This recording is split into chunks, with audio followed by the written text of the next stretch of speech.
Countdown for blast off. X-5, 4, 3, 2, X-1, fire.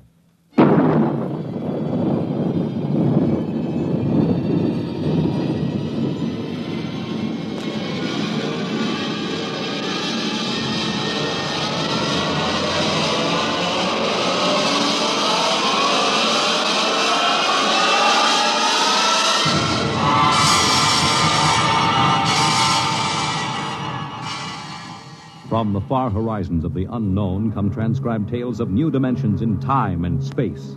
These are stories of the future, adventures in which you'll live in 1,000,000 could-be years on 1,000 maybe worlds. The National Broadcasting Company, in cooperation with Street and Smith, publishers of astounding science fiction, presents X minus 1.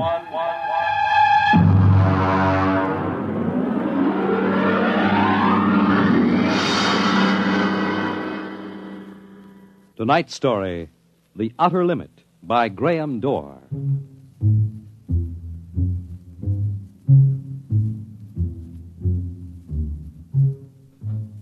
We go ahead now in time to 1965. We're on a vast concrete runway set in the desert of the Southwest. A giant metal ship stands before us, prow pointed for the stars. And in 5 minutes, the signal will flash and it will tear up through the atmosphere to the outer limit.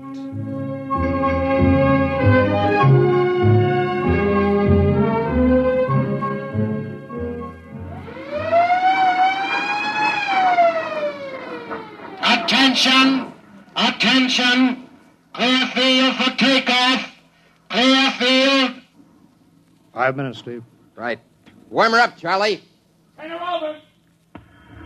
I want to go over procedure again, Steve. Don't worry, I got it straight. We'll just make sure. Okay, I take her up on jets to 50,000, then I cut in the rockets. No lower, or your tail blast will burn out 3 counties. I climb 4 minutes on rockets, then start maneuver tests. Remember that, no more than 4 minutes. This ship isn't like those strato rockets that you've been testing. She's the first one built for outer space. If she works, you can go clear to the moon. If I'd have known, I'd have brought my toothbrush. Not this trip. Now get this, Steve. You've got power there to clear the Earth's gravitational field, but remember, after you cut in the rockets, you've only got 10 minutes fuel. If you go beyond the outer limit and don't save fuel for the return, you won't get down again, ever. You'll drift out into space. Get that now. 10 minutes fuel. Okay. As far as I'm concerned, this project is a lot more important than that cosmic ray bomb that they're testing out in the Pacific tonight. Well, the Security Commission brass doesn't think so. I don't see any undersecretaries under anything. Don't you worry, Steve. In the long run, our ship will make the CR bomb back-page stuff. But in the meantime, it's just as dangerous. Now, remember, half the principles in this ship are pure theory, slide rule stuff. If anything goes wrong, we may have to scrape you off the landscape with a soup spoon. You have a charming sense of humor. Now, here's what I'm getting at, Steve. We're risking your neck in this test. Anything blows, we don't want to have the next man pull the same boner. So keep your mic open, keep talking. If anything goes wrong, we want to know exactly why. And we won't be able to ask you. Let us know before you pull every switch, before you do anything. Got that? Even if you only have to blow your nose. All right, get those fuel lines away! Well, I guess that's about all, Steve. Hey, that reminds me. If Mary calls, I'm just up on a milk run. I didn't tell her today was it. How is Mary? She's okay, but she's due about now, and I don't want her to get nervous. Hey, I didn't know the baby was that close. Steve, you know, I really ought to be sending a single man on this job. What, and cut me out of a soft paycheck? Forget it, Hank. You know you can't get anybody else who can take 15 G's acceleration when those rockets cut in. Yeah, I know. It's time, Steve. Yeah. I'll see you later. Don't worry, Hank.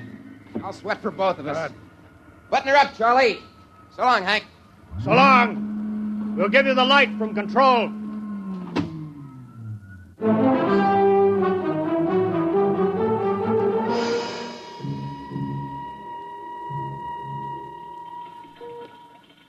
X2 JTR to control. Are you there yet, Hank? Okay, Steve. I'm ready to go. Mr. Hanson. Ready on radar, Sergeant? Check. Mr. Hanson, you better see this. What is it, Elsie? Message center for Steve. Mrs. Weston just left for the hospital. What? Hello, Steve. Yeah. Stand by a minute. Shall I hold it up, Mr. Hanson? Yes. No, wait just a minute. It's too late now. You going to tell him? Maybe he's got enough to worry about. Hey, what's holding us up, Hank? Something on your mind? No, there's nothing, Steve. I just wanted to say good luck. All right, Charlie. Give him the light.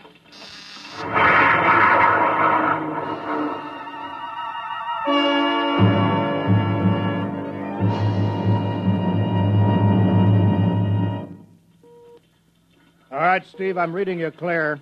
I'm at 20,000. Airspeed 600. He's running fine. Soundproofing works. There's a 3-degree waiver in the AGY pressure. Got that, Charlie? Check. Dead center on radar, Mr. Hanson. 50,000 now. I'm cutting loose the port jet. Now the starboard. Now I'm off jets. Airspeed dropping. Now I'm opening the rocket ports.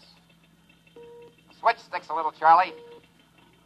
Oxyalcohol pressure 350. All right, now I'm advancing the ignition key. Here goes rocket 1. Steve, you all right? Yeah. Feels like somebody slugged me with a sledgehammer. Airspeed now 1,200. Here goes number 2. She's okay, Hank. Running like a Swiss watch. She's okay.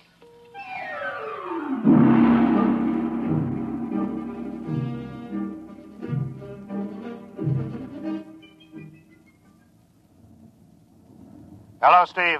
Elapsed rocket's time is now 4 minutes. What's your altitude? Over to you. Speed 4,400, still climbing.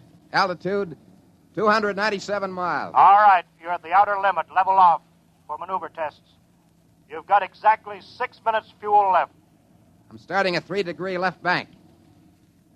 She's a little sluggish. There, it's all right. There's a low vibration somewhere. Maybe the cockpit cover. My view screen's a little fogged. Now I'm straightening out. 5 minutes fuel left. Now I'm starting a 3-degree right. Hey, of all the... What's the matter? What's wrong? There's something up here. Something shining. What are you talking about? There's something above me, Hank. I'm going to chase it. Steve, you're at the outer limit now. I can see it plain now. Now, Steve, don't go any higher. You've only got 4 minutes left. You've only got... I'm getting static. I can't hear you, Hank. It's dead ahead now. I'm going to make a pass at it and get a good look. Here goes. Hey, it's swerving to meet me. It's dead ahead now. Look out, it's dead ahead.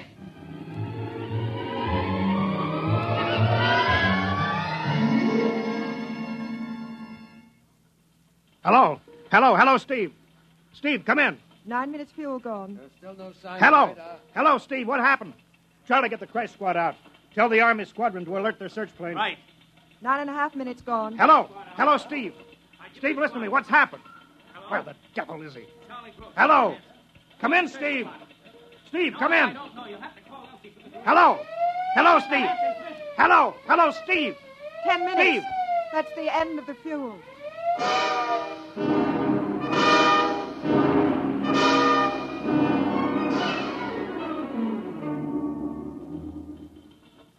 How long has it been now? 10 hours, Mr. Hanson. Nothing more on radar, Sergeant? The screen's blank. Colonel Carulli called in. The search planes are back. Couldn't find anything. Should be some trace. He couldn't have bailed out, could he? You don't hit the silk at 4,400 miles an hour. We either went past the outer limit and ran out of fuel, or something blew, and we'll find the pieces scattered from here to the coast. Why does it have to be the best man? Always the best man. Charlie, we got to figure out what was wrong. Right. Something must have blown. All right, I'll call him. Goodbye. Mr. Hanson, there's a message from Northside Hospital for Steve. Well, what is it? Mrs. Weston is fine. It's a boy. Oh, thank you, Elsie. It's a boy, Charlie. Yeah. Fine. It's a boy. We didn't even know that she went to the hospital. How am I going to tell Mary that? No, it wasn't your fault, Mr. Hanson. The ship was tested. Yeah, we'll build another, and some other flying fool will shoot past the outer limit into space. Well, I'm getting old, Charlie. You can remember when I used to take them up myself. Now I've got to send other men. Look, it's a job, Mr. Hanson. Now I'm afraid. Every time I hear a jet go off, I jump. Every time I have to send somebody up in a new model, I start to sweat. Mr. Hanson. Yeah? I think I've got something on the radar. No flights scheduled in, are there, Elsie? No, the whole day's cleared. It's coming in behind us. Here he comes over the building. Yeah. What crazy jockey is buzzing the field like that? Is that an Army plane, Charlie? No, I can't see. Here he comes back again. I know that engine. Yes, it's Steve. That's impossible. Look, that's his ship. It can't be. It's circling back for landing. Charlie, clear the field. He's coming back in.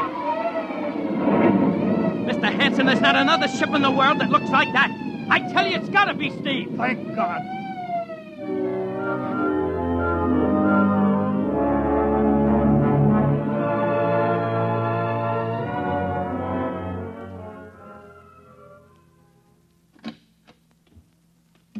All right, sit down over there, Steve. Quicker we get this done, the quicker you get over to see Mary and the baby. Elsie, give the order to check and refuel the rockets. I don't want anybody in here till I get Steve's reports. Bury any calls. All right, Steve, let's have it. What the devil happened to you? Hank, that cosmic ray bomb. Does it still go off tonight? What are you talking about? Straighten out, Steve. Where have you been for the last 10 hours? Listen, Hank, there's something more important. Now, come on. I've got to get a report on the screen to Washington, so let's have it, will you? I've got to know how you stretched 10 minutes fuel to keep you in the air for 10 hours. One thing before now, I talk. Look, Steve. Will you have the Geiger men run over the ship before they refuel? What did you run into? So help me, Hank, I don't know. But we better check and make sure it isn't radioactive. Elsie, add a Geiger report on the standard check. Steve, maybe we better have the medics look you over, too. No, I'm all right. They said I'd be all right. They? Look, son, I know you've had a tough time, but we've had this field on the alert for 10 hours, boy. One of the Army boys cracked up looking for you, and he's hurt bad. So let's have the story. Let's have it straight. I don't know how to tell you, Hank. Hank, I saw something up there. At 300 miles? I chased something up there, Hank, and I caught it. Now, don't hand me that, Steve. Listen! I was cruising along, just starting the right bank, when I spotted something. It must have been going about half my speed. It was egg-shaped and smooth. I made a pass at it, and I came back for another, and then there was a humming sound. Humming? Sort of a vibration. And then I blacked out. I was headed straight for it at 4,400 miles an hour. I thought it was going to be the biggest smash since Hiroshima. And listen, Hank, is there a drink in that bottle? Yeah, sure. Well? What happened?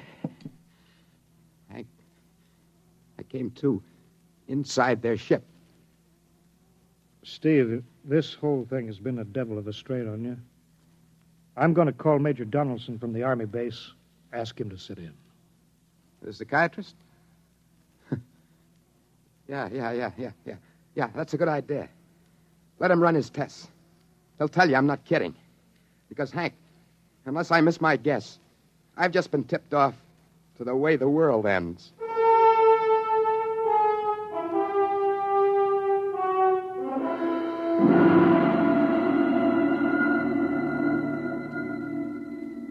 You should be getting drowsy now. Count backwards from 10. 10, 9, 8, 7, 6, 5, 6. He's under. Now we attach the head plate electrodes and the cortical pickup. Look out for that wire, Mr. Hanson. 3.0 setting and 31.3. Now, throw that switch, Mr. Hanson. I have to start him off by suggestion. All right, Steve. You're in your ship now. You're in the rocket. Rocket? You're in the rocket. You're in the rocket, and you've just sighted something strange. Now I'm starting at 3-degree right. What's that? Hey, there's something up here. Something shining. His memory pattern. We're picking it up electronically. Something above me, Hank. I'm going to chase it. It's piped through the audio circuits. Getting static. I can't hear you, Hank. This is where we lost contact with him. I'm going to make a pass at it. Hey, it's swerving to meet me. It's dead ahead now. Look out. It's dead ahead.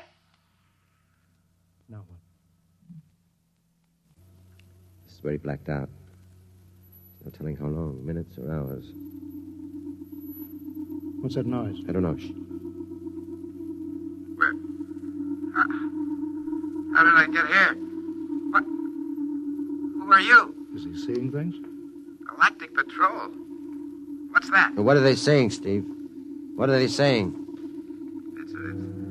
It's a about nuclear fission. They know about it. They know the danger of it. Long ago, they had wars that almost destroyed them. But finally, they learned. Now they've outlawed war. Go on, Steve. They patrol space. When their detector picks up an atomic explosion, they send a patrol. They've been observing Earth, and they found wars and rumors of wars. What are they going to do? They've quarantined us. Quarantine? They've isolated all Earth because we're infected with a communicable disease. Because we don't know how to control ourselves yet. And until we learn, we'll be a menace to the whole universe. What is this nonsense? Quiet. How are they going to do it, Steve? Well, they've spread out a layer here of I don't know what to call it. It's all around the Earth. It's miles deep. And when there's an atomic explosion on Earth, the radioactive particles will drift up to this layer and set off a chain reaction that'll go around the world in microseconds. And that's the end. Yes? Yes, I understand. I've got to bring back the warning. You're going to put me back in my ship to bring the warning. Now what? Blacked out again. I guess that's all. What does all that mean? It's what he remembers. You don't think that really happened? No. Narco-psychometry circuits produced what he remembers. Just means that Steve believes this happens. I don't like to see this. I've seen too many top pilots snap. Steve is the best I've known. How bad do you think he is? Well, frankly, outside of the presence of this well-organized hallucination, there are no signs of unbalance. May not be too serious. If you had a more plausible story, I'd be inclined to believe it. Warning. Hank. It's all right, boy. Did you hear it, Hank? Do you understand? Sure. We've been quarantined. Now, let me give you something to make you sleep, Steve. But don't you understand? They fixed it so that if we set off one more nuclear explosion, we will have had it. Of course. Now, don't roll your sleeve down. You don't believe me? Now, take it easy, Steve. But the test, they're setting off the cosmic ray bomb, Hank, tonight. What time is it? 11:20. It's scheduled for midnight. Hank, we've got to stop that bomb. Let Donaldson give you the hypos. You got to believe me. I saw them. I got the warning. If we touch off the Q-bomb tonight, we'll be the biggest galactic 4th of July of all time. The whole Earth will go up like a Roman candle. April 10th, 1965, the end. Look, Steve, you better calm down now. Don't you want to see Mary and the baby? You've got a new son, remember? That's just it. I want to see my son. I want him to live. If the bomb goes off, Hank, we got to stop it. Mr. Hanson, I think we'd better get over to the base hospital. Hank, you got to believe me. Sure, Steve. Maybe there's something to it. Look, it's out of our hands now, Steve. I'll put it in a report, shove it into Washington in the morning. In the morning? There won't be any morning, Hank. You've got to call Washington now. Get the head of the Security Commission and postpone the test. Now, you know I can't do that. My neck would be out a mile. Besides, this is 1965, not 45. 20 countries have the atomic bomb now. What's the use of stopping just this one? The rest will keep right on popping them off. Well, then we'll have to call an international conference. Can't you understand, Hank? The first one that goes off finishes us. It's the end. They've given us the quarantine warning. Steve, I think you'd better go with us to the base hospital. Look, Steve, we can call up for a detail if we have to. All right, I'll go with you. You don't need a straitjacket. That's the way, Steve. You'll probably feel better by morning. Let's go.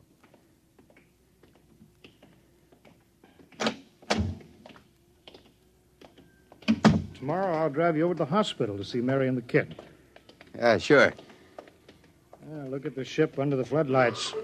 Pretty, huh? You'll be flying her again soon, Steve. Don't worry. Yeah, I guess so.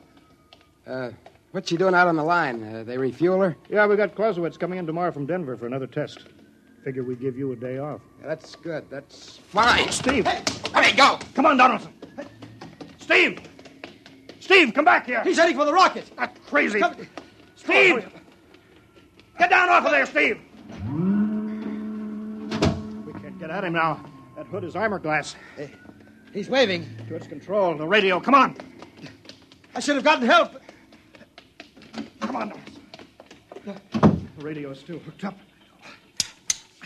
Hello, Steve. Listen to me, Hank. You got to call Washington now. Look, Steve, come out of the rocket. I'll call my men, Hanson. Don't try anything, Hank.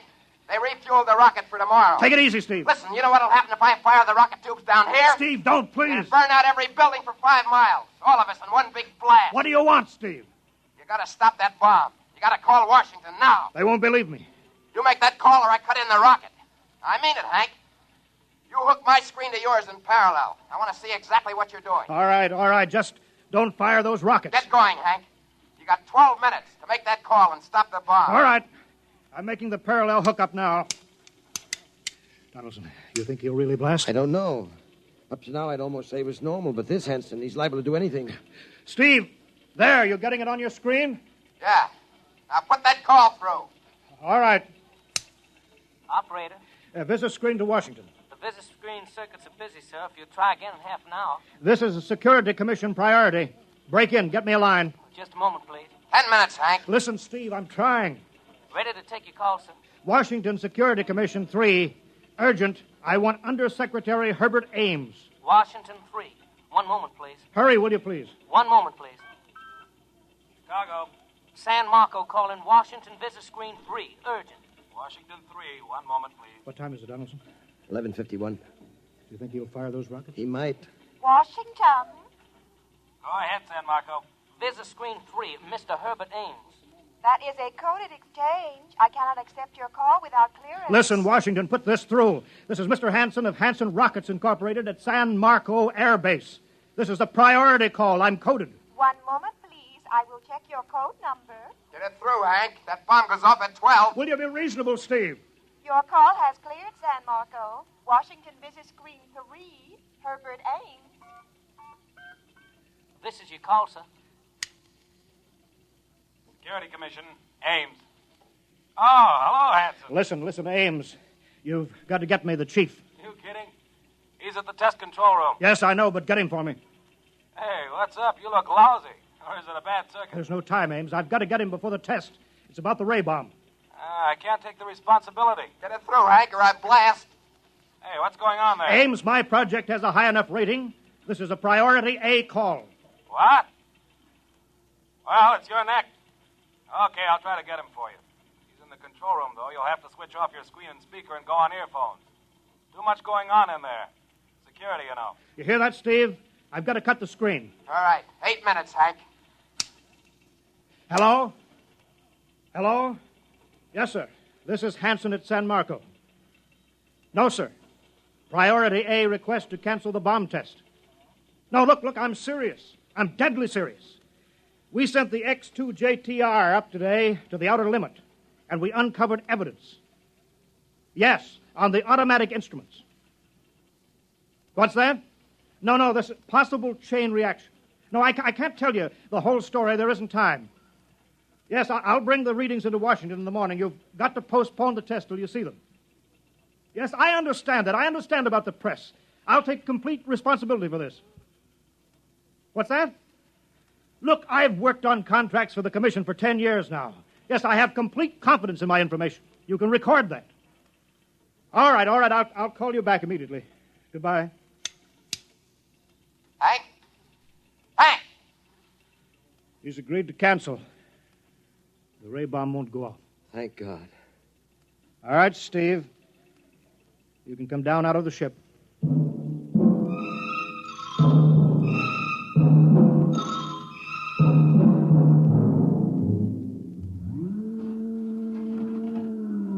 There he comes. He's opening up. All right, Steve. Come on down out of the ship. Sure, Hank. Hank, I was scared. I was plain scared. All right, easy now. It's all over. Bomb won't go off. Thank God. Hey, look. I want to see Mary and the baby. Can you get me transportation now? Hey, wait a minute. It's almost 12. They won't let you in the hospital now. I want to see the baby. For sure you do, but you've been under strain. I've got a shot here for you, Steve. Give you a good night's sleep.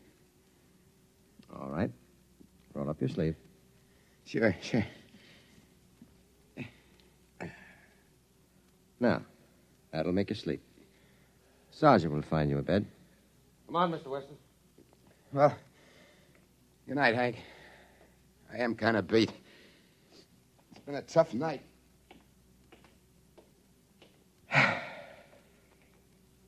sure has. Thought for a minute he was going to blast those rockets and send us all to King and Come. Yeah. Quite a stunt getting the ray bomb test called off. It isn't called off. But the call. Ames couldn't get the chief. I was talking to a blank screen. Bomb goes off in a couple of minutes. Oh. Poor Steve. He's one of the best. He was the best. 1 in 10 million. Some story of his, poor guy. For a while, he almost had me believing that quarantine. That's a very common delusion. The end of the world. Last night, never saw the stars so bright. Better be getting in. That wind is cold. Bomb goes off in 30 seconds. Poor Steve. You know, Hanson, there's just one thing. Yeah? It's outside my field, but I'm curious. How did he keep that ship in the air for 10 hours with only 10 minutes fuel?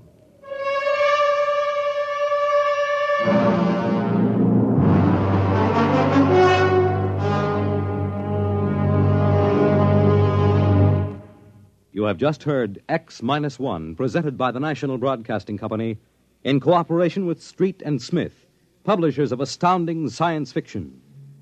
Tonight, by transcription, X-1 has brought you The Outer Limit by Graham Dorr, as adapted for radio by Ernest Kenoy. Featured in the cast were Joseph Julian, Wendell Holmes, Joe DeSantis, Bob Hastings, James Dukas, and Freddie Chandler. Your announcer, Fred Collins. X-1 was directed by Daniel Sutter and is an NBC Radio Network production.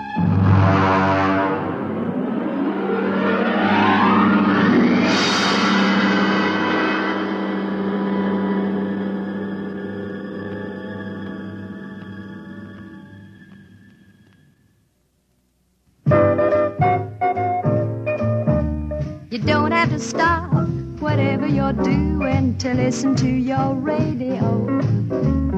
Though you may have a lot to do whatever you've got to do. NBC will still get through with music and drama, a life panorama. NBC's always got something brewing. Listen and you'll agree that there's always a smile from a twist of the dial to radio NBC.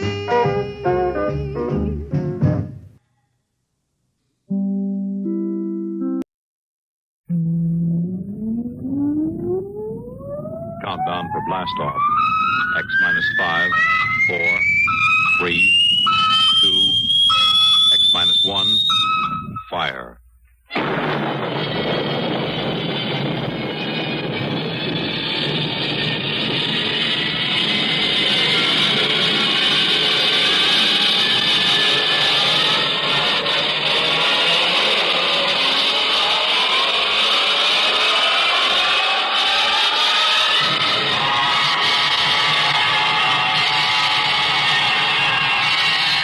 From the far horizons of the unknown come tales of new dimensions in time and space.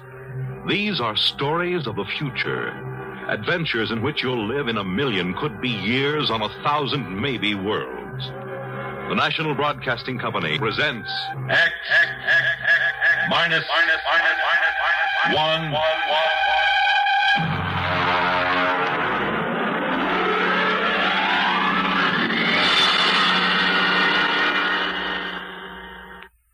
The Haunted Corpse by Frederick Pohl.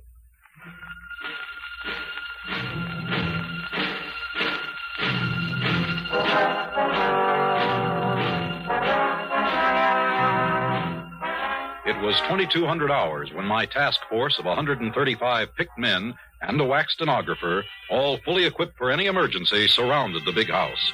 Just as I stepped out of my Jeep, the old boy himself came storming out of the house with fire in his eye. While he was still ranting and raving, I gave him a soft salute and waited for him to Go finish. on, get the whole bunch of you. This is private property and you're trespassing. I won't have it, you hear? Now go on, get out. I'm Colonel Windermere, sir. My orders are to establish a security cordon around your laboratories. Here you are, Dr. Horn. Your copy of the orders. You can take those orders. Say, who put you up to this? I know, Van Pelt. Why, that rotten, overstuffed, backstabbing monster of a... Dr. Horn. Oh, I know Van Pelt.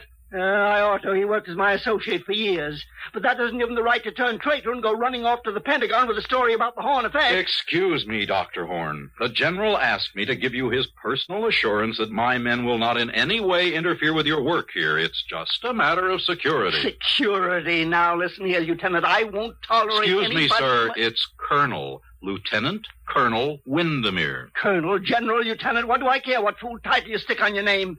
The Horn effect is my personal property. Not yours, not Van Pelt's, not the Pentagon's. Not anybody's but mine.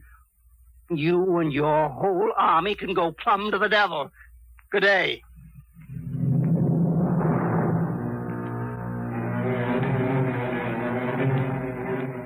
I watched the old man, he must have been all of 85, go stalking back into the house. During the night, a wire stringing detail surrounded the whole place with 3-strand electrified barbed wire with guard towers every 50 yards. I inspected the whole establishment before breakfast the next morning. And then, satisfied that everything was in order, I ate breakfast in my tent. I was interrupted by the appearance of Van Pelt, the fat and chubby scientist who had sent the original report to Washington. What did he say? How did he take it, Colonel? I mean, is he sore? Sore as a boil, Doctor. Oh. Well, you're here, so I guess he won't try anything. By the way, I didn't get a chance to have breakfast in town, and I wonder... Oh, of course. Have some bacon and eggs. Thank you very much. It looks delicious.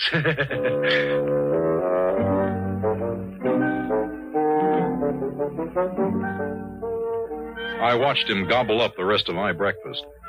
I was beginning to understand why Van Pelt and Horn didn't get along very well. Why Van Pelt finally went running to the Pentagon with his report. Of course, it was my job to keep an open mind, but I couldn't help thinking how I'd feel if my exec, Captain Lefferts, went over my head in that way. No, I couldn't blame Dr. Horn for being angry.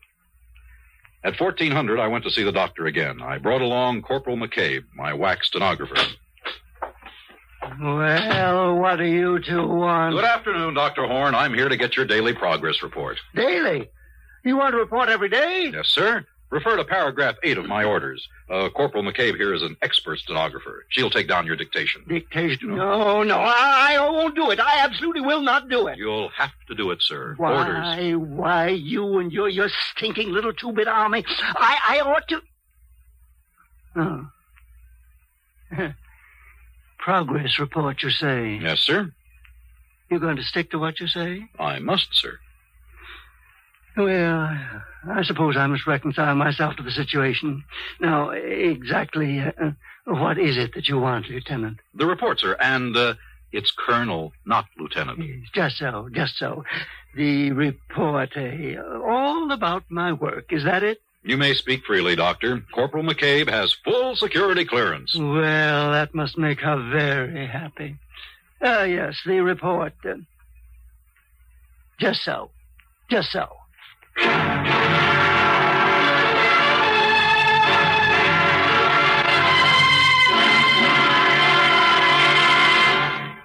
You're listening to The Haunted Corpse on X-1. Have you ever read the want ads? Well, say one morning you pick up your hometown paper and spot an ad which reads, Wanted, for important position with fast-growing concern. Native-born American citizen, male or female, at least 35 years of age. Must be able to give proof of 14-year residence in the United States. Position of 4-year duration with possible renewal. Room and board furnished.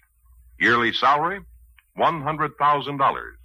With an additional $40,000 for travel and official entertainment, plus $50,000 for operating expenses. Summer residence furnished with paid vacation. Qualifications of applicant carefully checked before position assigned. Now, an ad sounds mighty attractive, doesn't it? But the job it describes isn't a soft one by any means. As a matter of fact, it's probably the toughest job in America, that of being President of the United States. And the first job of each president is to take an oath that he will faithfully execute the office to which he's been named and will, to the best of his ability, preserve, protect, and defend the Constitution of the United States. Yes, the job of being president is a mighty important one, but preserving and protecting the Constitution is even more important, because the Constitution is the supreme law of the land.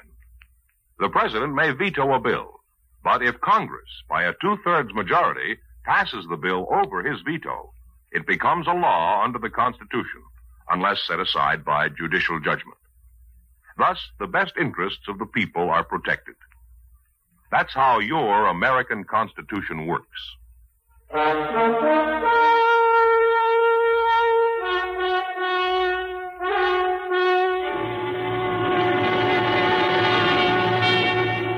Now, back to X-1 and the Haunted Corpse.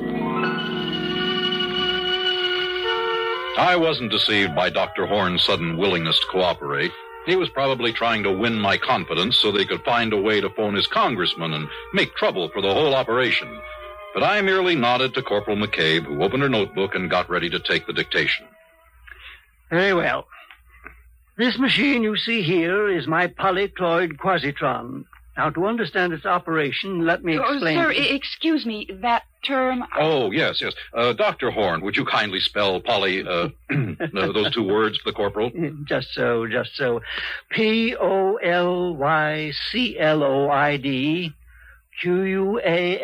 quasitron. Thank you, sir. Just so. Well, now, the various... It was rough going for about an hour. The doctor had to pause every 50 seconds to spell a word for McCabe, who was looking more and more ill at ease. But there was one virtue to this slow pace. I was able to follow it all fairly well. And when the doctor finally stopped, I was ready to sum it up for him. I hope, Lieutenant, that I've made myself clear? Yes, sir. In other words, you've perfected a method of electronically killing a man without touching him. What? Electronically killing a man without touching him? Yes, sir. Just so, Lieutenant, just so. Will you tell me one thing? What in the sweet name of heaven did I say that gave you that particularly stupid notion? Well, sir, that's what you said. It is also what my briefing from General Follansby at the Pentagon gave me to understand. Oh, rubbish. Oh, I see what you mean. Just so. I confess I wondered why you're here in the first place. The government feels that this is a weapon. Of course, sir. Oh, well, now we understand each other. My machine renders humans into corpses. So does a chipped flint, for that matter. Yeah, but never mind. That is the aspect which interests you. Yeah. Very good. But mark this, Lieutenant. My quasitron does something no chipped flint can do. It removes from the human body that thing which possesses only a negative definition, the quantity that we will term X, which, added to the body, produces a man, subtracted leaves a corpse. Oh, but you don't care about all that, do you? Sir, I don't follow you. No, you're darn right you don't. We're all corpses, don't you see? Corpses inhabited by ghosts. And there's only one man in the world who can separate the two without destroying them, and that is me. And there's only one way to do it, and that's with the quasitron. Good day, Lieutenant.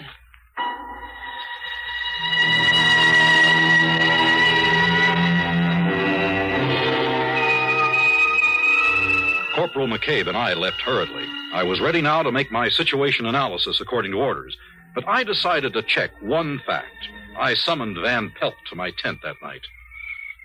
No, Colonel Windermere. He's perfectly sane. Perfectly. But he is also dangerous. Particularly dangerous to me. I mean, of course, if I haven't the Army's promise of complete protection. Colonel, that bowl of fruit looks tempting. I wonder if I... help yourself, Dr. Pelt. Thank you. Tasty. Very tasty. Dr. Van Pelt, I must have the straight dope on Horn. What's this ghost business? My goodness, Colonel, that's just the old man's way of putting it. Forget the term ghost if it really distresses you. Now, whatever you want to call this thing in the body, life, intelligence, or whatnot, this is what his machine works on. If he wishes, he can replace this quantity or remove it from body to body. You might call the operation a transference. A transference of personality. Yes, that would describe it.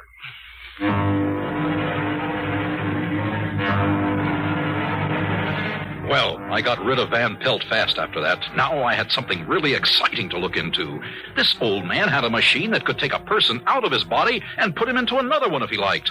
Next morning, I demanded a demonstration, and Dr. Horn showed me how he could change a hen and a cocker spaniel with the quasitron. It was weird, but impressive and convincing.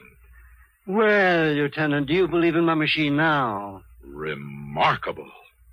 But can it work with people? Well, indeed it can, but these ridiculous laws governing the conduct of institutions. Heaven knows I've tried to get permission for an experiment. A man dying of cancer, for instance, to exchange with a feeble-minded youth. Why not? Put the sound mind in the sound body and let the other die. But no, they won't have it. I see. Then it actually has never been done. No, but, now you're here, Lieutenant. A military man, very brave. Just so.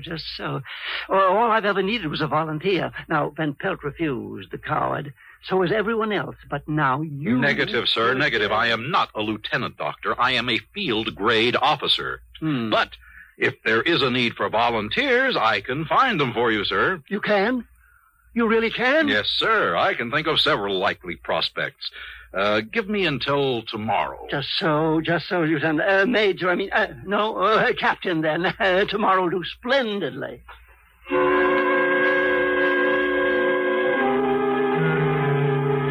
My immediate job was to get the volunteers. I would require 2. The first was easy, a private in Able Company. I sent for him, and he appeared looking apprehensive. Sir, the colonel sent for me? I did. You're the latrine orderly of Able Company? Yes, sir, I am, sir. Yeah, there's a report on you.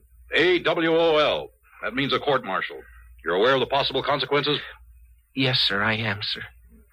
There is a possibility that these charges might be dropped. It depends upon our finding a volunteer for a special job. Is that all, sir? Oh, I volunteer, Colonel. When do I start, sir?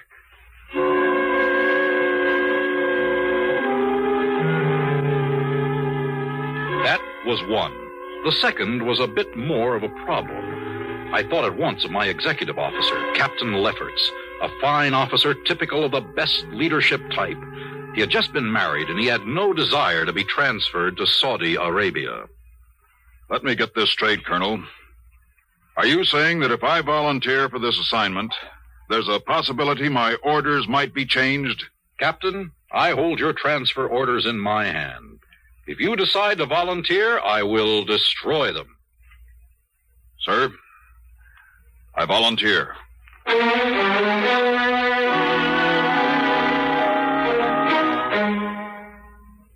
So it was done. The next morning, both men were strapped into Horn's infernal machine. There was a great crackling and sparking.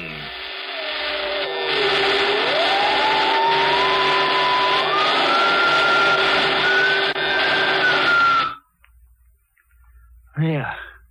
It's done. May I speak to my men? Go right ahead, Lieutenant. The orderly first. You, name, rank, and serial number. Sir? Lefferts, Robert T., Captain AUS, serial number 033396115. Oh, sir, about that transfer to Saudi Arabia. No, that'll do. Good heavens. And now you. Colonel, sir, I changed my mind. If I can't go back to latrine orderly, I'll take the guardhouse, sir. It worked. At ease, men. You really did it, Dr. Horn. Just so, Lieutenant, just so. I really did.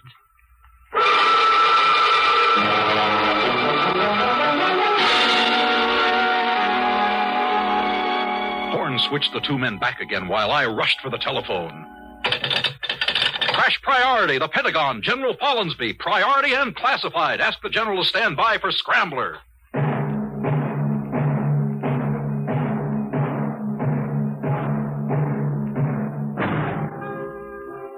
A weapon? This was far more than a weapon. We had the world by the tail. I got through to the general, and I was excited as I pointed out the implications of the device. Suppose a hostile representative visited this country, I told him. One of our men could switch places with him, and no one would ever guess. In time, we could have our men in the top positions of every government in the world. Our men reporting to us. It was the greatest opportunity any government ever had. The general was impressed in spite of himself. We arranged an appointment in the Pentagon for the next morning. As I hung up, I fingered the silver leaf on my shoulder. It would soon be a star. Colonel! What is it, O'Hare? Sir, I don't know how to put this. I'm afraid Dr. Van Pelt has gone psycho, sir. Why, Sergeant? What's he done? He's raving, sir. He says Dr. Horn wants to live forever. He says all Horn was waiting for was to make a test on a human being. He says now you've given Horn his test, Horn is going to grab the first human being he can find and, excuse me, sir, this is what he said, and steal his body. Great Scott! Where's Van Pelt now? In the laboratory, sir, with Dr. Horn. Gee, is everybody around here nuts? I saw it all in a flash. Dr. Horn had a brilliant mind, but a worn-out body. He was going to make a switch before his own aging machinery broke down. I had to stop him. Van Pelt was there, literally asking for it. When I opened the door of the lab, I stumbled over Horn's body, dead. He'd already done it. Next to his body sprawled my whack, Corporal McCabe, stunned by a blow on the head as she tried to prevent the tragedy. And there at the machine was Van Pelt, or what used to be Van Pelt, striking the complicated machinery with one blow after another. Too late, Colonel! Too late! Don't destroy the machine! Stop! It's too late, I tell you! Too late! Not that I know who you are! You're not Van Pelt! You're Horn! Get away from that machine! No! Not till it's destroyed! Destroyed! Destroyed! McCabe, you killed him. You fool, you unutterable ass! Wing him, yes. Stop him from smashing the machine, yes, but why did you have to shoot to kill? It seemed the best way. You've ruined everything now. Horn's dead, and so is Van Pelt. The machine is wrecked beyond repair. Sorry, Corporal, but I'm putting you under arrest. Give me that gun. I'm afraid not. You're fundamentally a nice guy, so I'm just going to lock you in here long enough to get away, Lieutenant. Lieutenant? Huh? Horn! You're Dr. Horn! Just so, Lieutenant. Just so. Goodbye.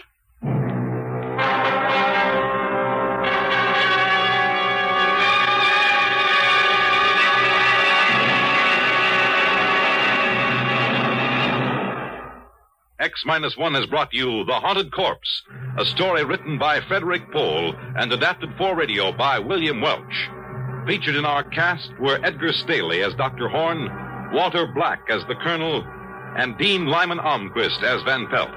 Others in our cast were Lydia Bruce, Alan Collins, Bob Hastings, and Ralph Camargo. This is Fred Collins speaking. X-1 was directed by George Voutsas and is an NBC Radio Network production. We pause now for station identification. Countdown for blast off. X-5, 4, 3, 2, X-1, fire.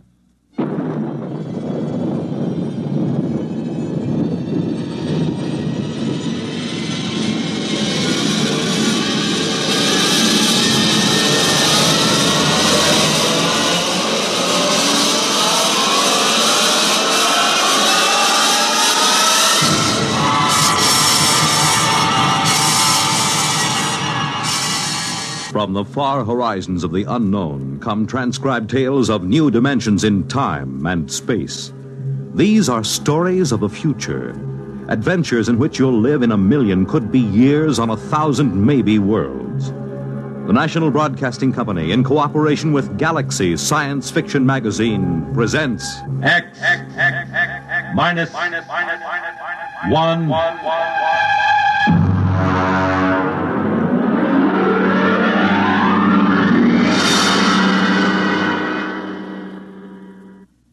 Tonight's story, Sam, This Is You, by Murray Leinster.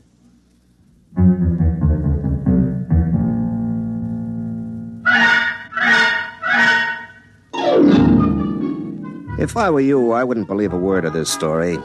I'm still not sure if Rosie does, and as a matter of fact, I'm not so sure if I do myself. And that's going some because it happened to me. And if I can't believe it, well, who can? I suppose it could have happened to anybody, although on the other hand, maybe it couldn't have happened to nobody. And that's pretty mixed up, so maybe I'd better begin at the beginning. And in this case, that's not so easy as it sounds. For one thing, there's the question of where is the beginning? Well, anyways, I'm Sam Yoder. I'm a telephone lineman for the Batesville and Rappahannock Telephone Company. I got into that line of work because I was in a wire platoon during the war. I've been up more trees in the Ardennes forest in Belgium than anybody, except maybe a couple of squirrels, and they didn't have to string telephone wires. I guess it started because Rosie, she was my girl, Rosie.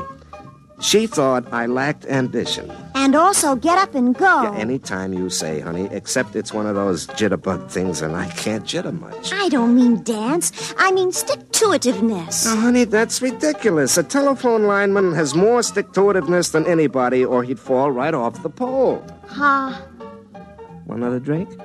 Sam, are you trying to get me drunk? No. Well, only there's a $3.50 minimum in this place, and I hate to see it go to waste. I'm discussing your future, Sam. Okay. Do you think a telephone lineman's life is right for you? Well, has its ups and downs. Sam. I'm sorry. I warned you. Once more, and I'm going to ask you to take me home, even with a $3.50 minimum unexpired. Yeah, okay, honey. Now, what are you doing to improve yourself? Nothing, I guess. Why don't you take one of those correspondence courses? You know, the ones with a picture of Arthur Godfrey, and he says, I was awful in high school arithmetic till I sent in the coupon. What does he need with high school arithmetic? It's the principle of the thing. Sam, I'd hate to think I was engaged to a man who didn't improve himself. Well, I'll figure something out, honey. You don't want to spend all your life with your arms around a pole? Well, it was all right with George Sand. Is he working at the company now? No. George Sand. She was in... She? Yeah, sure, honey. It was a pen name. You see, she was in love with Chopin. You get it? No. Well, he was a pole, you see? Arms around a pole. You get it now? Yes. Now I get it. Sam, take me home immediately.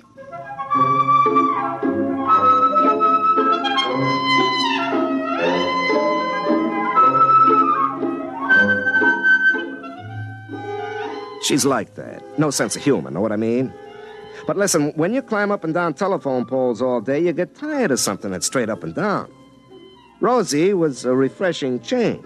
You know what I mean? Wow. But she had something. I mean, in the conversation. So I started taking those electronic courses, you know. I'd been at it a couple of months when I asked Rosie to come down to my basement. I certainly will not. Well, why not, baby? Sam Yoder, I'm a respectable girl. Honey, if I had anything else in mind, would I ask you to leave a nice, comfortable porch swing to go down to a whitewashed concrete basement? I guess not. Okay. Come on. I want you to see something. What? It's a big surprise. Right here, over on the bench. Take a look. Sam Yoder, have you been taking Papa's television set apart again? No, honey, not... Last time you got the channels mixed up and all Papa could get was Jane Mansfield. Mama had to finally take the fuse out and hide it. It's not a television set. It's my invention. Oh. What does it do? Well, I got the idea at the shop. I was looking at the blueprints of the multiple circuit stuff. You know, how to send 100 messages over the same wire. Well, I got this idea about how to have private conversations on a party line. Actually, I got the idea calling you up with the whole street listening in. Does it work? Well, almost. I got a few bugs in this mess of garbage here. Sam, that's no way to talk. Well, honey, all the engineers talk that way, and they're college men with fraternity pins. Well, then I guess it's all right. When will you have this fixed up? Oh, I don't know. I'll have to tinker with it a little. It's just like you, honey. Sam, you do not have to tinker with me. Honey, I mean electrically like you. High voltage and a lot of current, but too much resistance. You get it, honey? I mean like an electrical circuit? Resistance is... I get it. Sam, Take me home immediately.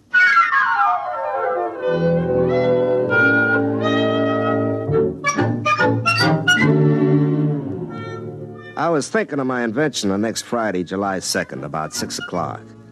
I was up a pole near Bridges Run, hunting for a break where the party line went dead. I hooked in my linesman's phone, but I couldn't get central. I was just about to pull my phone and get down when...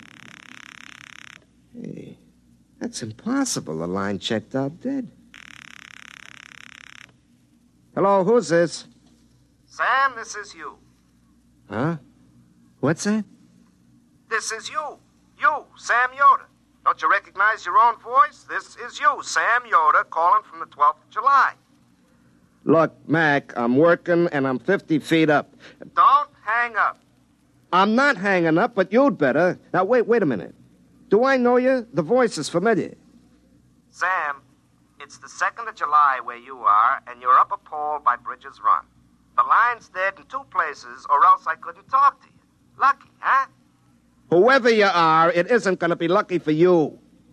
But I'm you, and you're me. We're both the same Sam Yoder, only where I am, it's July 12th. Where you are, it's July 2nd.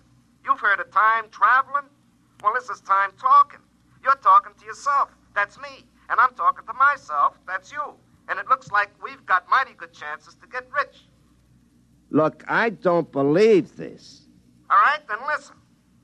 Do you remember the time you were out with Rosie at the drive-in movie over at the Wing? And the couple in the convertible next to you were necking. And then Rosie...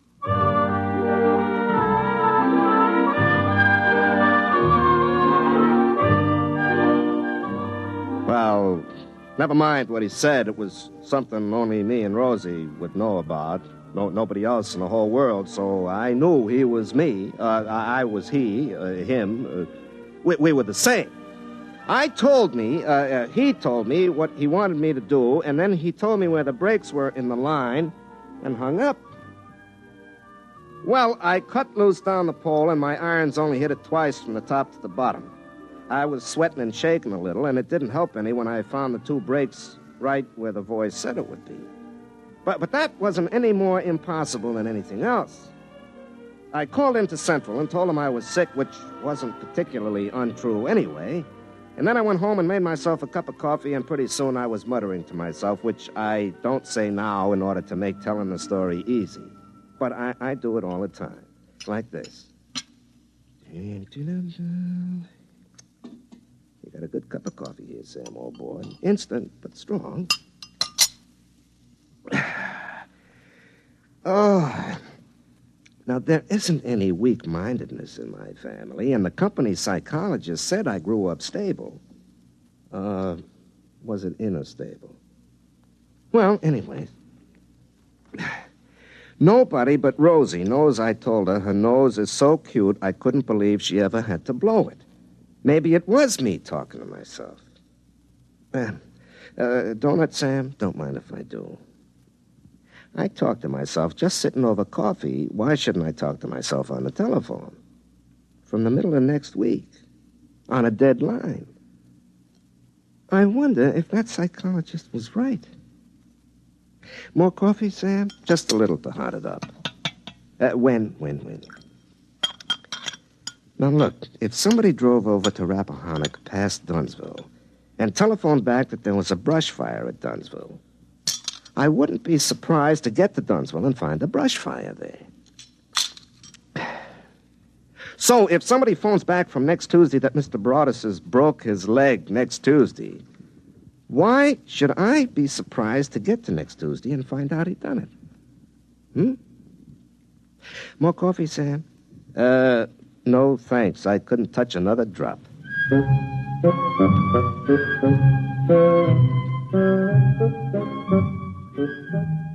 You see what I mean? Pretty soon I began to realize there was money in this thing, and I got to work on my invention, the one I meant to use for private calls on party lines. I got out the soldering iron and a bunch of components I liberated from the phone company, and I started to rearrange the circuits the way that voice on the telephone had told me to. It was a real breadboard job with wires hanging out of it like spaghetti, but finally I was done. I spliced my gadget onto my phone, then I broke the line to Central, rang it, and half a minute later... Hello? Hello? Hello, Sam. This is you in the 2nd of July. You got it all fixed up, huh? Yeah, it looks awful. Well, that's okay. You can straighten it out later. Okay, Sam, now we get rich together. Look, Sam, I want to ask you a few things about this gadget. Now, you know where those 4 transistors are hooked up bridging the... Look, Sam, you mind if we don't go into that right now? Yeah, but I want to know if I reverse the leads, will I... Some other time. Well, if you're too busy to talk... I'll tell you. I am kind of busy right now. You'll understand when you get to where I am. Look, I worked 6 hours on that thing because you said to it. Don't get mad, Sam. I'll tell you what.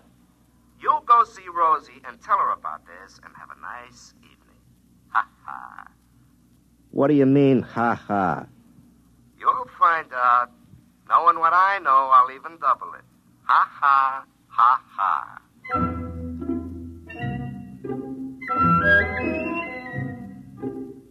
I went over to Rosie's house. Her old man was watching Diana Dors on the television, and her mother was watching her old man, so I took Rosie by the hand and led her out onto the porch. I could see the moon glinting off eyeglasses as all the neighbor ladies leaned forward in their porch rockers to watch us. I always felt a responsibility to those ladies, and usually I try to make it worthwhile to them staying up so far past their bedtimes. But tonight, I had other things on my mind. Sam, you didn't slick down your cowlick. I've told you, if you go on a date without slicking down your cowlick, it shows you have no respect for the girl. Rosie, forget my cowlick, huh? I could go inside and get some mustache wax. Pa keeps it because his crew cut always goes limp when the humidity gets above 60%. Rosie, will you listen to me? I've made up my mind to get rich. You ought to have everything your little heart desires. Now, suppose you tell me just what you want. I want your cowlick to lie down so I won't be ashamed in front of the neighbors. No, honey. Mink, chinchilla, a sports car, anything, whatever you want. Do you feel all right? Now, listen, honey. Nobody knows it, but tonight Joe Hunt and the widow Backus are eloping to North Carolina to get married. We'll find out about it tomorrow. And day after tomorrow, on the 4th of July, Dunsville is going to win the baseball game with Bradensburg, 7-5, all tied till the 9th inning, and then George Peavy is going to hit a homer with Fred Holmes on second base.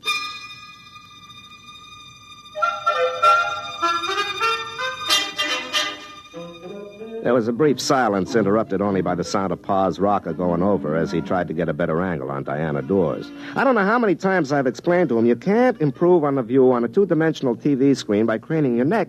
But he says you can't overcome a lifetime of habit. Well, anyways, I explained to Rosie about Sam in the week after next telling me all these things and how we were going to get rich. Sam, somebody was playing a joke on you. Oh, yeah? Well, who else but me knows what you said that time you thought I was mad at you and you were crying down behind McHenry's ice house? Sam, I told you when I read those words on that board fence, I didn't know what they meant. And nobody else knows about the time we were picnicking and the bug got down the front of your sunback dress and you thought it was a hornet. Sam Yoder, you never told anybody about that. No, but the me in the week after next knew. He told me, so he had to be talking to me. It couldn't be anybody else. Sam, either you've told somebody else everything we ever said or did, or else there's somebody else who knows. That's awful. But, honey, it's me. This other person knows everything we say, even now? Sure. Sam Yoder, you go home. But, honey... Do you think I'm going to talk to you when somebody else listens to every word I say and knows everything I do? Do you think I'm going to marry you? But, Rosie, it's just between the two of us. You, me, and me next week. Rosie.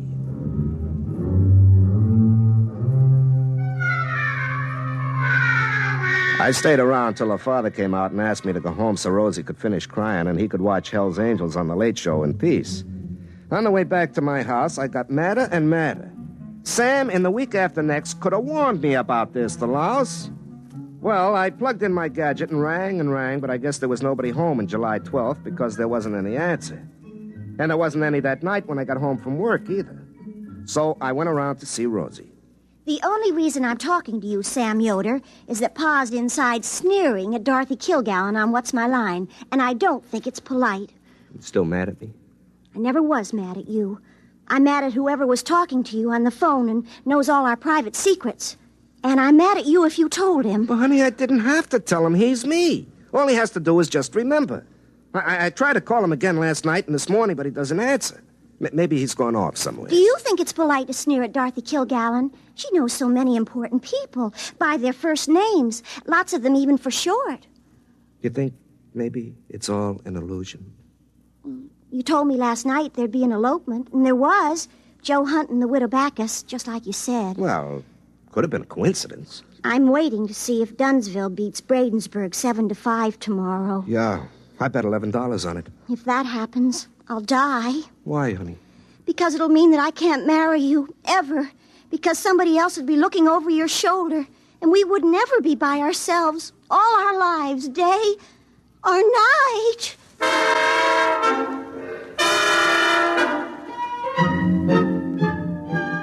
The next day in the big 4th of July ball game, it was tied in the ninth. Then George Peavy hit a homer with Fred Holmes on second base, and Dunsville beat Bradensburg 7-5. I collected my bet, but the $11 turned to ashes in my mouth. I didn't go over to Rosie's that night. I stayed home and kept trying to call myself up on that gadget that I told myself how to fix up. It was a moonlit night, the kind I usually spend with Rosie while her old man watches the $1 Million movie for the 7th time on TV, hoping that the ending will come out different. But there I was in the basement trying to call up the week after next, and nobody home. In the morning, I woke up suddenly. I thought it was the alarm clock, but it wasn't. Hey, I left the gadget on. Oh, wait, don't go away. Wait. Hello? Don't get upset, Sam. Rosie's gonna make up with you. How do you know what she's gonna do? She won't marry me with you hanging around. I've been trying to figure out a way to get rid of you. Quiet, I'm busy. I gotta go collect the money you made for us. You collect money? I get in trouble and you collect money? I have to, or you wouldn't get it. Now listen, where you are, it's Wednesday. You're going over to Dunsville today to fix some phones. You'll be in Mr. Broadus' law office about 10:30. You look out of the window and notice a fella sitting in a car in front of the bank. Notice him good. I won't do it. I won't take orders from you. Maybe you're me, but I make a bet and you collect it. For all I know, you spend it before I get to it. Now, I'm quitting this business right now. It's cost me my girl and my peace of mind and the blazes with it. Okay. Okay, Sam. Just wait and see.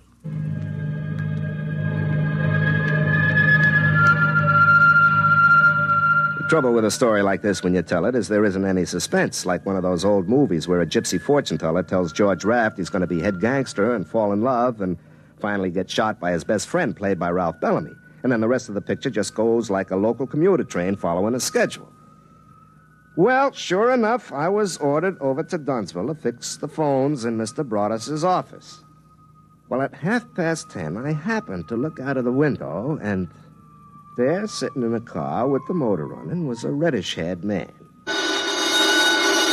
Then suddenly 2 other men come running out of the bank carrying bags. Mr. Harrison, the guard, is shooting at them. And they're shooting back. And the car takes off like a big bird and shoots out of town.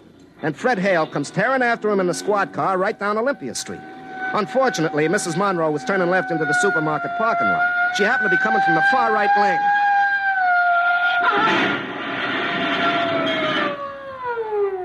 And so the bank robbers got away clean with $35,000. They'd cut all the wires out of town where they crossed Goose Creek, and so they sent me right out to fix it.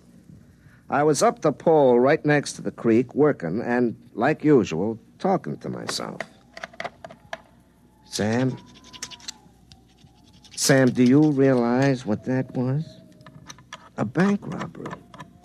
You, in the middle of next week, told you to come over here and watch a bank robbery, but you didn't tell yourself what for. You didn't tell yourself to stop it. Sam, that other you is a born crook.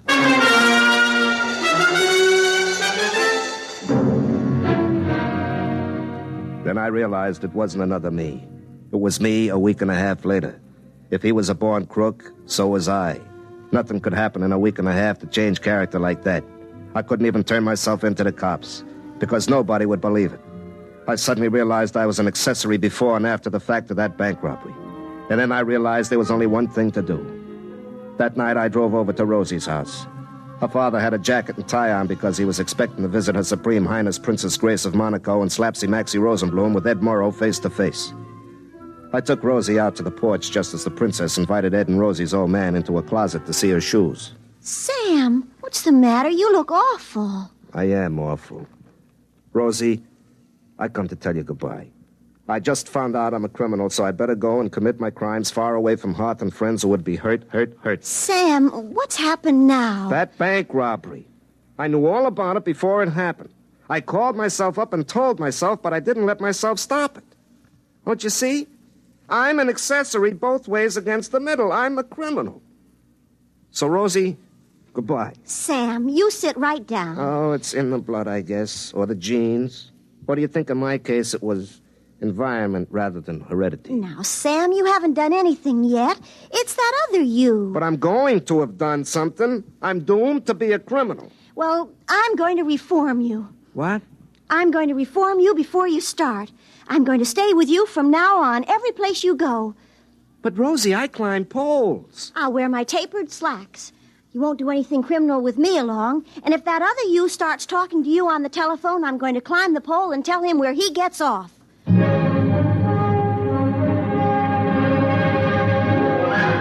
And that's just what she did.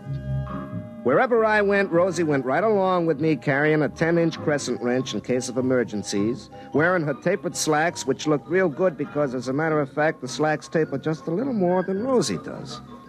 Well, she made me stay over in her brother who was away in the Marine's room and locked me in at night.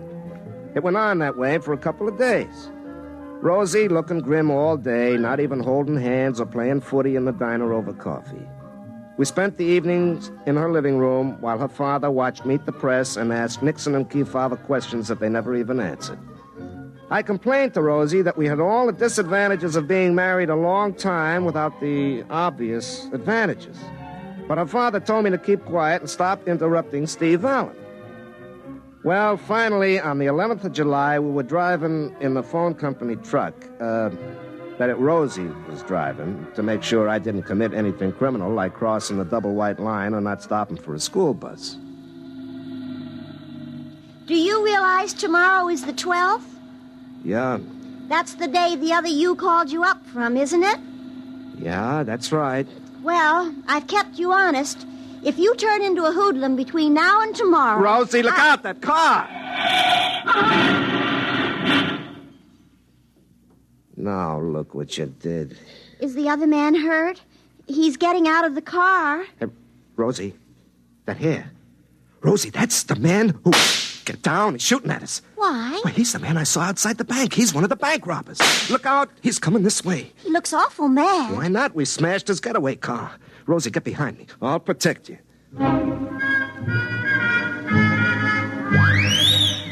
The fella came up to us holding his gun and looking pretty upset. And he was just about to say something when Rosie reached over my shoulder and hit him on the head with her crescent wrench. I took a length of wire and my pliers, and I had his hand spliced behind his back before he came to. We threw him in the back of the truck and took him into the sheriff at Dunsville. He confessed right away and told where his buddies were hiding out. Rosie locked me up in her brother's room again that night, and then it all came clear to me. In the morning, Rosie came out on the truck with me again, and she was still trying to reform me. I let her come along, but inside I was grinning. What are you sneering about, Sam? I'm not sneering, I'm grinning. Rosie, do you realize there's a $5,000 reward for those robbers? And we get it? Well, I'm still worried about that other you. Oh. Well, we'll take care of that right now. Sam, what are you doing? Now, just a minute, honey. I gotta climb that pole.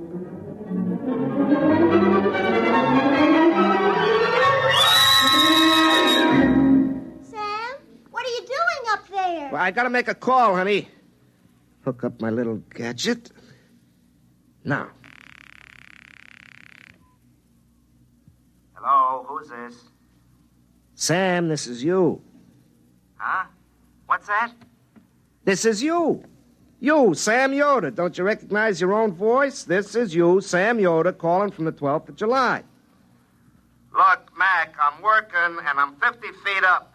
Don't hang up.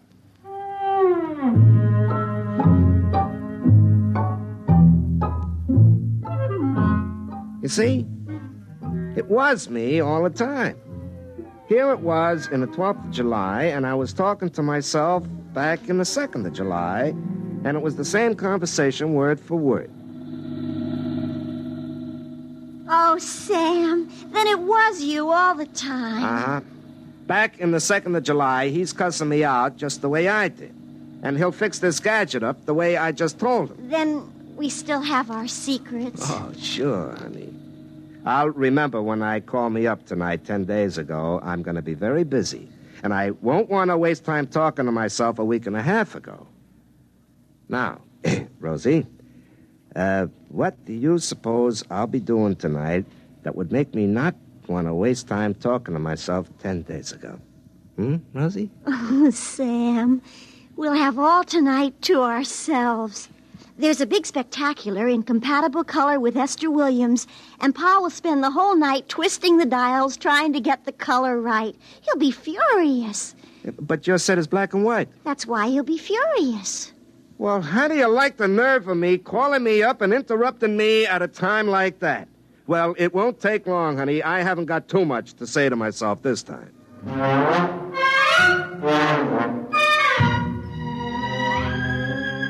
Well, that's the way it went. Rosie and I got married. Like I say, I wouldn't believe this story if I was you. Of course, what with horse races and things like that, we're doing pretty well, but that could just be good luck. But folks around this part of the country don't want to bet with me. I am the only one in the country who won a bet that Don Larson would pitch a perfect no-hit, no-run game in the World Series. You see, I had a little advance information. You have just heard X-1 presented by the National Broadcasting Company in cooperation with Galaxy Science Fiction Magazine, which this month features Of All Possible Worlds by William Tenn, a story which demonstrates that changing the world is simple. The trick is to do it before you have a chance to undo it. Galaxy Magazine, on your newsstand today. Tonight, by transcription, X-1 has brought you Sam, This Is You, a story from the pages of Galaxy written by Murray Leinster and adapted for radio by Ernest Kenoy. Featured in the cast were Larry Haynes as Sam and Pat Hosley as Rosie. Your announcer, Fred Collins. X-1 was directed by Daniel Sutter and is an NBC Radio Network production.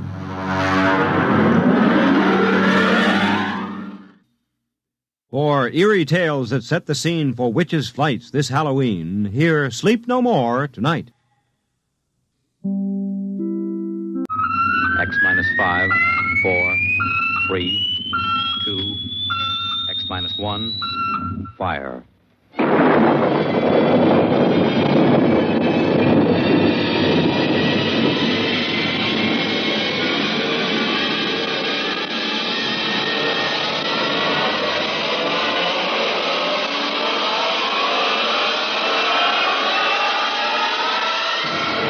Tonight, George Lefferts' original radio drama of the 21st century, Perigi's Wonderful Dolls.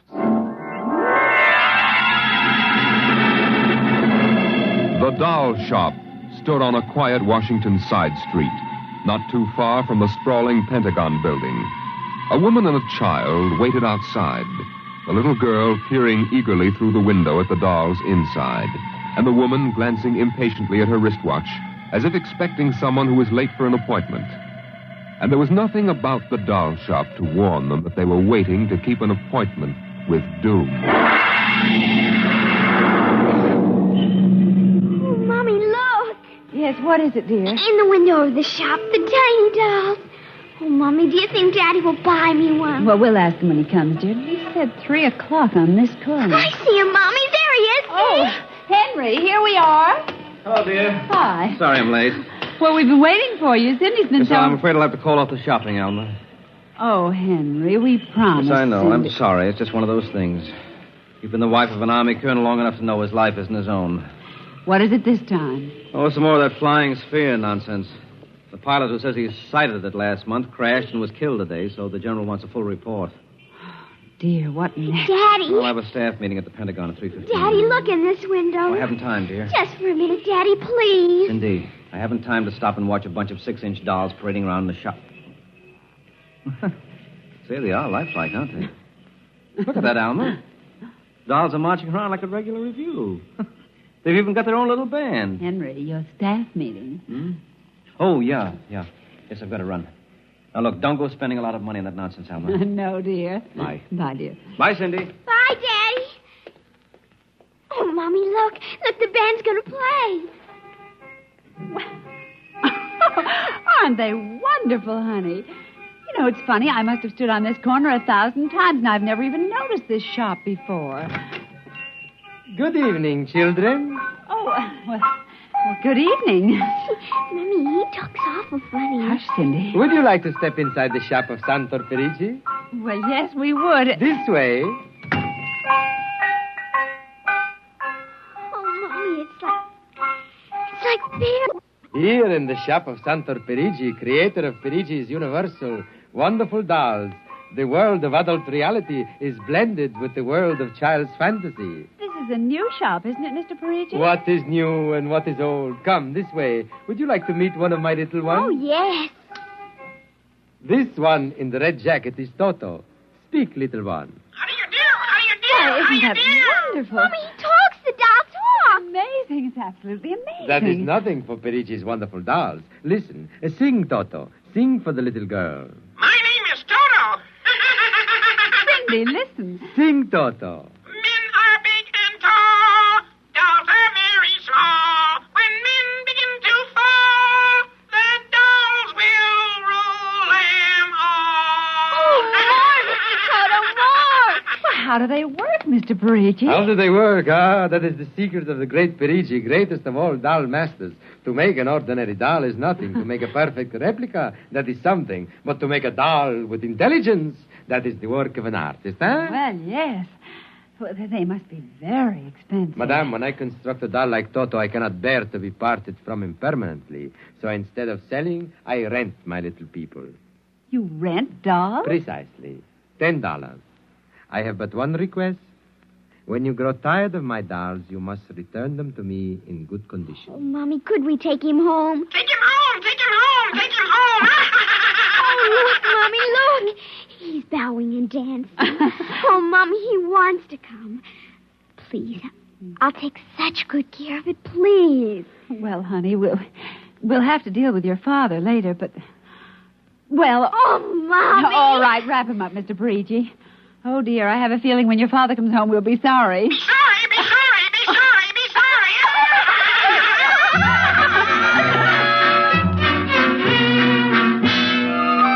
Now, Toto, my room, and you're going to sleep right here next to my pillow.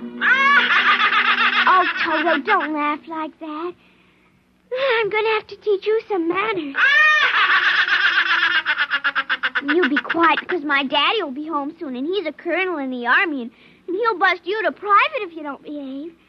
Now, you wait here. I'm going to introduce you to my puppy dog, Mr. Blister. So be good now. Here, Blister. Here, Blister. Come on, Blister. Come here. Mr. Blister, now this is Toto. Oh, dear, I don't think Mr. Blister likes you too much. Stop it, Mr. Blister. Now, come over here and shake hands with Toto, Mr. Blister. Come on now. Mr. Blister, let him go! Let go! Let go! Cindy, Mr. Blister, come over here. Why, what happened, dear? Mr. Blister tried to bite my doll. Look how frightened Toto is. Dolls don't get frightened, Cindy. But he is, Mommy. He screamed. You just imagined it, honey. But he did. He did. Well, Mr. Blister didn't mean it. You know he's the gentlest little pup alive. He isn't. He's nasty and I hate him. Cindy, you've hurt his feelings. Kid. He tried to buy my new doll, and I don't ever want to see him again. Ever. Oh, dear. All right, Mr. Blister. You come downstairs with me. Come on now. Cindy's angry at you tonight. I'll kill him. Why, Cindy, where did you hear a thing like that? Toto said it. Well, I see. Well, you've had an exciting day, honey. You brush your teeth now and go to bed. Daddy's coming home late, so we'll see you in the morning. Hmm? Good night, darling. Sleep well. I hate him, Mr. Toto. I hate him. Hate him, hate him, hate him, hate him.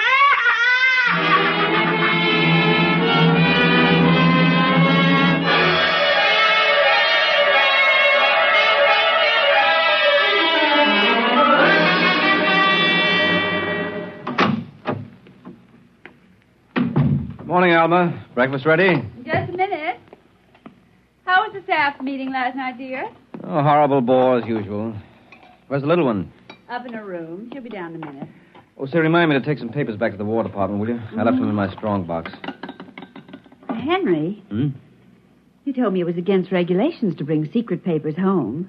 Well, I had to finish some work for the old man. Nobody will ever know the difference. Well, I suppose not. Oh, dear, would you feed the puppy before we sit down? His bowl's under the sink. Where is he? See, that's funny.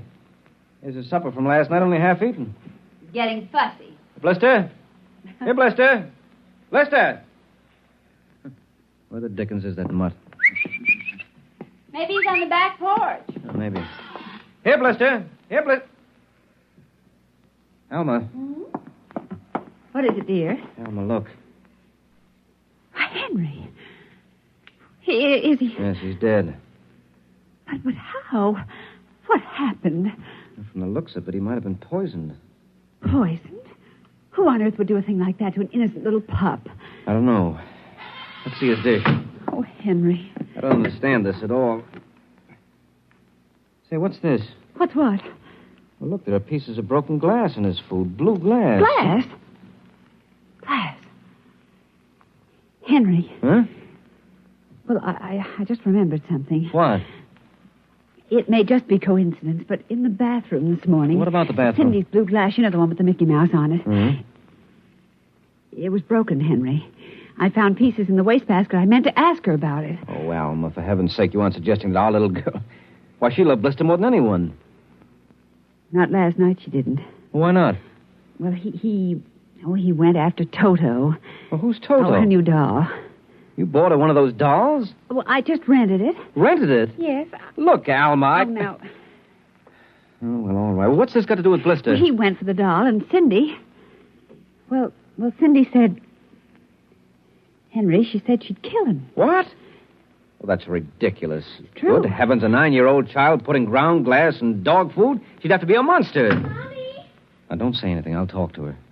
Good morning, dear. Morning, Mommy. Morning, Daddy. Hello. What's the matter? Nothing, Cindy. Sit down, dear. Yes, sir. Cindy, your mother tells me you broke your blue drinking glass. Oh, no, I didn't break it. Now, Cindy... I didn't. Well, now, somebody broke it. It wasn't your mother, and it wasn't me. Well, then it must have been Toto. Cynthia. Cindy, you know Toto was only a doll. Now, a doll couldn't have broken your glass, could he? Well? But he must have done it, Daddy. Cindy, you know how Daddy feels about little girls who tell untruths. I'd hate to think you'd done something you knew was wrong, and you were blaming it on a doll. What's the matter with Mr. Blister? Is he sick? He's dead, Cindy. Oh, no, he can't be dead. He isn't dead, Daddy. No, he isn't. He isn't. Mommy, Yes, dear. but he'll come back. He has to come back. No, he won't come back, honey. Not ever. No, Cindy, not ever. Now that we've told you, Cindy, do you want to change your mind about the glass? Henry, let her alone. Daddy, you think I killed him? See what you've done. The child feels guilty enough, Henry. Oh, dear, this is no time for feelings to interfere. Feelings don't know any time, Henry. When they come, they just come. You go up to your room, honey. Daddy and I'll be up in just a minute. I don't want to. Please, Cindy. We'll be right up. Please. There, that's a good girl. And close the kitchen door behind you.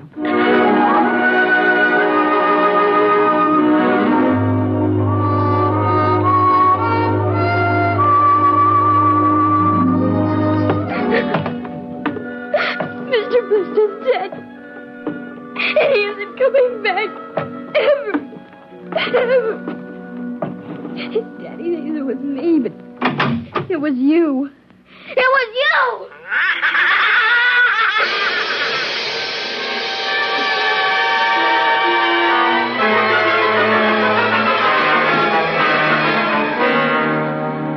You're listening to NBC Radio's award-winning science fiction series, X-1. Now we return to X-1 and Perigi's Wonderful Dolls.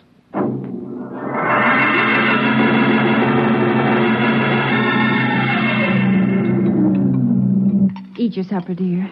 I'm not hungry. Cindy, you scarcely touched your lunch. I don't feel like eating. Is it Mr. Blister? Oh, Mama. Cindy, answer your mother. Now, Henry, she'll work it out in her own way, dear. Oh, I don't know. When I was a boy, there was such a thing as discipline. Where this child is being brought up... Henry. Well, it's true. There's no respect. Lying. Oh, I don't know. Alma, what's happened to us? We were a nice, peaceful, happy family until you bought that cursed doll. Now who's blaming things on the doll? Well, it's true.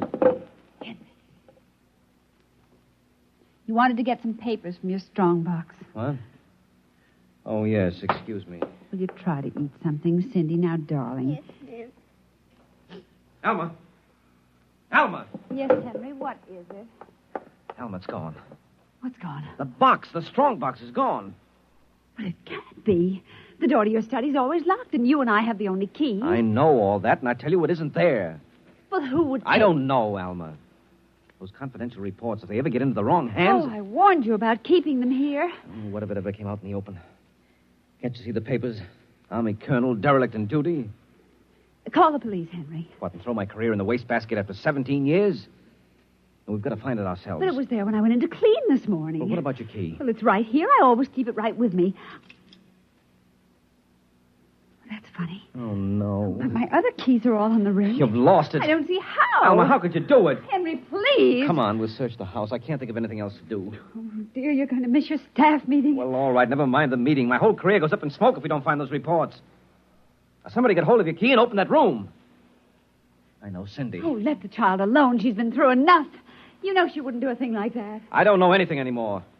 I don't know my own child. I don't even know you. Henry. All I know is that strongbox is gone with papers that are dynamite if the wrong person gets them. The question being who? What's that? Coming from upstairs. Doodle,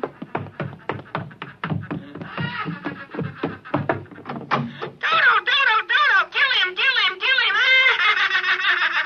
How do you do? Stop How it. do you do? How do you do? Blasted little imp! There. Henry. But since we've got this thing... Henry. What? Look, Where? What? around the doll's neck. The key. The key to your study. It was Cindy, after all. I don't believe it. Ever since she got this fool doll, she's been acting half insane. First the dog, now this. I think she hates us, Alma. Henry, Cindy is my child, and I know her. I know she's a good, sensitive little person with no malice in her. You're just simply refusing to face the facts, dear. What are you going to do? I'm going downstairs and have a talk with that young lady.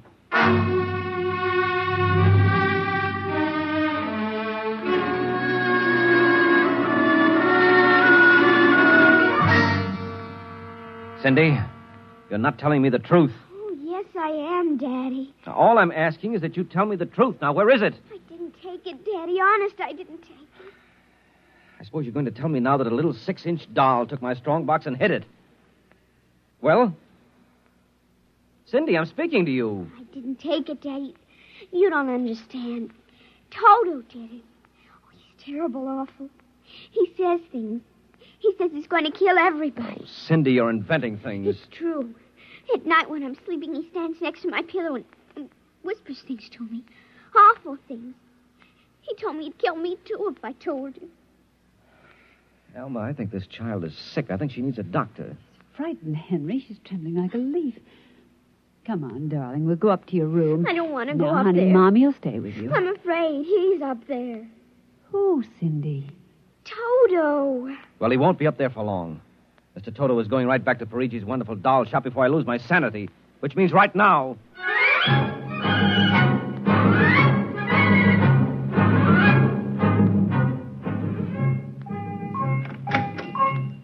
Ah, Colonel Grayson. Welcome to the home of Perigi's wonderful doll. Are you Perigi? Santor Perigi, creator of the universal doll. The doll with the mind. The doll Yes, with... well, I'm returning one of your masterpieces. Oh? If you will step into the rear of my shop. Now, what is the complaint? There's no complaint. Here's your doll. Good riddance. My little Toto, rejected, you found the world of men too filled with hate. We will change all that later on. Return to your comrades in the window, little one. And now, Colonel Grayson? I think we have no further business, sir. Ah, but we do, Colonel. Let me see. Here it is. Do you recognize this, Colonel? That's my strongbox. Quit. My little Toto is very clever, sir. Are you trying to tell me your doll stole that from me? Let us not say stole. I'm merely keeping it in custody. What's your game, Perigi? Blackmail. You give me what I want, I do not ruin your career. What do you want? Information. We already know something from the reports of the War Department, reported by one of your pilots. What government do you represent? I represent Perigi's wonderful dolls, none other. I'm not so naive, sir. Perhaps I should explain. Each man hides something from the world. Each man loves something more than life. With the help of my wonderful dolls, I obtain personal information which enables me to control the men who control the world. Men like you. Hand over that strong box. I warn you, I have a gun. Give it to me. You are being foolish. Put down that walking stick. Now. No closer. Now.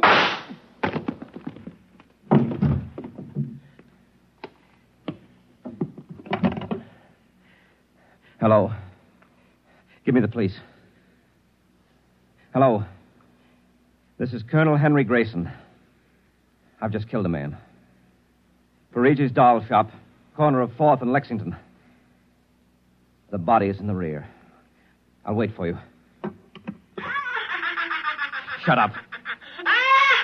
Shut up, you little fiend! Colonel Grayson! Did I hear you speak? Colonel Henry Grayson! Oh, it can't be. I must be going out of my mind. A 6-inch doll. Shut up! Your master's dead. You are mistaken, Colonel. I, Toto, am the master. What do you mean? If you will examine the body of Santo Perigi, you will see that he does not bleed. And he does not bleed, Colonel, because Santo Perigi never lived. Never lived. Santo Perigi is a doll. A doll? But he's a man. He talks. He walks. The people of Meritrix are skillful doll builders. Meritrix?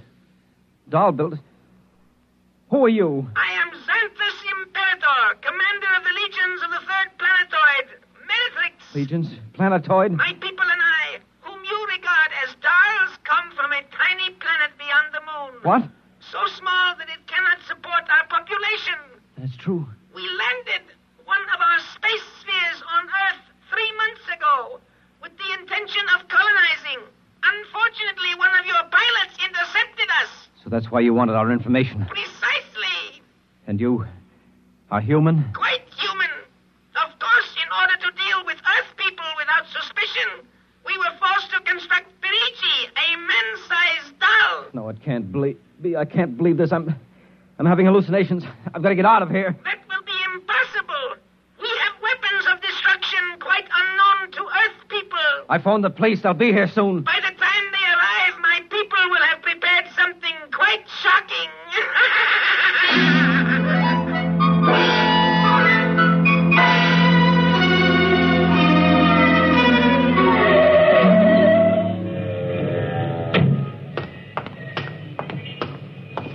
Keep me covered, Brian. Okay, Sarge.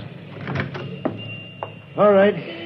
You the guy who turned in the call? Yes, that's right, Sergeant. Where's the body? Well, you see, it isn't exactly a body. What do you mean? It's a doll. What? Now, wait, you've got to let me explain. I know this sounds fantastic, but I've stumbled onto an unbelievable plot. Yeah? Keep talking. Well, you see, these little dolls, they aren't really dolls. They're tiny people. Now, there's a big doll named Santo Perigi. They're using him as a front to run the shop. He's off his trolley, Sarge. Now, look here. Now, listen, mister, we got to call it. There was a murder here. Now, if there was one, where is the body? Well, it's behind the curtains in the back. Only, you see, it isn't really a body. It's a big wax dummy. It's all part of their plot to gain control of the world. Holy smoke, he's really off his rocker. Now, look, if you don't believe me, I'll prove it to you. Come here. Look behind this curtain, and you'll see the dummy lying on the floor. Welcome, gentlemen. Are you looking for something? Perigi. This is impossible. I smashed his skull. Do you know this guy? That's the one, the doll. What's your name, mister? Perigi, Santo Perigi, creator of the universal doll. Uh-huh. Did you ever see this man? Never until just now. That's not true. He's lying. I tell you, he's nothing but a big doll. The real masters are the little dolls. Ryan, are you getting this? He's wacko, Sarge. No, He's a fruitcake. I'm not crazy, I tell you. I can prove it. They must have fixed up his head where I smashed it in. Touch him and you'll see. Mr. Perigi, you know what this guy is talking about? The man is demented, obviously. No, that's not true. I tell you, there's a plot to control the Earth. I've got to call the War Department. They want to know about the flying sphere. Holy mackerel, this gets worse every minute. Ryan. Take him to headquarters? No, save some time. Take him down to Psycho Ward. Okay, all right, Buck. wait. Just come along nice and quiet. No, don't you see? He's nothing but a man-sized doll. Sure, and the little ones are going to take over the earth, and you're going where you can cut out some... Listen to me. You've got to... Sorry you had all this trouble, Mr. Perigi. Poor chap. He is obviously suffering from delusions. Well, he's not the only one in Washington today. You know, we've been getting a whole string of crack-ups lately. Bigwigs blowing their tops under pressure. If you could see some of the names in our confidential files. You keep confidential files on cases like this? Certainly. Believe me, they'd be dynamite if they ever got in the wrong hands. Well, I better be running along. I'll be. My little girl would be nuts for that. So? Then please accept the doll for saving my life. That madman might have killed me. Yes, but Take Toto home with you as a gift. Well, now, I don't know, Mr. Perigi. It's against regulations for us to accept favors. But this is not for you. It is for your little daughter. And if you will only take the doll and give him a good home, you will be doing me a great favor. Well, then, if you insist, and thanks very much. When my kid sees this, will she be surprised? Yes, Toto will come as a great surprise. A very great surprise. Eh, Toto?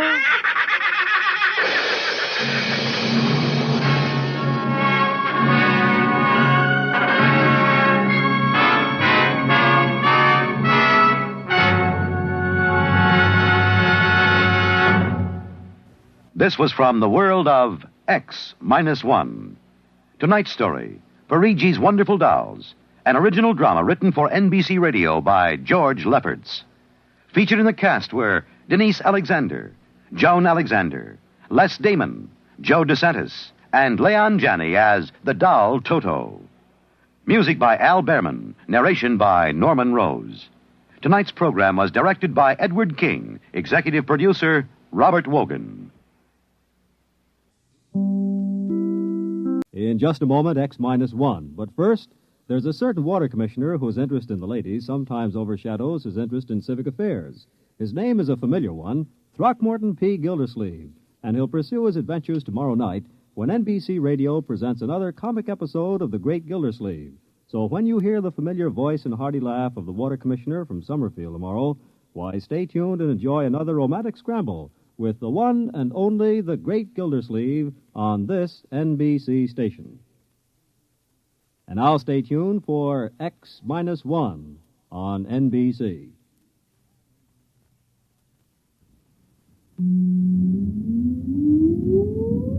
Countdown for blast off.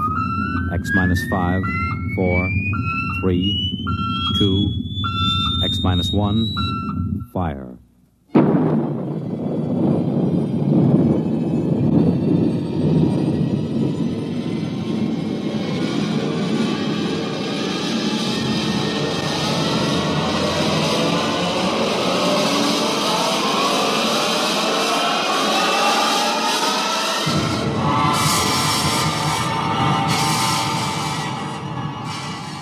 From the far horizons of the unknown come transcribed tales of new dimensions in time and space.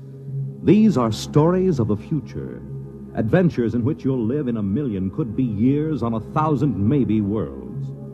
The National Broadcasting Company, in cooperation with Galaxy Science Fiction Magazine, presents X-1.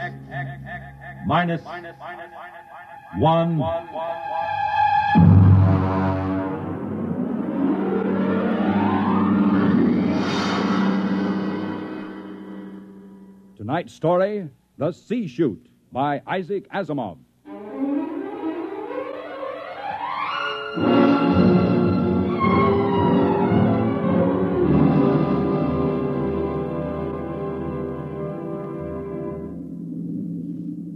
We were on our way home to Earth when it happened. 6 of us, coming home as passengers aboard the merchant spaceship Starfire. At the start of the Second Interstellar War, the one between Earth and the planet Chloro. And then it happened.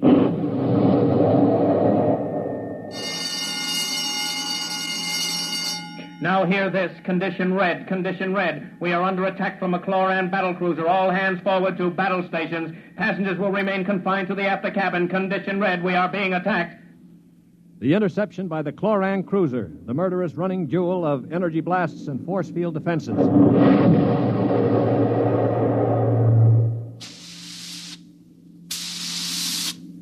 We huddled in the passenger's after cabin, terrified, not knowing how the battle was going. We could hear the desperate bursts of steam through the steering tubes as the Starfire maneuvered to dodge the enemy attacks. And then...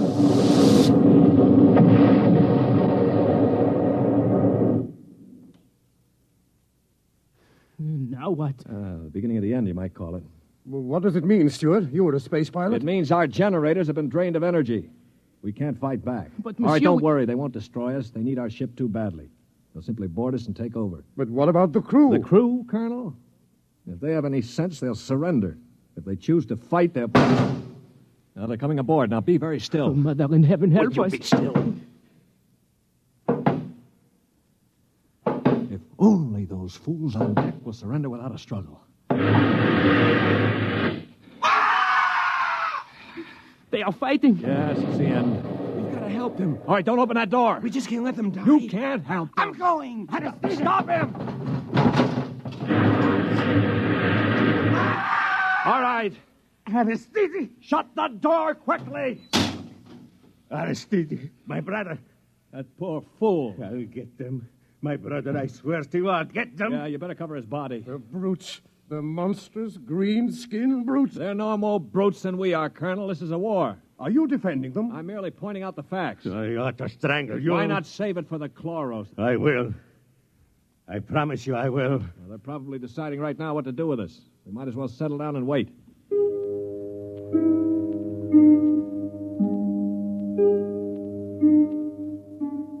We sat there, the five of us, and listened while the Chloran invaders killed off the members of the Starfire's crew. Among us was Colonel Anthony Wyndham, an old Colonel Blimp type with a lame leg. Wyndham had spent his life in the militia back on Earth, but had never seen a battle. There was Demetrius Poliorkitis, who had just watched his brother being killed by a chlorocarbonizer. Poli was a huge man. He and his brother had tried truck farming in Arcturus and given it up after 2 seasons. Then there was LeBlanc, a sensitive, frightened young man of 22, and Randolph Mullen, who looked like somebody's caricature of a bookkeeper. A mild, balding, milquetoast little man. And there was myself, John Stewart. I was the only one who'd ever had contact with the Chloro people. I had a pair of artoplasm hands to prove it. It is quiet now. Yeah, they've finished with the crew. Mr. Stewart? Yes, Mr. Mullen. What do you think will happen next? Well, they'll put a prize crew of 2 aboard and take us to one of their home planets as prisoners of war. Only 2 of the Chloros will stay aboard? Well, 2 is all they'll need. Why, Colonel? You're thinking of leading a gallant raid to retake the ship? Well, simply a point of information, Dasher. All right, then let me give you another point of information. If you want to commit suicide quick, just open that bulkhead door. 3 steps inside, you'd fall on your face. But why? Don't you smell anything, LeBlanc? Get close to the door. It smells like gas. Yeah, it is gas. Chlorine gas. They breathe it like we breathe oxygen. They've chlorinated the whole crew's compartment. One big whiff of that and we'd all be dead. So just forget about rushing the Chloros. How do you know so much about their habits, Stuart? I lived on a Chloro planet for 6 months. You see these hands? They were mangled in the oxygenating machinery of my own quarters. They grew these artoplasm things and operated. They're weak, but at least I have hands again. Monsieur Stewart. Yeah. Will they kill us? No. Why do you say that? Because in their own way, they're gentlemen. Probably will be interned for the duration. You call them gentlemen. After they kill my brother in cold blood, you call them gentlemen. You know, Stuart, you sound more and more like a blasted Greenie sympathizer. Blasted, man. Where's your patriotism and loyalty? My loyalty is where it belongs, with honesty and decency, regardless of the shape of the being it appears in. This is a ridiculous war. Why are we fighting these people? We can live only on planets with oxygen, and oxygen is poison to them. They can live only in chlorine atmosphere, which is deadly to us. Yet we're fighting them over a bunch of worthless asteroids that neither of us can live on comfortably. Well, it's a matter of principle. It's a matter of stupid pride and greed. I don't like what you say, mister. Why not? Because you talk too nice about these greeny scum. They're good to you, eh? Well, they weren't good to my brother. They killed him. And I think maybe I'll kill you, you rotten greeny scum. Mullen, grab him. I can't break his hold. They are coming in. Foley, let him go. They saved your life this time. But when I'm finished with them... Quiet. I think they're opening the lock. Well, don't get between us. Foley, don't lose your head. They'll kill us all. I greet you, Earthmen.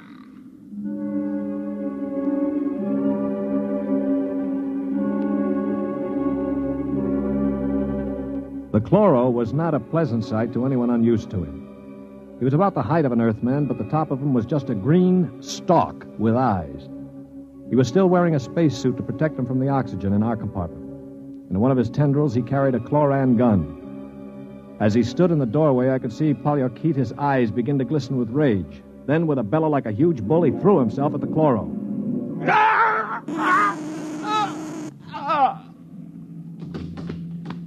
He is not dead, merely temporarily paralyzed. You five will remain together as prisoners of war. We expect to reach our own planet within several weeks, your time. There you will be interned for the duration of the war. If any of you attempts to leave this compartment, we shall be forced to destroy you. That is all I have to communicate.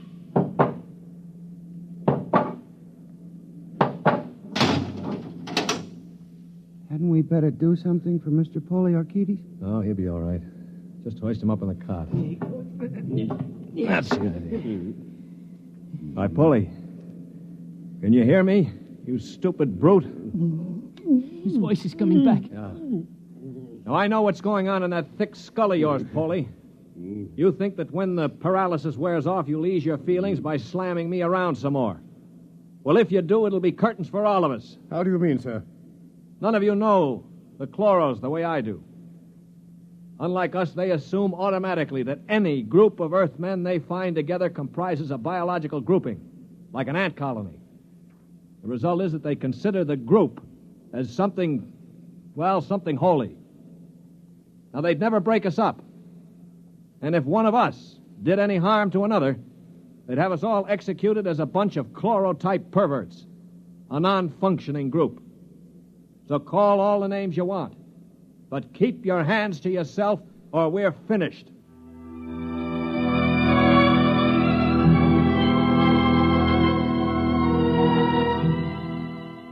My little speech had a sobering effect on the group. For the next 24 hours, we did little besides eat our rations and think. I tried to evaluate them. The colonel I had figured for an old windbag. Polyarchetes was a hate-filled brute. LeBlanc would crack first.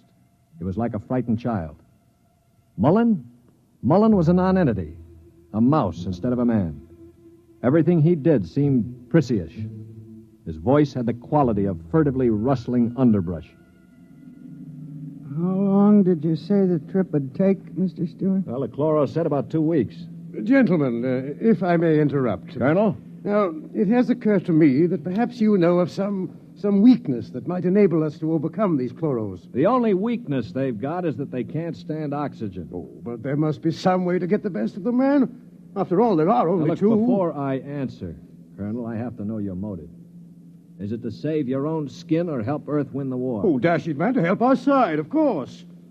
What we're looking for is the way to save the ship for Earth without losing our lives, yes? Well, all right, let's take a vote then. LeBlanc? I have a wife waiting on Earth, Mr. Stewart. I do not want to die. Uh-huh. Hero number 1. What about you, Moklin?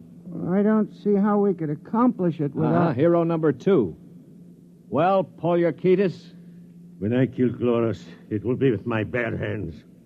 On their planet, I will kill dozens, I promise you. 3 down. Well, Colonel, don't you want to march to glory, an old militiaman like you? Your attitude is very cynical and unbecoming, Stuart. I see. Well, then I'll have to blow the ship up myself. Stuart! Don't worry, Colonel. I don't intend to be a dead hero. Of course, there is a way we might do it. What did you say, Mr. Mullen? There's a spacesuit and magnetic boots stored in that locker over there. We might be able to reach the control room from the outside of the ship. The outside? But how would we get outside? Well, this compartment has a C-chute. It must. What is a C-chute? A C-chute, my boy, is a casualty chute. It doesn't get talked about much, but all the main compartments have them. They're just little airlocks down which you slide a corpse. Burial in space. Oh, blast it, Mullen. Suppose you did get outside. How could you re-enter the ship? Through the steam tubes, the ones they use to guide the ship. Wait a minute, Mullen. What do you know about steam tubes? I thought you were a bookkeeper. Well, on Arcturus, I got interested in spaceship models. I studied all about them. On my own time, of course. Yeah, naturally. At any rate, I learned that the steam tubes have an access vent directly to the control room for repairs and so forth. And the chloros, they are in the control room. What do you think, Stuart? Well, it's a video sort of idea, but it might just work. We could get permission from the chloros to open the C-chute and bury Paulie's brother. And one of us could slip into it, work forward, and climb up through the steam tube. The question being, which one? What about you? You with your loud talk and your sneers. I'm no hero, Paulie. I've already said that. My object is to stay alive. The steam tube let go while you were in it, you'd be broiled like a lobster. Now, how about the colonel here? If I were younger, blasted, I'd trounce you. You know very well with my injured leg. Yeah, of course. Not to mention my artificial hands. Well, now, what unfortunate deformities do the rest of us have? Paulie? You just keep talking, Mr. Big Mouth, and pretty soon we'll kick your teeth in. Of course, that's your standard reply to everything, isn't it? LeBlanc, will you do it? I cannot. Not even to get back to Denise? Please, I cannot. LeBlanc needn't go. I'll do it. What? After all, it is my idea. Wait a minute. Are you serious, Mullen? Yes. Well, how? I don't understand. Why? Why you? Well, it seems no one else will do it. But that's no reason, man. I can't think of any other. Look here. Do you really intend to go through with it, sir? Yes, I suppose I do. Well, dash it, man. Let me shake your hand. You're an Earthman, by heaven. You do this thing, and win or die, I'll bear witness for you.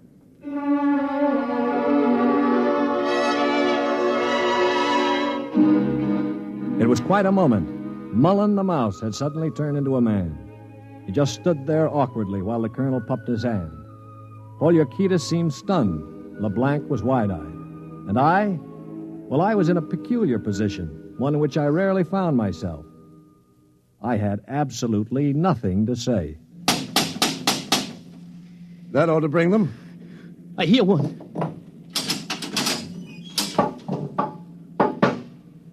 What is it, Earthmen? One member of our unit is dead, as you know. We request permission to jettison his body out of the casualty chute. You may do so. You'll have to open the chute lock from the control room. I will do so. Is there anything else? No. Nothing else, thank you.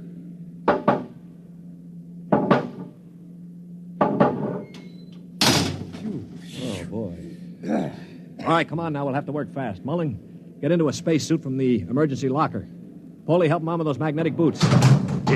Hurry. I'm working as fast as I can. The arm. There. All right, give me the helmet. The helmet? Okay.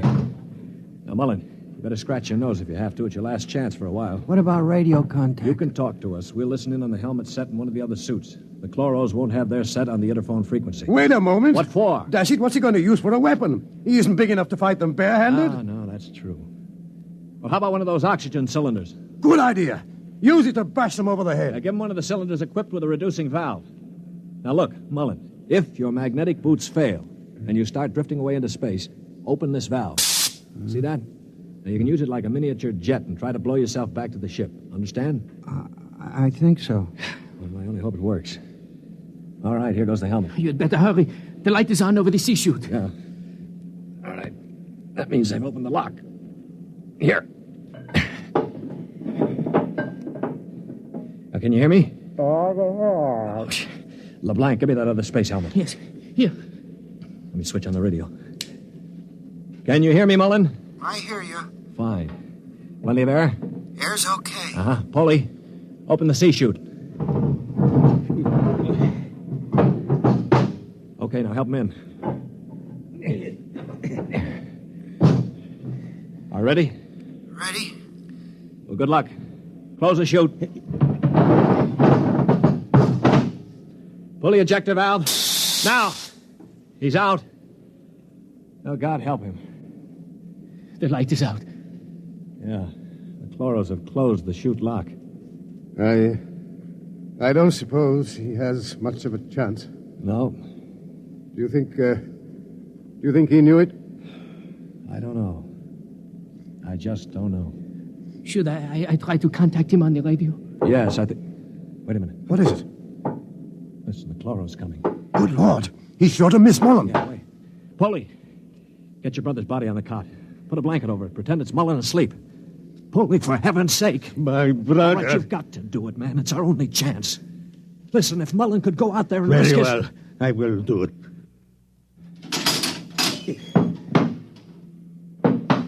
Earthmen, Yes. you have jettisoned the body. Yes. Good. Is there something further we can do? No, We are very tired. Our grief is very great at losing one of our unit. We would like to rest alone. I will respect your wishes. I see that one of your units sleeps already. Yes, Mr. Mullen was overcome with grief. I leave you. Oh, brother. Polly, I thought sure you were going to rush him. With that brave little guy out there. What do you think I am, anyway? And to think I laughed at him. It makes me ashamed. Yeah, I guess I've been saying some things that maybe weren't too funny. I owe all of you an apology. Do you think it's safe to try the radio? Yeah, we better. Hello? Hello, Mullen. Can you hear me? Yes, I hear you. Where are you? I'm standing on the outside of the ship. All right, now take care. One misstep and you'll be marooned in space. Now, can you find the steam tubes? I think I've found one of them already. I can feel the rim. I just hope it doesn't let go when I get inside. Be careful. I'm going into the tube now. I can feel the ladder rungs they use to repair the inside. Yeah, well, keep in contact. I'm in the tube now. Good Lord. They've let go with a blast. Oh, well, it may be the starboard tubes. Mullen! Still here. They use the other tubes, fortunately. Now, if they don't try to correct for over-deflection... Yeah, keep moving. I seem to be... Wait. Yes, I'm at the end of the tube now, where it opens into the control room. Good. Now, look, there's a small metal door there. Can you feel it? Yes, I'm afraid it's locked from the other side. Oh. I can't budge it. Mullen, listen to me. Stewart, I'm scared. I'm terribly scared. Yeah, all right. Now, hang on. Don't blow up. Listen to me. Are you listening? Yes. Take the spare oxygen tank. Bang on the metal door that leads to the control room.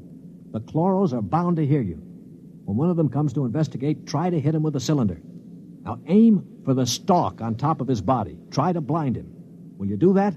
I'll try. Well, now, go on. Only one can come. The other will stay at the controls. Now, start banging.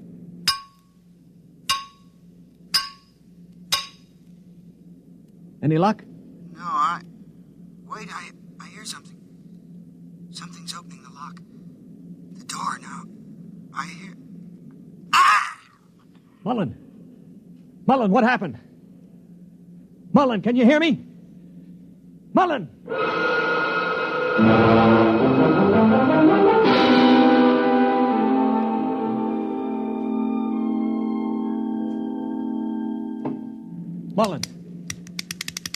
Mullen! Oh, it's no use. They must have gotten him. Yeah, he was one brave little guy, that one. But suppose they have just got him in the control room.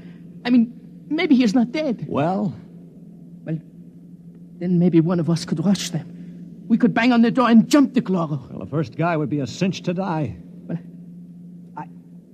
I would be willing to take the chance. You? Why not? I could try. Not you. I'm the strongest. I do it. Now listen, you chaps. I'm an old man. I've got nothing to live for anyway. Suppose I throw myself at the ray gun. Wait a minute. What's going on here? 20 minutes ago, there wasn't one of you who'd risk his little finger to get us out of here. Now you're falling all over each other. Maybe Mr. Mullen teaches us a lesson, huh? Yeah. Okay, Polly, give me the wrench. I'll start banging on the door.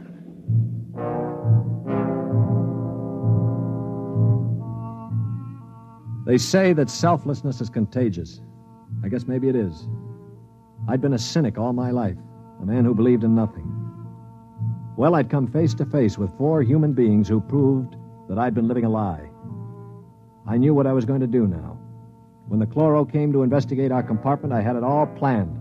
If only my poor, weak hands would hold out long enough. Ready? Ready. Here goes. That should bring him. Try again. Wait, listen. Shh.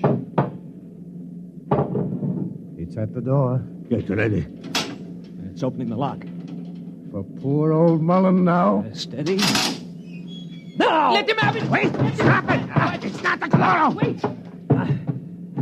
Good Lord. It's Mullen. Here, get the helmet off. That's it. All right, now lift. Mullen, are you all right? I seem to be quite all right. Well, the chloros. Both dead. At least I hope so. Well, what happened? Well, I banged on the steam tube hatch and a chloro opened it. Yeah? I hit him with a cylinder. It blinded him, I guess, but didn't kill him. He grabbed me and pulled me into the cabin. In the struggle, he broke my transmitter. That's why I couldn't talk to you. Finally, I managed to club him down. Well, what about the other one? The other one almost got me. It must have heard the scuffle and came into the cabin with a ray gun. What I did, I guess, was pure reflex. The cabin atmosphere was chlorine, of course, and the greenie didn't have a spacesuit on. Uh-huh. So I just turned on the oxygen valve in that spare tube. It was like spraying an insect with poison. Well, you're a brave man, Mullen. I'd have been scared to death. Mullen, what is it? Mullen.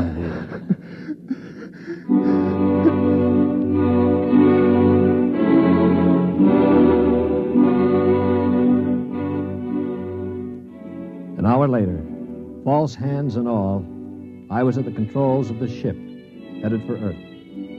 We'd gotten rid of the chlorinating equipment and restored the oxygen naturally. Mullen was asleep in the cabin under a sedative, or so I thought until the cabin door opened. Mullen, for Pete's sake, get back to bed. No, I'm quite all right now, really. Do you mind if I watch how you operate the ship? No, not at all. Sit down.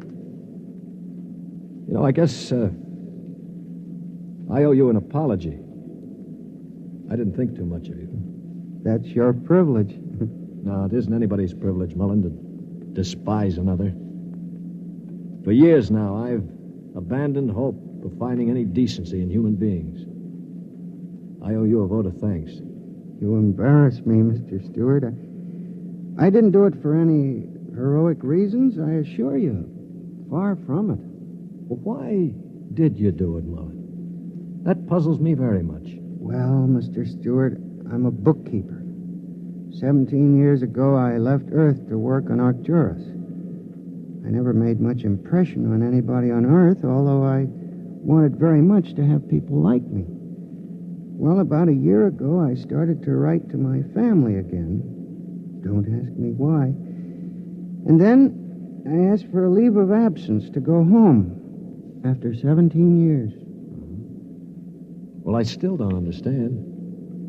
It wasn't patriotism or love of a woman or money or any of those things. What was it? Mr. Stewart, haven't you ever been homesick?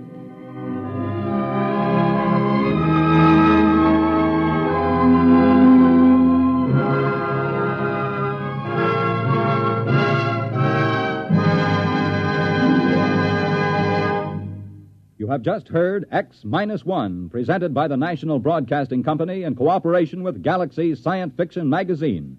which this month features A Gun for Dinosaur by L. Sprague de Camp, a story of hunters in the bloodiest and most ferocious arena of all prehistoric Earth, where hunting reptile heavyweights is no job for human lightweights.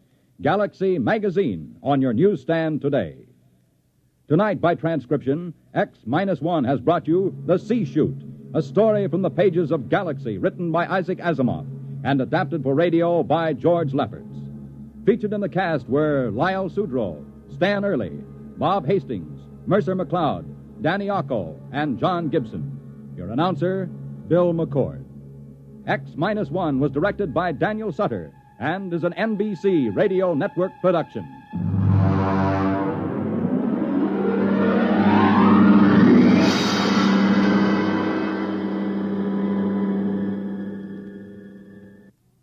Next week, on a distant planet in a forgotten colony of Earth, a man is ordered to commit a murder.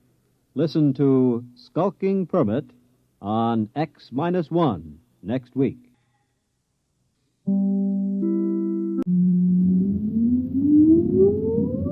Countdown for blast-off. X-5, 4, 3, 2, X-1, fire.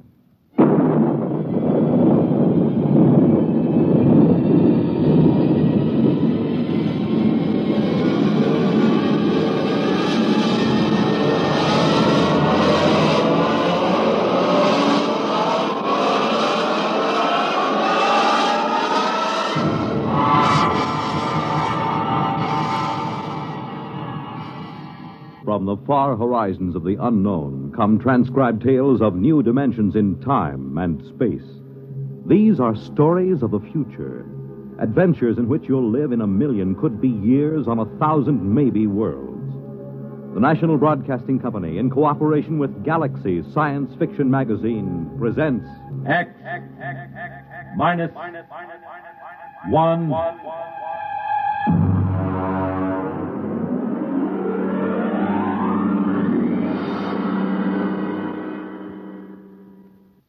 Tonight, the time is 1965. The place, a golf course. The story, open warfare.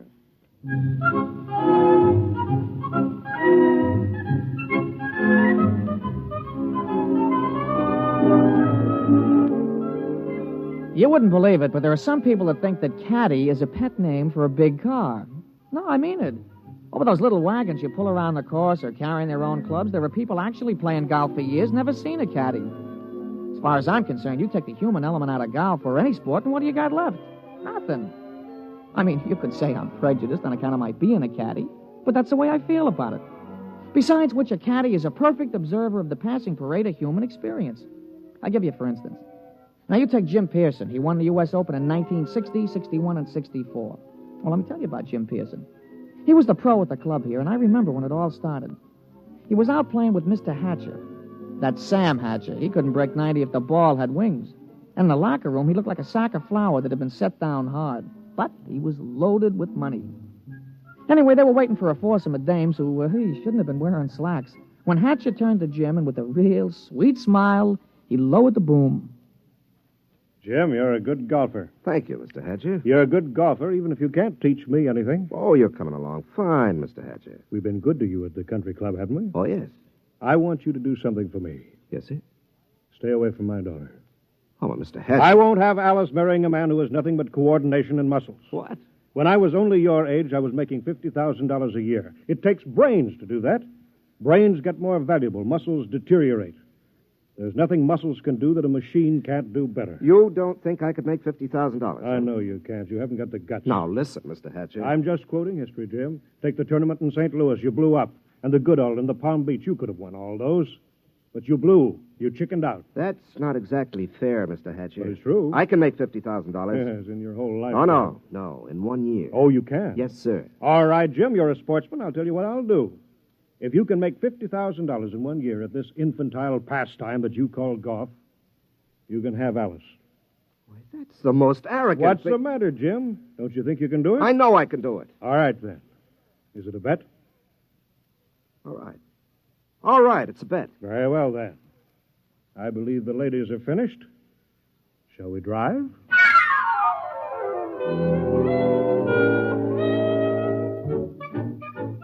Naturally, old man Hatcher set a trap for him. And I guess it worked pretty good, too. Jim knew I heard the whole thing, so he used to talk it over with me. Hey, you've been doing real good this season, Mr. Pearson. Sure. Been away on the whole circuit. I haven't seen Alice more than one day at a time in the last 6 months. You, hear from Miss Hatcher? Oh, yes. Yes, I got a telegram right after I won the first tournament. It said, and I quote, "I won't be bought and sold. Signed, Alice." She found out about that bet, huh? Yeah, I'm sure her father made sure she did. Wouldn't it frost you? It did. It cost me $5,000 in tournament money, and then I just got mad. You know, the cold mad, the kind of mad that puts 20 yards on your drive? Yeah, I know what you mean. Sometimes when I get sore at the caddy master, I go out to the driving range. Bango! Every time you hit it, you got it right between his eyes. Yeah, that's the idea. Every time I slam a ball down the fairway, I feel as if I've just belted Hatcher right behind the ear. You, still figure you got a chance? Oh, I'm going to get that $50,000 this year, all right. I'm going to win the U.S. Open, and that's worth $25,000 in cash plus vaudeville appearances or Ed Sullivan's television show or something. And I'm going to take the money and I'm going to lay it in front of Alice and I'm going to say, I wasn't buying you. I was buying the right to tell you I love you. Ah, gee, that's pretty. All right, never mind. Give me a number 7 iron.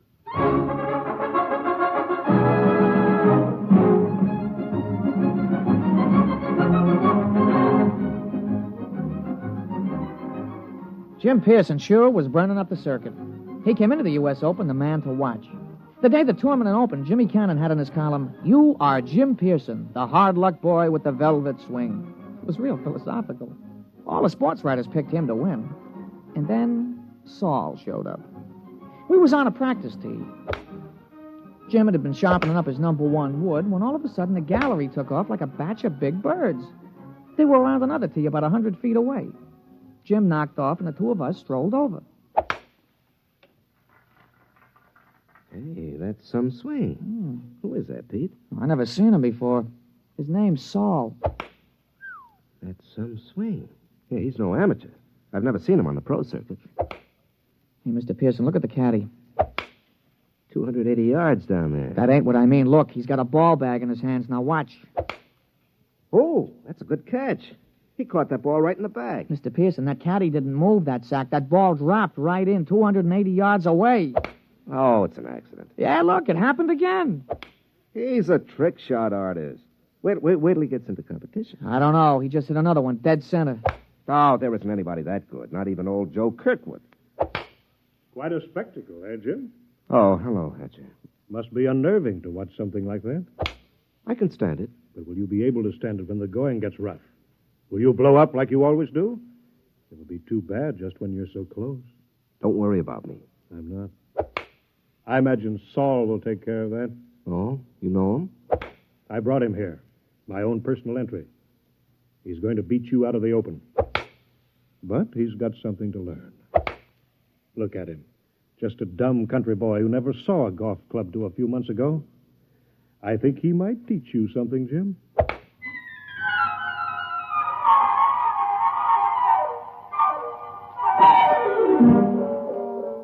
I could tell Jim was going to have a good day the minute he took his driver out of the bag.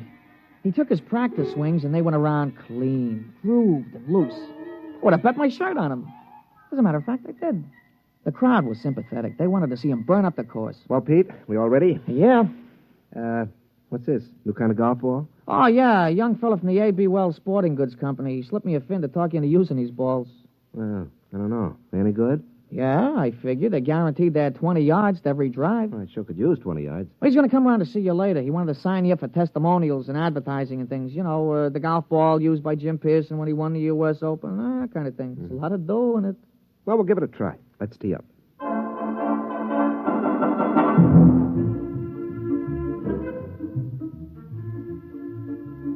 Oh, he started off real good. A long, straight drive right down the fairway. It was a birdie 4. Jim was clicking them off that day. There you are, Pete. 34 and a 32 for 66 on the 18. 6 birdies, 12 pars. Yeah, 3 more rounds like that should win easy. Hey, how are the new golf balls? Huh? Oh, fine. You know, they aren't kidding. It does average out about 20 yards longer on the drive. I'll have to get a couple more dozen.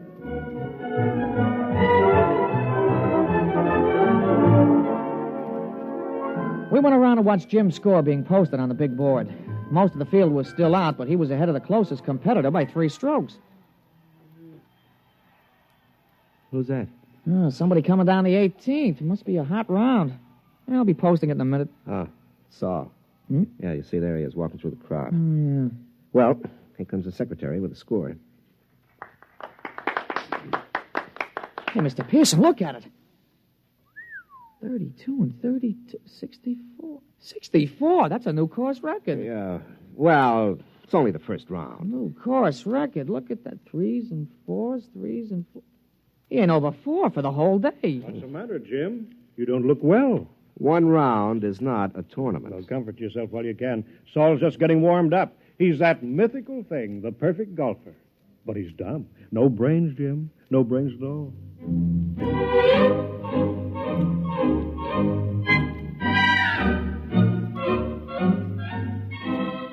Naturally, in the sports broadcasts and the newspapers, Jim could have been playing on a miniature golf course at Asbury Park, New Jersey. The big news was Saul. They all called him Silent Saul.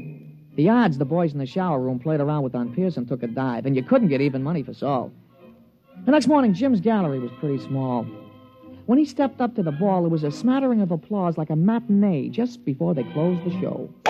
But his drive was as straight as the day before and longer by about 20 yards on the average. Hey, that's a nice putt, Mr. Pearson. Yeah. Who's that? That's Saul, I'm afraid. He's coming around behind you. Well, he's going to have a big fight.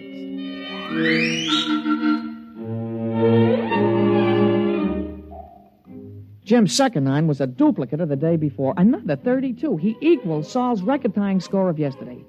Then when we came in to read it on the big board, he looked like somebody hit him on the head with a driver. Look at that, Pete. 31 out, 31 back for a 62. He's got me by 2 strokes today. And 4 strokes in all. What do you got to say, Jim? Oh, nothing, Mr. Hatcher.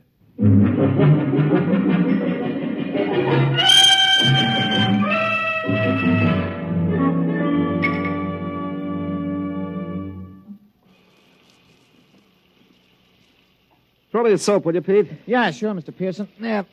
Thanks. You know, there's something wrong, Pete. Just doesn't happen this way. That's tough luck, Mr. Pearson. No, it's not that. People don't just pop out of nowhere and break all records at the Open. Men don't take up golf and become perfect golfers in a month. He's got to have some weakness. Well, if he has, he ain't shown it yet. Well, I've got to find it.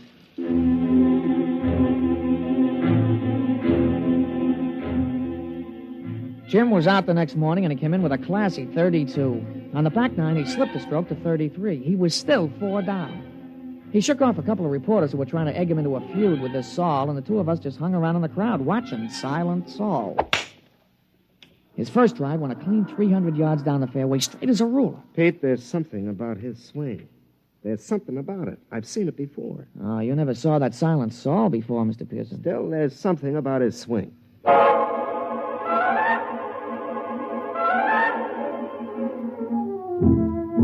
On the follow-up shot, Saul had about 240 to go. He took a club from his bag and took a few wiggling gestures, set his driver behind the ball, and swung. Pete? Did you see that swing? Those wiggles? Yeah. Yeah, well, a lot of guys do that. Yeah, but it's unnecessary. I mean, you don't have to make those wiggles before you address the ball. Yeah, sure, and you don't have to spit 3 times every time you got a tough putt, but you do. But there's still something strange about him. Everything about him is perfection, except those wiggles. And he doesn't talk. Look at him putting. Just look at him. Mm-hmm. That could be Todd Winters, couldn't it? Yeah, he does look something like Winters. Yeah, when he putts. But that iron shot, who wiggles like that? Who does those wiggles? George Potter. Yeah, I guess he does. Yeah, and the approach shot, Pete. That's Gordon Brown. Nobody else bends the knee that way. He really gave it a lot of study, huh? And the drive. That grooved swing on the drive. Pete, come on. I've watched enough.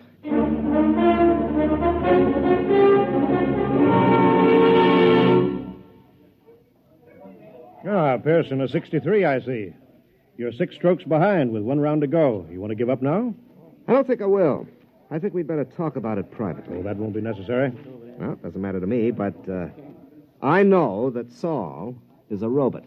So you think he's a robot? Isn't he? Of course he is. How does it feel to be beaten at your own game by a mindless machine? Oh, you haven't won yet.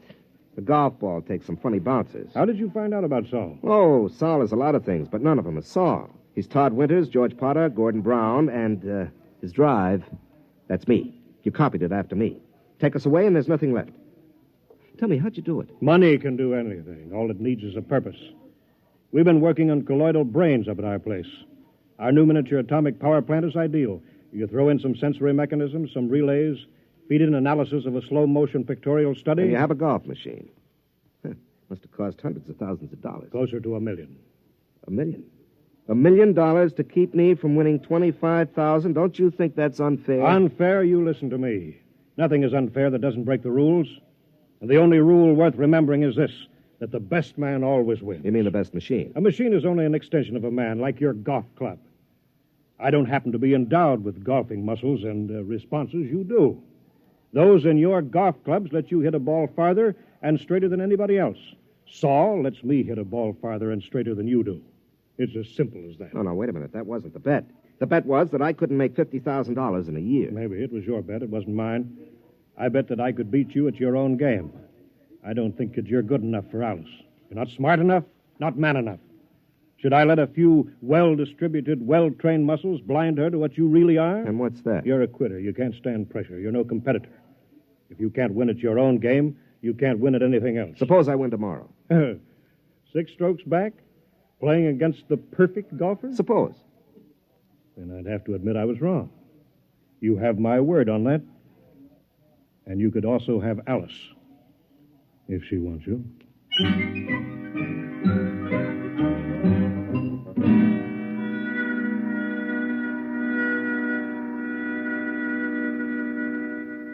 Somewhere, Saul must have an Achilles heel. Pete, the prime fact about man is his adaptability. Yeah, sure. Yeah. They've got to build in at least one constant, if not more. How about judgment? I don't think so. They could tell whether he'd have wind or rain or sun or slow greens or something. They got to take care of that. Yeah, I suppose so. Hey, maybe you could jimmy him. You know, drop sugar in his gas tank or something, smash him up. Oh, no. That isn't fair. Saul is fair. Well, I mean, Mr. Hatcher, he's playing fair according to his lights. He could have had me crippled or poisoned or something, but he didn't. Well, I'll just have to beat him on our own ground on the golf course. Oh, I don't know, Mr. Pearson. You'll have to shoot in the 50s. Well, a golf ball takes some funny bounces. Yeah, it sure does. Wait a minute, there is a constant. Listen, Pete, you know Saul's caddy? Yeah, I know him. An illiterate type of guy, yeah. Could he use $10 or maybe 20 or 50? He's a caddy, isn't he? All right. Pete, I want you to talk to him. You'll do better than I can.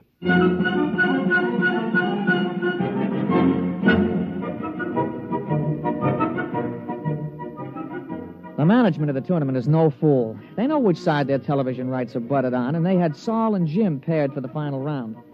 Jim's drive took a tail-end hook. It dived into the rough behind a clump of trees. Wasn't a very happy start. Saul took a ball from his caddy, teed it up, and settled himself. Hey, that's some drive, Mr. Pearson. Yeah, that was some drive. It's about 340 yards, isn't it? Some drive. You got a tough lie there on your ball, Mr. Pearson. You going to play it safe out on the fairway? No. You see that hole between those two trees? Mr. Pearson, that ain't sensible golf. Pete, sensible golf won't win.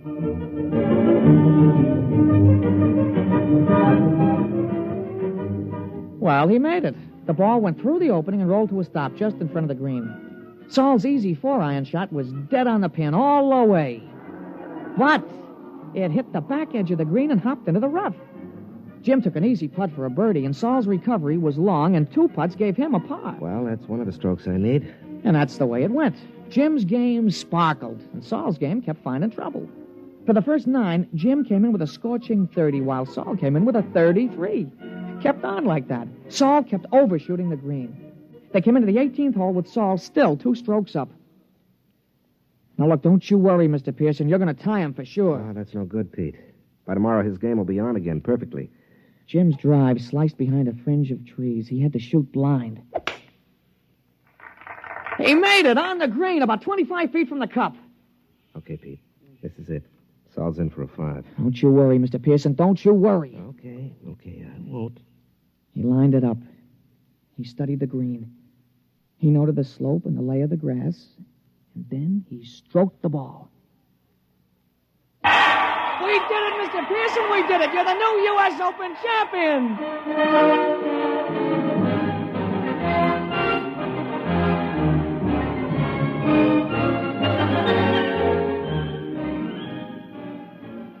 Well, we finally busted loose from the television and the movies and all those hangers-on, and we ducked around the back to the pro shop, where we run into Mr. Hatcher. How did you do it? How did you do it? Well, Mr. Hatcher, under extremely restricted sets of circumstances, a machine is better than a man, but over the long run, over the gamut of situations, a machine doesn't have a chance. Just can't compete. I still don't understand. It cost $1 million. $1 million. Here, have a souvenir. You can take this golf ball. No. Look at it.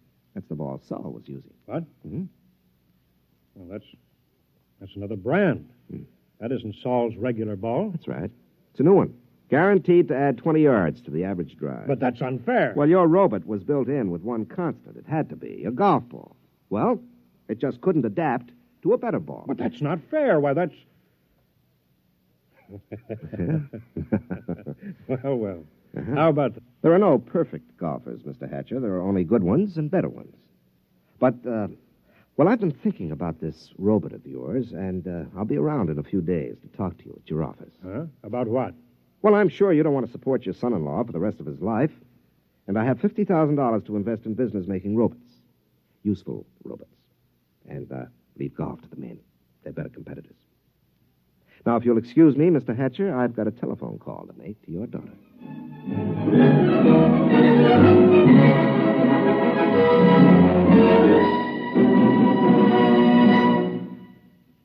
You have just heard X-1, presented by the National Broadcasting Company in cooperation with Galaxy Science Fiction Magazine, which this month features The Other Celia, a story which proves that something drastic should happen to all snoopers, but nothing as shocking and frightful as this. Galaxy Magazine, on your newsstand today. Tonight, by transcription, X-1 has brought you Open Warfare, a story from the pages of Galaxy written by James E. Gunn and adapted for radio by Ernest Kenoy. Featured in our cast were Jack Grimes as Pete, Larry Haynes as Jim, and Wendell Holmes as Mr. Hatcher. This is Fred Collins. X-1 was directed by Daniel Sutter and is an NBC Radio Network production.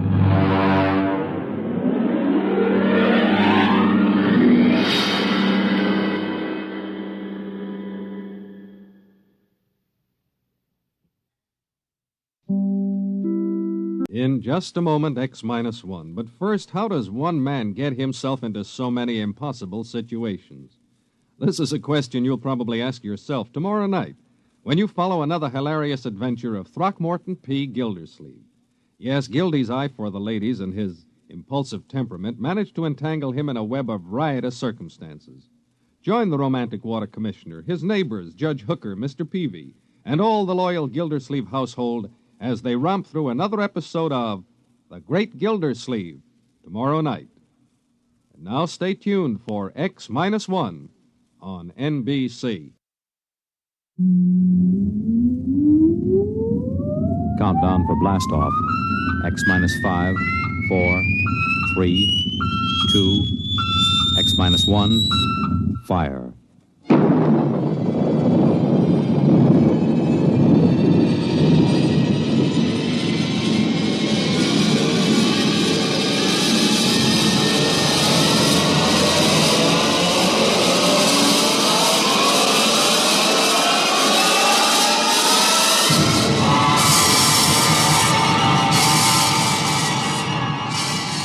From the far horizons of the unknown come transcribed tales of new dimensions in time and space.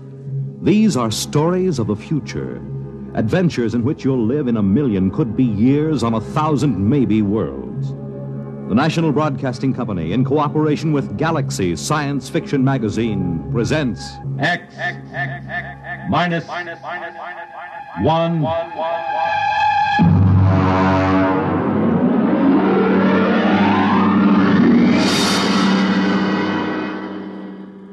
Tonight's story, The Cave of Night, by James E. Gunn. Oh, you want a level, Charlie? Okay. Though yet of Hamlet, our dear brothers, death the memory be... Anyway, how's it, okay? Okay. Check recording, will you? I may go over a half hour. Make sure they've got another reel of tape ready, okay? All right, Look, Bill, I've just put the segments of tape together for the next week's show. I'm going to record my narrations, and we'll listen to it together tomorrow. I know this is unusual, but you're the producer, and I don't want you out on a limb that may be sawed off behind us. This week's show is liable to either win us every award from the Peabody to the Pulitzer Prize, or maybe put the network out of business.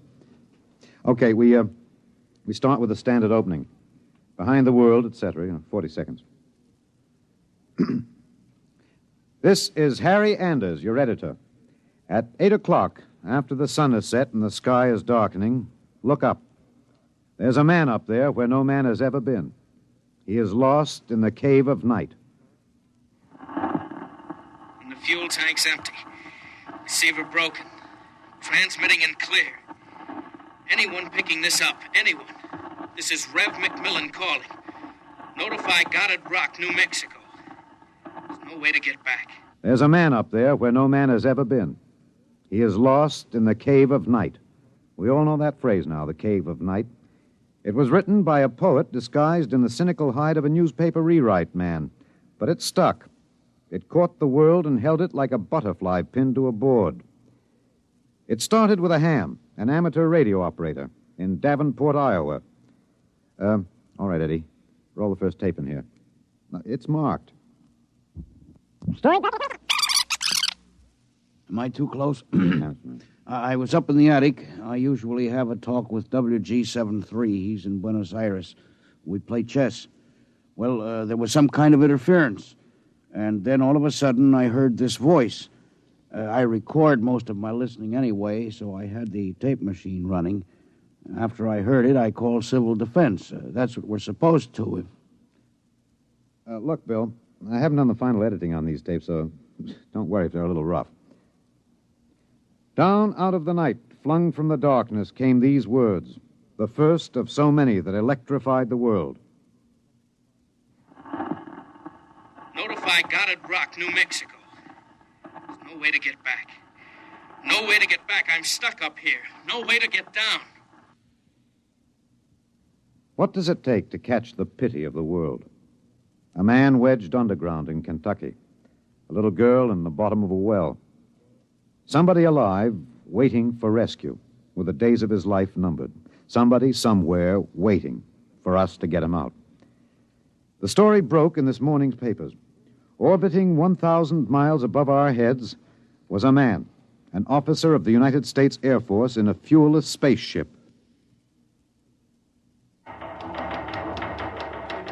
We're recording at the desk of Mike Bayless, senior night editor of the Continental Press National Wire. Hey, you always get a reaction like this. I remember the Floyd Collins story in the 20s. Fellow trapped in that cave in Kentucky, remember? Oh, sure. And the whole country hanging on to see if he could get out. Then there was that little girl stuck in the well. Kathy Fiskers? Yeah. We pulled all those stories out and put them on the wire for background. But this hit bigger. We got the first lead from an Air Force handout in New Mexico. They just said an experimental rocket failed to return to base. But by that time, the cat was out of the bag. Ham operators picked up those messages from Boston to Fairbanks, Alaska. Mr. Bayless, you first used the phrase, the cave of night, didn't you? Yeah, I guess so. I mean, you got to get a little purple on a thing like this. People eat it up. You can't spread it on too thick. Anyway, I was lost in a cave once when I was a kid in upstate New York. I waited around for a couple of hours in the dark until they came for me. It kind of reminded me of that. It reminded the world of terrors at night, of struggling awake through nightmares. The fears of loneliness, darkness, falling, suffocation, thirst. It reminded me of Rev McMillan. Perhaps I have an advantage over all the other reporters for newspapers and radio and television because I knew Rev McMillan. I knew him in college and in the Air Force. I knew that he was testing rocket-powered craft at Goddard, but I didn't know they were so close to space. No one knew, till those messages of desperation crackled down through the atmosphere. I remembered Rev when I saw those headlines that morning. Straight black hair, Clark Gable ears, a reckless grin. He ate well, reveled in expert jazz and Mozart opera, and he talked incessantly. His southern speech was no drawl. There was too much to say. And now he was alone. And soon all that might be extinguished. The men from the radio newsrooms rushed to Goddard Rocket Base armed with miniature tape recorders. I was certainly getting a good story on this. Gentlemen, I'll hold it down for you. I'm Colonel Arthur J. Hannigan, Information Officer for Goddard Rocket Base, and I'm authorized to issue the following statement. First Lieutenant Reverty L. McMillan, United States Air Force pilot, Experimental Rocket Division, took off from Goddard Base at 22:34 Rocky Mountain time. His craft, the XR-37 Mark II, a hydrazine nitric three-stage rocket. I'm sorry I can't describe it, boys. Classified. Well, in order to maintain orbit, the motors were pulsed for 1 second every 15 seconds elapsed time. After 3 minutes, the exhaust was seen by ground spectroscope observation to flare for half a minute. His fuel supply is exhausted. The craft has reached sustaining orbital speed. What does that mean, Colonel? He's out of gas. He can't get down. The first mobilization was of the scientific brains massed at Goddard. Few of them knew Rev. Brains at a research project are usually carefully sorted out and salted away from the distractions of the outside world. They designed, they invented, they calibrated and theorized. But they didn't know the short, stocky man with a lopsided grin who rode the fruit of their labor up and out, and now circled the world of his birth, with time ticking out. I covered the hearings in Washington for the network newsroom. I flew down from New York, and the stewardess came out every few minutes to tell the passengers the latest news. She called him Rev, although she never knew him, and once I thought I saw a tear. The hearing was before the subcommittee of the Senate Committee on Military Affairs. Presiding, Senator Allen J. Haggister of Kentucky. All right, General Finch. You've made the technical situation fairly comprehensive, even to an old canebrake redneck hillbilly like myself. I have tried to make the gravity of the situation apparent, sir. It appears to me, General, that the sacred life of a human being created in the image of his maker is in danger. It is no light thing to be thrown away like some guinea pig. If that ship wasn't safe, if that poor man up there in the cave of night is to die, somebody is responsible. Isn't that right, General? Sir, a manned rocket was sent up because of one simple fact. It takes a computer of tremendous versatility and capacity to operate a Harrison-Munch reactor engine. A computer of infinite complexity. And I ask you, General, I put the question to you, why was such a computer not designed? It has been designed, sir.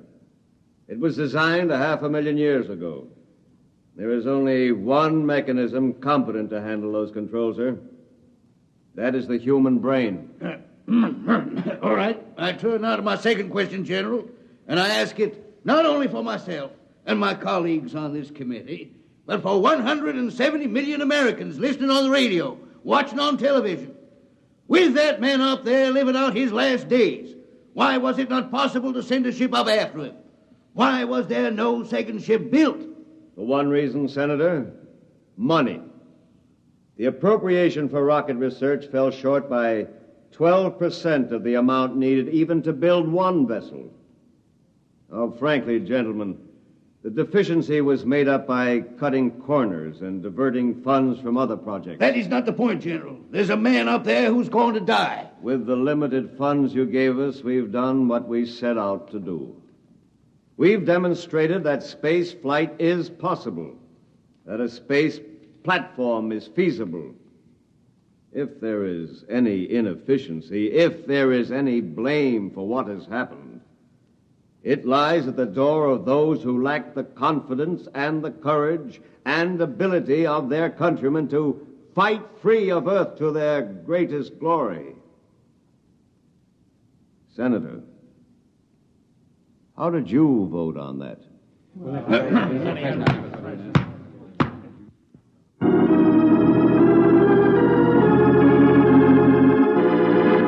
This is Harry Anders in the gallery of the Washington National Cathedral.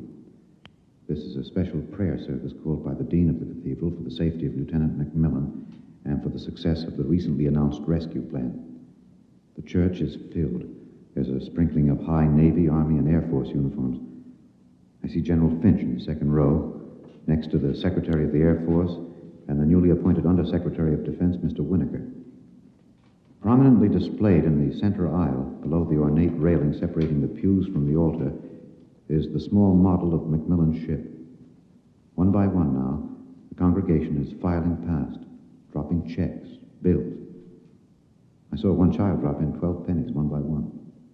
All contributions are to be used to defray the cost of the rescue effort. The congregation is now kneeling to pray.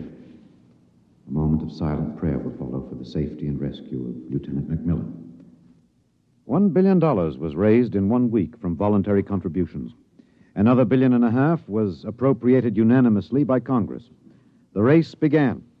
Would the rescue party reach the ship in time?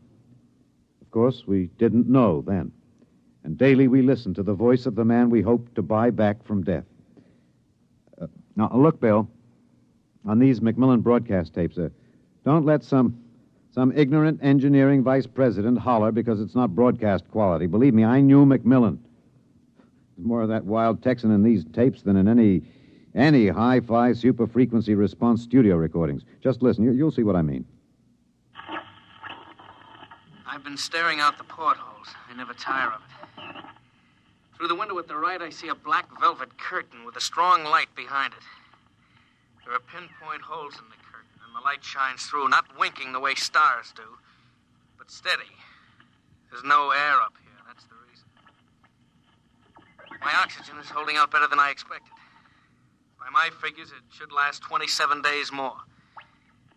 I shouldn't use so much of it talking all the time, but it's hard to stop.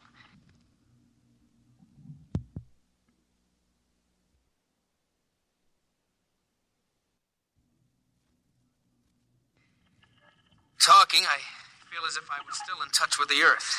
Still one of you. Even though I am way up here. Too bad the receiver is broken, but if it had to be one or the other, I'm glad it was the transmitter that came through all right. There's only one of me. There are billions of you to talk to. You can't see me now. You'll have to wait hours for the dawn. I'll have mine in a few minutes. That's the way he talked. And as we listened to the lonely voice from the night, the engineers, the scientists, the construction men worked round the clock. General Finch presented the problem in the pool interview. I asked the questions for the combined networks that afternoon. Most of you heard the complete broadcast live as he briefed the world with the clipped, laconic delivery of a soldier. There are two basic problems. We've recovered the first and second stages of the rocket. We've only to construct the third stage. The second problem is more difficult. The pilot. Lieutenant Macmillan was the only man physically and psychologically qualified. We discovered that in our first program. His training and orientation took 18 months. We have now to duplicate this in 27 days. You think it's possible, General? I don't know. That's all, Mr. Anders. Stevenson, get me some coffee, will you? Black and some kind of sandwich, no butter, no mayonnaise. And then the voice from the cave asked a question and expected no answer. Do you hear me down there? Sometimes I wonder. I wish there was some way I could be sure you were hearing me. Just that one thing might keep me from going crazy. I was there the night we answered that question. I was there in a helicopter over Kansas City. This is Harry Anders speaking to you from a helicopter over Kansas City. There are 15 seconds till midnight. The plan was developed by General Finch. At precisely midnight, every light in the city will be out and then flashed on in 2-second intervals. This will be the exact moment that Macmillan's ship is calculated to pass overhead. It's almost time now. 5, 4, 3, 2, 1. There they go. Off. On. Off.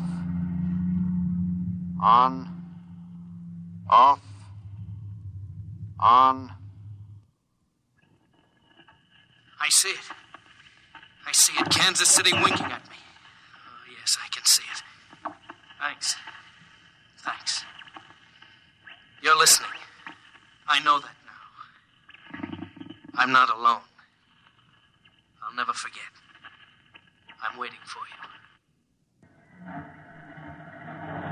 We're recording in the press gallery of the Goddard Rocket Base main construction hangar. The vast third stage component stands before us, men swarming up and down the gantry cranes. The Mark III is being built to carry 5 men instead of 1. The pilot selection has been kept a top secret to avoid unnecessary strain on the men selected.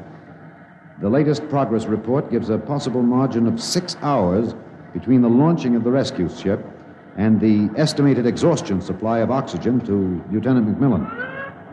The shift is changing now. The expert construction workers recruited from across the country by the combined efforts of the Air Force Personnel Service, the Atomic Energy Commission, and the International United Electrical Workers and United Auto Workers of the AFL-CIO. The margin is 6 hours. 6 hours between life and death for Lieutenant Reverdy L. McMillan. An hour ago, I saw the sun rise over Russia. Looks like any other land from here. The green where it should be green. Farther north, a sort of mud color. And then white where the snow is still deep. Up here, you wonder why we're so different when the land is the same. You think we're all the same children of the same mother planet. Who says we're different? Can you hear me in the back? Hey, stand a little close. Well, how about this? Yeah. That's better. That's better. All right, gentlemen, I have exactly 5 minutes for the press conference. Therefore, I'm not going to answer any questions. Progress report is as follows. As a safety factor, we're constructing 2 complete 3-stage rockets and 6 additional 3rd-stage components. The telemetered reports from McMillan's ship have added important additional information, and the first of the rescue vessels should be ready to be launched at the estimated time, weather permitting. Now, don't ask a question. Within certain limitations of air turbulence, the rocket will be ready to lift in time to save Lieutenant McMillan. 21 days. The air is bad tonight. Can't seem to get a full breath. It seems to stick in the lungs. It doesn't matter, though. But I wish you could see what I've seen. The vast spreading universe around Earth like a bride in a soft veil. You'd know then that we belong out here. Come out, mankind. Come out and see what I have seen.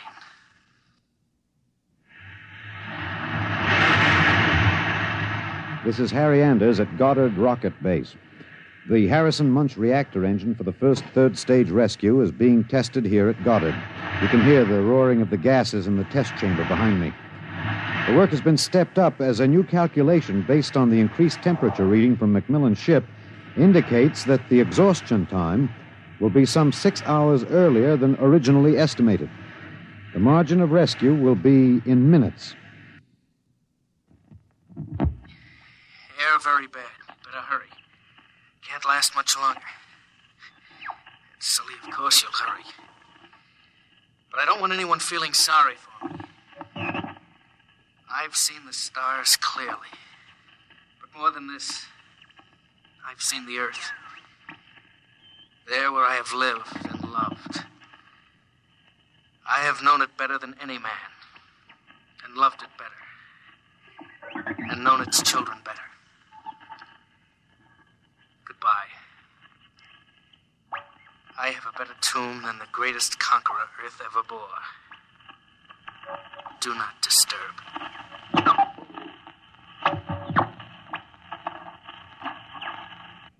Countdown for blastoff. 5, 4, 3, 2, 1.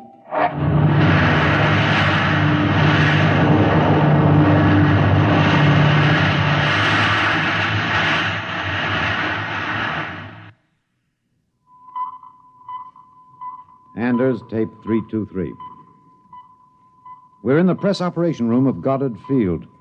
The rescue rocket has been aloft 53 minutes plus. Its calculated time of arrival is 54 minutes. You will hear the voice of General Beauregard Finch on a direct pickup from the rescue vessel, which has been named unofficially the Lifesaver. Silent crowds have collected at the outer perimeter of the rocket base, as if by their presence they might help it. Here it comes. Quiet. The next voice you hear will be General Finch aloft in the rescue ship. The voice quality may not be good. He's speaking over a throat mic in his pressure suit.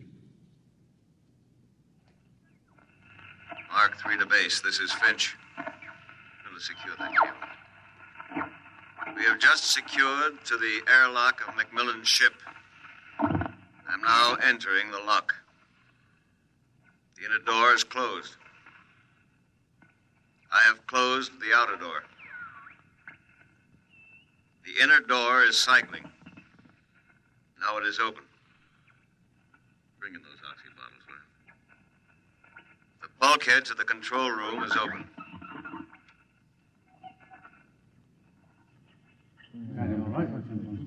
Is he all right? Come on, will you? What's happening? Lieutenant Macmillan is dead. He died heroically, waiting till all hope was gone, until every oxygen gauge stood at zero. And then, well, the airlock was open when we arrived. In accordance with his own wish, his body will be left here in its eternal orbit. I'm going to leave now. My feet will be the last to touch this deck. Lieutenant Macmillan is in his control chair, staring out towards the stars. I'll leave the airlock doors open behind me. Let the airless, frigid arms of space protect and preserve for all eternity this man they would not let go. Well, that's the show, Bill. Bill, you remember at the conference we hadn't made up our mind whether to pick anything up from the celebration last night after the news of the Mars landing? I said it was the right end for Rev Macmillan's story. You said it was old stuff. Every kid knew the sequence. The ships built to rescue Rev, used to set up the satellite base, from the base to the moon and now to Mars.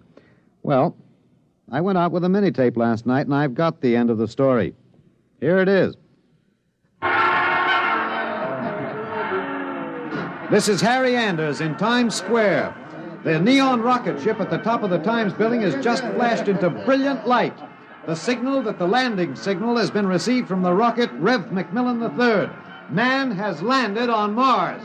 And a holiday crowd here in Times Square is celebrating like 1,000 New Years rolled into one. I'm being tossed and pushed and clapped on the back all at once.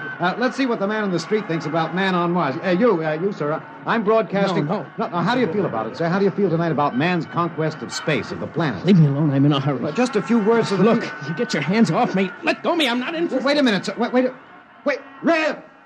Rev, come back here. Rev! You think I could listen to that voice over and over in a tape editing room and not know every vowel, every consonant?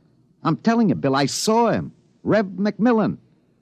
The black hair was gray and those claw gable ears were pinned back, but that's a simple operation. I played that piece of tape over and over. It was Rev, I know it. He isn't up there. He's alive. We've got it, Bill. We've got it on our show. We'll break it. Rev Macmillan is alive. I haven't written it yet, but we finish it off with this, with a question. Why did they announce he was dead? I'm in the tape editing room now. I've got the reel ready to record the answer. Excuse me, Mr. Anders. I'm... Hey, just a minute. I'm recording. You better see the page outside Mr. of the... Anders, I'd like to talk to you for a moment, if I may. I have a letter of authorization... Just a minute. I'll be through in a minute. Look, Bill, I've got the answer now. Last night, they landed on Mars. But that first ship, the one that circles up there now, there isn't anybody on it. There never was, except a 30 days recording and a transmitter. That's all. He was never up there. They didn't have the money for a manned rocket. They wanted a crash program all out, so they sent a decoy up. And we all broke our hearts to rescue the man who wasn't there. Oh, he must be laughing, General Finch and the rest of them, the ones that knew. I guess they had a problem. What to do with Rev. I wonder if he slipped away from whatever guards they have around him to see the celebration. He looked a little sad. I think sometimes he must wish he was really up there in the cave of night, seated in the icy control room, 1,075 miles above the Earth, staring out at the stars. Mr. Anders, I must insist. What? That... Bill. Looks as if I won't have to worry about editing this tape. My friends are from Washington. I'd like to call your attention to the last paragraph. What? Oh, no. It's very simple. You won't have to burn it. It's easy to destroy recording tape. I throw this switch. When the tape goes through the erasing head, it's gone forever. Oh, too bad. Would have made one fine show. Okay. So long, Rev.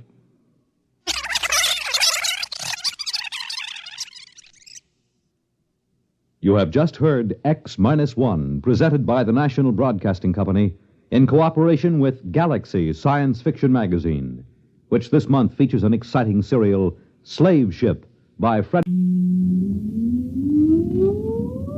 Countdown for blast-off. X-5, 4, 3, 2, X-1, fire.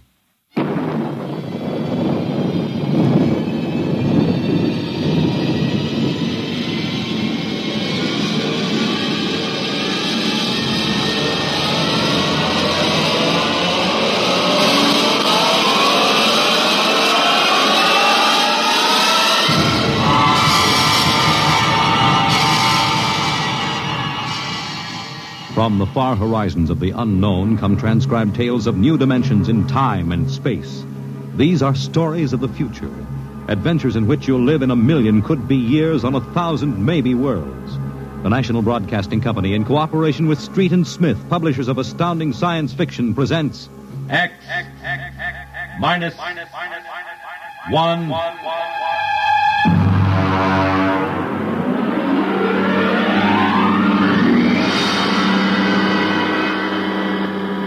Tonight's story, Dr. Grimshaw's Sanitarium.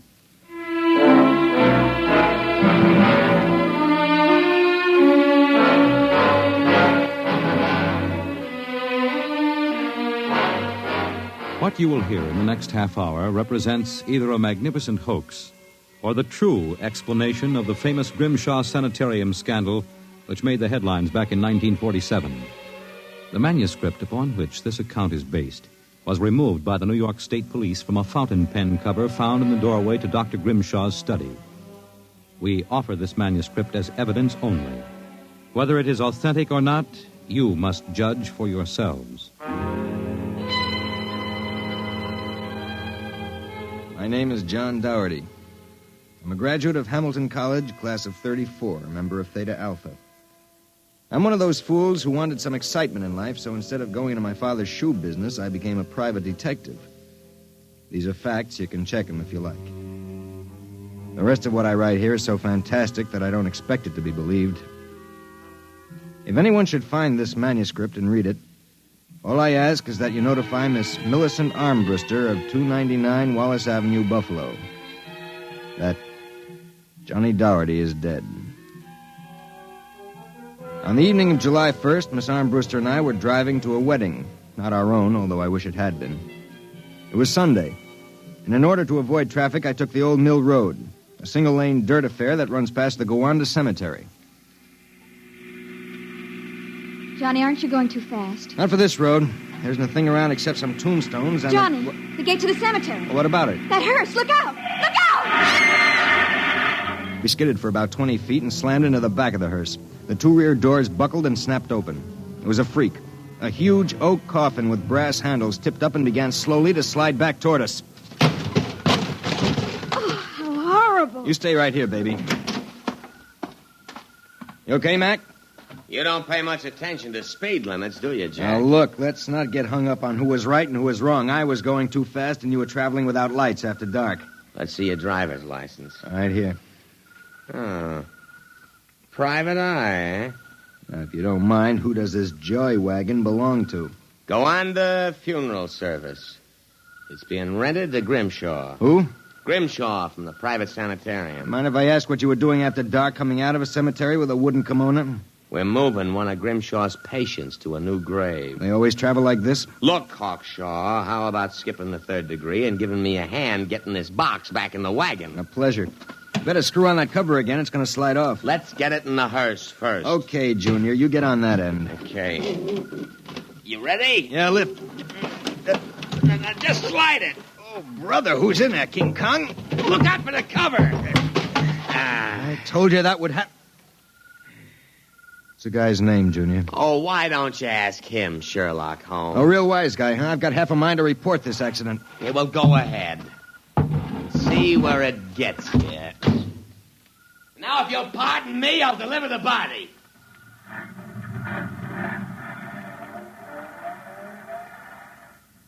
Everything all right, Johnny? I thought so until a few seconds ago. Listen, Millie, can you sit here in the car for another 5 minutes? Where are you going? For a stroll through the cemetery. Oh, Johnny, stop making jokes. When we lifted that coffin back on the meat wagon, I got a good look inside it. Ugh. Yeah, exactly how I felt. I figured we'd knock the stuffing out of the corpse, only I didn't expect the stuffing to be sand. What? Yes. That wasn't a body, that was a dummy stuffed with sand, a dummy with a wax face. Johnny! Which brings up an interesting question. Who's supposed to be in that box, and, just where is the dead man spending his time?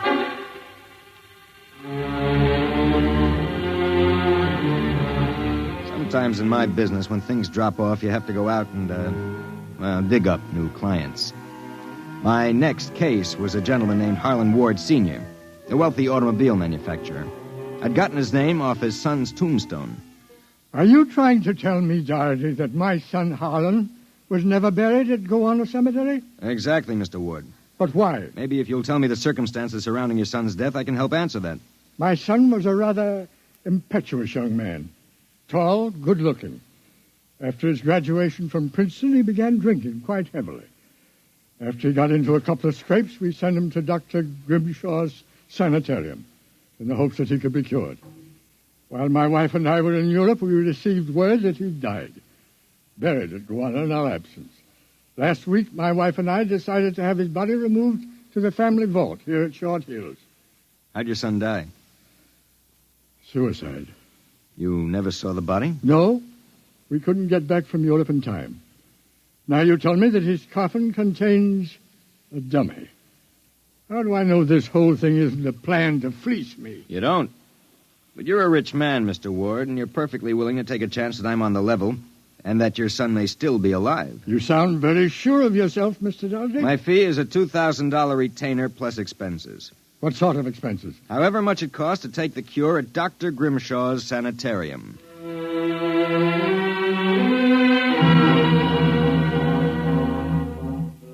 Dr. Grimshaw's Sanitarium was just outside Gowanna. Most of the cases were nervous breakdowns and alcoholics. I committed myself as a dipso, and just to make it convincing, I stopped at 5 or 6 bars on the way over.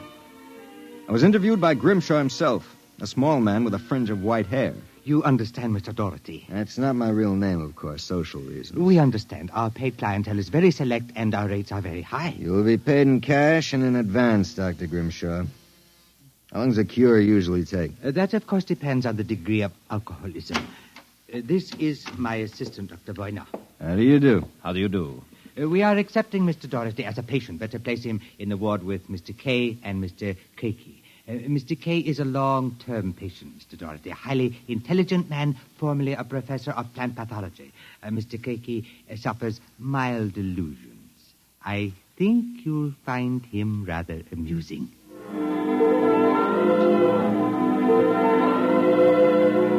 After about 3 days, my roommates Arthur Kay and Craigie got used to me.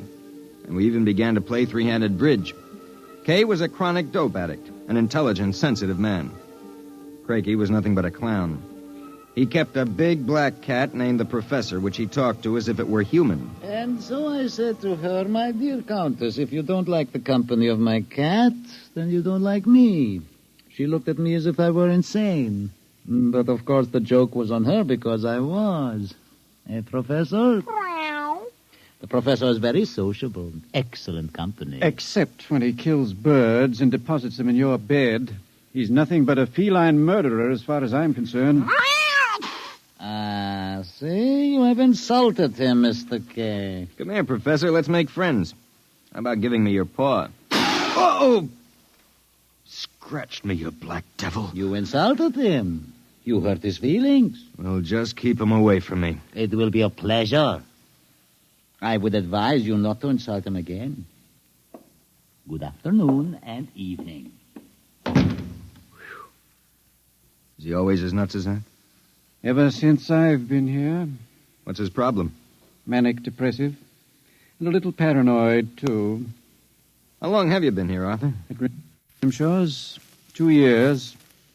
I left for a while, but I couldn't stay away from the junk, so I committed myself again. Did you, happen to know a patient here named Harlan Ward? Why do you ask that? Did you know him? I met him socially a few times. I understand he died here. So the newspapers said. I wouldn't know. Suicide, wasn't it? Was it? You're being pretty careful, aren't you? Mr. Doherty, what would you say if I were to tell you that I don't believe Harlan Ward is dead? What makes you so certain? He used to share this room with us. He slept in the same bed you now use. I see. He was an alcoholic, doing quite well, too, from what I could observe. We all expected him to go home soon. Then one evening he had a violent fight with Craigie. Craigie accused him of snooping or something. Later that night, Grimshaw and Voyner took him out. Where? Where they take all the special treatment cases to the charity clinic. It's that small building on the other side of the stone wall. A few days later, we read about his death. Suicide, they said. Just what makes you think he's still alive, Arthur? This. About a month ago, I was in the garden next to the wall that separates us from the charity clinic. Suddenly, I thought I heard a sound, like a child whimpering. It stopped. And a moment later, this note came over the wall, wrapped around a stone. What's it say? Help me, for God's sake, Harlan Ward. Arthur, how would you like to have some fun? Like what? Like sneaking out tonight and going over the wall to the charity ward? What do you say? It would break the monotony a little. I suppose there's no real harm in it. Of course not. I'd go alone, but I'll need help scaling the wall. Will you do it? All right. I'll go with you.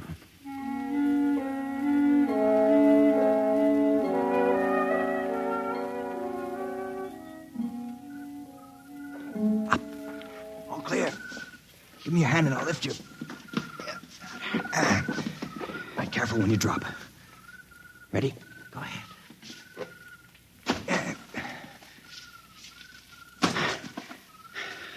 There's a charity building over there, the one with the lights in the basement window. Come on. Let's crawl over. Maybe we can see something. Shh. Listen. Can you make out what he's saying? No, I can barely hear. Good Lord. What was that? Probably some patient having the DTs. Let's have a look. Easy, it wouldn't do to get caught now. See anything? It's some sort of laboratory. I can see Grimshaw and Voyner and something else. What? There's a child with its back toward me. Now take it quietly. It will be easier. Please, don't. It will all be over soon. You won't remember anything. No, I don't want to go. Voyner, give it to him. No. Shut him up, Voyner. Good Lord. What was it? What did they do to that child? Arthur, that wasn't a child. It was a midget. The smallest midget I've ever seen. What were they doing? Trying to give it some sort of injection. When it resisted, Voyner knocked it out. What do you suppose they were doing to it? I don't know, Arthur. All I know is that when it fell, it had the face of Harlan Ward.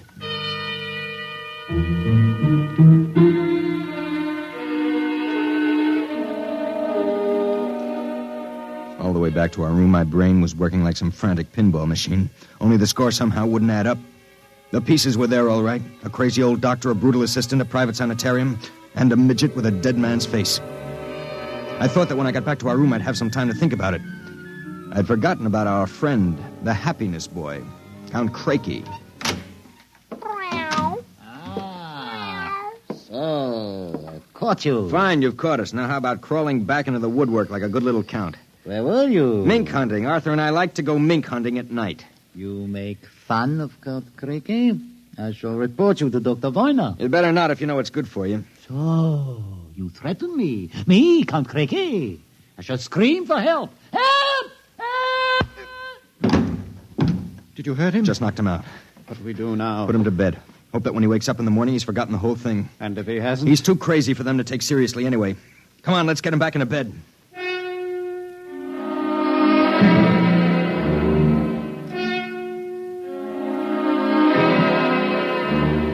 I went to sleep in my own room.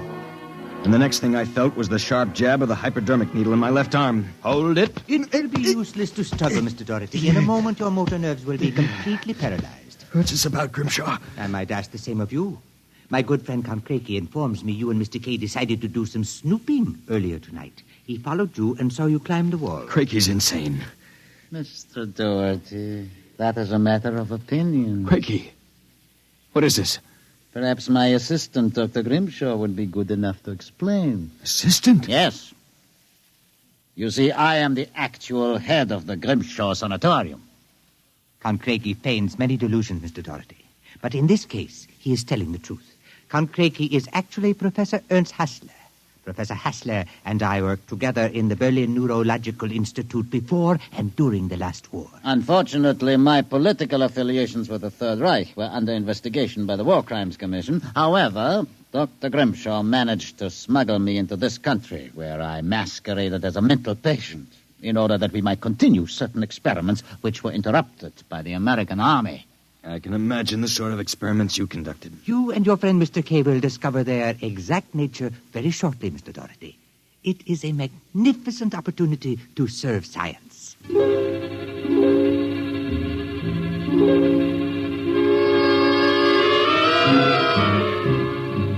passed out. And the next thing I knew, I was coming to in a different room and hearing the voices of Voyna, Grimshaw, and Craigie, as if from a great distance. Pituitary. 4 cc's. 4 cc's. How are the measurements? Reducing rapidly. We'll operate at once. Have Voyna start the anesthesia. Very well, Doctor. Come back.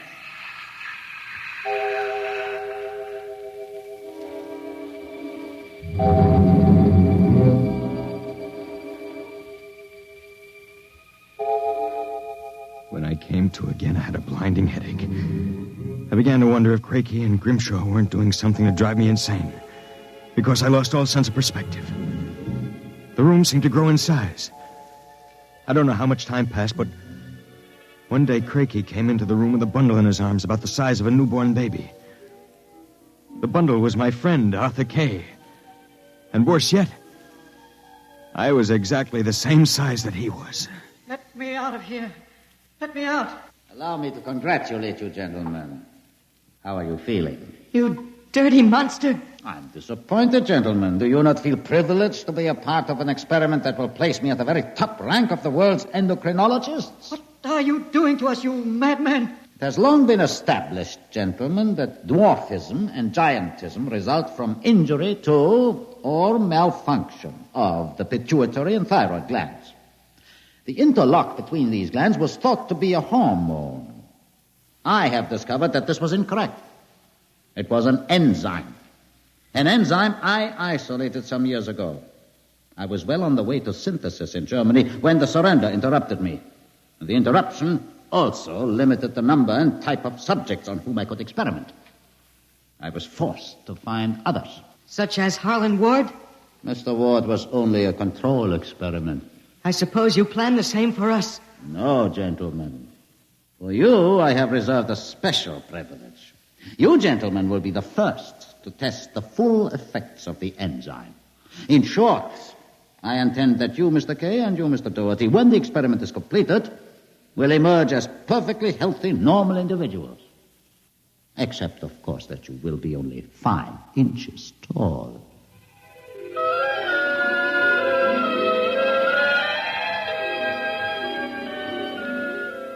The days and nights that followed were a living nightmare. A nightmare from which Arthur and I awoke for brief periods to find ourselves in a strange new world. A huge, frightening world where everything seemed enlarged 100 times. When we finally emerged, we found ourselves imprisoned in a tiny mouse cage. Judging by the relative size of things, we could not have been more than 5 inches tall. Now we realized the experiment was at an end. That from now on, it was either escape or be destroyed. How's it coming, Arthur? Another moment. I think I'll have this lock. work loose. And if we escape, then what? We'll worry about that after we get out of this mouse cage. Suppose we don't make it. At least you've written the story on that scrap of paper. Someone may find it and read it. Nobody will believe it. Then why did you bother to write it? I don't know. I suppose I want the world to know what happened to me. That does it. Help me push the door open. Now what? The first job is getting down to the floor. I think we can make it by sliding down the telephone cord. Are you game? Go ahead. I'm right behind you. Easy now. Look out! That does it. Now, if we can figure out a way to get out of the room, that should be... Uh-oh. Listen. Somebody's coming. It must be Crakey. We've got to hide. Here. The grate in the fireplace. He'll kill us if he finds us. Stay quiet. Well, my friends, time for feeding. I trust that you... So, you have managed to break out. It won't do, you know. There is no way you could have gotten out of the room with the door and window locked. I know you are in here. I would advise you to save yourselves trouble and give up. Very well, my tiny friends. If you prefer to play the game of cat and mouse, then I shall be happy to furnish the cat. There is no way you can get out. What now? He's gone for the cat. If that monster ever gets in here, we're goners. There must be... Wait a minute. What? Do you see that thin strand of wire running along the molding? What about it? It's the automatic fire alarm. When the alarm is tripped by a fire or short circuit, all the locks are sprung so that the patients can escape from their rooms. If I can short that wire before Crakey lets the cat into the building, let's go. There's a tiny sliver of steel from the cage on the floor. I'll work with that. You keep an ear to the door. Go ahead. This insulation is tough as rawhide. Blast this stuff. Hurry up, Arthur, for God's sake. There it is. Stand away. I'm going to short it. Ready? Okay. We made it. There goes the door. Let's make a run for it down the hall. If we can get to the garden, we've got a chance. I smell smoke. The short may have actually started a fire. Come on. Wait a minute. I have to go back. The manuscript. Don't be a fool. There's no time. Come on. You go ahead. I'll catch up. Hurry up. I'll wait in the hall. Only a second. I've got it. Come on. There's nothing to stop us now. Arthur? Where are you? It's funny. Arthur? Arthur? Arthur, what's happened to you?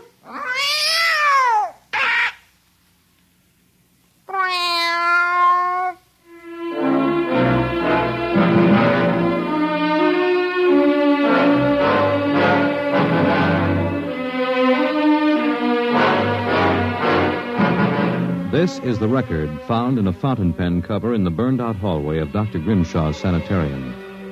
There's nothing to add, except that the fire which destroyed the sanitarium and killed so many of its occupants, including Dr. Grimshaw and Dr. Voyna, was definitely of incendiary nature.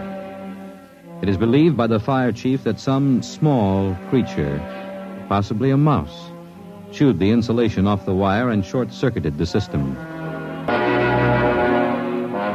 The two patients, John Doherty and Arthur Kay, vanished completely after the fire, and their remains were never found. Whether the manuscript which you have just heard is authentic, or whether it was the work of one of the more demented inmates of the sanitarium, we leave to your judgment.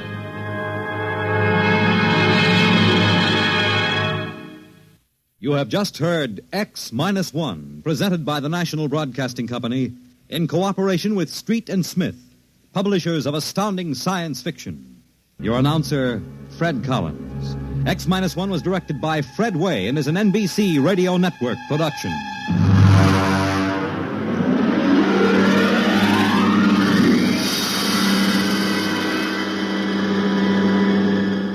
X-1.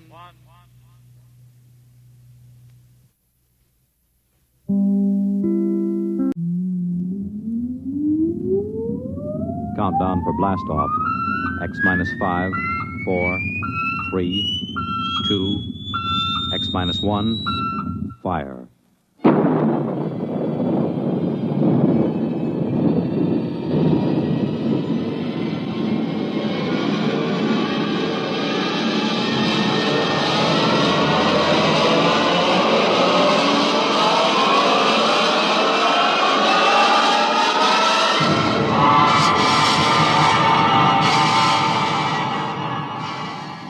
From the far horizons of the unknown come tales of new dimensions in time and space. These are stories of the future, adventures in which you'll live in a million, could be years, on 1,000 maybe worlds. The National Broadcasting Company, in cooperation with Galaxy Science Fiction Magazine, presents X minus one.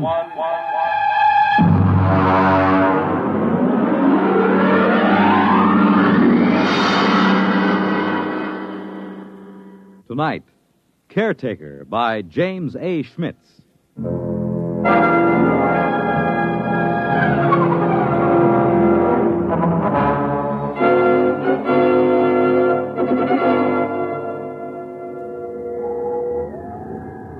Commander Lowndes? Yes, Mr. Harris. Astrogation reports planetary orbit secure. What vector, Mr. Harris? Approximately 1,000 miles above subject planet 3785. Well, we'll have to give it a name soon, Harris. Yes, sir. Engineering secured. Damage control parties working on the hull. Very well. Has Martyr touched down in the scout ship? Yes, sir. We have him on the tight beam. Give him to me on my screen. Yes, sir. Sparkman, put Martyr on the command screen. Exploration ship Titan calling ship 375. Come in. Scout 375 reporting. What's it like down there, Martyr? It's not much different from the scan report, sir. I'm at the head of a valley. It's green and it's scarlet. It's all swampy. And there's a big river threading through it. Harris, get me a pinpoint on Martyr's location. Aye, sir. There are mountains beyond. I can see Holman's house from here. Looks like a Swiss chalet standing over the lake. Have you made contact? Yes, sir. Boyce is over there now. How is he? Well, it's hard to say. Tell him we're recording the planet officially as Holman's planet. That might please him. No, I don't think so, sir. What? Boyce suggested it during our first visit with Holman today. He wants us to record it instead as, I'll spell it. Cresgyth. Cresgyth. What's that, local? Well, that's his phonetic interpretation of the name the people here use. Fair enough, if that's how he wants it. Anything to add on your present report? No, sir. I'll call you back after we've met his woman. His wife? Yes. I'm glad it was you and Boyce who found Holman. You're reliable men, you in particular. Martyr, I don't need to emphasize that Holman's discovery of what appears to be the first genuine human race ever encountered outside of Earth is of primary importance. Yes, sir. Boyce might be inclined to hurry through the diplomatic overtures. You'll be careful about that part of it, Martyr.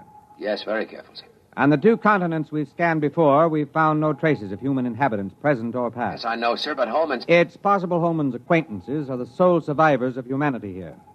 If we frighten the tribe into hiding, there may never be another contact. Yes, I understand, sir. Fine. Now then, what about these other creatures? What did Holman have to say about them? Well, in the 20 years he's been marooned in this valley, he's had only 3 or 4 actual encounters with them, sir.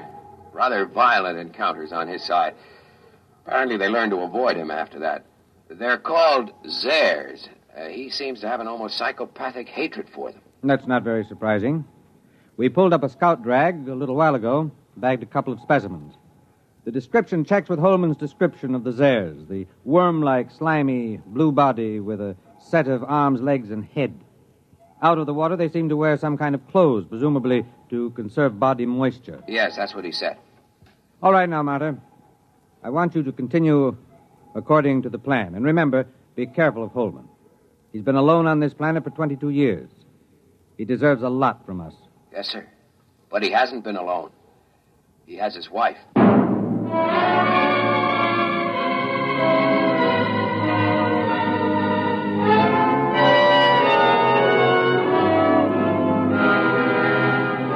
Boyce?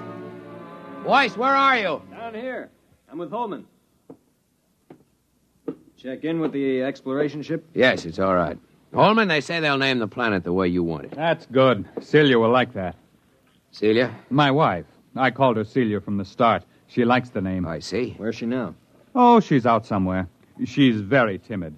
She'll show up sometime in the night, and I'm leaving the doors open for her. I'll talk to her a little first to reassure her, and you can meet her then. Meanwhile, would you like to see her picture? Why, have you got photographs? No, I painted it. I used to do a little bit before I went into service. It's over here. I've done about 50 or so paintings over the years. I paint a lot of them over, you know. Here, in here. I grind my own pigments and cut brushes from the swamp grass. I'd give my arm for a good camel's hair brush. Here, Here she is. Beautiful. Real good looking. Of course, it isn't an exact likeness. I tried to capture the spirit. I think I've got it pretty good. Well, there's something about that picture sort of... Never mind, boys. Boyce doesn't know much about art. Yeah, but I know what I like. I like a good-looking woman. You're a lucky man, Holman. You wanted to see the deep water well. It's right through here. Actually, it's just an opening through the concrete to the river that runs below. It's as pure as anything you could wish. If they want to refresh the water tanks at the ship... Yes, I'll take it up with the captain. We'll be staying a week or more. We're to follow your judgment in every way in establishing contact with the Crescithians. Good. We can't do anything till Celia comes in, and we'll have to be very tactful then. But I'm sure it won't take a week. Well, what makes them so shy of us? Oh, it's not you, it's me. Or it's an impression I gave them of the Earth kind of human beings. Come on upstairs and I'll tell you.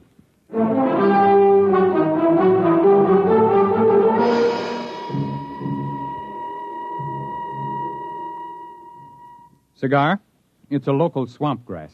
Is it safe? Well, I've been smoking them for years. You were telling us about the native humans. Well, I've never asked Celia much about her people. There's some kind of very strong taboo that keeps her from talking about them. How'd you meet her? Well, our ship crashed into the valley originally. I was the only man left in the original crew of 4. Manning went insane 2 days before we made a planetfall and killed Nichols and Dawson. And so I killed Manning before he could wreck the ship completely. Have you got a light, Marta? Thanks, I'm all right. You see, it was unavoidable, but they never understood it, those people of Celia's. Well, how did they find out? I was unconscious for about a month and completely blind for 6 months afterward. Blind? Well, they got me out of the wreck and nursed me back to life. But as soon as I was out of danger, only Celia would stay with me. She and I were alone for weeks before I regained my sight. How did they know I killed the others? Well, they're sensitive in a number of ways, and there were those bodies in the ship. They withdrew from me as soon as I no longer needed their help. Then in all this time you were never able to gain their confidence? It's not a question of confidence. It's a question of, well, I'm trying to tell you. I didn't mind being alone with Celia. You'll understand that when you see her. The others stayed in a small lake village they had a couple of miles up the valley across the swamps. Celia went up there every few days, but she never brought anyone back with her. I suspected it was simply because I was an alien. I thought they'd get over that in time. Celia seemed happy enough, so it wasn't a very acute problem. Well, could you observe them? Well, one day, when she'd slipped away again, I remembered a pair of field glasses I'd taken off the ship, and I got them and trained them on the village. That was a very curious experience. I never found a complete explanation for it. Well, what happened? Well, just for one instant, I had everything in the clearest possible focus. There were children playing on the platforms above the water, a few adults standing in the doorways of a house, and suddenly everything went blurred. Well, something go wrong with the glasses? No. They didn't want me to look at them. They just blurred my vision. What do you mean? What, you mean telepathically? Well, I don't know. The glasses had a 4-mile range, and they were functioning perfectly. But the instant I turned them on the village, the field blurred. Well, I never felt so snubbed before. Yeah, I guess that's quite a hint. Well, I admit it annoyed me. The next day, I announced to Celia that I was going over to the village. Well, she made no objection, but she followed me in the distance, probably to make sure I didn't drown on the way. It's wet going around here. At last, I came over a rise and found myself 100 yards from the village on the land side, and then I realized they'd left it. I walked around it a while and found cooking fires still glowing, but nobody had waited to receive me. So I went home insulted and very sulky. I wouldn't even talk to Celia until the next morning. Well, did you see anybody there? Nobody. Well, I settled down and built a house for the two of us, and that took up all my time for several months. I couldn't ignore them. There was something so curiously happy and peaceful about them, even though they gave me the cold shoulder. From the one look I had of them, it showed me that they were the most beautiful people I'd ever seen. Well, you've seen the picture. It doesn't do her justice. Boy, she must be something. One day, when Celia was gone, I made another trip to the village, and the same thing happened. Well, did you make any attempt to explore further? Oh, yes. I got the little lifeboat flyer repaired enough to get it off the ground and set it down again. I had enough fuel for one 24-hour trip. I flew down the valley for almost 50 miles before I came across the first colony of the other ones, the Zares. Is that what the people here call them? No, Zare, that's the word for snake. I named them that. Did they live in caves? No, that's what fooled me. It was a village of houses just like the one here. I sat down on the lake and I saw them. They just stood there, very quietly watching me through the doors and windows. What made it worse somehow was that they wore clothes, but the clothes didn't cover enough. Those weaving, soft, blue, slimy bodies and those staring eyes. I backed down the ladder with my gun ready in case they rushed me, but they never moved. Did you find any more of them? There were about 8 more colonies of Zares further down the valley, but there was no trace of another tribe of humans. At the time, I didn't know just what to make of it. There was a possibility that my village represented an advanced troop of human beings into the land of snakes. But it turned out to be the other way around. It seemed to be the snakes that were pushing out the humans. So I swore to myself that as long as I lived, at least, human beings were going to hold this section of the valley undisturbed in its safety. When I came back, I said to Celia, I must speak to your people. Go tell them I'll come again tomorrow, and they mustn't run away. Well, she looked at me, and then she went in the direction of the village. Did they wait for you? Well, she came back late at night, crept into my arms, and told me they promised to wait for me. Oh, I set out the next morning full of great plans. After all, the Zare snakes lived in widely scattered settlements. The villagers and I could wipe out those settlements one by one until we'd cleared the land. But then I didn't realize how different Celia's people were from us. How? What happened? Well, I came over that rise, and there the village was. This time I knew they'd stayed home. And then, not 20 feet off my path, I saw 2 of the Zares standing in the bushes, one watching me and the other looking at the village. They were the first ones I'd seen that close, and they were horrible. They had a rapacious, greedy look. They seemed oily and unclean. Each had a kind of tricky crossbow over his shoulder, and they couldn't be seen from the village.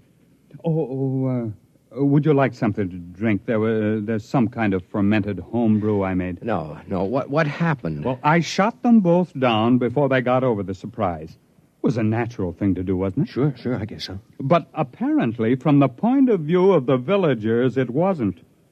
The village was empty again. When I got back home, I was actually sick with disappointment. And then I discovered Celia was gone. She stayed away 3 days. And when she came back, I never went back to the village. But I don't see why. Neither did I until it was too late. They won't kill their enemies. They're too polite for that. So their enemies are gradually squeezing them out of existence. Captain, what do you expect us to do in this situation? Kill the Zares, as many as we can find. If the human beings of this world won't defend themselves, we'll have to defend them. I can't be on guard here forever. It's up to you and the other men on the ship to do the job right. You will, won't you? You'll make a report to Commander Lowndes? We'll make our report. Oh, that's fine. Well, gentlemen, I suppose it's late now. I suppose you'll want to turn in. When will your wife get back? Well, she'll be back later. Don't worry about her.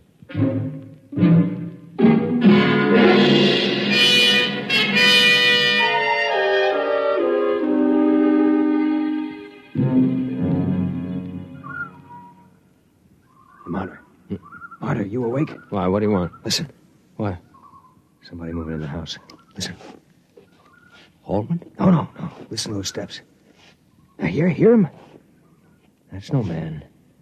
Slow, dragging. Yeah, come on. Wait a minute. Sidearms. All right, there, come on. Quiet, it's coming from downstairs. Stop. Listen. Wait till I get the safety catch on. Look.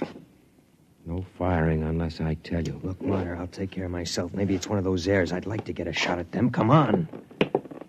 Downstairs, all right. There's a light. What? What's that? A missile gun. Holman had a number of obsolete weapons down there. Hurry up. Look out! There goes the light! I've got my torch. It came from the well room. Oh, it's the door. Stand back. Turn your light in there. It's Holman. They've got Holman. There it goes. Stand clear. I'll blast it. Wait a minute. Get out of the way. It's one of those airs. Give me a clear shot. Hold it. Can't get out of here while we've got the well covered. Now keep your blaster ready while I look at Holman. I hear it moving back there in the shadows. He's dead. Come on, make a break for it, you rotten, slimy snake. Come on. Shot through the head with his own gun. Who's that there, that snake? You got a good look at it? No, it jumped for the shadows. There it is. Marta, swing your torch around. I'll roast it with one blast. Listen. Who's that? You who are his friends, will you listen to me? Who are you? He called me his wife. What? How'd she get in here? If that Zare gets a hold of her... Quiet. Don't move. I won't. Why did you kill him? But I thought you understood. What do you mean she killed him? It was that Zare, the snake. There are medical men who'd say he'd been insane for 20 years as he counted time. They would have forced him back into sanity. I could not bear the thought he should suffer that. Suffer what? Are you all fools? He was a fool, though I loved him. He could not see beyond the shape of things. So here among us, he saw shapes he could bear to see. And those moments when sanity came to him and he saw what was really there, then he killed. Are you all like that? What's she talking about? Is the snake there with her? Go upstairs, boys. Wait for me outside. You gonna kill that snake?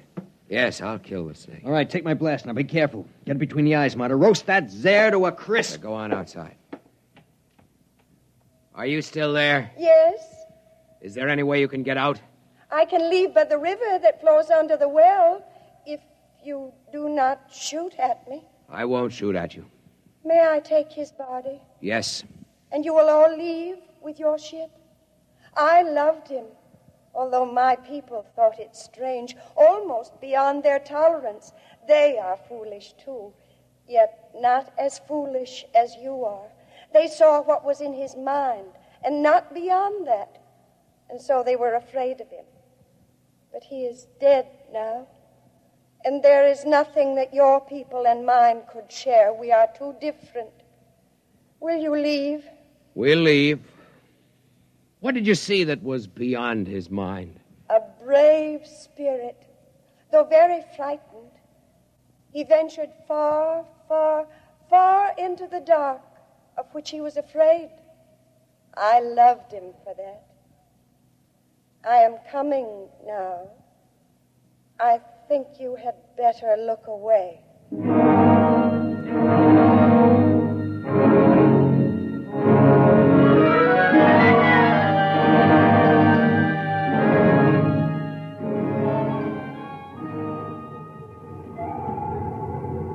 Marta.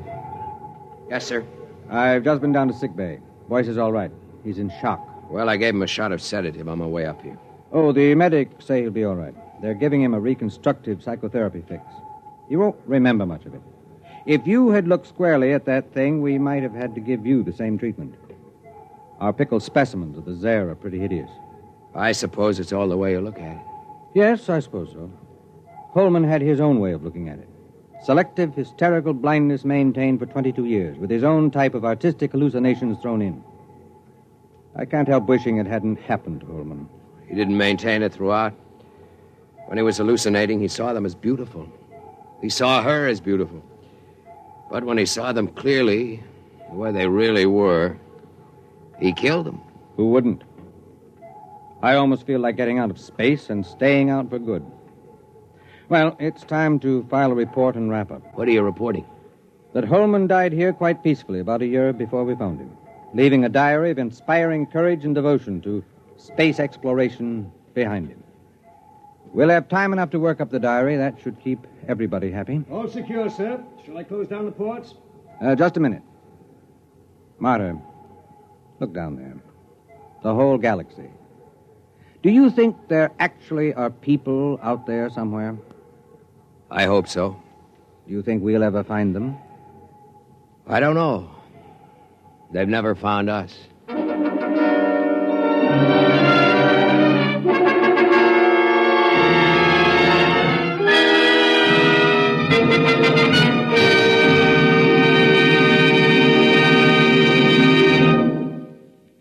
have just heard X-1, presented by the National Broadcasting Company in cooperation with Galaxy Science Fiction Magazine, which this month features Survival Type by J.F. Bone.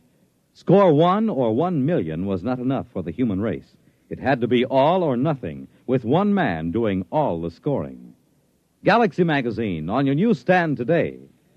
Tonight, X-1 has brought you Caretaker, a story from the pages of Galaxy written by James A. Schmitz and adapted for radio by Ernest Kenoy. Featured in the cast were Ted Osborne, Bill Lipton, Mason Adams, Raymond Edward Johnson, and Betty Kane. This is Fred Collins. X-1 was directed by Daniel Sutter and is an NBC Radio Network production.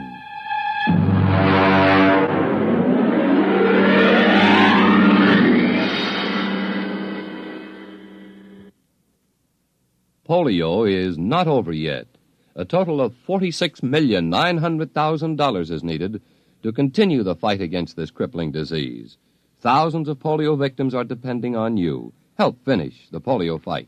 Join the 1957 March of Dimes. The World on a New Hotline. Listen for news on the hour and the exciting hotline service all day, every day on most of these stations.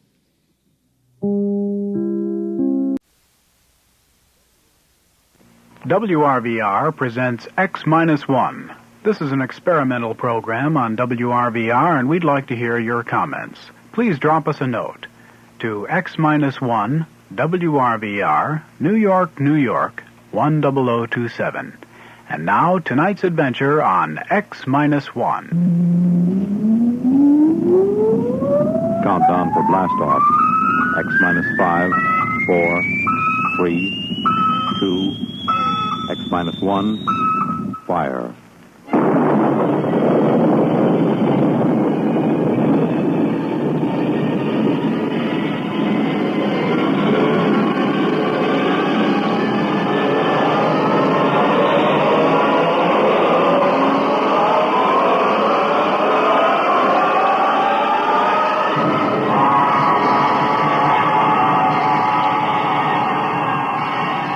From the far horizons of the unknown come transcribed tales of new dimensions in time and space.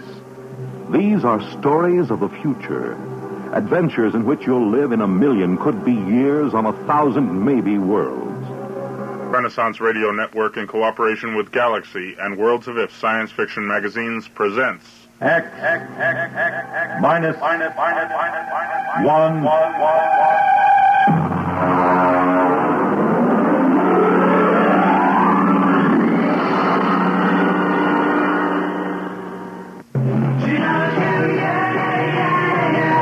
I'm Roy Fox. As a broadcaster, I've seen fads come and go, but few have stayed with us. One of those few is the Beatles. The Beatles created a whole new world of music, fashion, and ideas, and though they're no longer together, radio stations around the world still play their music. Now RRP has gathered 60 of their finest songs onto 4 LP records, cassettes, and 8-track tapes for only $13.98. You get such Beatle greats as I Want to Hold Your Hand, Hard Day's Night, Bangladesh, Hey Jude, Michelle, Help, The Ballad of John and Yoko, Sgt. Pepper, and I Love Her, Yellow Submarine, and 50 other great hits. You get your choice of stereo records, 8-tracks, or cassettes for only $13.98. This is an album that you'll want to keep, and it will surely grow more and more valuable in years to come. Here's your announcer to tell you how to order. Send $13.98 to Beatles, Box 377, Seymour, Connecticut. That's Beatles, Box 377, Seymour, Connecticut. Specify cartridges, cassettes, or records. Money back guarantee by Electro Sound Dupe Incorporated.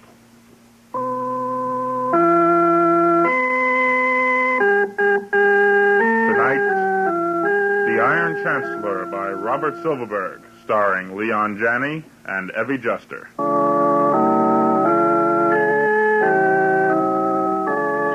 Like many other modern families, the four of us could all stand to shed quite a few pounds.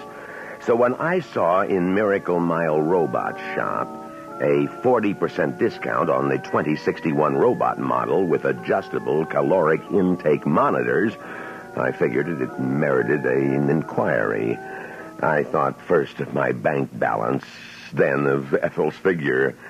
Besides, our old robo-cook makes a poor showing when I bring other company executives home for dinner. On my way home from work, I stopped in. Can I help you, sir? Yes. I see you are admiring our 2061. Yes, it's a real beauty. How much? Only $2,995, sir. Oh. That includes free service contract for the first 5 years, only 200 credits down, and up to 40 months to pay. Okay, I'll take it. Well, good. You care to trade in your present RoboCook, sir? I have a 43 Madison. 43 Madison, yes. Well, I guess we could allow 50 credits on a 43. Oh. Or a 75, maybe, if the recipe bank is still in good condition. Excellent condition. Well, I can deliver the new model by this evening, if you'll just type out your address. That's in the Westro subdivision. Well, a very fashionable suburb. Yes. Do you have one of those totally detached, self-powered houses? Yes, indeed. It affords us infinite privacy. Ah, yes.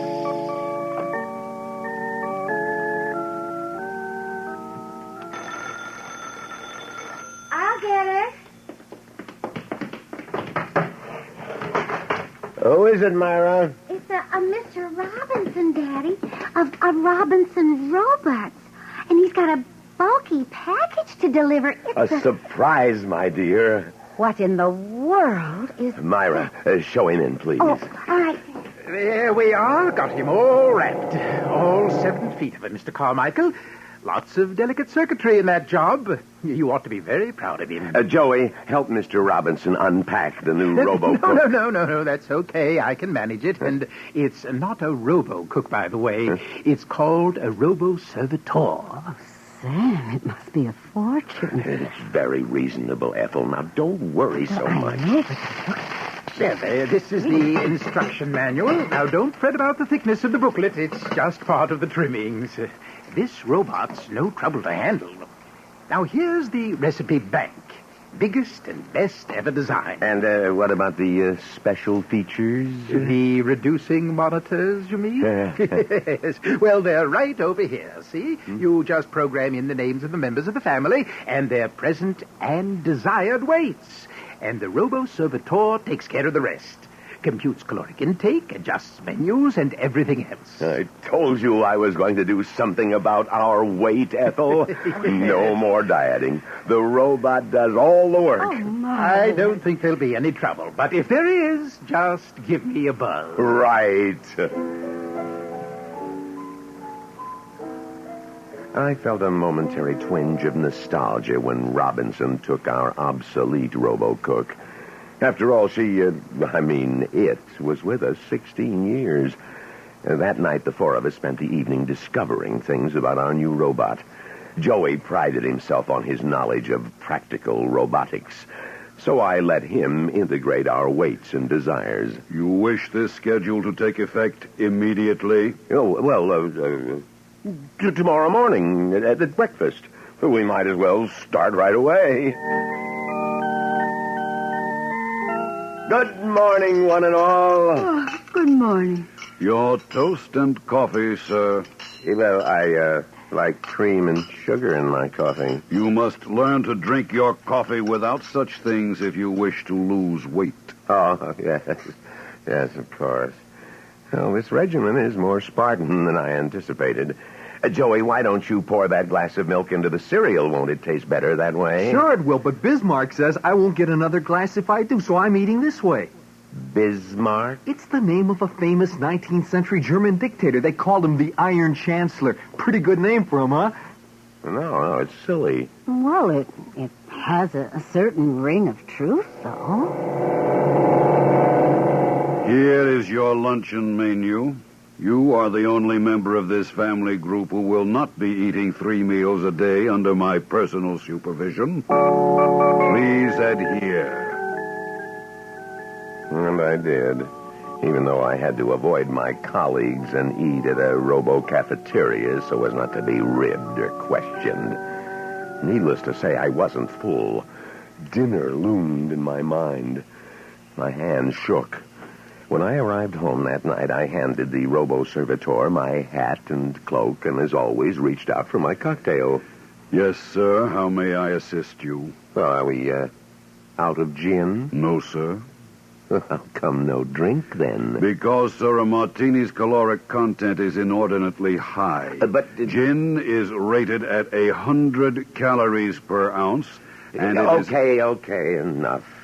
It is almost dinner time, sir. Did you have a good day, sir? No, I'm hungry. The first days of diet are the most difficult. Excuse me now while I prepare the meal. The name Bismarck was beginning to fit him more and more. After dinner, if you can call it that, Bismarck was in the basement. He gave us a chance to speak privately. Lord, Sam, I don't object to losing weight, but we're being tyrannized in our own home. Mom's right. It doesn't seem right for that thing to feed us whatever it pleases. I'm not happy about it either, but we have to give it a try. We can always make readjustments in the programming if it turns out to be necessary. I had 3 meals in the house, and I'm starved. Me too. Bismarck's downstairs. I'm going to get a slice of lemon pie while the coast is clear. No. No? There is no sense in my spending 3,000 credits on a dietary robot if you're going to cheat, Joey. I forbid you to have any pie. But, Dad, I'm hungry. I'm a growing boy. Now, don't give me that line. Sam, we can't starve Joey. If he wants pie, let him have it. Oh, you're carrying this reducing fetish too far. Well, all right. I guess a bit of pie won't wreck the plan. In fact, I suppose I'll have some myself. Joey, begging your pardon. It would be most unfortunate if you were to have pie now, Mr. Carmichael. My calculations are very precise. Let's forget the lemon pie, Joey. Bismarck, yes, Bismarck, had in the next few days usurped Ethel's job of marketing. So now the cupboards were stocked with measure amounts of wheat germ, irrigated salmon, and other unfamiliar foods.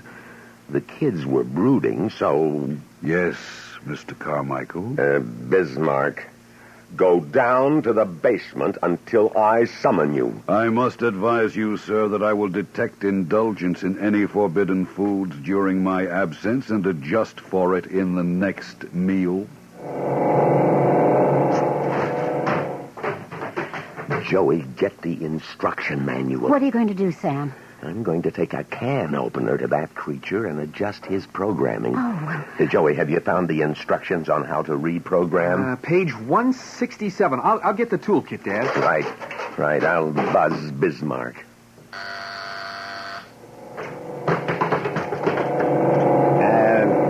Bismarck, I'm afraid it's necessary for us to change your program.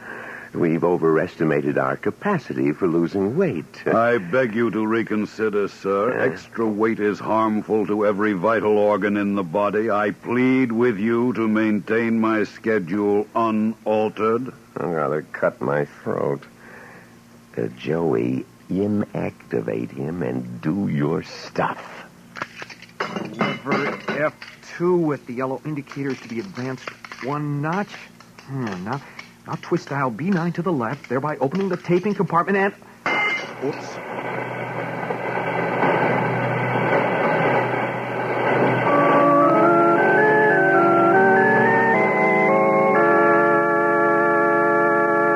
We will be back with the second half of The Iron Chancellor after this message of importance. I'm Roy Fox. As a broadcaster, I've seen fads come and go, but few have stayed with us. One of those few is the Beatles. The Beatles created a whole new world of music, fashion, and ideas, and though they're no longer together, radio stations around the world still play their music. Now RRP has gathered 60 of their finest songs onto 4 LP records, cassettes, and 8-track tapes for only $13.98. You get such Beatle greats as I Want to Hold Your Hand, Hard Day's Night, Bangladesh, Hey Jude, Michelle, Help, The Ballad of John and Yoko, Sgt. Pepper, and I Love Her, Yellow Submarine, and 50 other great hits. You get your choice of stereo records, 8-tracks, or cassettes for only $13.98. This is an album that you'll want to keep, and it will surely grow more and more valuable in years to come.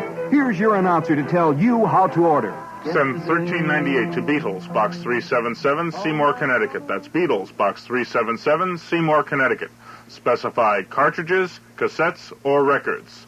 Money back guaranteed by Electro Sound Dupe Incorporated.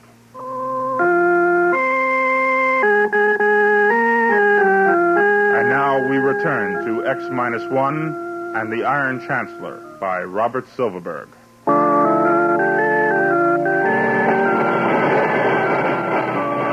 Damn it! What happened? Drop the damn wrench. I guess I shorted out something in there. We'd better call Mr. Robinson, Sam. A short-circuited robot is likely to explode or worse. Oh, we should have called Robinson in the first place. It's my fault for letting Joey tinker with an expensive and delicate mechanism like that. Myra, get me the card Mr. Robinson left. Gee, Dad, this is the first time I've ever had anything go wrong. Here, Daddy. Thank you, Myra. I hope we can reach him at this hour. If we can... I'll take that card. Here, There will be no further meddling with my program tape. Sam, what are we going to... Ethel. Now, Bismarck, I order you to shut yourself off at once. My apologies, sir. I cannot serve you if I am shut off. I don't want you to serve me. You're out of order. I want you to remain still until I can phone the repairman and get him to service you. Oh, you destroyed Robinson's card. You are violating the first law. According to the first law, further alterations of my circuits would be detrimental to the Carmichael family. I cannot permit you to summon the repairman. Don't get him angry, Dad. I'll call the police. I'll be back. You will remain within this house. I have now reversed the polarity of the house privacy field. Since you are obviously not to be trusted to keep the diet I prescribe, I cannot allow you to leave the premises. You will remain within and continue to obey my beneficial advice. Breakfast will be served at the usual time. Good night.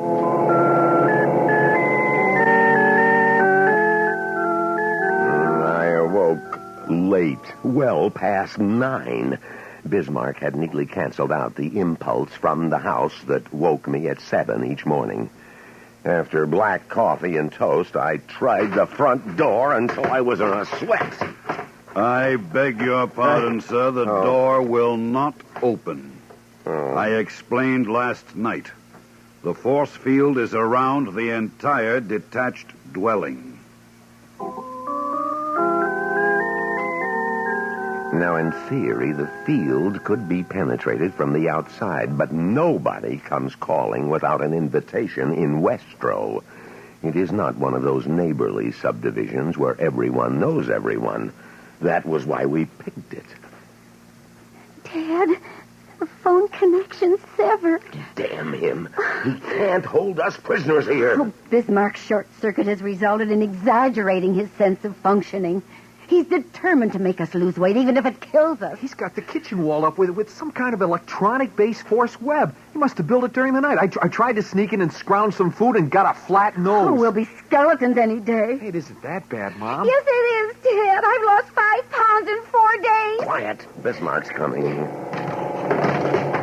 Lunch will be served in 8 minutes. Probably down at the office. They're wondering where I am. Oh, they won't care. An executive isn't required to account for every day he takes off, you know. I haven't missed a day's work in years. I know. Oh, but they'll worry after 3 or 4 days, won't they? Maybe they'll try to phone her or even send a rescue mission. There will be no danger of that. While you slept this morning, I notified your place of employment that you were resigning. Well, you're lying. The phone is cut off. I communicated with them via microwave generator. If only we had an oilman the way we used to. He'd know how to shut the field off. But no. We've got a shiny, chromium-plated cryostat dishing out liquid helium.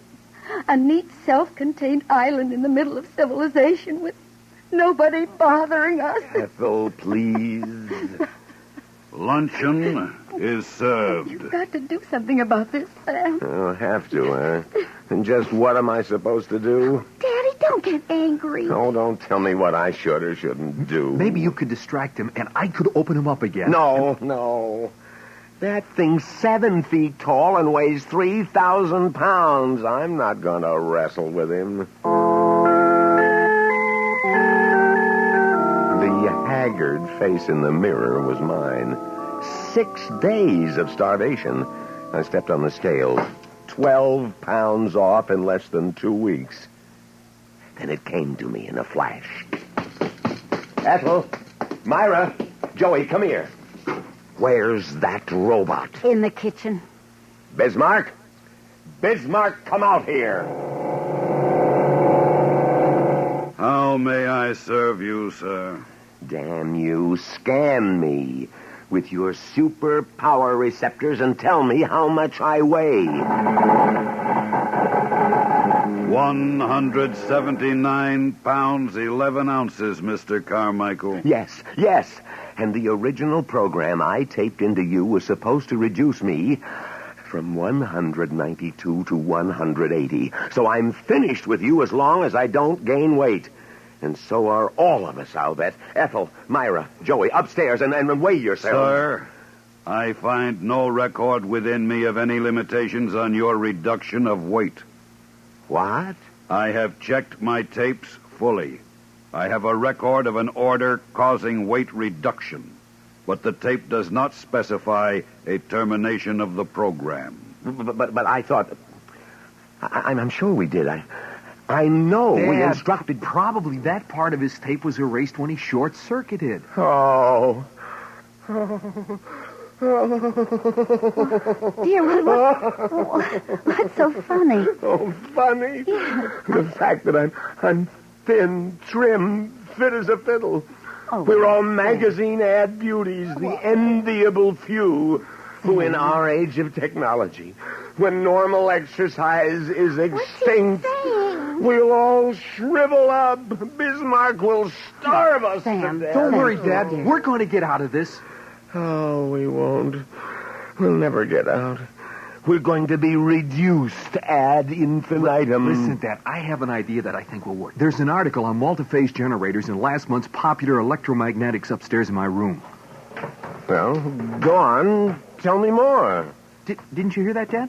Hear what? The front door. I thought I heard it open just now. Oh, we're all cracking up. I hope I'm not intruding, Mr. Carmichael. Robinson. Yes. How did you get in? Well, through the front door. I could see a light on inside, but nobody answered the doorbell when I rang, so I just stepped right in. Your doorbell's out of order. I thought I'd tell you. No, it's rude. No, don't but apologize. We're delighted to see you. Well, I was in the neighborhood, you see, and I figured I'd drop in and see how things were working out with your new robot. Well, as a matter of fact, your robot has held us prisoner here for 6 days and is gradually starving us to death. Held you prisoner? Oh, no. Well, I thought you all looked a bit peaking, but, oh, dear. Now there'll be an investigation and all kinds of trouble. I think I short-circuited him. I see. Well, at least I can end your imprisonment. Now, let me see. I have a force field damper in my toolbox. There you are. Yes, it's a great little gadget that neutralizes the blockade. Quick, here he comes. There. That should immobilize him. Oh. Now, let's have a look in that chassis. Oh, free. Free at last. Am I going to eat? I'll eat myself right into oblivion. Warm, buttered rolls, martinis, steak. You know, this really is fascinating. The obedience filters are completely shorted out, and the purpose nodes are somehow soldered together by the momentary high voltage arc. You know, I've never seen anything like this before. Neither had we. Really, though, this is an utterly new breakthrough in robotic science. You see, if we can reproduce this effect, it means we can build self-willed robots. Think of what that means to science. We already know. Oh, I'd love to watch what happens when the power source is operating. For instance, is that feedback loop really negative or... No. My circuit chancellor is destroyed. Bismarck is reactivated. This attempt at interfering with the well-being of the Carmichael family was ill-advised. He moved so fast. He did indeed. Well, luckily, we have an unoccupied guest bedroom for you, Mr. Robinson. Welcome to the home of the Iron Chancellor.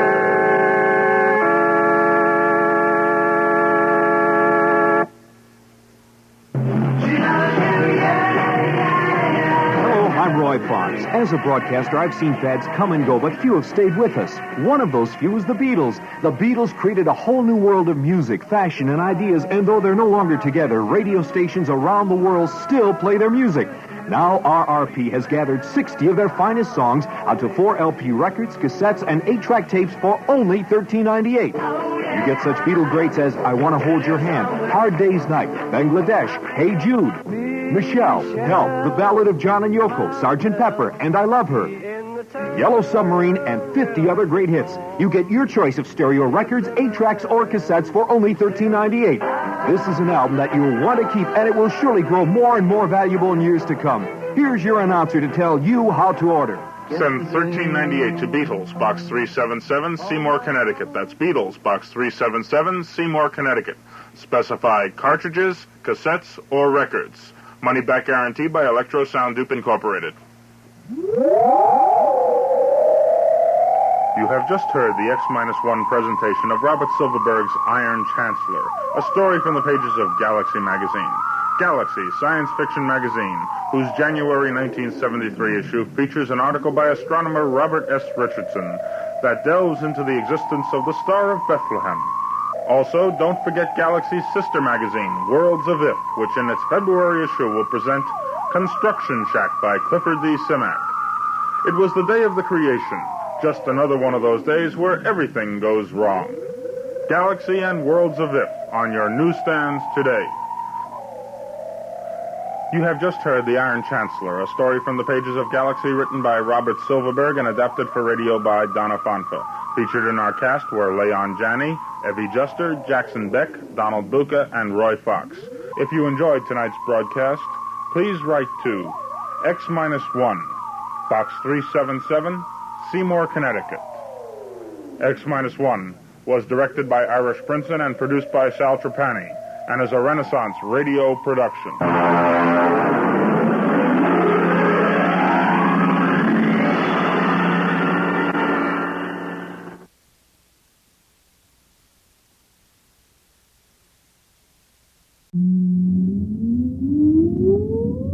Countdown for blast off. X-5, 4, 3, 2, X-1, fire.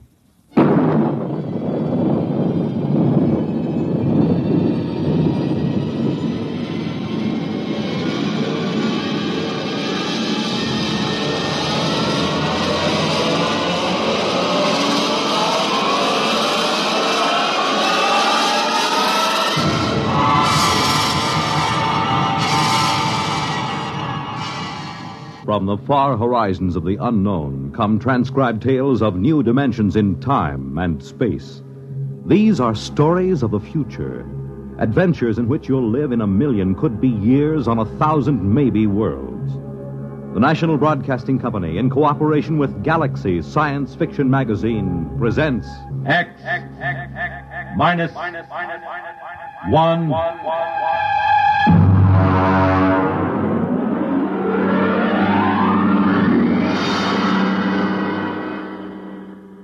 Tonight, the Murray Leinster story, If You Was a Moklin.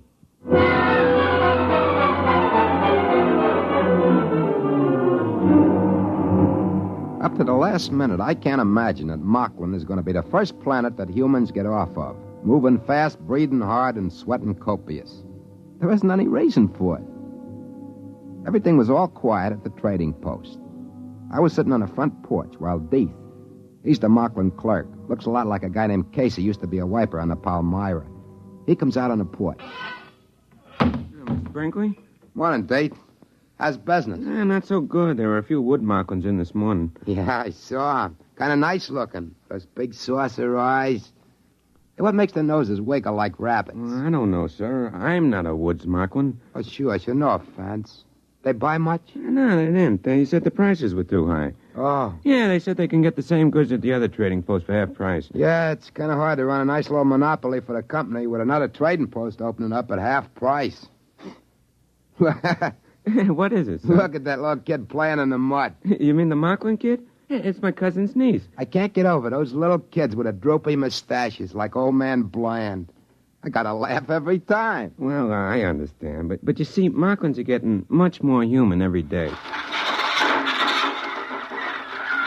Hey, look at that. There go the trees on the landing field. Yeah, but the relief ship isn't due for a month. I never knew those trees to get up and walk away if there wasn't a ship due in. Yeah, there goes old Sally pulling up her roots. Well, this can't be any routine ship. I wish Brooks was back from the hills.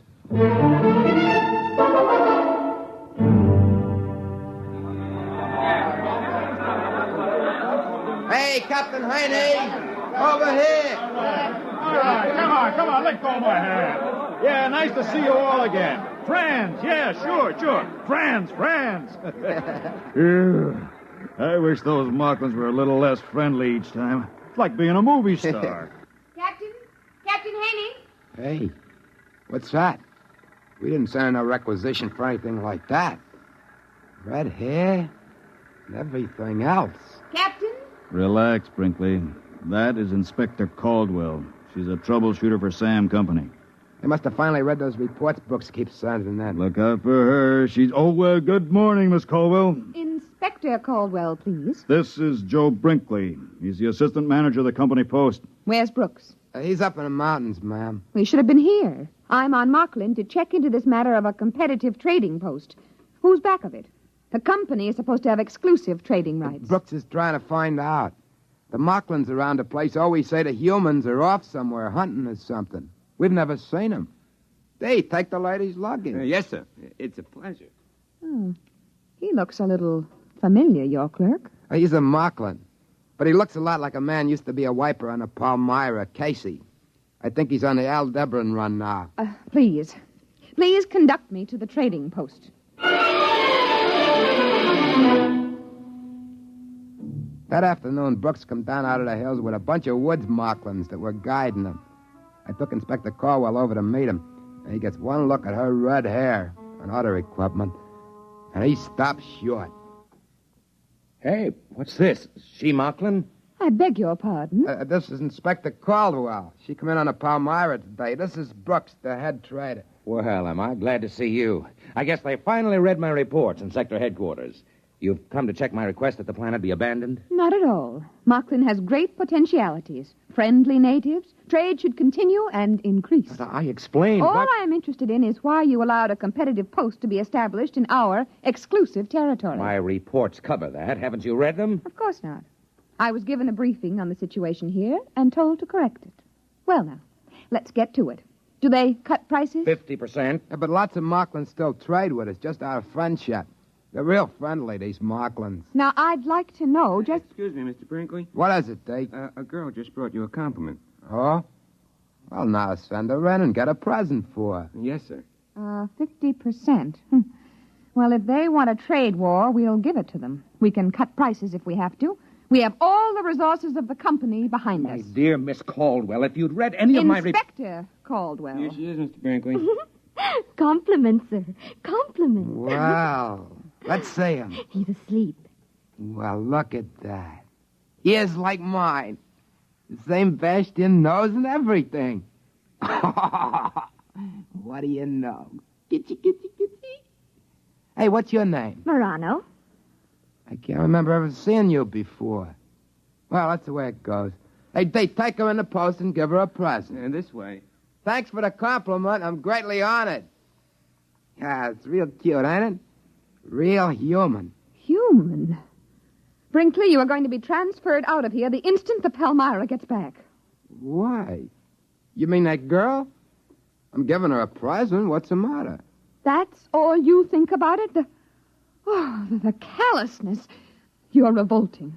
Miss Caldwell, I'm afraid maybe you don't exactly understand about parallel evolution here on Moklin. I gather it's been parallel enough.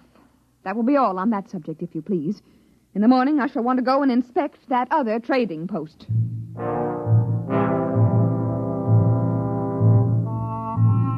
We set out for the trading post the next day. Brooks stayed behind on account of he was peeved that she hadn't read his report. Anyway, she was cute as the bug, and he resented anyone with a figure like that in authority over him, especially without reading his report. I tried to explain to Miss Caldwell that we just couldn't go in and rip up the opposition post. Why not? They're poaching. Moklins imitate humans. Now, if we start trouble, they'll start it too. Anything. Mayhem, murder, theft, bigamy. Bigamy? You're worried about that? Listen, Miss Caldwell, you've got to understand about Moklin evolution. I'm not interested. Here, wait a minute. Now, this is a nest bush, see? There's about a dozen nests on it. Now, only about 2 of them are ripe. Look. Oh, there's a bird. Yeah, that's what I'm trying to tell you. Now, see, the bush grows nests for the cacklebird, and the bird, well, fertilizes around the bush. It's even Steven. See, that's the way evolution works on Moklin, like we were trying to tell you. Mr. Brinkley, I am not interested in learning about the birds and the bees on Moklin or any other planet from you. Now, let's get on to that trading post. Naturally, when we got there, there was only a couple of Moklins hanging around.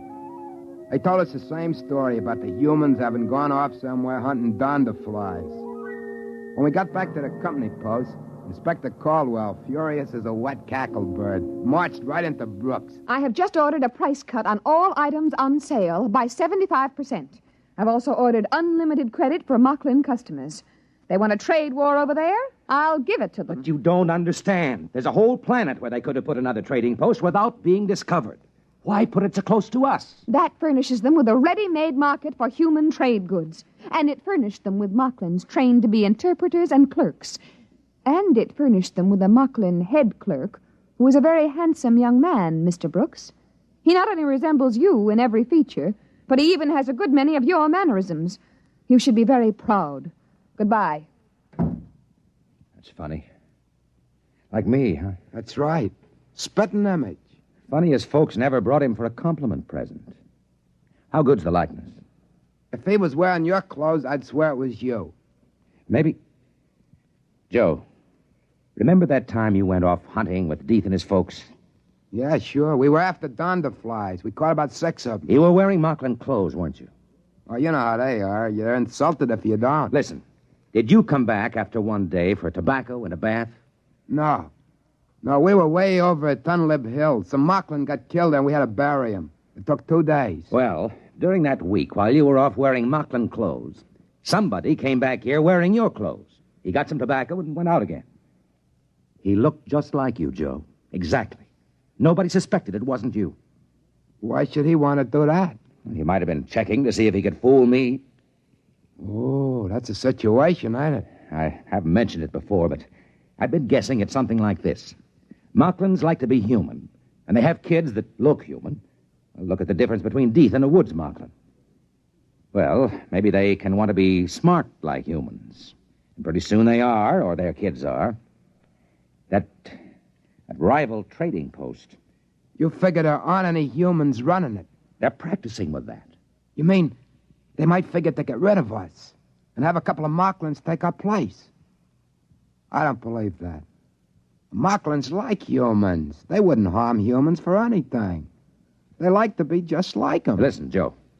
Miss Caldwell is the first human woman on Moklin, isn't she? Yeah? Why? And she's got red hair. The first woman the Moklins see, and with red hair. You know how Moklins admire humans. With luck, it ought to turn up soon. Boy, she's going to take it hard if it does. Women hate to be wrong. But it's about our only chance. Listen, Joe, we've got to have some check between us. What for? Well, if there's a Moklin that looks like me and one that looks like you, we better have a signal. Look, I'll cough twice, like this. And you whistle back. That way we'll know it's us. Okay. Try it. Good, good. That way we'll know we're us.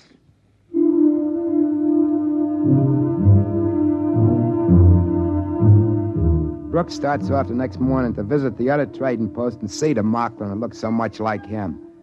Before he goes, we do our little routine. It's about 2 weeks till the Palmyra is due back. That's pretty close figuring, waiting for what we're waiting for. I was thinking how good life was on Moklin up to now. And that made me kind of a little sad. But it's the end, there's no doubt about it. Moklin sure admire humans. They produce kids that look like them. You can't help liking Moklins. But I can see what Brooks means. Moklin's loose among humans, outsmarting them as their kids grow up, just about taking over in the galaxy. When they come back from the other trading post, we went through the secret business again. In the meantime, Inspector Caldwell was busy with her trade war. She cut prices once, twice, finally 6 times, until 3 days before the Palmyra is due back, our goods are marked at exactly 1% of what they cost a month before. Brooks was getting more and more nervous. Seemed like he was falling kind of in love with a snappy little inspector. He was getting jumpy waiting for her to get her big surprise. She was making out merchandise requisitions one morning when Deeth come in smiling friendly at her. Inspector Caldwell? Oh, what is it, Deeth? There's a compliment for you. What? 3 of them. What is he talking about? Joe, this is it. Deeth, show him in. Now, look, I haven't got time for public relations. These inventories have... Here we are. Inspector Caldwell, 3 compliments. Compliment, compliment, compliment. Now, let's see him. Very pretty, very human, no? Oh, no. No, that's impossible. No. Very pretty. Red hair, all 3 of them. Red hair. Very pretty red hair. Same as human lady. Very pretty. All right, Deeth. Take her out and give her some presents. This way. Come on. But that's impossible. Those babies, 3 of them, they couldn't. They do. They look exactly like you. That's what we were trying to tell you. But I've only been here a month. Moklin babies get born real fast. They sure admire humans. It's kind of friendly when you think about it. You mean they can make their babies look like anybody they want? It was all in my reports. They've got a queer sort of evolution here on Moklin. Babies here inherit desired characteristics, not acquired characteristics, desired ones. And what could be more desirable than you? Red hair and all. Oh, but I thought, you and Brinkley... Oh. You couldn't help it, dear, really. But I hated you. I thought that... Now, look, darling. Joe. Yeah? Do me a favor, will you? Sure, what? Get out of here. Oh, okay. And stay away for a while. Sure. Only one thing. What? This. Okay. Then I'll leave you 2 together.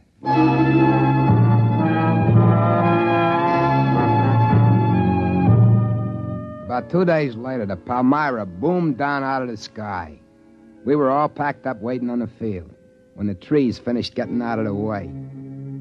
I kept thinking, no matter what, Moklin sure are friendly. They sure do admire humans. I could see them crew members with Liberty heading off from the field with a whole gang of laughing, singing Moklins following each one of them. After a while, Cap Haney came over on a freight truck. It's a pleasure, I tell you, to see these Moklins. I just came here from Welch's planet. The natives there are suspicious, unfriendly, and if you're not watching, they'll steal your gold teeth. But Moklin... Captain Haney, don't give orders to unload your cargo. What do you mean? We are abandoning the post. What? We are leaving Moklin completely. Sam Company pulling out when there's still a mill credit to be made? I don't believe it. I have authority to order the move, and Mr. Brooks has convinced me of the necessity for it. Now, Inspector, I know the company doesn't like to give in to competition. There isn't any competition. Well, I thought... Miss Caldwell's right. That other trading post is purely a Moklin enterprise. They bought our goods from us and pretended to sell them at half price, and we cut our prices, so they bought more goods from us and went on. Some Moklin must have thought it'd be nice to be a smart businessman, so his kids would be smart businessmen. Too smart. We'll close up this post before the Moklins think of something else. What? What do they think of? If they got loose from this planet, if they can pass as humans, their kids could take over human civilization. How would you like that? Oh, I see, yeah. You'd better make ready to blast off, Captain. Yeah, but I got the B section off on shore Liberty. Men are scattered all over the place. With Moklins? Sure, with Moklins. You know how it is. Regular party. Fancy Moklin clothes, food, liquor. Captain, you'd better sound the emergency recall. Yeah, I see what you mean right away. Well,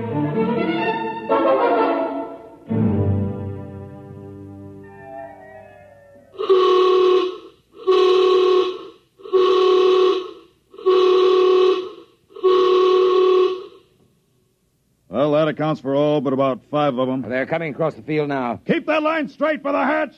We got to count off. 4, 5. Yeah, they're all in line. I'll check against the roster. Wait a minute, there's another one coming. Look. By that tree. There can't be. I've got 38 men lined up already. 38, that's a full count. That's a human. He's wearing Moklin clothes.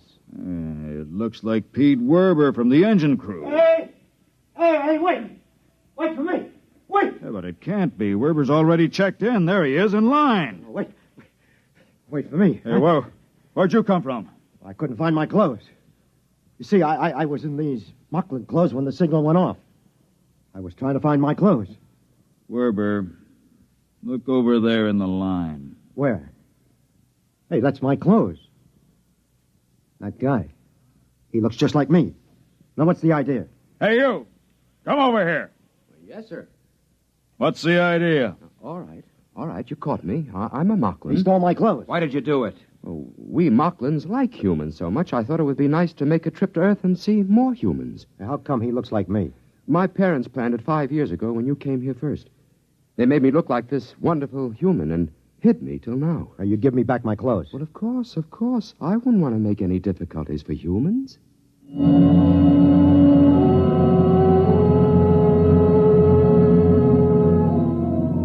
He took it as a joke on him. He talked English as good as anybody. It was hard to tell which was the Moklin and which the human guy. So we let him keep the human uniform, and he was very grateful. We took off after that, and the Moklin stood around and laughed and waved and threw flowers as we closed the hatches. Pretty soon the Palmyra was pushing up through the atmosphere. And just before the auxiliary circuits went on during the jump to overdrive, we all stood around in the astrogator's dome with a screen turned up to high mag and watched as Moklin faded into a round cantaloupe behind us. It's a shame. Sure was a pretty planet.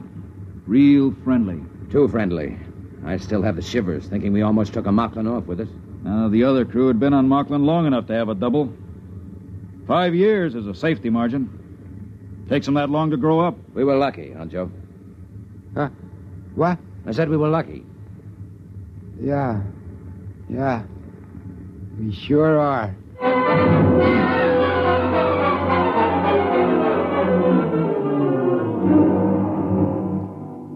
I guess I was the only one who felt a little different from the others about leaving Moklin. I mean, Moklin's are swell folks, and it seemed a shame. There'll be an order out that no human ship is allowed to land on Moklin. But I was thinking, I'll save my money, and those compliments, those 3 little kids that look just like Inspector Caldwell, in about 5 years they'll be grown. And I'll buy me a little private ship and shove off for Moklin again. And I'll pick me one of those 3 red-headed gals and marry her Moklin style and bring her out to a human colony planet.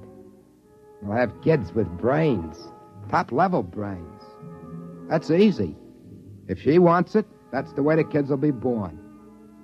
I'll have to bring other Moklins out, too, and start them passing for humans. My kids are going to need other Moklins to marry, aren't they? It's not that I don't like humans. I do. If the fellow I look like, Joe Brinkley, hadn't gotten killed accidental on that hunting trip, I never would have thought of taking his place and being Joe Brinkley. That's what I was thinking when Brooks suddenly got an idea. Wait a minute. Joe, you and I were on Moklin more than 5 years. Yeah? So? One thing. And everything's all right.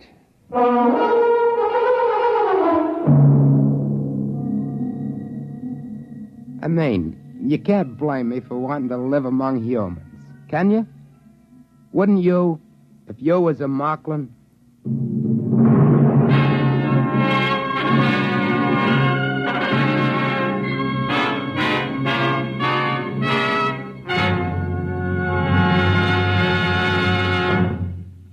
You have just heard X-1, presented by the National Broadcasting Company in cooperation with Galaxy Science Fiction Magazine, which this month features another fascinating For Your Information column written by Willie Lay.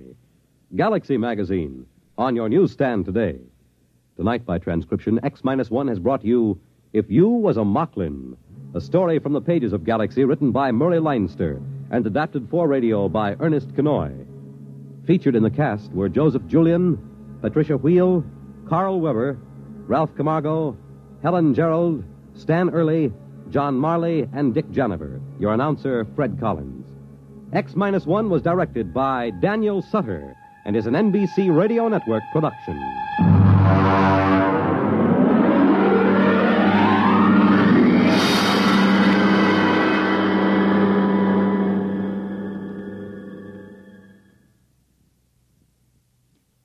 Next week, listen to Project Trojan, an original story by Ernest Kenoy on X-1. Follow the news with Chet Huntley tonight on NBC Radio.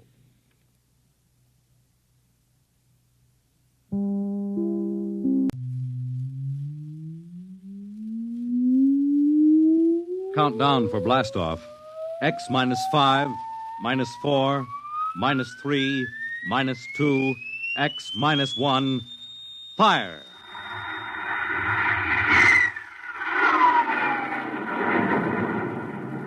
From the far horizons of the unknown come transcribed tales of new dimensions in time and space.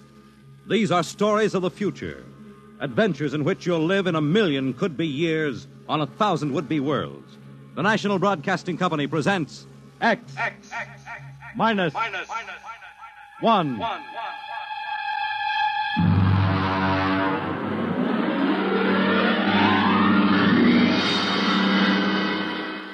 Tonight, Universe.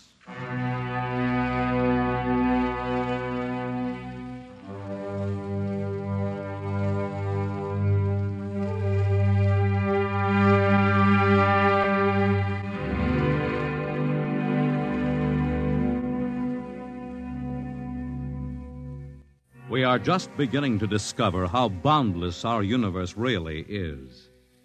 And yet, as man reaches out to the stars, out toward infinity, ironically enough, he may be building himself a new kind of prison. What would it be like to live all your life in a world no larger, say, than a single gigantic rocket ship bound on an endless mercy?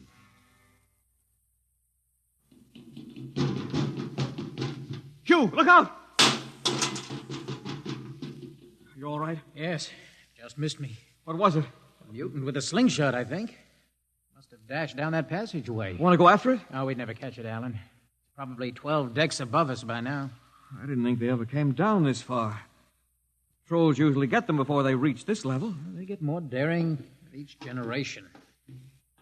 This one looked like a female. Male or female, it might have killed us.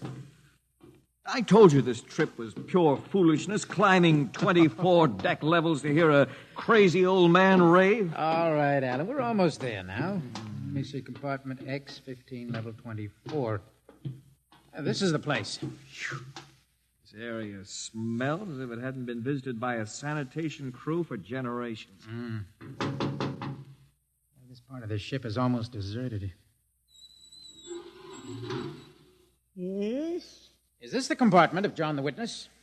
Who are you? My name is Hugh Hoyland, cadet from Scientist Barracks. This is my friend Alan Mahoney.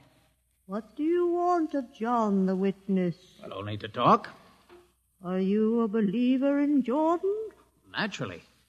I have heard that there are those among the younger scientists who doubt the word of Jordan. To doubt is death. We're not heretics. Ah, enter.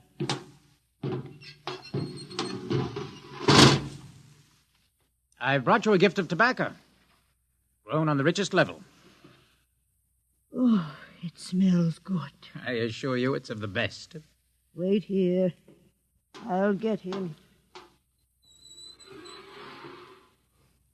What a rat's nest. Shh. Well, what the devil do you think he can tell you? Alan, I'm not sure.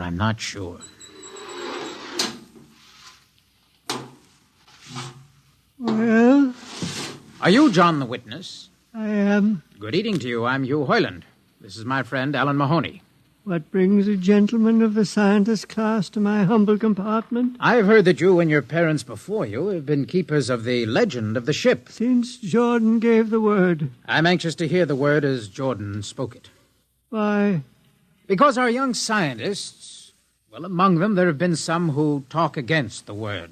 There are regulations against such heresy. Still, some of them say the ship has no purpose. They say that we are here accidentally, that we have no more grace in Jordan's eyes than the most deformed mutant who dwells in the highest level of the ship. What shall I say to you? Well, I wish to hear the word from the mouth of one who knows, in order that I may become more convinced. Sit. You have a gift for the witness? The finest tobacco. Good. I will dim the lights. Now pay close attention, for these are the words as my father's father's father gave them to his son's son's son. This is how the ship came into being, how our people were created. In the beginning there was only Jordan, thinking his lonely thoughts. Out of his thoughts came a vision. Out of the vision came a planning, and out of the planning came decision. Jordan's hand was lifted, and the ship was born.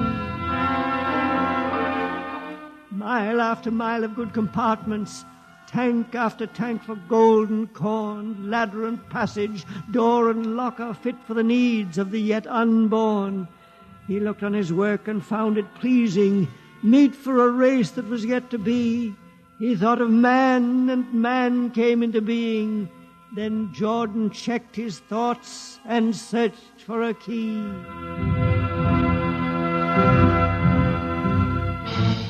Man untamed would shame his maker. Man unruled would spoil the plan. So Jordan made the regulations, and order came to the works of man. A crew he created to work at their stations, scientists to guide the plan. Over them all he created captain, made him judge of the race of man. Thus it was in the golden age. These are the true words? As my father's father taught them. But what of the strange beast-like people on the upper levels of the ship? Surely Jordan did not create them. Jordan is perfect. All below him lack perfection.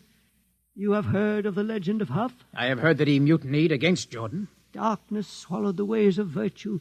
Sin prevailed upon the ship. And before wisdom prevailed in the bodies of Huff and his followers were fed into the converter, some of the rebels escaped and lived to father the mutants. They are tainted with the sins of their fathers. Witness, one more question. Speak.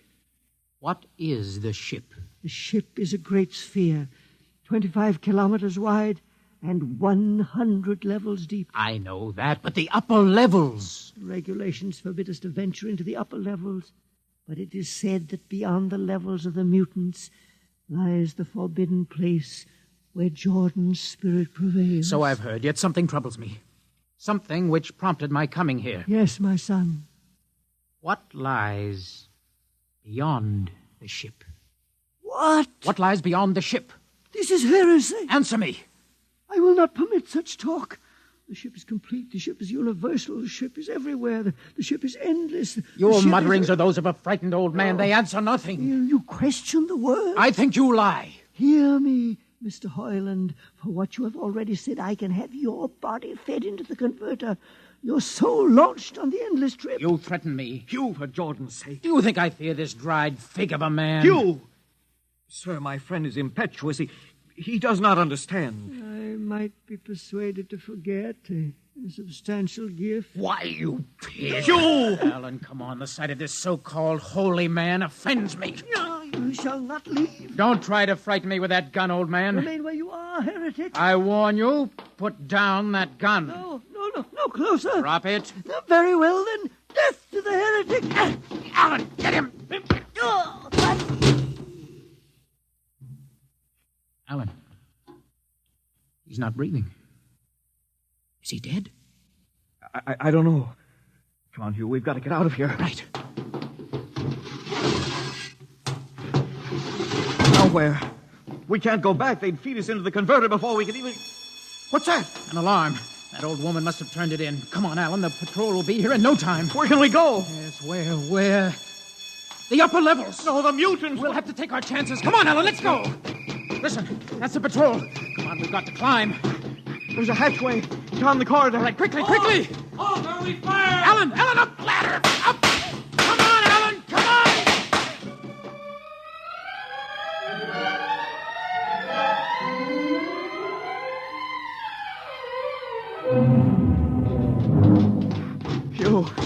Pew, wait. How far are we from the outside wall? Judging by the slope of the deck, about 2 miles. Alan, let's try this passageway here. If you hadn't asked him that stupid question. Now, there's no use going over that. But why did you do it? I've been thinking about it for a long time. When he began to give me those stupid, tight answers, well, I just saw red, I guess. Who are you to question the ways of Jordan? When you asked me to go with you to visit the witness, I thought you wanted spiritual help. I never dreamed. I'm sorry, Alan. I'm sorry. I couldn't foresee this. Wait a minute. What? I saw something move. Where? Near that bulkhead.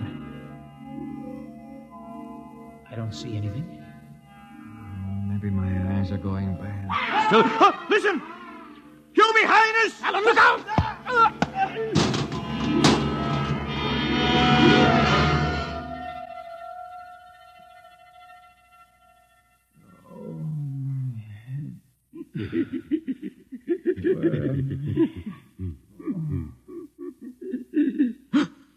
No.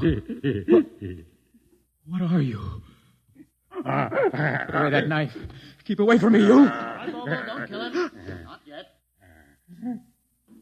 Who are you? You must forgive my friend Bobo. Like so many of my people, he's rather impetuous when members of the so-called super race are concerned. Who are you? What place is this? As you can guess, from my leg, I'm a mutant. Mutant? Where is Alan? Your friend is dead. Dead? I was not able to restrain my people in time to save him. Why don't you destroy me and get it over with? We do not kill for pleasure, Mr. Hoyland. Only when necessary. You know my name? I read your identification tag. Who are you? Mutants can't read. My name is Gregory. Gregory? I'm a leader of my people. You see, although we are unfortunate in our heredity, Mr. Hoyland, many of us are quite intelligent. And why do you live like animals? We'd rather live like free animals than like regimented slaves, as you do. I've heard you practice cannibalism. Undoubtedly, you hear many things about us. You turn your head. Why? That monster. I've never seen a creature like him. Bobo is an unfortunate. He was born without the power of speech. How can you tolerate such a monstrosity? We've learned to live with difference. If we began to destroy our imperfects as you do on the lower levels, there would soon be no one left. It violates the regulations. The word of Jordan states Mr. Hoyland, your people are really quite primitive and barbaric. You dare say that to me? I dare say a good deal more. Let us go to my compartment and speak further. I'm always interested in information on the lower levels. I'll give you no information. Bobo. No. I want Mr. Hoyland in my cabin, please. No! I would advise you to go quietly, Mr. Hoyland. Bobo has a hatred of superior beings, which is unfortunate, but quite understandable. Proceed.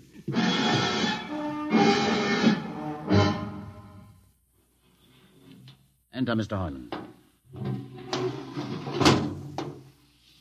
This is where you live? Yes. But you have books. Stolen from your libraries, Mr. Hoyland. Compton's Astrophysics, Philosophy of Interstellar Navigation, Celestial Mechanics. You've read these? Most of them. I had no idea that you... Why did you bring me here? What do you intend to do? Do you believe in Jordan, Mr. Hoyland? There is no other belief. And the trip? I suppose you believe in the trip, too. What else is there to believe? When you die, your remains are fed to the converter, and your soul makes the trip. And where does the trip take you? Why, to Centaurus, of course. Ah. And where or what is Centaurus? Centaurus is...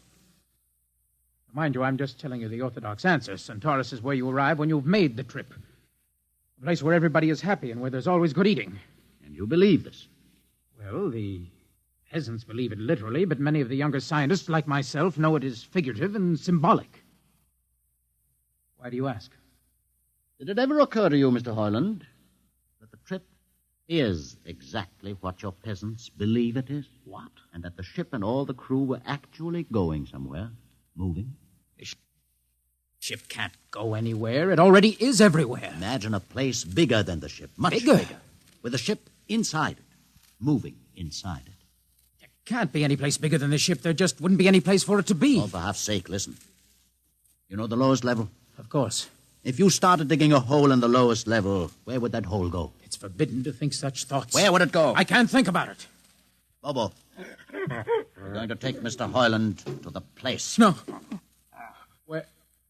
Where are we going? To the top level. But that's certain death. Nonsense. I've been there 1,000 times. No. Come along. No, I won't. I won't. You can't make me. I think we can. No, please. Now, shall we proceed peacefully, or shall I have Bobo persuade you?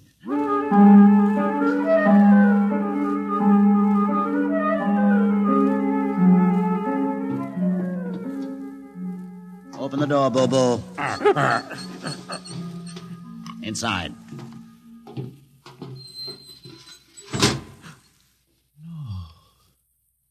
What place is this? This, Mr. Hoyland, is the main control room. Well, Mr. Hoyland, you're trembling. It isn't true. No, there's no such place except in mythology. Ah, you younger men are so wise, Mr. Hoyland, except for one thing. This happens to be the main control room of the ship. Main control? But it's just a huge room with an instrument panel. And what did you expect? How do you know this is the main control room? See these instruments?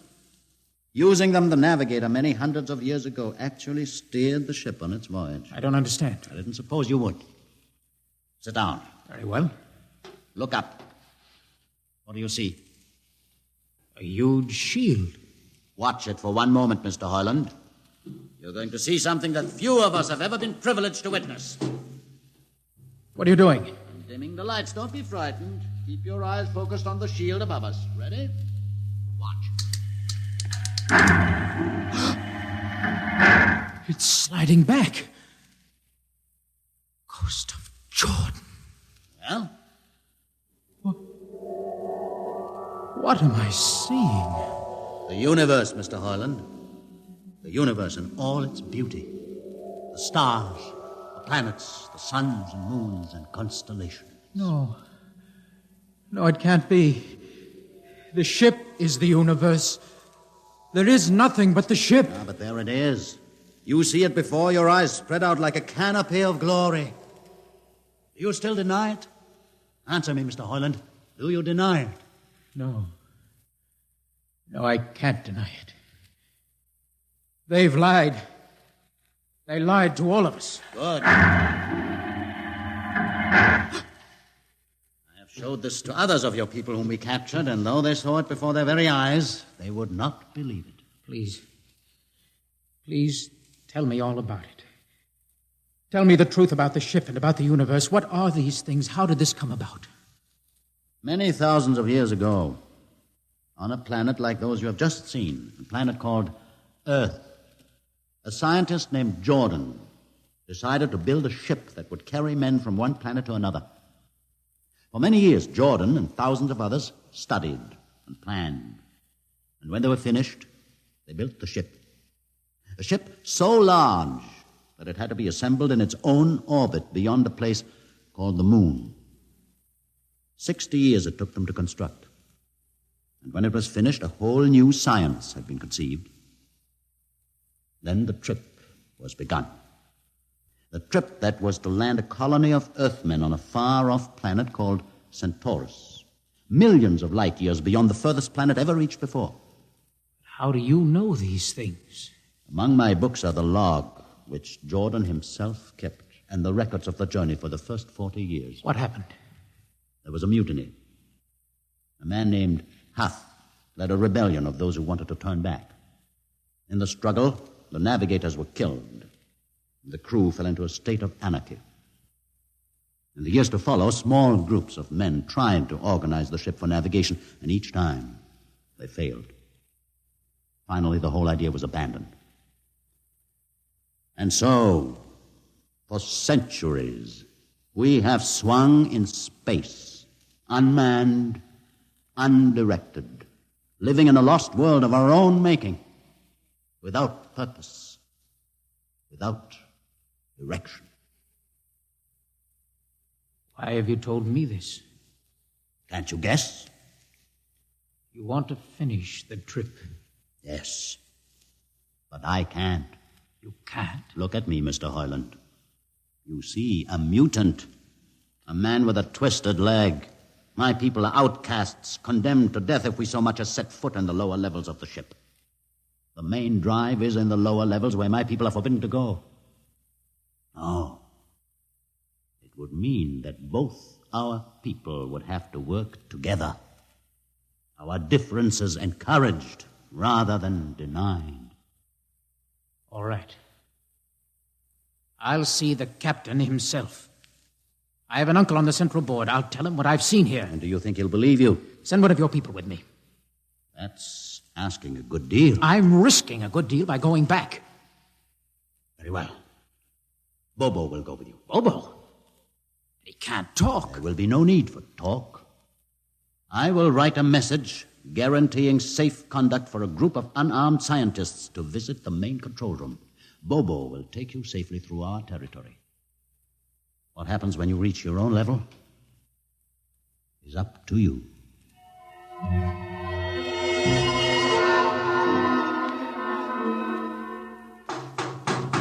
One moment. Yes, what? You? Quick, Uncle. Let us in. Hey, but this mutant... He's harmless. Please, Uncle, please.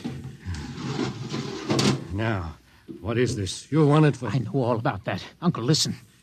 I must see the captain. The captain? Are you mad? Uncle, you're a council member. You can get me to see him. He'll kill you. You're wanted for heresy. I don't care. I must speak with the captain.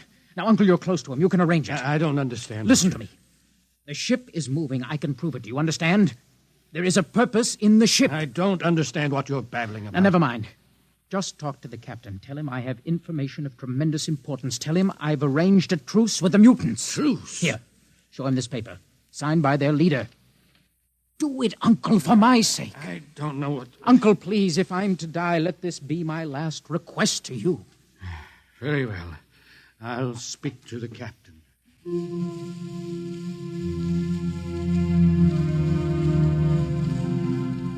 And you say, Mr. Hoyland, that you saw this with your own eyes? I swear it, Captain.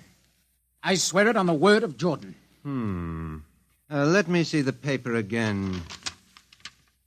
Commander Erst, what do you think? I don't know, sir. It might be a trick. I guarantee you safe conduct. If these things are as Mr. Hoyland reports them, it would pay to risk a few lives. A man is a convicted heretic. Still, we must not discount his word. He has a safe conduct, and the mutant risked its life coming with him. I think we might investigate. Captain, you mean you will do it? I will have an expedition outfitted. Dismissed, Mr. Hoyland. Thank you, sir.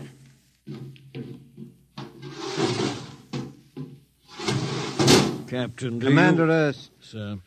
You will make the necessary arrangements for an expedition. And I trust you understand. Perfectly, sir. Perfectly.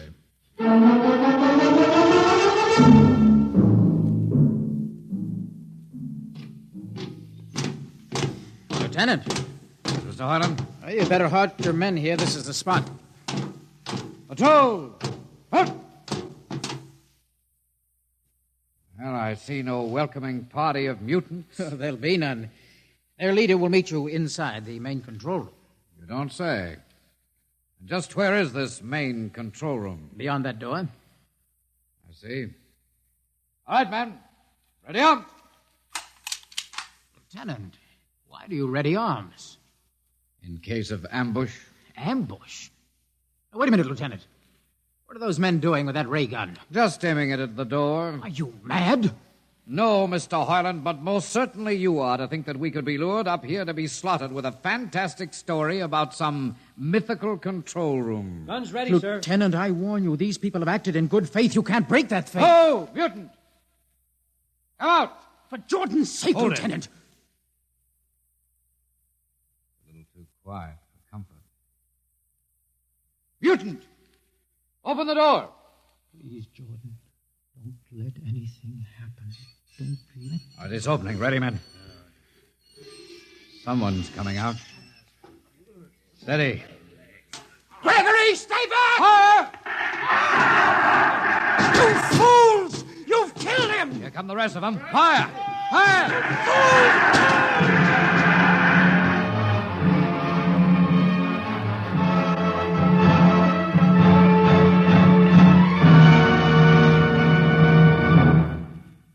That should teach them a lesson they won't forget. All right, men, inside the room.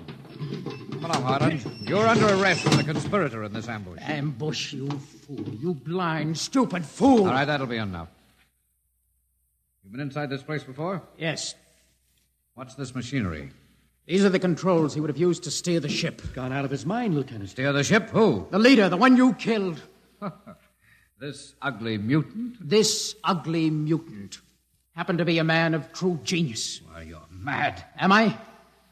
Lieutenant, this man had a vision which would have saved you, but you chose to kill him because you couldn't stand the sight of his difference from you. Shut up, Highland. Don't listen to him, man. You can't shut your eyes, and you can't shut your minds, and you can't shut your ears to this. The roof's moving back. Yes, look. Let the vision of this confound your ignorance and blind your eyes. This is the heritage of stars and open skies, for which men have yearned for centuries. Try to destroy this, and you will only destroy yourselves. Death to the heritage. But I say to you that you can't keep this from our people. They will seek it out. The ship will be manned, and the ship will be steered, and there will be freedom, purpose, and respect for ourselves. This is your heritage. Look upon the universe. Kill him.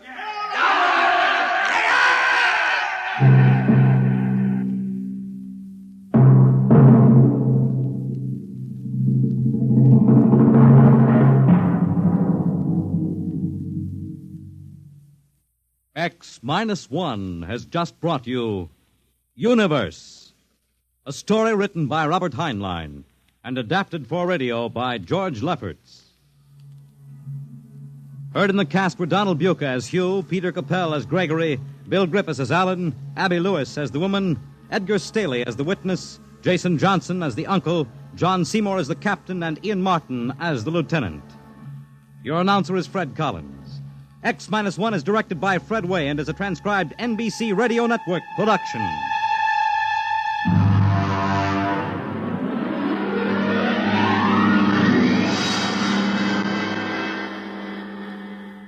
And now, next week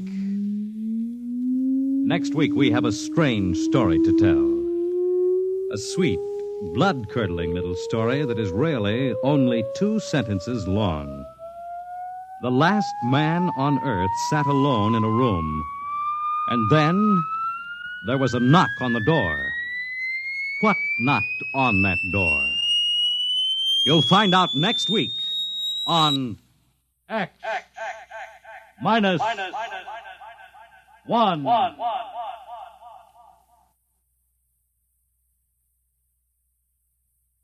When you buy United States savings bonds, you help to build your own future security.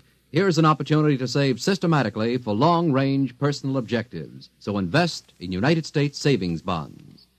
Now follow the Abbotts to mystery and adventure over most NBC radio. Countdown for blast off. X-5, 4, 3, 2, X-1, fire.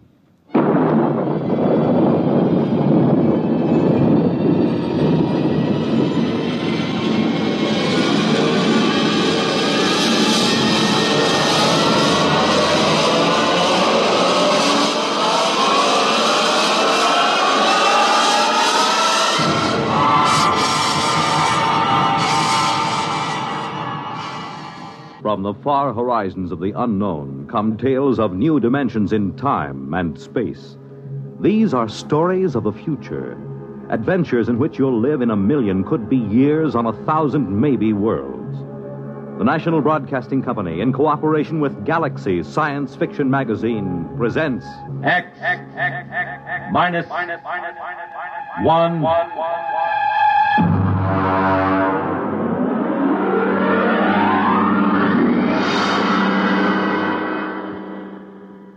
Tonight, The Lights on Precipice Peak by Stephen Tall.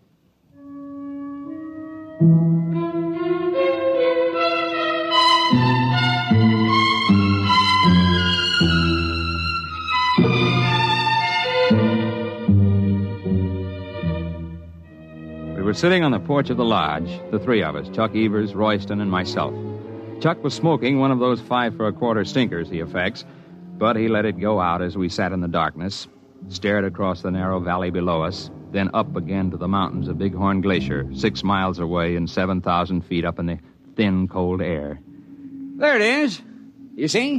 Where? Well, follow my hand. I'll line it up with a tall pine tree on the first ridge. You see? Very small, dull red. It's been up there for about 5 minutes. I didn't see anything before. You see? Moving along. Well, it seems to be the lip of Bighorn Glacier. Give me the binoculars.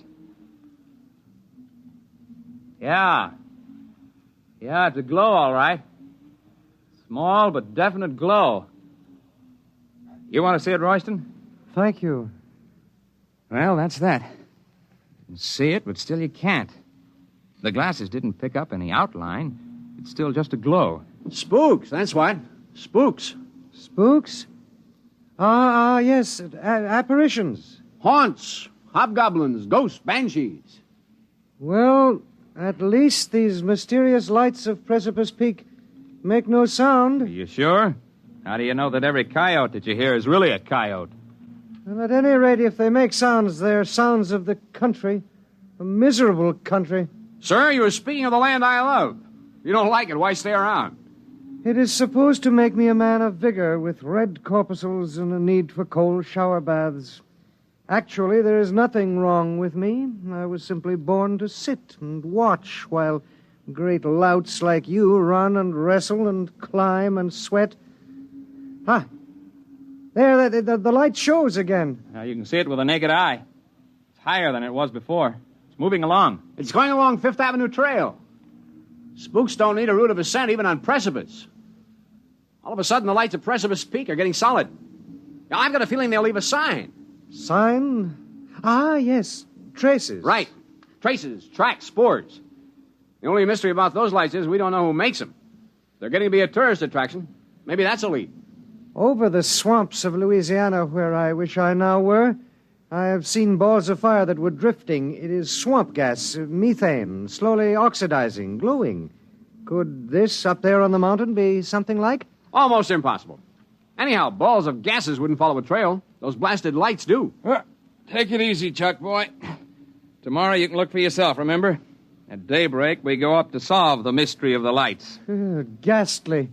To go out at dawn is as bad as eating raw flesh. But tap on my cabin door as you go by. I will wave to you from the window.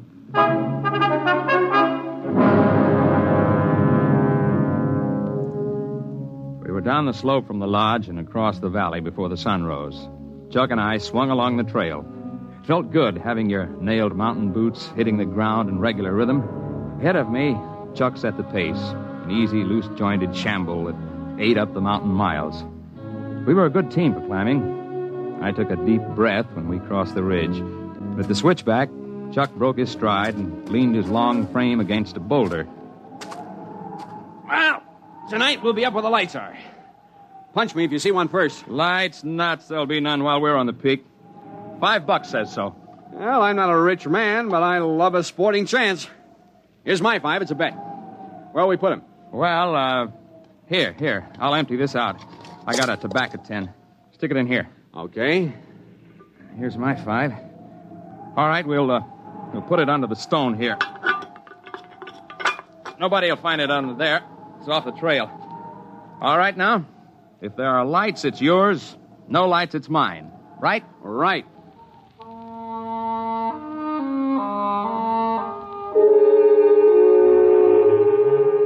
Going into the world above the trees is one of the good things of a peak climb.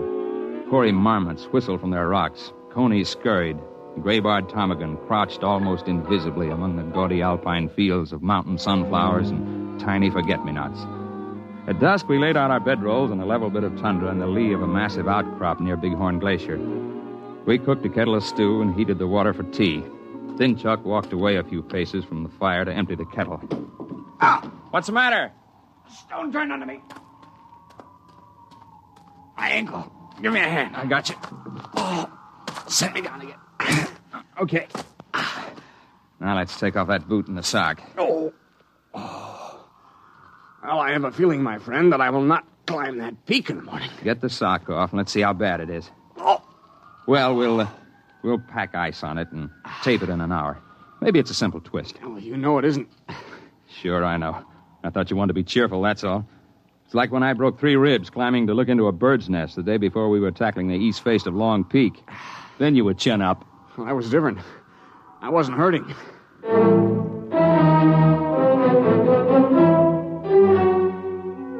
When the stars were out and the quarter moon rose from the plains, I got up from my bedroll seat by the fire.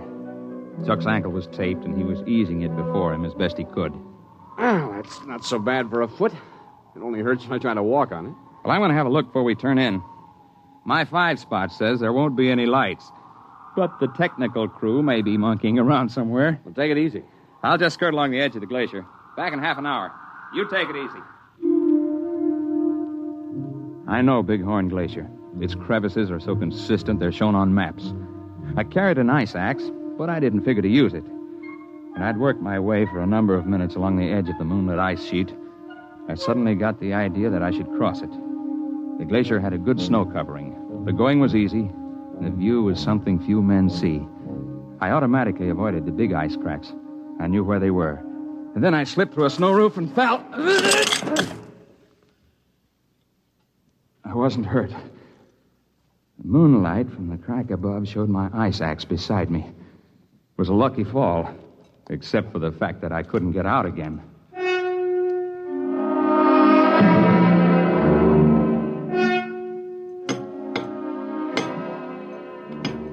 Time after time, I tried to dig hand and foot holes into the splintering ice wall. But I was freezing my fingers, making no headway. Cold was beginning to bite into me. So I settled myself on my heels quietly and tried to decide what to do.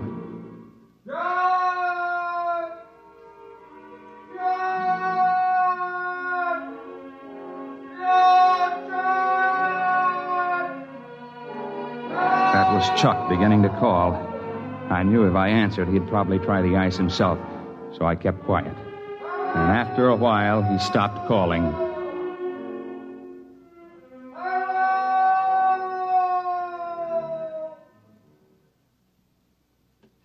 And then, suddenly a dark silhouette showed in the narrow crack of sky above. Are you injured? I'm okay. Just drop me a rope and I can walk up the wall. Mind the snow ledge. I didn't, and look at me. A joke? Here's the rope. Hey, what kind of a rope is this? I never saw anything like it. It's warm. Have you got it now? Yep, here I come. Hang on. Okay, over the ledge. Well, hey, did you hold that rope in one hand while I was climbing up? Yes. Well, thanks. Lucky for me, somebody has sense enough to walk around ice cracks. Shake. Shake? Oh, shake hands. You must not mind the glove. It is for your protection. The hand is not yet cooled. Cooled? What in the world? Your friend with the swollen foot is concerned for you. Come, I have made an easy way.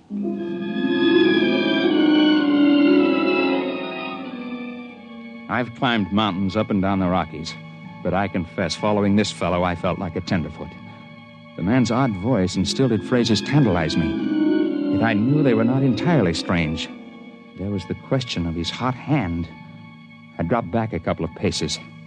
The man was setting his booted feet into a line of holes that had not been on the glacier earlier. I could swear to that. And as we approached the edge of the glacier, I could see him clearly, for he was surrounded by a dim red glow, which grew brighter with each step. In a few moments, it was as if he were outlined in flame, and I could feel a warmth radiating from him. I wondered why the snow didn't melt under his tread. It's the boots! They insulate! Oh, I see. Thank you. Hey, you not only light up, but you pick brains. Both good tricks. A joke? I guess so. Only here on Earth are there jokes. We can never be sure about them. We, huh? I thought a gag like this would take cooperation. How many of you boys are in on it? We are 4. We had left the ice. We were threading along the little ledge that gave onto the boulder field. I noticed that the ruddy glow had faded completely, that the man up ahead was now simply a dark silhouette. We reached the tundra and spotted Chuck's tiny fire. He sat next to it, the tape-footed ankle eased on a pack sack before him. Well, hello. You took your time. I fell in a crevasse. And I owe you $5. Oh? Oh! You should put the more important statement first. But we can take that up later. I see we have company. Oh, yeah. This is Chuck Evers. I'm afraid I didn't catch your name. I am called Zell. Zell? Yes. Well, it's different anyway. That is because I am different. He can read your head like a crystal ball. And he lights up like a neon sign. Easy, boy. You've slipped on the ice before. Sit down. Let's quit being funny. Let us all sit, and I will tell you why I am Zell. I will do it because I know when you repeat my words that you will not be believed. Now, listen. You listen. You came up to climb the peak, but also you came to see what caused the lights. If you had not had misfortune, you would have climbed the peak, but there would have been no lights. We would not have come. Hey, there's a light back up there where we were. You see? That red light on the glacier? Well, yeah. Yeah, moving across. That is Zor. We grew in the same membrane. He is erasing our trail across the ice. Yeah, very smart. We can tell tales down there, but there won't be any proof, huh? That is correct. Chuck Evers, you are wondering about the statement that we grew in the same membrane? Well, yeah. Yeah, I was thinking that... I should have said that we are twins. Holy... You're right, John. It is telepathy. You weren't out of your head. The truth is simple. We have told it before, but no one ever believes. And it has not seemed wise to support our facts. We, Zor and I, with our companions Zim and Zet, are explorers. But we do not explore mountains. Here we rest and allow ourselves to behave normally. We explore in towns and cities where people gather. It is strenuous. We cannot tolerate it for long. Then we must go into seclusion and renew ourselves. Yeah, I know what you mean. 10 days in Denver and I feel like I've been staked with a short rope. I gotta get away. Your problems are simply a matter of preference. Ours are physiological. We cannot long maintain metabolic balance in the company of people. Thus, Zim and Zet are now back in the world you inhabit. When they must rest, then our turn comes. I will show you. This is a rock. You may call it granite. To me, it is food. So. Eat it in good health. Thank you. Among people, this would be conspicuous. You are not adapted to get oxygen from rock. We are. Well, I'll admit that's a tougher cereal than I'd want to try. But the point of the joke still escapes me. There is the matter of my body glow. I can control my body temperature, raising it and lowering it as I choose. The greatest difficulty when I am among you people is to keep myself down to human body heat. Normally, it is much higher than yours.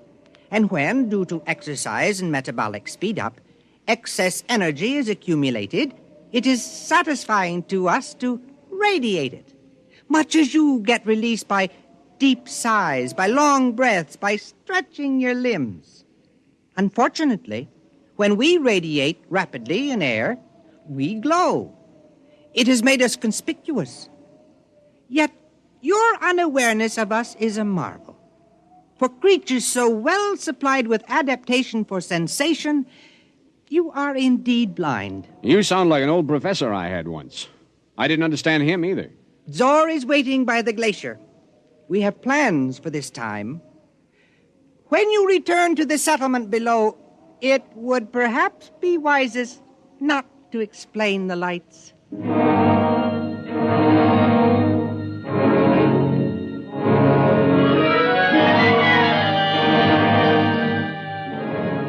We both sat silently beside the dying fire. When we looked up toward the upper reaches of the glacier, two gleaming spots, dull cherry red, moved steadily across the ice.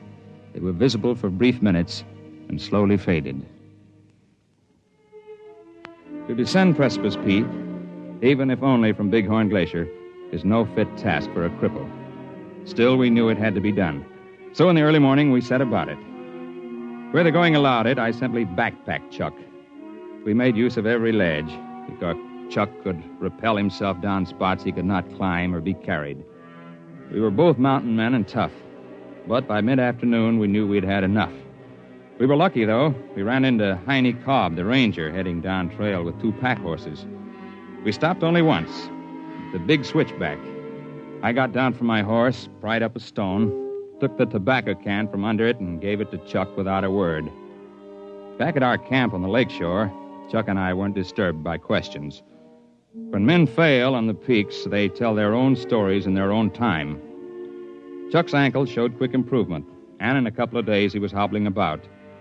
Only young Royston came to visit us. You have not been back to the lodge. Perhaps you are afraid to show your faces. People talk your arm off up there. Not many of them have the gall to come snooping around here. You cannot offend me. I was concerned for you. I was interested, so I came. Did you see the lights? Nope. Nary a light. I told you they wouldn't show up when anybody was up there. You collected $5 from me, betting on the other side of the fence. You were the man who was so sure there'd be some sign. I do not understand. You are both confusing everything, and you are both lying. There were lights on the peak when you were there, and I have a feeling you saw them. They were quite a show from here. Well, this is the place to see them from. Closer up, you lose perspective. Well, I must go. Friendship means nothing to you, so I will take my small hike back to the lodge again. Actually, I came to say that tomorrow I leave this miserable place and go home. I've endured all the health I can stand. Now, that's a different story. We're sorry to see you go, fella. My regards to the swamps. 10 to 1 when you get there, you'll wish you were back. This I very much doubt. Goodbye, John. Goodbye. Oh, there's a funny fella. Hey, what are you doing? Just feeling the stone step where he sat. I thought so. He really liked us, but this time he was careful not to shake hands. Did you notice? Yeah. In spite of himself, he had reached his limit of control. His temperature is going up. Yeah, I guess it is. He never could see a joke. And remember how he'd say something and then wait, as if he didn't understand it? And then all of a sudden it would come to him? He'd wait to pick our brains for every new word. You mean Royston? Royston is a name out of a hat. When that lad really goes home, he'll go with his buddies up there on that peak. I wonder which he is. Zim or Zet?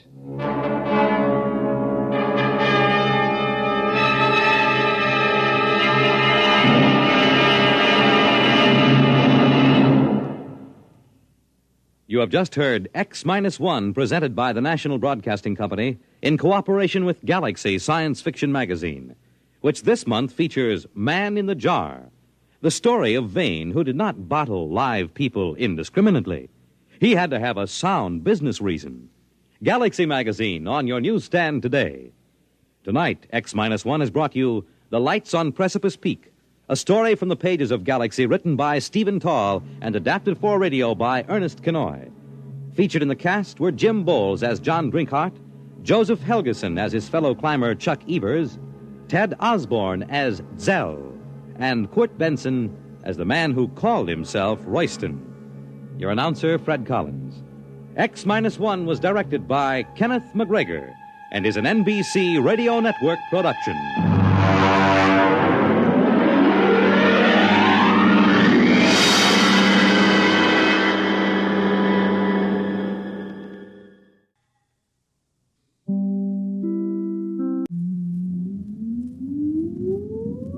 Countdown for blast off.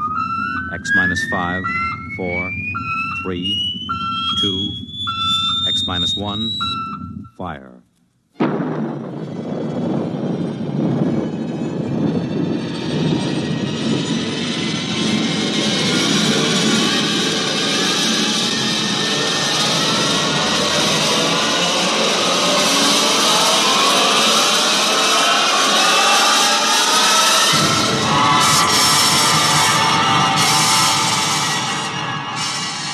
From the far horizons of the unknown come transcribed tales of new dimensions in time and space.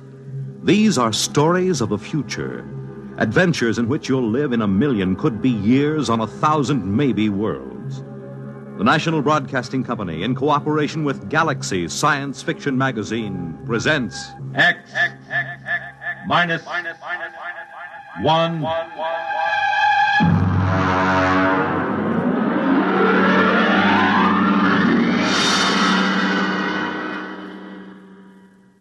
Tonight, Appointment in Tomorrow by Fritz Leiber.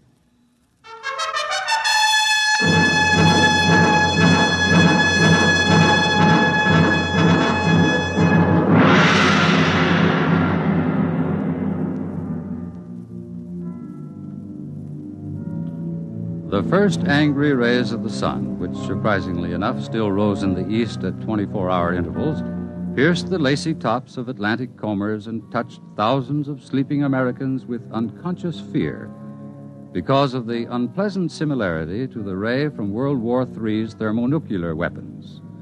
This was America approaching the end of the 20th century, America of the mask fad for women and the Neo-Cretan dress styles, America of your local radiation hospital, of the endless war and the loyalty detector. In his bedroom in the Thinkers Foundation, George Helmut slept. Calculus to the nucleus, adding a quantum equal to the resultant of G sub 1 prime. Repeating, the quantum... His educational sandman purred learnedly in his ear, droning tensor calculus through the night, filling the hours that used to hold man's formless fears and floating anxieties with the rigid form and anchored shapes of mathematics.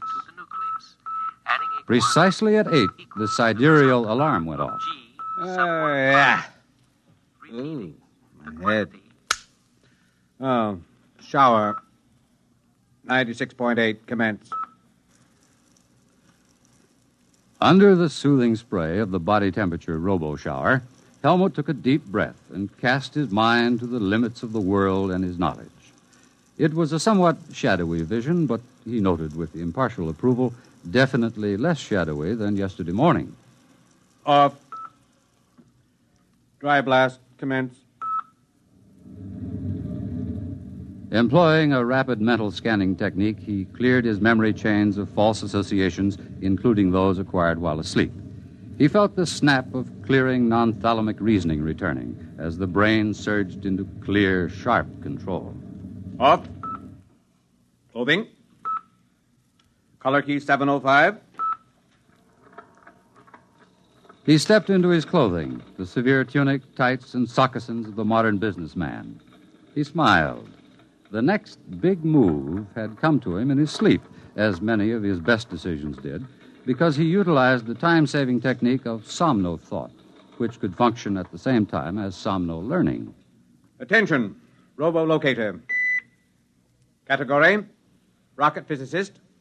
Classification, genius level. Time limit for search, 20 minutes. Commence.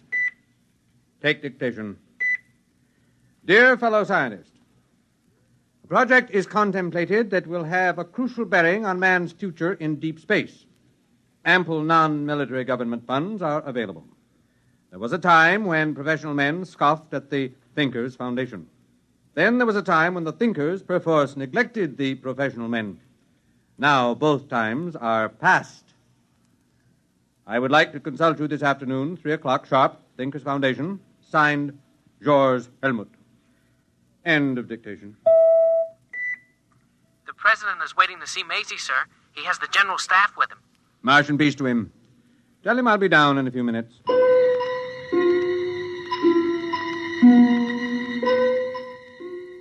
Huge as a primitive nuclear reactor, Maisie, the great electronic brain, loomed over the knot of hushed-voiced men. Its front was an orderly expanse of controls, indicators, telltales, and terminals, the upper ones reached by a chair on a boom. This was the machine with 1,000,000 times as many synapses as the human brain, the machine that remembered by cutting delicate little notches on the rims of molecules. This was the machine that timid cyberneticists and stuffy professional scientists had said could not be built. Yet this was the machine that the thinkers, with characteristic Yankee push, had built and named, with characteristic irreverence, Maisie. Have you the questions for the day, Mr. President? Here, Mr. Helmut. I see. The question on the Pakistan crisis is a little touchy. I don't know. If there is enough data to answer it, Maisie will do so. Well, of course, I didn't mean to. Of If course. you will excuse me, gentlemen, I will code the questions for Maisie. Oh, Section 5, Question 4. Whom would that come from? Number 4. Physics. Opperly and his research team. I see. Thank you, Mr. President. While I'm coding the tape, there will be time to watch the takeoff of the Mars rocket. Beautiful, beautiful. Oh, I've often wanted to go to New Mexico. As a matter of fact, I've always wanted to go right through to Mars. Mr. President. My chief of staff thinks the project should be under the Army instead of the Thinkers Foundation. Mr. President, this is the way Maisie designed the project. Oh, I know. That's what I told him. Still, I wish you people could bring back a few of those wise little devils from Mars. It'd be a good thing for the party, the country. It's quite unthinkable. The telepathic abilities of the Martians make them extremely sensitive. The conflicts of ordinary Earth minds would impinge on them psychotically. Only the thinkers can contact them because of the clear training and errorless memory chains. Perhaps someday, in the future...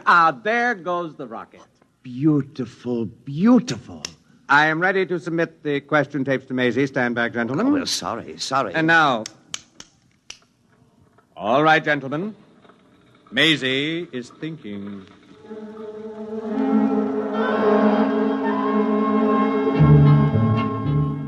The question tape, like a New Year's streamer tossed out of a high window into the night, sped on its dark way along spinning rollers. Curling with an intricate aimlessness, it tantalized the silver fingers of 1,000 relays, saucily evaded the glances of 10,000 electric eyes, impishly darted down a narrow black alleyway of memory banks, and, reaching the center of the cube, suddenly emerged into a small room where a sweating fat man in shorts sat drinking beer. Here it comes. Get off my lap, honey. I've got work to do. Can it wait? I said get. Ow, you didn't have to do that. When Maisie thinks, she thinks. Open up another beer. Look, I'm not a robo-barmaid. Honey, do what you're told, or I'll ship you out where they'll work some of the upholstery off that frame, slopping radioactive mud. You don't have to get nasty, Jan. Here's your beer. That's better. It makes you fat. I like to be fat. It makes our relationship more poignant. Pass me the questions and get over to your keyboard. You're a greasy pig. But such an attractive pig. Start taping. Why, that dirty... What's the matter? One of the questions. Does Maisie stand for male Zell? For what? Male Zell. Does it? Look, you just keep sitting on your brains and let me do the thinking. Tape. Maisie does not stand for male Zell. Maisie stands for amazing, humorously given the form of a girl's name. Who is Maelzel? Edgar Allan Poe. Huh? It's a story. Maelzel's chess player. About an automaton that was supposed to play chess. Poe proved it had a man inside it. Oh, and they want to know if Maisie... They're wrong. Maisie doesn't have a man inside it. Just a lump of conceited lard. You could have hit me with that. Look at my dress. Get me another glass of beer. That must have come from the physics section of the Research Institute. Opperly and that ape Farquhar. Well, we'll look into that. All right, start taping. Question 1. The midterm election vidcast should be spaced as follows.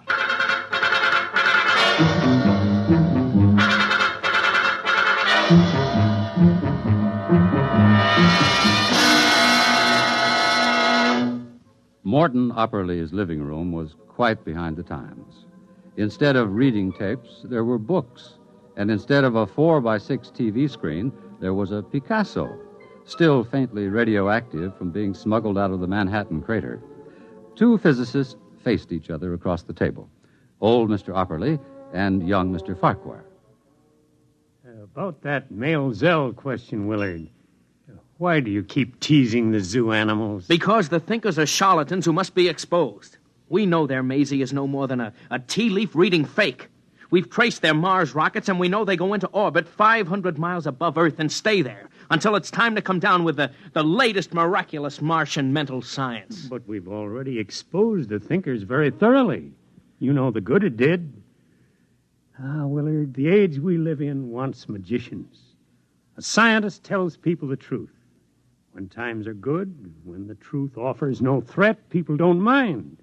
But when times are very, very bad, well, a magician tells people what they wish were true. That perpetual motion works, that colored lights can cure cancer, that a psychosis is no worse than a bad cold, and that they live forever. In good times, magicians are laughed at. They're the luxury of a spoiled, wealthy few. But in bad times, people sell their souls for magic cures and buy perpetual motion machines to power their war rockets. Are we supposed to beg off from a job because it's difficult and dangerous? In my day, Willard, I was one of the frightened men. Later, I was one of the angry men. And then one of the minds of despair. And now I'm convinced that all of my reactions were futile. Exactly. You reacted. You didn't act. If you men who discovered atomic energy had only formed a secret league, if you'd only had the guts and foresight to use your tremendous bargaining power to... Willard, we scientists weren't the stuff of which cloak and dagger men are made. Can you imagine Oppenheimer wearing a mask or old Einstein sneaking into the White House with a bomb in his briefcase? That's not the way power is seized. New ideas aren't useful to men bargaining for power. Only established facts or lies are. What do you want to do? Surrender the world to charlatans without a struggle? The thinkers are vulnerable. Their power is based on a series of lies. All power is. The greater the lie, the greater the power. What's it based on?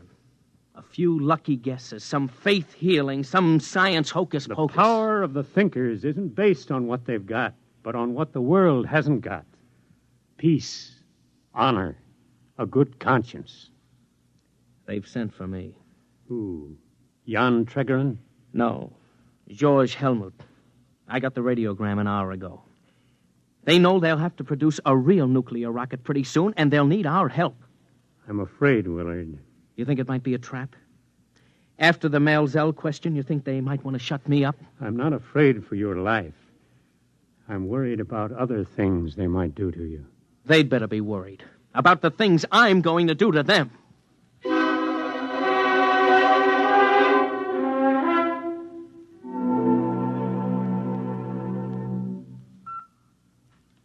Martian peace to you, Willard Farquhar. You have entered the Thinkers' Foundation. Please remain on the slideway. I want to see George Helmut. May we take your hat and coat? What the... Do not be alarmed. Invisible radiations are slaughtering all the germs in your body, while more delicate emanations are producing a benign rearrangement of your emotions. Claptrap. I can recognize a 14-cycle sonic note when I hear one. Where's Helmut? This way, please. Helmut, cut out all this Swami stuff. Where are you? I'm afraid Mr. Helmut won't be able to meet you, Mr. Farquhar. I'm Jan Tregerin, Perhaps you can have your conversation with me.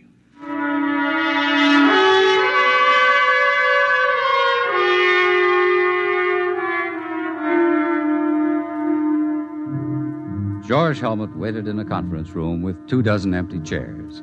He had prepared by 2 hours' rest with the Somno teacher on full volume for this conference, having strengthened his mind by hard years of Somno learning, memory straightening, and sensory training. He had assured himself of the executive power to control the technicians and direct their specialized abilities. Together, they would have built the true Mars rocket. But, unfortunately, no one came. Where are they? Report. No word from the door, Master. They can't all be late. Did you check? The calls have been put through. What response? Dr. Burnside reports he received the second message just in time.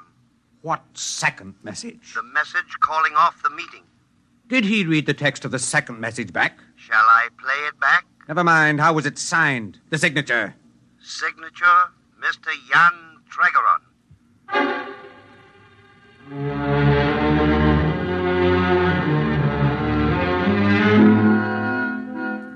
George Helmut dejectedly examined his organizational charts, and then tapping his stylo on the pad, he extended his mental aura, cleared his memory chains of error, accelerated his cerebral processes by the Haber-Gerson process he had practiced for so many years. Slowly, he could feel the tight, heart-squeezing disappointment ebb. He was in control again. Tregeron, he was the one to blame. Tregeron, who was so used to working by deception that he must be shown the light.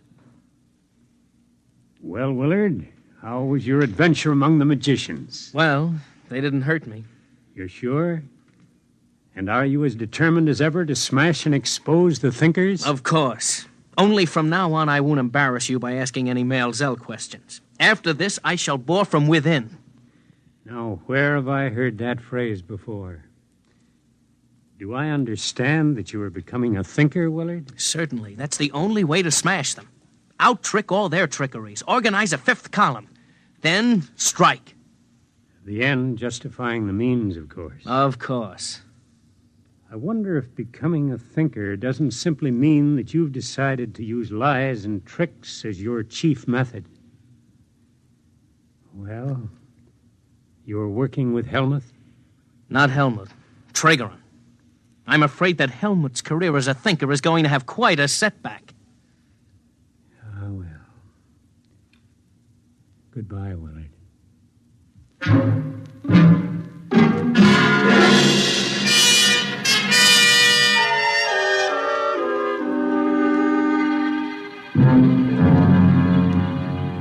Tregeron, I want to talk to you. Shall I leave? No, please stay. Jan? Stay. You ought to enjoy this. George has that errorless memory chain. Tregeron, you know why I'm here. I don't know. I've been sadly remiss on my precognition and clairvoyance exercise. I've been too busy with other things, other people, other exercises. But I don't need Maisie to guess. You just went ahead and canceled the conference without consulting me. You called it without consulting me. Shouldn't do that sort of a thing, George. I was absolutely sure of my ground, perfectly prepared. I visualized it. The rocket boosting up on chemical power, then setting sail. Sail? Sail? A nuclear reactor rocket? Oh, George, you're fabulous. Yes, sail. Thin streams of nuclear reflecting material and the rocket feeding meson streams behind it. I conceived it all, complete, except for technical details. George, you are a thinker. A real thinker. I know. Now, look here, George. Every man should stick to his trade. Technology isn't ours. You know as well as I do that we're going to have a nuclear spaceship and actually go to Mars someday. Are we? Yes. Just as we're going to have to build an actual Maisie. I helped you organize the thinkers. At least I was your first partner. Our basic idea was that the time had come to apply science to the life of man on a large scale. The only thing holding the world back from this was the ignorance and superstition of the average man and the stuffiness and lack of enterprise of the academic scientists. Their worship of facts, even when the facts were Clearly dangerous. Splendid. Splendid.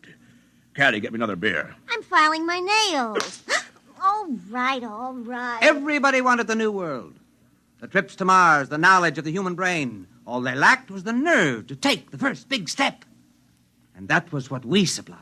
Here's your beer. There was no time for slow and careful plodding. We couldn't afford to check and double-check. We couldn't wait for the grudging approval of the professionals. We had to use fake stunts, tricks, anything to get over the big point. Once that was done, mankind was headed down the new road. It was easy to just heal the breach with the professionals and to make good in actuality what had been made good in pretense. Very good. The beer. We built Maisie. We built the Mars rocket. We discovered the wisdom of the Martians. We sold the people and the science the professionals had been too high-toned to advertise or bring into the marketplace. But now that we'd succeeded, it's time to let accomplishment catch up with imagination, to implement fantasy with fact. You suppose I would have gone in with you if I hadn't known that someday we'd actually make what we claimed we had already made? Oh, is that it? Jan, the day's come, and I'm the man. I've prepared myself. Caddy, clear the decks. All right. I know. You just want room to point that fat finger. I want her to stay. All right. George, look, every revolutionary wants to see the big change take place in his lifetime. But time for the second step. George, the average man's exactly where he was 10 years ago when we took over. Except he's got a new god. More than ever, he thinks of Mars as a Hollywood paradise with wise men and yummy princesses, like Caddy here. Do you think I'm yummy, really? Shut up. Maisie is Mama, magnified 1,000,000 times. The professional scientists, they're more jealous and stuffy than ever.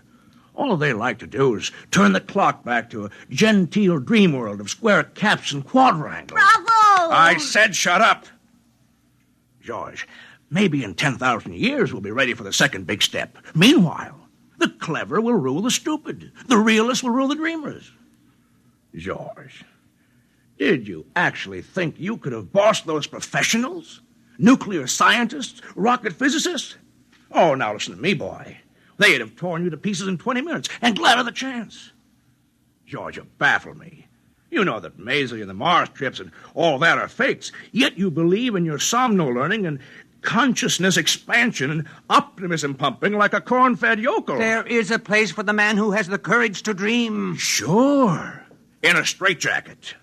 Oh, George, you remind me of those men who used to put out those lurid little magazines with Caddy's grandmother on the cover in outer space in a stripped-down bathing suit. My grandmother never... I said shut up! That's what it is. Frustrated little men playing science god to generations of pimply high school chemistry students and gas station attendants, conning them into thinking they're in the know, sprinkling a few formulas to the garbage and playing Atom Smasher, and then being very solemn about the role of imagination in science. George, the trouble with you is they forgot to take your zap gun and space cadet decoder pin away from you when you turned 13. That's your honest opinion? It's more than that. George, get a hold of yourself and quit taking fantasy in the veins. That's an order. Jan, the strange part of it is that I know as well as you do that Maisie and the Mars trips are fakes, but some things aren't. The human mind, Jan, is a tool that hasn't been perfected yet. There are more things in heaven and earth than are dreamed of in your philosophy, Horatio. Who's Horatio? I said shut up. This is the last full cackle, George. You've been fooling around with ESP, huh? Telepathy? Maybe a little hypnotism? Maybe. All right. Guess what I've got in my drawer? Extend your consciousness. Telepath it. Visualize it. Never mind. I'll save you the mental effort. It's a pistol, see? Now, let me tell you something. I got a couple of boys waiting outside. They'll take you by jet to New Mexico. George, congratulations. You're leaving for Mars tomorrow. Mars? Yes. I've decided Mars to be the best place for you. We'll arrange it so that your trip is, say, 2 years long. Perhaps in that time, orbiting up there, you'll learn a little Martian wisdom. For example, the big liar must never fall for his own lie. Meanwhile, I got a replacement for you. His name is Willard Farquhar. But I sent for him to... Yes. You see, I, too, believe in cooperation with the scientists, but by subversion. I'll offer them the hand of friendship with a big, fat bribe in it. You know what the bribe is?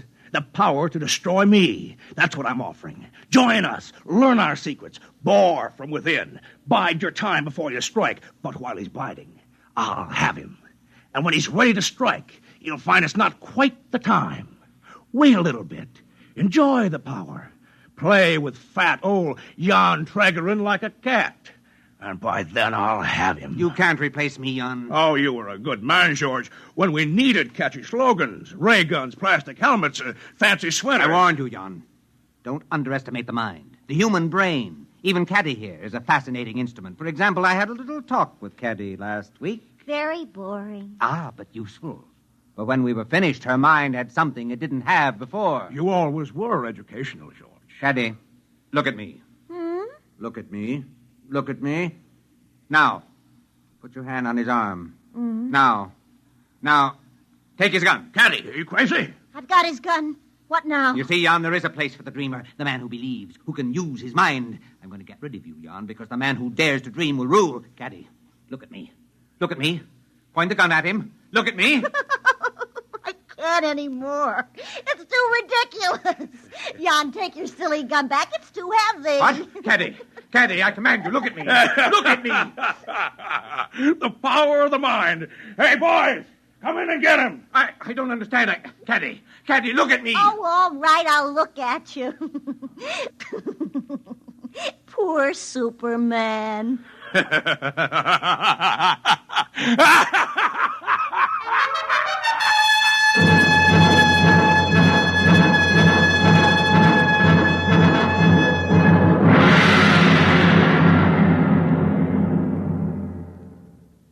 You have just heard X-1, presented by the National Broadcasting Company in cooperation with Galaxy Science Fiction Magazine, which this month features You Go by E.C. Tubb, which proves that for pure, chilling horror, nothing can beat cold, hard facts.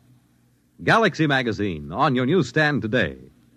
Tonight, by transcription, X-1 has brought you Appointment in Tomorrow, a story from the pages of Galaxy written by Fritz Leiber and adapted for radio by Ernest Kenoy. Featured in the cast were Ted Osborne, Dean Almquist, Pat Hosley, Bob Hastings, Arthur Hughes, and Charles Penman. Your narrator was Floyd Mack. This is Fred Collins. X-1 was directed by Daniel Sutter and is an NBC Radio Network production.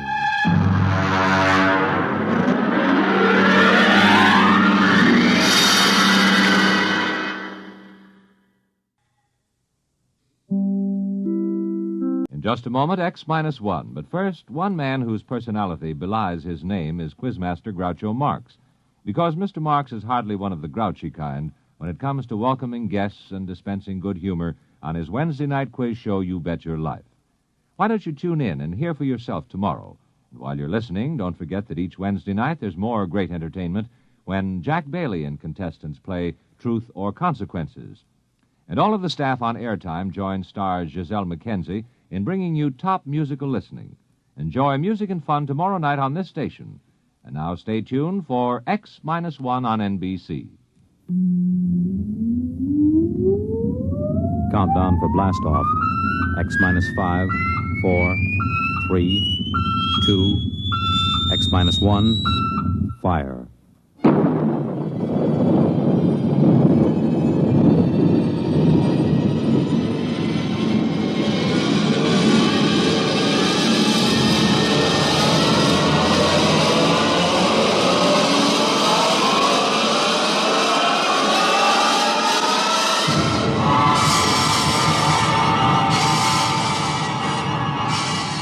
From the far horizons of the unknown come transcribed tales of new dimensions in time and space. These are stories of the future, adventures in which you'll live in a million could-be years on 1,000 maybe worlds. The National Broadcasting Company, in cooperation with Galaxy Science Fiction Magazine, presents X-1.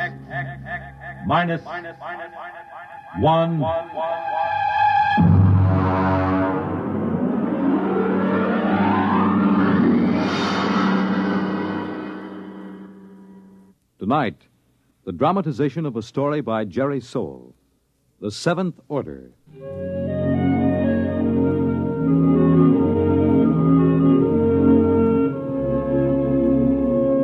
Brentwood, Illinois, would have been just about like any other average community of 10,000 had it not been for Presser College, one of the country's finest small institutions of learning. Its residents were used to the pranks, the hazings, and the practical jokes of the students.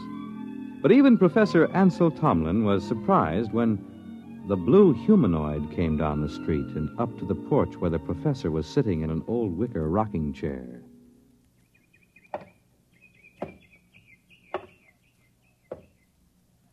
Pardon me. Of course. You are Professor Ansel Tomlin. Yes, and you, I take it, are somebody from one of my psychology classes dressed up as a sort of a robot. No. I am George of Xanthar. Who? I am here to learn all I possibly can learn of the planet Earth and its inhabitants. Less than 10 minutes ago, I landed not far from here in a spaceship, which I subsequently blew up and destroyed. Now, let me explain. I am Tomlin of Brentwood. Less than 10 minutes ago, I was sitting on my porch peacefully marking exam papers. I intend to resume right now. Helen, would you get the phone?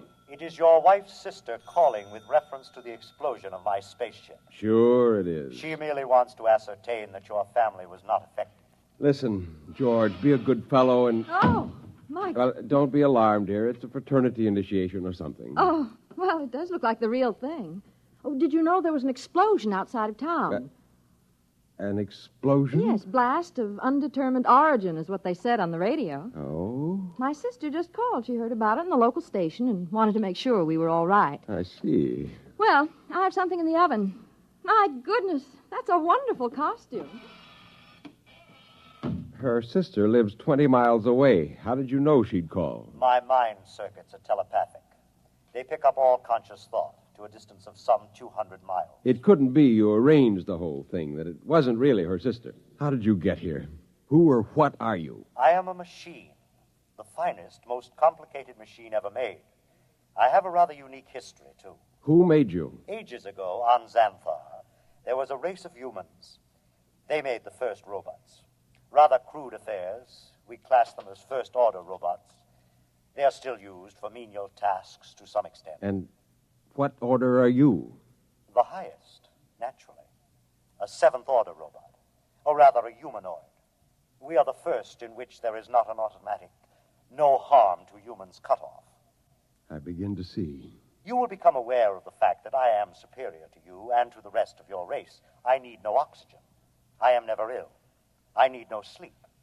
Every experience is indelibly recorded on circuits and is instantly available. Tell me, George, do you have feelings? I have an electronically controlled endocrine balance. It's very interesting. And what is your mission here on Earth? For the moment, I am here to study. I will live with you until it is complete. You will what? I will live with you. I will be with you all of your waking hours. While you sleep, I will go through your library. I need nothing. I want nothing. Just a moment. What about my privacy? When you desire privacy, I will study someone else. Your wife, perhaps. The female should be interesting. George, old man, I'm terribly sorry, but you'll have to wire back to your masters to make other arrangements. That will be quite impossible. Really? You see, I have no master. Well, what about those humans back in Xanthar, the ones who invented you seventh-order humanoid? Oh, they are all quite dead. We destroyed them. Destroyed? You look alarmed. It was, after all, they or us. You see, our endocrine system permits us pride in ourselves. Naturally, being proud of ourselves, we objected to being ordered about in an incompetent way. So, you killed them? Exactly. Now, shall we go inside and inform your wife of my visit? Suppose I refuse. Professor, do you see that small dog playing on the lawn across the street? Yes. I will lift my arm and point at it. Observe. It vaporized. Exactly. Now then, shall we go in? Yes. We'll go in.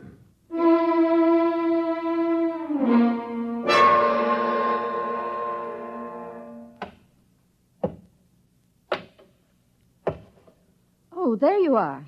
I see you brought your friend. Helen, this is George. George of Xanthar. George is a machine. Well, anybody can see that. It's the most convincing costume I ever saw. Helen, it isn't a costume. No? No, he's really a machine. Oh. He's staying with us. What? Whether we like it or not. Well, really, Ansel. We have no choice. I am a seventh-order humanoid. I detect that your mind does not comprehend. I am here as an advanced scout for my race. After we establish a station here on Earth... I don't like this. Now, would you be kind enough to leave my house, young man? You are very slow to comprehend. I comprehend that I have a lot to do, and I'd appreciate it if you leave. Otherwise, I'm going to call the police. You may call anyone you choose, Mrs. Thomas. I'll have you arrested. I assure you I can detect your intention long before you have time to do me any harm. Well, we'll just see about this. Hello? Get me the police. Helen, it's useless. I can follow the call through the phone wire. Captain Townsend will answer. Captain Townsend. Captain, I want to report a robot.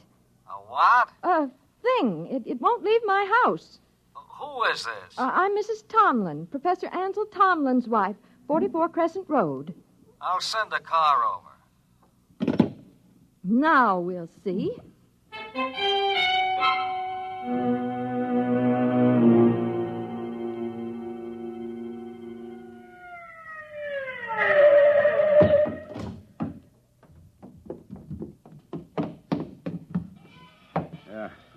Is this the character that's been giving you trouble? Yes, this is the one, officer. Talked to you before about ruining the flower bed, Sonny. This time I'm taking you in. I would advise you not to touch me. I cannot risk any damage. I'll see about that. Come on outside. I prefer to remain here until I complete my mission. You do, huh? You know what this is? It is a weapon you call a service revolver. That's right. And you'll either march out of here or I'll use it on you. That would be most unfortunate. All right, come on. Officer, let me warn you. He's March. dangerous. March now. I'll count to 3. Officer, please. 1, 2.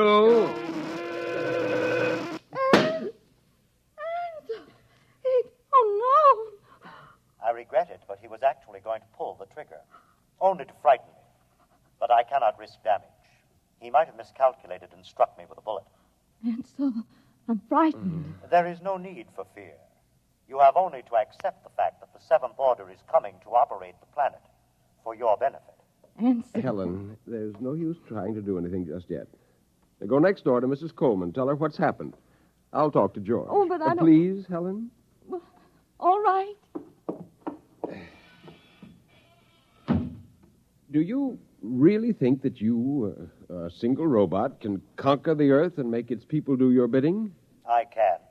Suppose it were demonstrated to you that you could not, that you could be destroyed. If that were so, I would naturally report that this planet is unfit for development by the Seventh Order. Well, you know they'll have you taken into custody for killing the officer. I cannot permit it. There will be needless slaughter. Unless you can convince your people it is useless to attack me. Will you let me try? I have no desire to prevent you. Go ahead. I detect that you are going to call the newspapers and the local television station and hold a press conference. Yes. I also detect that you have a plan to overcome me. Oh? I like that. Really? Yes. You see, in order to test this planet for development, I must know whether any of you are truly dangerous to us. You are a superior type of man, Professor. I welcome any plan to conquer me that you care to attempt. Okay, George. At least we know where we stand. I'll phone the newspapers.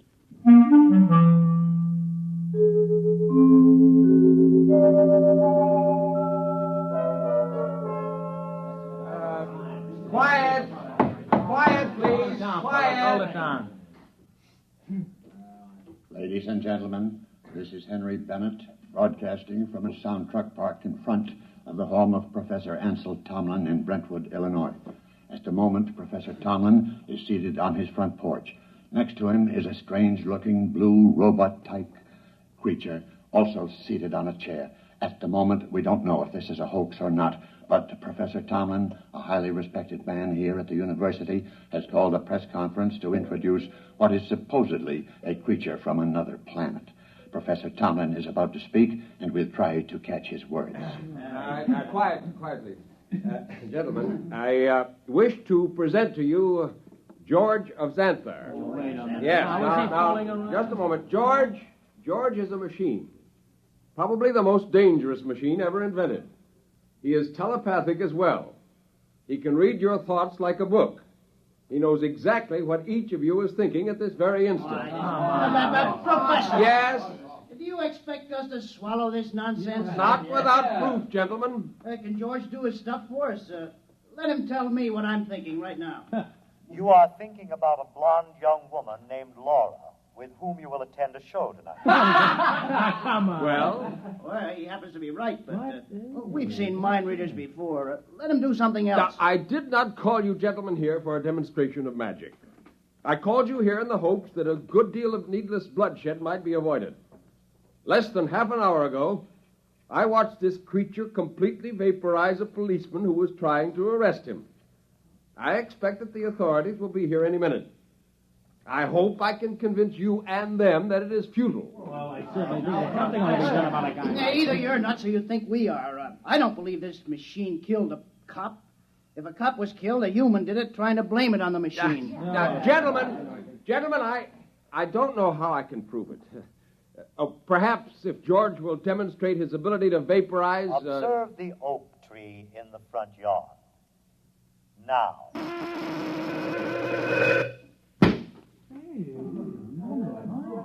Now, do you see? I see, but I don't believe it. Boys, this is some kind of mass hypnotism. Maybe the tree was rigged up in advance. I swear to you This George of Xanthar is all he's cracked up to be. Let's see what he does when I toss a rock at him. Don't be a fool. Here goes, George! I warned you. I tried to warn you. Okay, everybody stand back. Stand back. Charlie, get that automatic rifle set up. Check. Professor, I advise you to step away from that kid. Captain, for your own sake, don't try anything. Step away, Professor. Very well, but I warn you. Okay, now don't fire till I'm ready, boys. Right. Now then, George of What's-This? We don't know who's inside that tin suit, but I'm giving you just 10 seconds to come out of it. Captain, Hey, you're wanted on suspicion of murder. Now come out. All right, boys.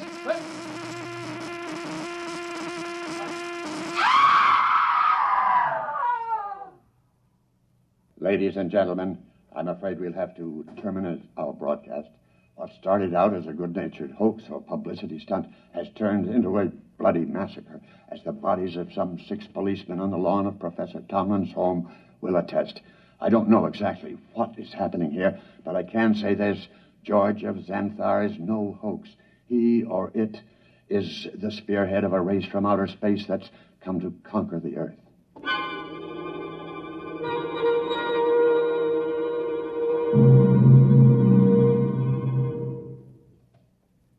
Have they all gone, Helen? Yes, Where is he? in your library, reading. Are the policemen still outside the house? They're walking up and down. Oh, I hope they don't. Yeah, they have orders not to try to harm him. Ansel, Yes? what are we going to do? I don't know. Oh, listen. He's coming. Professor, Mrs. Tomlin, I have decided to walk through your town to learn more about its buildings and people. And kill a few more humans? Killing humans affords me no pleasure whatsoever. I kill only when damage to myself is possible. I hope that no one will attempt to harm me. George, let me warn you now that this affair has gone beyond the confines of this town. I am well aware of that, Professor. I am aware of a phone call being made this instant by your mayor to the commander of the Illinois State Guard. If you're smart, you'll return to your ship and your planet. My ship is destroyed. I could instruct you to build a new one, of course. But as I have no intention of leaving... Then you will be destroyed. No. I will destroy first. Have you no conscience? A conscience is a fifth-order failing. Needless baggage. Good evening.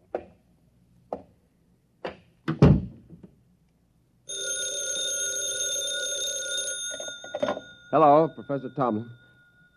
Yes. Yes, I will. Who was it? The mayor and the chief of police have called a meeting of the citizens of Brentwood at the college gymnasium tonight. Ansel, you're not going. I must. But no, Helen, There's much more at stake here than my life or yours. Civilization itself depends upon our standing up to this machine. I'm going to the meeting.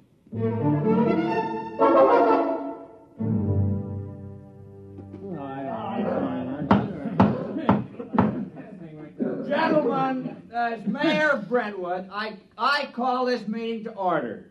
As you know, there is loose in our city a being with one purpose: to prepare Earth for conquest by similar beings. I think Professor Tomlin can tell us most about this being.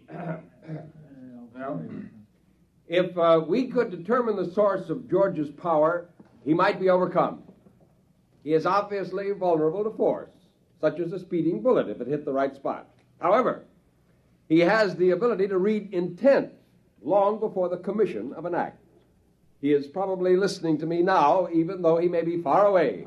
Mr. Mayor, why not track him down and all attack at once? Some of us would probably die, but he couldn't strike us all dead at once.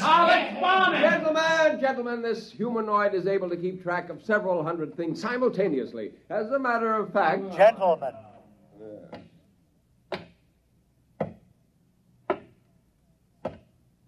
You are working yourselves up needlessly.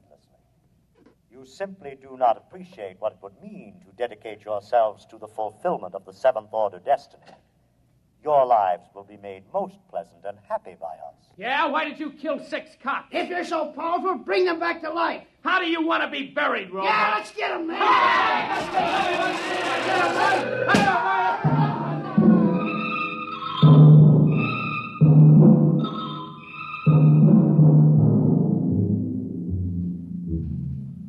And eyewitnesses report that in the end, when all were gone, George of Xanthar stood alone on the platform of the gymnasium. There was no movement except the twitching of the dead and those trampled by the crowd. Among the survivors was Professor Ansel Tomlin, who originally... Well, that's that. What next? I don't know, Helen. I don't know. Oh, what's that? It sounds like an air raid alert. That's peculiar. They didn't announce it. Turn on the radio. Hurry. We interrupt to bring you a special message. All residents of Brentwood are advised to go to their basements or convenient bomb shelters. The governor has announced that units of the National Guard have managed to corner the robot, George of Xanthar, in the town square. Oh. Tanks and mortars will be used in an attempt to destroy the creature. Again, go to your nearest bomb shelter. Oh, did you hear They'll never be able to destroy him. Well, where are you going? Up to the roof. The roof? I can see the square from there. Well, I'm coming with you. Just as you like.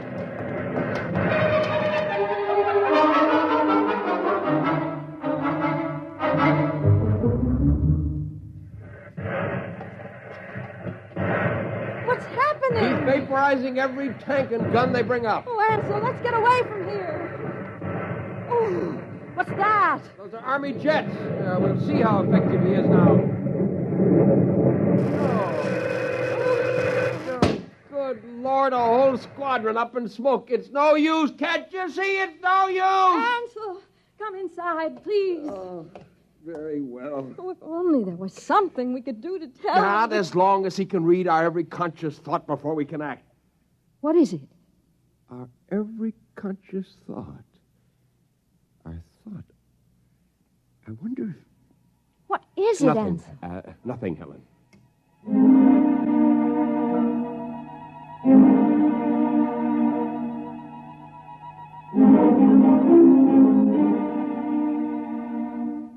And the Army reports that the countryside around Brentwood is deathly still. The blue humanoid, George of Xanthar, is still standing in the middle of the town square, where he's been standing for 3 days now. We'll keep you informed of developments. The military urges everyone to keep calm and go about your business as usual. There is no danger to anyone who is not attacking the humanoid. No danger. Wants to keep more of them from landing. Ansel, are you going to sit there with your head in your hands forever? Well, come have some dinner. Ansel? Yeah, it might work. Where are you going? Washington. What? I'm going to Washington. Would you be good enough to pack my overnight bag? I can catch a plane out of Chicago in about 2 hours. But why? What for? I'm going to talk to the Pentagon. What do you tell them? I'm going to tell them to surrender to George of Xanthar.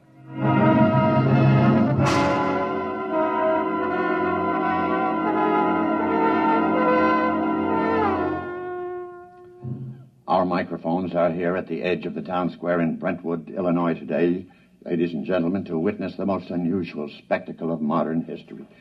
A discussion of terms whereby the United States of America may surrender to the humanoid George of Xanthar. For the occasion, an honor guard of 22 servicemen from all branches and all parts of the country has been chosen. In just a moment, the honor guard will accompany General of the Army's Walter Pitt, who will discuss the surrender.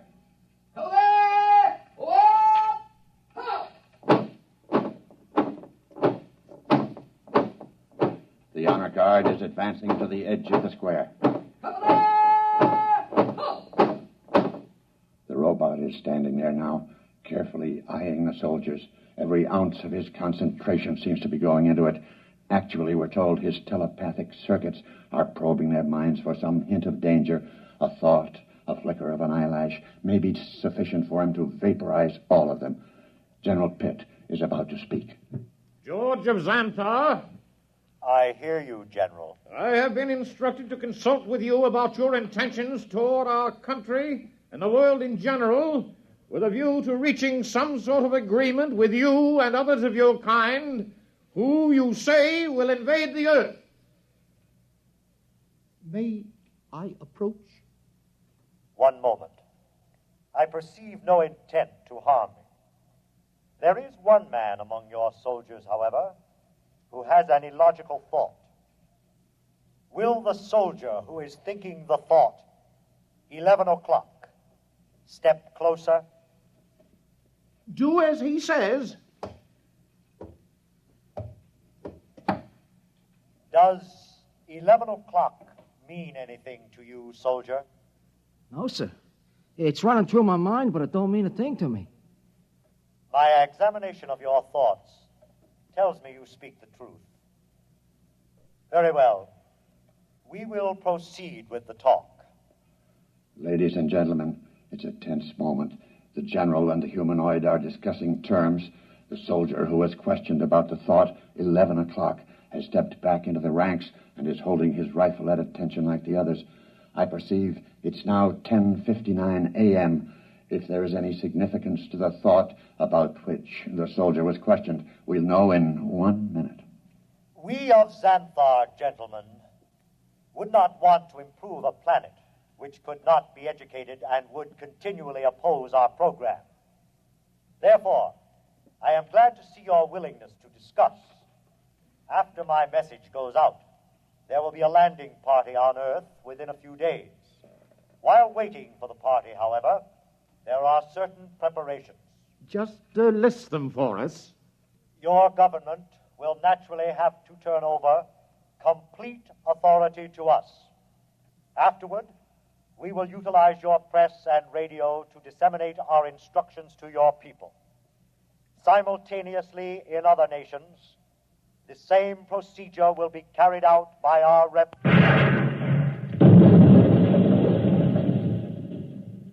Ladies and gentlemen, it's happened at exactly 11 a.m. 10 soldiers in the honor guard instantaneously fired their weapons into George of Xanthar. Apparently explosive bullets have blown him to smithereens. The remains are lying scattered all over the square. People are pouring in, kissing each other, shouting.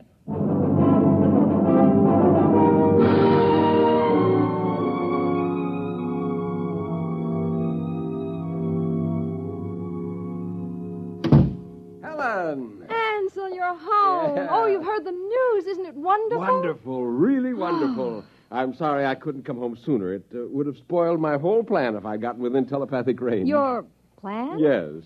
But what? How? What? Just a matter of simple psychology. Those men in the honor guard. What about them? Did you know any of them? Not exactly, but I did have the job of hypnotizing 10 of them. Hypnotized? That's right. You see, each of those men was hypnotized. And while he was under, we planted a post-hypnotic suggestion, namely, to fire at George of Xanthar when a soldier named Charlie started to cough. Charlie was told to cough at 11 o'clock. Before we released them from hypnosis, we told them to erase everything from their conscious memories. I was staking everything in the hope that George could only tune in on the conscious mind, not the subconscious, and it worked. Yeah, there was nothing to be reached by George's prying mind, so we never knew what was going to happen. At 11 o'clock, the soldier named Charlie coughed. The men raised their guns and fired. And that was the end of George of Xanthar. Now, if you don't mind, I've got some exam papers to mark.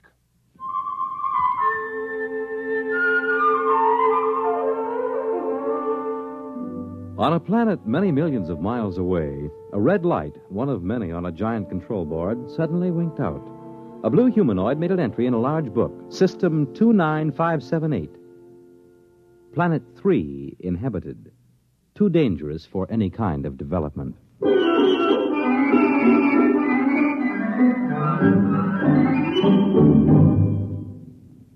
You have just heard X-1, presented by the National Broadcasting Company in cooperation with Galaxy Science Fiction Magazine, which this month features the Alan Cogan story titled In the Cards.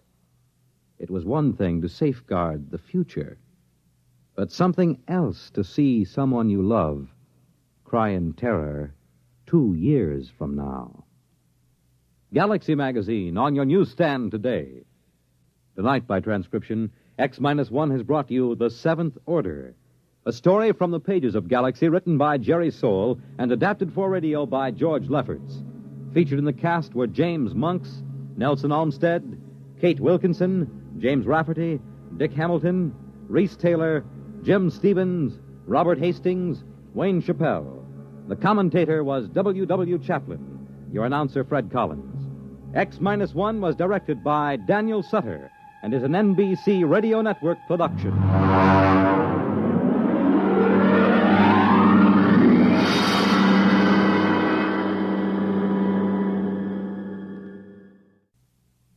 The Wonderful World of Robert Benchley on Biography and Sound tonight on NBC Radio.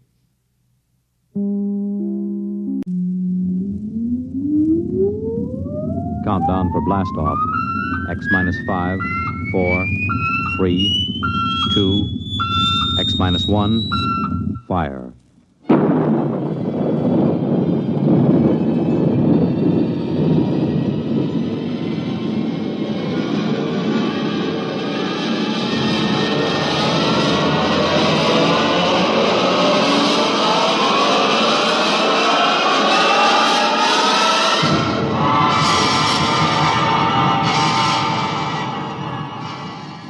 From the far horizons of the unknown come transcribed tales of new dimensions in time and space. These are stories of the future, adventures in which you'll live in 1,000,000 could-be years on 1,000 maybe worlds. The National Broadcasting Company, in cooperation with Street and Smith, publishers of astounding science fiction, presents X-1.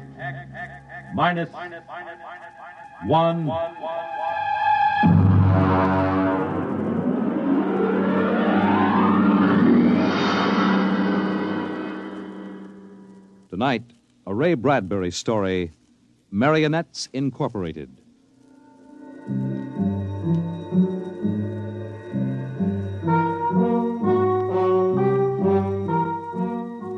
By the year 1990, we should see many amazing technological advances. And yet, in many ways, life will be very much the same. A husband will stop off at a bar on his way home and perhaps unburden himself a little to a friendly bartender. Well, that's good. Almost feel as if I could go home and face Nettie now. Wife trouble, Mr. Smith? Wife trouble, Sam. If only she'd relax a little bit. Look, you see this bruise on my lip? She kisses me. For an hour every night when I come home. Can you do anything for it? Well, I try, Sam. You can't figure them out. Well, I guess I'll go home and feed myself to the lioness. I tell you, Sam, when Nettie gets finished demonstrating how much she's missed me, I feel like a man who's been stuffed into an electronic washing machine with the dial set at rinse dry. How much do I owe you? Well, if it isn't Henry Smith. Huh? Brayling! Well, as I live and breathe. Walter Brayling. What are you doing here? Having the night out. Say, does Gloria know about this? Things have changed, Henry. I thought she kept you chained to the bedpost most of the time. Not anymore, Henry, not anymore. Say, you aren't divorced, are you? Oh, no. Gloria's home. What did you do, put sleeping powder in her coffee? Oh, goodness, no. That would be highly unethical. Well, now, look, I can't believe you just walked out on her. 10 years of marriage, Henry, and I never had a night to myself. But it will be different from now on. By the way, what time is it? 10 o'clock. I guess I better be going. Scared? Don't want to crowd my luck. Oh. Although, really, there's nothing to worry about. Well, I'd sure like to know how you do it, Walter. Would you really? Yes, I would. All right, Henry. Since you've always been a friend of mine, I'll let you in on it. Come on, my car's outside. I'll drive you home and let you see how it's done. Well, now, that's nice of you, Walter. No, not at all. We fellas have to stick together.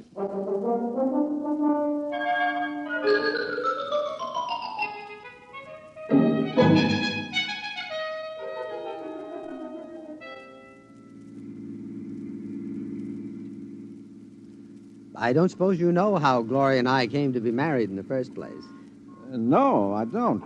Well, one evening, she threatened to tear off her clothing and call the police unless I married her. No. Oh, yeah. Well, that's a bit extreme, isn't it? Gloria's a nervous girl. Oh. I bet you've had a pretty wretched time of it, huh? Yeah. Didn't take long for me to become the laughing stock of the neighborhood. Henpecked Brailing, they used to call me. I know that. But things are changing now. See this? What's this? A single ticket to Rio on the morning rocket. I have hotel reservations there for a month. A whole month, Henry, to have a fling. Well, won't Gloria make trouble over there? Well, that's the amazing part of it, Henry. She won't even know that I'm gone. Huh? And I'll be back in a month and no one the wiser. You don't believe it, do you? Well, frankly, no.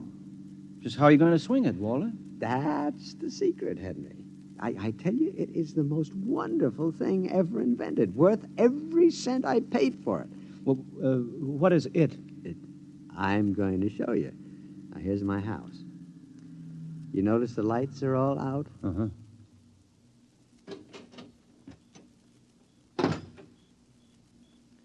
Shh.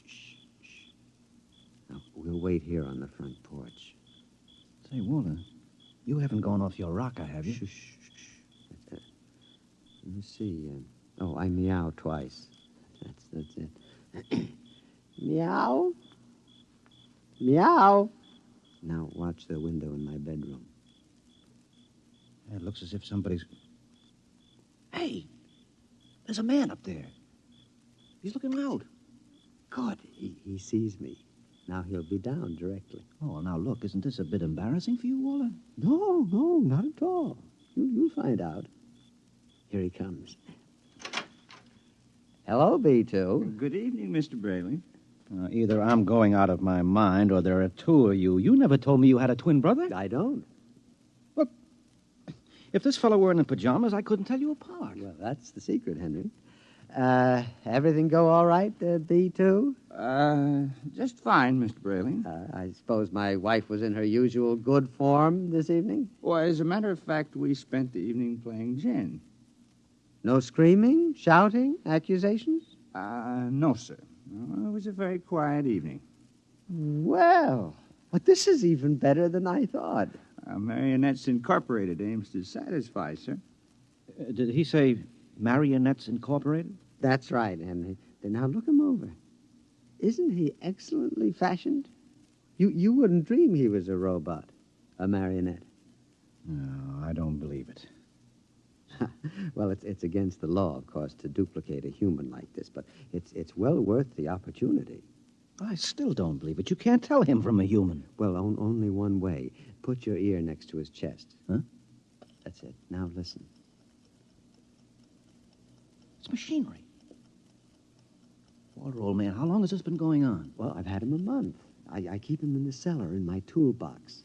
And tonight I told Gloria that I'd like to be excused for 5 minutes to run down to the cigar store. Huh? She agreed. I went down the cellar, took out Brailing, too, and sent him back upstairs to sit with my wife till I got home. That's miraculous. Of course, Walter, it doesn't seem quite ethical somehow. Oh, nonsense. Highly ethical. Hmm? I've been home all evening. I shall be home with her for the next month. In the meantime, another gentleman named Walter Brailing will be in Rio having the time of his life. Well, can he walk around without fuel for a month? He refuels himself. Oh. He's built to do everything. Eat, drink, sleep. You'll take good care of my wife, won't you, B2? Well, your wife is rather nice. I've grown quite fond of her. There, you see? Yeah, Walter, old man, how long has this Marionettes Incorporated outfit been in business? Secretly for 2 years now. Why? Well, I wonder, you suppose there's a possibility that I might get in touch with him? You? Hmm. But your Nettie is madly in love with you. Well, I know that, but even so, just a little respite, you know, a night or two once a month, huh? But she loves you dearly. Yeah. So much she can't bear me to leave her for half an hour. You know that lately she's taken to calling me up at work 10 or 12 times a day, talking baby talk? Your Nettie? My Nettie. So now what do you say, old man, huh? As a favor to an old buddy, huh? A fellow lodge member? Well, I could put you in touch with the man who makes them. Of course, you'd be pledged to secrecy once you learned where he's located. Oh, well, naturally. Very well, then. Here's his card. Marionettes Incorporated. W. Zeig, proprietor and owner. New humanoid plastic 1990 models guaranteed against wear. Our motto, no strings attached. Address, the Jumble Shop, 43 South Wesley Drive. Yeah. Mr. Zeig will take care of you. He's a charming fellow. Real craftsman. Say, that's wonderful, Walt. I'll see him first thing tomorrow. Well, I better be getting home now. Nettie is probably splitting a gasket. We'll see you around, old man, after I get back from Rio. While I'm gone, you might drop around regularly, just as you always have. Treat Brayling, too, here, as if he were me. Otherwise, Gloria might be suspicious. Yes, fine, I'll do that. Oh, before I go, these marionettes, they're safe, aren't they? Oh, absolutely. Tell him, B2. Oh, we're guaranteed. Well, that's fine. Well, good night, Walter. Good night, B2. Good night, Mr. Smith. Good night, Henry. Well, I'm glad someone else will have a chance at a little happiness and freedom. All right, Brayling, too. It's back into the cellar box for you. Come on, down the steps. That's it.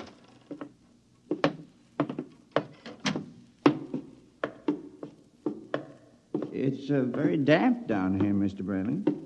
Bad plumbing. Here we are. Brayling. Yeah? Before you put me back into the toolbox, could we have a word? Certainly, old man. Now, this toolbox. Yes, what about it? Well, I don't like it, Mr. Brayling. Why not? Well, it's cramped. Oh. Well, I'll try to fix up something more comfortable when I get back from Rio. All right, now, before Gloria gets worried, back into the... Marionettes are made to move, not keep still. Now, how would you like to lie in a stuffy old box most of the time? Well, I didn't realize you fellas were that sensitive. Well, you wouldn't like it at all. I keep running. There's no way to shut me off. Now, I have my feelings, you know. Well, a day after tomorrow, I'll be off to Rio, and you won't have to stay in the box for a whole month. You can move upstairs. But when you come back from Rio, I'll go back into the box. Mr. Zeig didn't tell me at Marionettes Incorporated that it was possible to get a difficult specimen. Oh, well, there's a lot he doesn't know about us. Look here, B2. This has gone far enough. I'll never get to Now, Rio. come on now, into the box. And another thing. Well? Your wife. Yes, what about my wife? I've grown quite fond of her. I'm glad that you enjoy your employment. You'll have the whole month. I'm afraid you don't quite understand, Brayling. I've fallen in love with her. Yes, well, all... You what? Well, you see, you just don't appreciate it. Maybe if you hadn't acted so meek and apologetic about everything, well, she'd have a little more respect for you as a man. You aren't supposed to behave like this, you know. I think I could be very happy if I were married to Gloria. Aren't you forgetting that you are nothing but a big, overgrown puppet? Now, careful, Brayling. I'm sensitive. I'm sorry. Look, you wouldn't mind waiting here a moment, would you? I have to go upstairs and make a phone call. To whom? Nobody important. I have to call Henry Smith about something. You're lying. Now, you're going to call Marionettes Incorporated and tell Mr. Zeig to come and get me. No, really, I'm not. I was... B2, stay away. Now, stand where you are, Brayling. Now, B2, take your hand off my arm. No, Brayling. What are you going to do? Nothing much. I'm just going to put you in the toolbox, lock it, and lose the key. Then I'll buy another ticket to Rio, and Gloria and I can have a wonderful vacation. You're insane. Oh, am I? Now, wait a minute. Hold on, B2. Don't be rash. Now, let's talk this over. Goodbye, Brayling. Now, B2, stop it. Don't. Let go. Into the box, Brayling. There. Let me out. Let me out. Walter! Yes, Gloria? Well, what in the world are you doing down there at this time of night? Well, nothing, lover. The pipes were knocking, and I'm just making sure the boiler hasn't exploded. Now, you go to bed, and I'll be up soon. Hurry, won't you? We had such a nice evening. I'm lonesome for you. You won't ever be lonesome again, darling. Never again.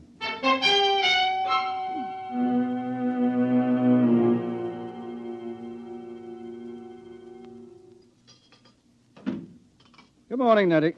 Good morning, darling. How are you? Have a nice time last night? I missed you so. Mm-hmm. Is breakfast ready? Well, aren't you going to kiss me good morning? Huh? Oh, yes, I suppose so. Mm. You're so wonderful, Henry. I guess I'm the luckiest person in the world. Mm-hmm. Now, here's your coffee. How would you like your eggs? Oh, any way at all. But I want to please you. Look, skip the eggs this morning. But you have to eat to keep well, darling. I'm very healthy. I have an early business appointment this morning. Oh? Yes, it's a friend of Walter Brayling's. I met Walter last night. Oh? Yes. So, I'd better be off. Now, Nettie, don't look as if I were on my way to Rio or something. Well, it's just that I miss you so. I want to be with you all the time. Oh, dear, do I have to go through this every morning? I'll be back at supper. Now, there's no need to cry now, is there? No, darling.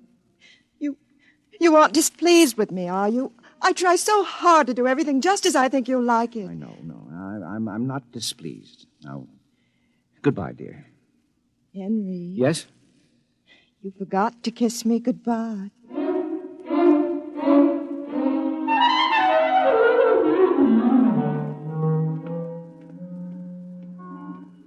No strings attached, no strings attached. A very nice puppet with no strings attached. Let's see now. Jumble Shop, 43 South Wesley. Well, that should be about... here it is. Yes? Mr. Zeig? Yes?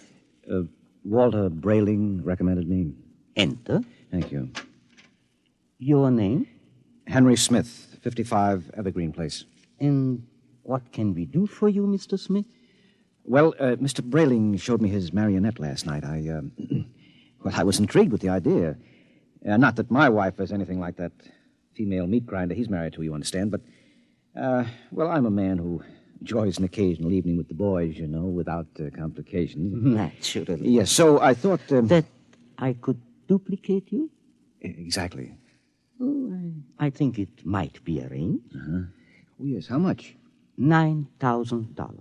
I have an inferior model at $7,500. No. If I go through with this, nothing is too good for Nettie. Nettie's my wife. We've been putting money aside to buy a summer home in Westport, but... sometimes we must choose. Yes. Well, perhaps I could just slip out $9,000. It's a joint account. How soon could I have it? Oh, I could construct a mannequin in about 2 months' time. Good. Shall I consider the order placed? At once. Of course, you'll have to report here for a body mold, color index of your hair, lips, skin, etc.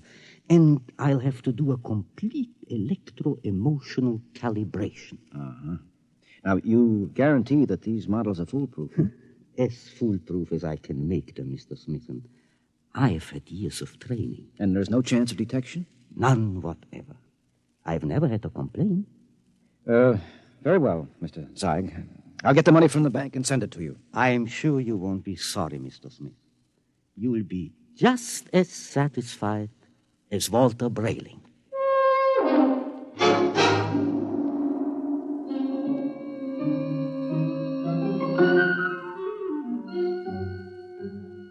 Teller. Yes, Mr. Smith? I'd like to cash this draft in my joint account, please. Yes, sir. $9,000, sir? That's right. Oh, I'm afraid that's impossible, Mr. Smith. Impossible? My wife and I have a good $15,000 in our account. You're mistaken, Mr. Smith. Well, I know. Here's your card, sir. You see, Mrs. Smith withdrew $10,000 recently. $10,000? Without even telling me? I remember it distinctly, Mr. Smith. She said it was for a surprise for you. Oh, good Lord, she's bought that house in Connecticut. My birthday is next week. Oh, no. I've got to borrow it somewhere. I've already contracted... Yes, sir. Quite a surprise for you, Mr. Smith.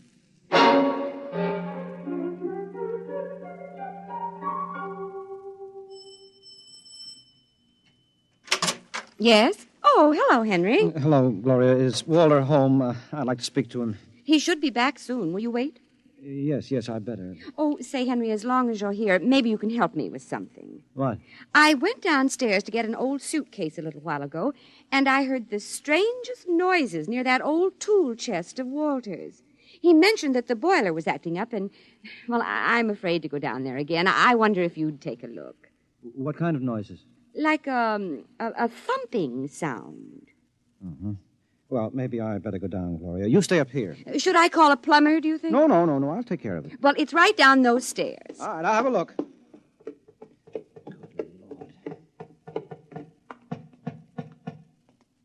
Hello? Hello in there. Let me out! Let me out! Shh, just a minute. Keep quiet, for goodness sake. Let me out! I'll have to smash the lock. Now, what? Henry, thank God you've come. What's the matter? I've been in there all night. I thought I'd suffocate. He tried to kill me. He tried to murder me. Who? Which one of you? No, don't be an idiot. I'm Walter. Well, what happened? Me, too, the marionette. He stuffed me in a toolbox and left me to suffocate. What? Fortunately, I found an old file in there, managed to get an air hole through the wood. Good Lord. He's taking Gloria with him to Rio. Have they left yet? No, he's gone downtown for the tickets. Good. We may have time. For what? To get down to Marionettes Incorporated and tell Mr. Zeig to stop him. You're in no condition. So don't worry about me. We can't waste any time. Now, come on. Yes, but what about Gloria? I'll sneak out. Tell her that you fixed the plumbing. Tell her anything. I'll meet you outside. All right. What a fool I've been. Oh, what a fool I almost was. I went down and ordered one of those things today.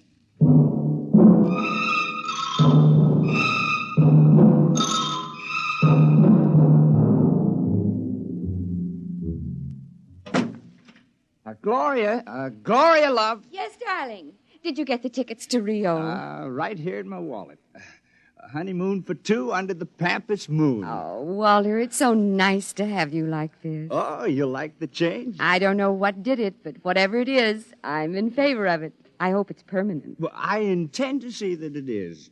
By the way, darling, do you happen to remember where that old pistol of mine is? Pistol? Yeah, I just thought, since we're going to be traveling in strange countries, well, it wouldn't hurt to bring it along. Well, I think it's here in the sideboard.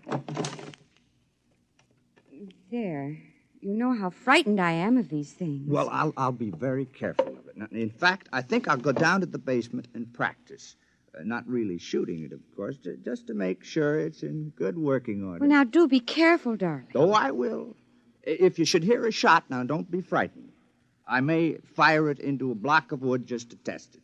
Perhaps I'll fire it into that old tool chest of mine. That should absorb it. Oh, speaking of that tool chest... What about it? It reminds me that Henry Smith was here. Oh? Yes, I heard some noises downstairs, and he went to fix the plumbing. Oh, is he still down there? No, he left. I really don't understand it. He seemed so anxious to see you before he went down to the cellar. And then he just left. Did he stop the noises? Well, he must have. I don't hear them. Yeah, I see. What is it, dear? Well, I have to go out for a while, darling. But, Walter, we have to pack if we're leaving. Well, I'll be back soon. There's something very important I have to attend to. What is it? Well, just some personal business with Henry Smith. Now, please excuse me, darling. And now, don't worry. When I get back, everything will be fixed once and for all. Oh, we can enjoy the rest of our lives just as though the old Walter Brayling never existed.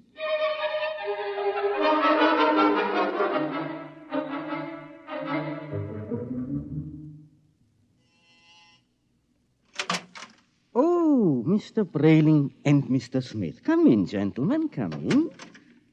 What brings you? Mr. Zeig, You told me your marionettes were foolproof. They are.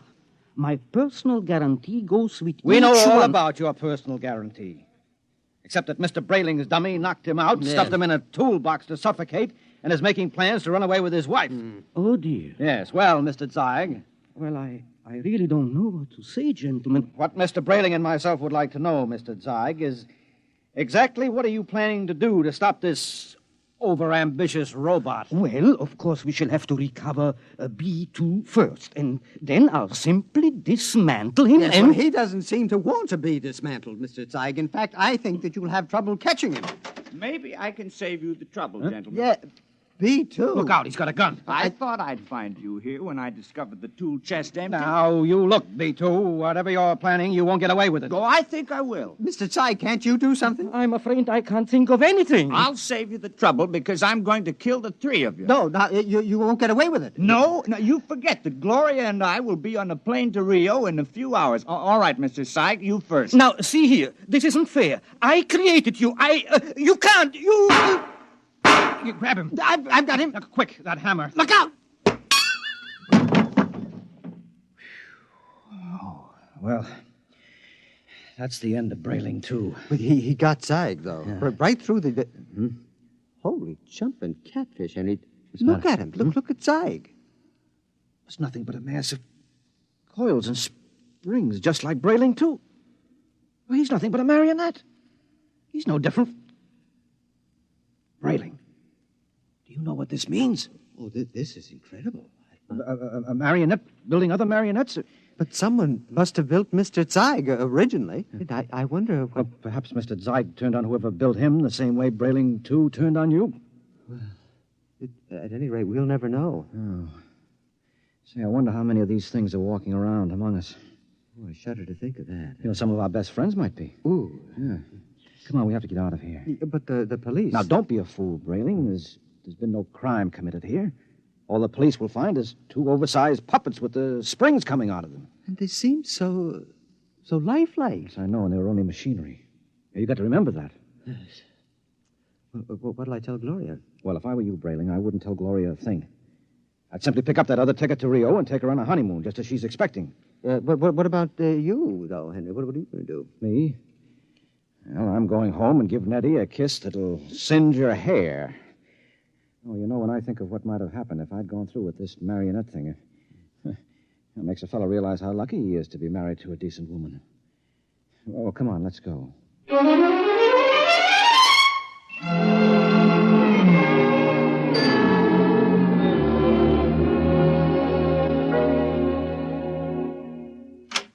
Nettie? Nettie? Where are you, sweetheart? In here, darling. Oh, I've missed you today. Come here. Oh, Henry. Oh, you look tired, darling. Can I do something for you? Just tell me I'm yours to command. Oh, man's a fool to jeopardize a nice home and a loving wife like you. Oh, you do love me, don't you, Nettie? Oh, you know I do. Here, let me get your slippers on. No. Oh, it feels good to sit back on the sofa and relax. Oh, you don't know what a trying day I've had. Oh, I can see you're all upset. Hey. It isn't anything I've done, is it, dearest? No. Well, in a way, something you've done is connected with it, yes. What's that, darling? The money. Money? Now, I know you wanted to surprise me with the house, darling, but really you shouldn't have taken that money out of the bank without consulting me. Henry, I don't even know what you're talking about. Now, Nettie. But I don't. Nettie. Oh, you're so upset, darling. If it's anything important, let's talk about it later. Meanwhile, why don't you just put your head on my shoulder and rest? Well, I must admit that sounds enticing. Here, let me make you comfortable. There. Now you just close your eyes. That's it.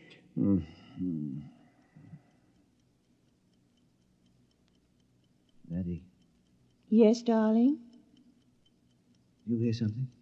No, darling. You sure? Like what? Like the ticking of a clock? No. Strange. I don't hear it now, but when I had my ear against your chest... Oh, no. No, she couldn't have done that to me. Not Nettie. What are you talking about? I'm talking about... No, I won't believe it. You're my Nettie, aren't you? You're real live flesh and blood. But I hear it. It's coming from you. It's coming from you.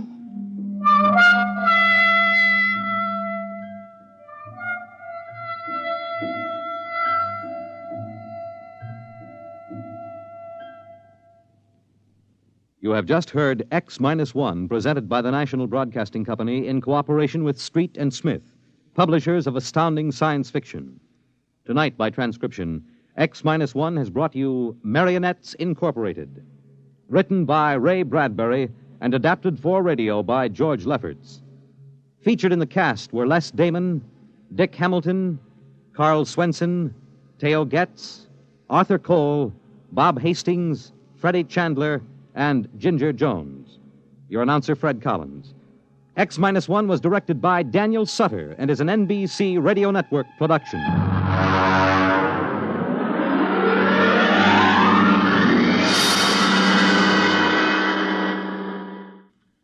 Pro Football Championship, Los Angeles Rams versus Cleveland Browns, Monday, NBC Radio. In just a moment, X-1. But first, if you're planning to join the family for this holiday weekend, remember you have a friend who will keep you company through the long hours on the road. That friend is your car radio, and it brings you a full weekend of the most stimulating variety entertainment when you tune in to NBC's Monitor. Yes, you set your dial just once for hours and hours of refreshing variety. News as it happens, sports coverage, everything from baseball to skin diving, interviews with the stars. Plus, lots of the relaxing music you like to hear. It's all on Monitor this weekend. And now stay tuned for X-1 on NBC. Countdown for blast off. X-5, 4, 3, 2, X-1, fire.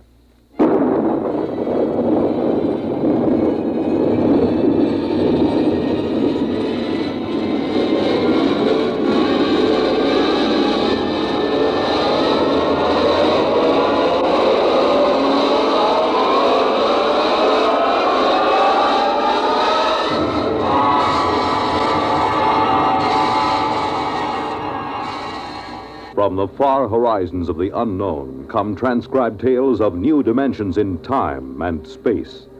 These are stories of the future, adventures in which you'll live in a million, could be years, on 1,000 maybe worlds. The National Broadcasting Company, in cooperation with Galaxy Science Fiction Magazine, presents X-1.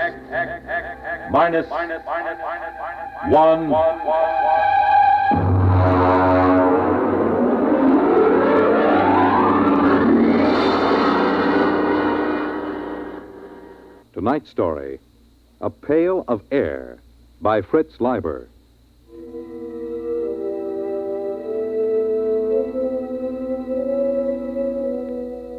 It was pretty quiet in the nest. Pa was just sitting by the fire, staring into it like he does these days, and Ma was asleep. That's why it was so quiet. Ma has some pretty bad times when she just screams and huddles back against the blankets that line the nest. Sis was looking at herself in the mirror that hangs next to the bookshelf. I don't know what she finds to look at so long, but then she's a girl. She just looks at herself.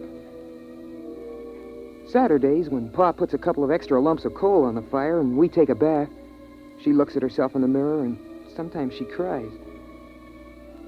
I dropped the book I was reading, and I guess that woke Ma. Huh? What? What? Pick up the book, Bud. I'm sorry, Pa. It's come back. Hasn't it, Alfred? It's come back. It was just Bud. He dropped his book. Oh, but it's come back. Well, it's out there now, isn't it? I feel a lot warmer. Now, Ethel. It's up there in the sky. Just the way it always was. I know. I had a dream, Alfred. I know, dear. Sis, melt your mother a cup of water. I'm combing my hair. Sis. Oh, all right. Got to get up. I know it's there. There'll be crocuses. And the spring bulbs. And daffodils. What are daffodils, Ma? Well, Buddy, they're a flower. And they're very pretty. Yellow.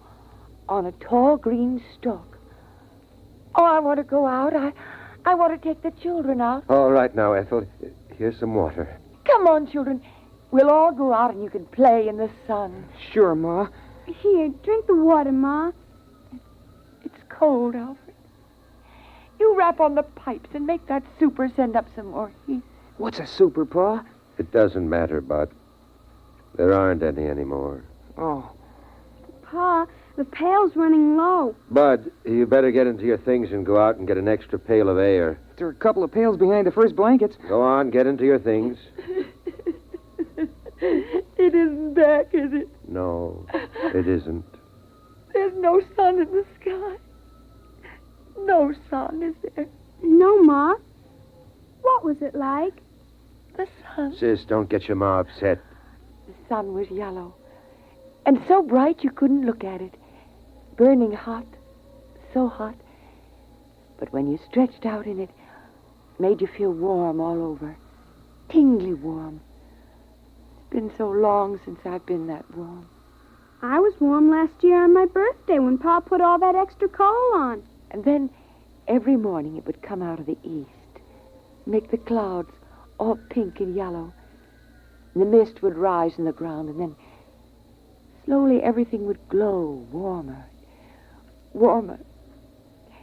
And then it would be up there in the sky, shining, warm.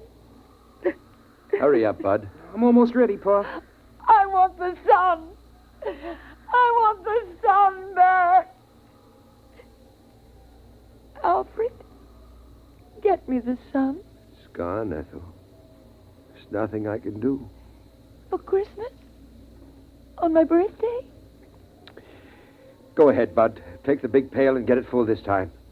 There's no sense in taking the trip for only half a bucket of air. I spilled it the last time. It's dark, Alfred, it's dark. Go ahead, Bud. Strap down the helmet, will you, sis? For goodness sake, stand up straight. Okay. All right, I'll be right back. Don't hold the blankets open too long. All right, Ethel. We're all safe. Bud will be right back with another pail of air. It's all right.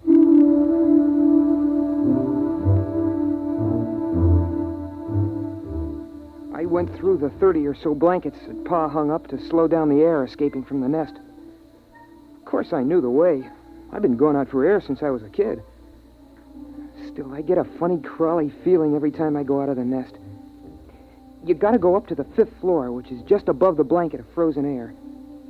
You see, when the earth got cold, all the water in the air froze first and made a blanket about 10 feet thick or so, and then down on top of that dropped all the crystals of frozen air, making another blanket 60 or 70 feet thick. I came out of the window we use on the 5th floor and started to scoop up the air into my pail. I had it about full. Boy, my fingers are getting pretty cold when I saw something.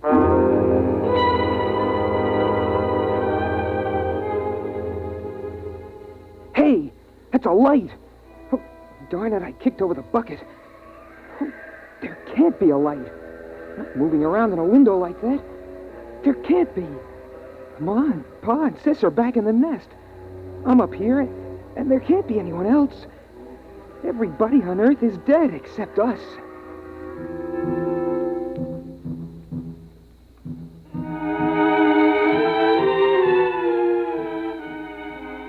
I had an idea how Ma must feel sometimes, the way she sees things. But there it was, moving around in the building across the way. I stood there shaking, and I almost froze my feet. I did frost my helmet so solid on the inside I couldn't see anything. So I hurried up and scooped up another bucket of air and headed back for the nest as fast as I could.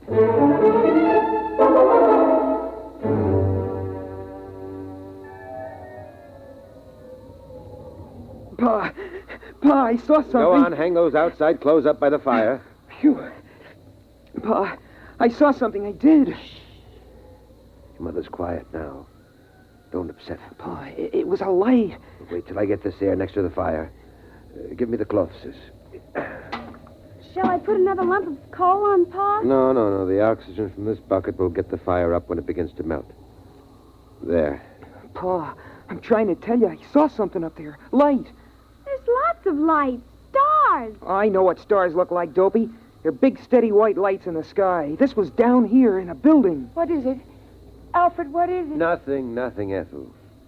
Now, what is this, Bud? Well, first I thought it was a lady, a young lady. I mean it. Like in one of those old magazines. I thought I saw it in a window. But then all I saw was a light. You watched it for some time, son? Long enough for it to pass 5 windows and go to the next floor. And it didn't look like stray electricity? No, Pa, I know what that looks like. Or a star refracted through an icicle? Sometimes if you catch it at the right angle, it... Pa, honest, I never saw anything like it before. Huh. All right. I'll go out with you and you show me. No, Alfred. You can't go and leave us alone, not both of you. It's all right. We'll be right back. Here's your helmet, Pa. There's something out there. I've always known there was something out there waiting to get us. Hand me my glove. Something that's part of the cold, hates all warmth, wants to destroy the nest. Been watching us all this time.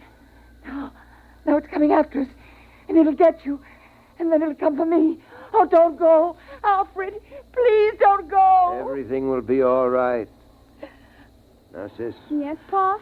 You come watch the fire. Keep an eye on that air, too. If it gets too low or doesn't seem to be boiling fast enough, get another bucket behind the blanket. Alfred, don't go. I'll take care of it, Pa. Could there really be anybody out there? I don't see how. We heard the last radio voices a year before Bud was born. There hasn't been anything since then. Then what could it be? I don't know. Probably just a reflection. An ice crystal cracking. Come on, Bud. Get your helmet on.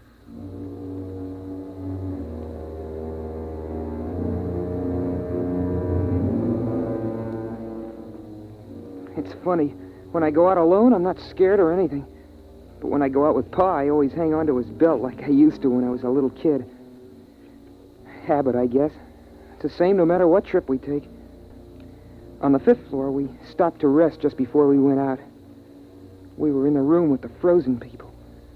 The lady sitting looking at the door. The man holding his hands over that funny metal thing Pa calls a radiator. It was like a fire, I guess, but I don't see any place for the cold. We put our helmets together so we could talk.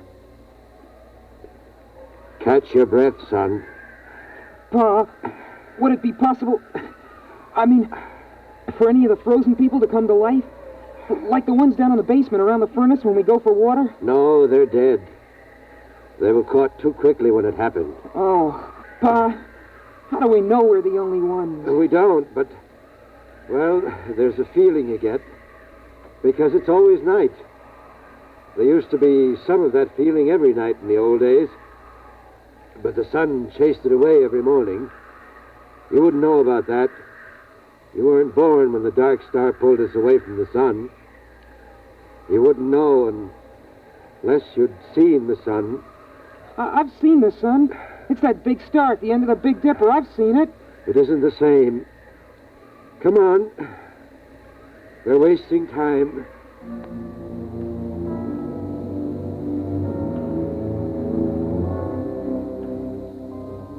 I don't know what the city looked like in the old days, but now it's beautiful. The starlight lets you see it pretty well. We're up on a hill, and the plain slopes down away from us. Some taller buildings push up out of the feathery plain, topped by rounded caps of air crystals. Some of them are on a slant because a lot of the buildings are badly twisted by the quakes and everything when a dark star pulled the Earth away from the sun.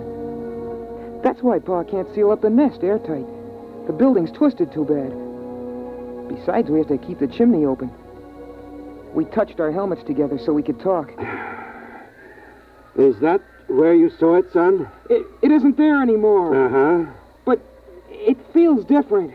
As if there's something out here, waiting. Bud, if you see something like that again, don't tell the others. Huh? Why not? Well, your ma's sort of nervous these days, and we owe her all the feeling of safety we can give her. Once it was when your sister was born, I was ready to give up and die, but your mother kept me trying. Another time, she kept the fire going a whole week all by herself when I was sick. She couldn't do that now. Not the way she is. But you know that game we sometimes play, tossing a ball around? Well, courage is like a ball. A person can hold it only so long, and then he's got to toss it to someone else. When it's tossed your way, you've got to catch it and hold it tight, and hope there'll be someone else to toss it to when you get tired of being brave. Yeah, I guess so. Come on. We'll fill up the pails and get back. But what about whatever it is out here? We'll just have to wait and see. Come on. Before the helmets frost over.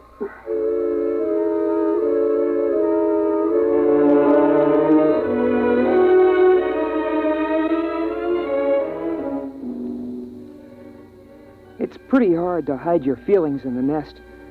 I mean, there's just room for the four of us. The blanket overhead just touches when Pa stands up straight. The floor's all covered with thick, woolly rugs. Pa says it's inside a much bigger room, but I've never seen the real walls or ceiling. Well, anyway, Pa laughed and kidded about what I'd seen. He said I had an imagination, but we could tell he took it serious. It was Sunday morning by the clocks that Pa kept all wound up on the shelf. So it was time for the story.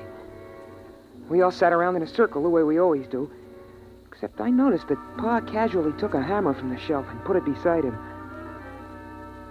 I always liked the story. Of course, Sis and I know it by heart by now. I mean, every Sunday since we were kids.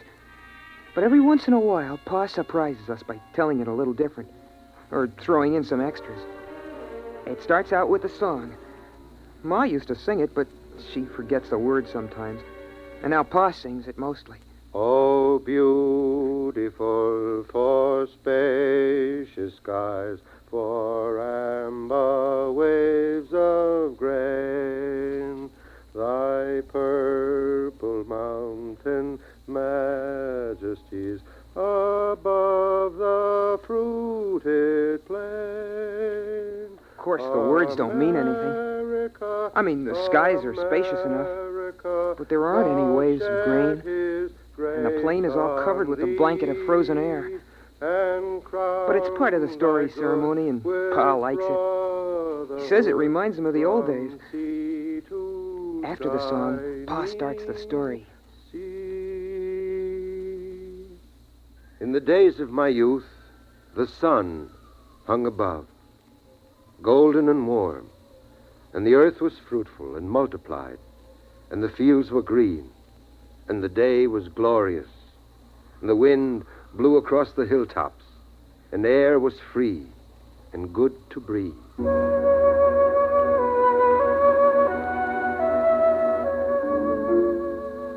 That's the part of the story I like best, about how it was with the sun nice and warm. It's hard to believe, all those people living without having to worry about cold and air, never waking up sweating and screaming because you dreamed the fire went out. It's impossible to believe, but Pa was a good storyteller, and he made it seem real. And then the dark star came rushing out of space. In the beginning, they tried to keep the news from the people, but when the floods and the earthquake started, the truth came out. At first, they thought the dark star would hit the sun, and then they were afraid it would strike the earth itself. But it didn't. It only came close.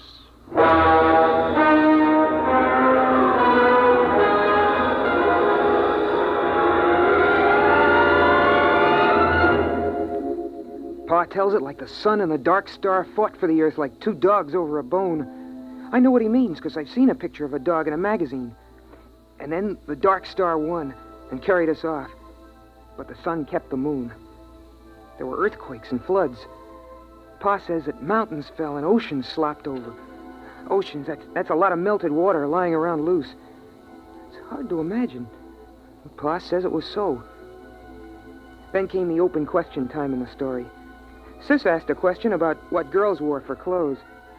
And I asked Pa how people acted in those days when the earth was twisted and jerked almost apart.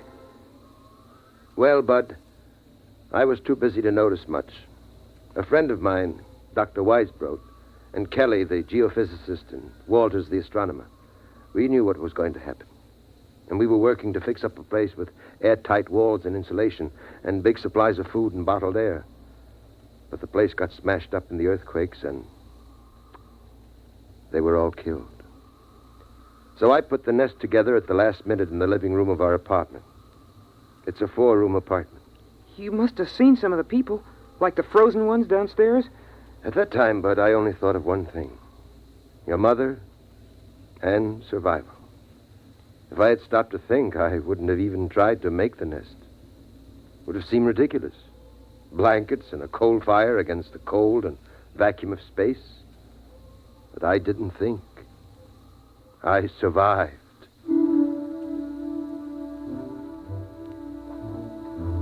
I wasn't listening carefully as Pa went on about the building of the nest. I kept thinking about something else. About that light I'd seen outside. I kept asking myself, what if the frozen people were coming to life? What if they were like the liquid helium that crawls toward heat when it should be frozen solid? What if something were coming from the dark star to get us? Something making the frozen people move, not by themselves. That would fit with what I'd seen. A young lady's face and the moving light.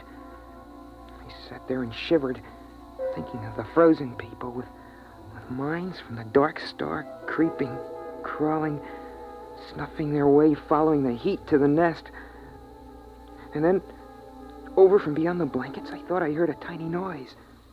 So I asked myself then, what's the use of going on? Why prolong a doomed existence of hard work and cold and loneliness? The human race is done. The earth is done. Why not give up, I asked myself. And then I did hear the noise, louder this time, a kind of shuffling tread coming closer. And then I got the answer. The Earth's always been a lonely place millions of miles from the next planet. And no matter how long the human race might have lived, the end would have come some night. Those things don't matter. What matters is that life is good. There's a lovely texture, like some rich cloth of fur or the petals of flowers, crocuses, daffodils, or the fire's glow. And that's as true for the last man as the first. Still, those steps kept shuffling closer. Pa was talking, and Ma was dreaming with her eyes closed, and Sis was looking at herself sideways in the mirror. And I was the only one who heard the noise. A noise outside. So right then and there, I told myself that I was going on as if we had all eternity ahead of us. I'd have children, and I'd teach them all I could. I'd get them to read books, try to enlarge and seal the nest. I'd try to keep everything beautiful and alive. I'd keep alive my feeling of wonder, even at the cold and the dark and the distant stars. Pa, I hear... I know. What is it, Alfred? What is it? What's going on? Oh, you've got to tell me. Pa, I'm scared. Quiet.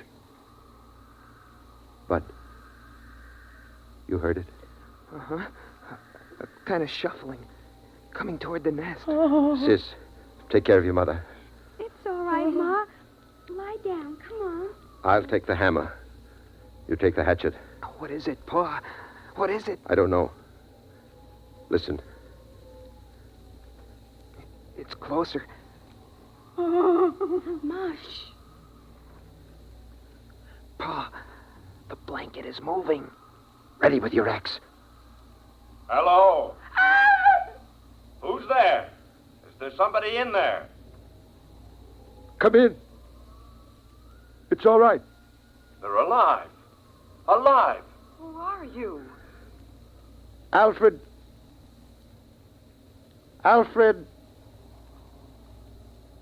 Hutchinson. Dr. Alfred Hutchinson. You can take off your helmets in here. But the air. We have air. We bring it in pails. Come on, Ralph. Let's take off the helmets. It's impossible. Where are you from? We thought we were the only ones. Los Alamos. The nuclear laboratory. Yes, that's right. We get our power from the reactor, using the stockpile of bombs for fuel. Then there are others. There are other men. There are other men. Pa, is it all right? Should I put the axe down? Yes, it's all right. You can put it down. You mean you come from another nest? It's a little bigger than this. We've got a small airtight city with airlocks. We generate our electricity, food from hydroponics. I can't believe it. I can't. I can't believe this. It's impossible. You can't maintain an air supply without hermetic sealing. It's impossible. Oh, no, it's simple. As long as you keep the fire going to melt the air, and enough air boiling to keep the fire burning. How did you come here? Why? Well, we keep scouting around for survivors. There are a number of colonies, Brookhaven, Oak Ridge, and Harwell in England, and the Argonne Laboratory in France. We didn't expect to find anything in this city, though. But our detectors picked up a heat trace, so we tracked it down. Alfred, you're forgetting your manners. We have company. Of course. Sis, throw a handful of coal on the fire. Pa, a whole handful? Doesn't matter now. And Bud, bring out another pail of air. Well, it's incredible. And you have laboratories and transport? We only have a two-seater Scout, but if we rip out the bulkhead to the storage compartment, we can make it all right. We can have you back at Los Alamos in 4 hours. What's the matter? I guess we really hadn't thought about it that way. But, I wouldn't know how to act there. And besides, I haven't any clothes. Just doesn't seem right to let this fire go out. It's been 18 years. Burning every minute. But you can't stay here. Ralph. But after all... Ralph. Oh. Look, Dr. Hutchinson, we'll go out to the ship and bring back a small power heater. I know this is very sudden and upsetting to you. You need a chance to adjust.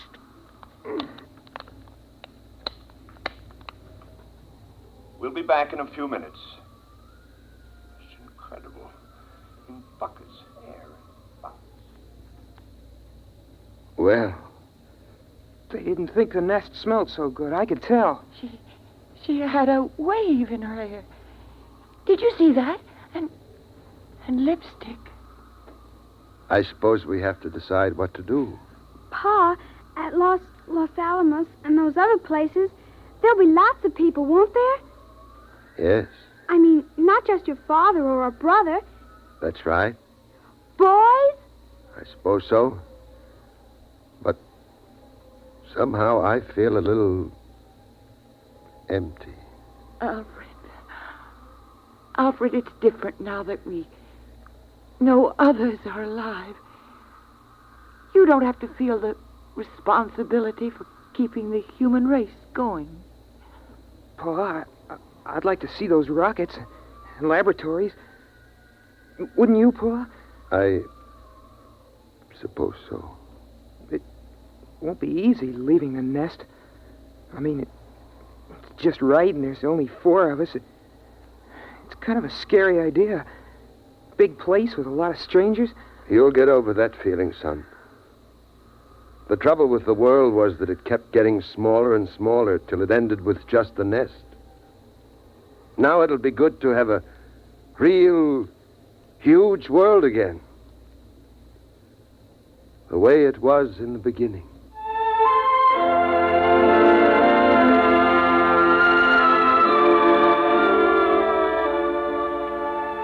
And so, we're gonna leave the nest in the morning.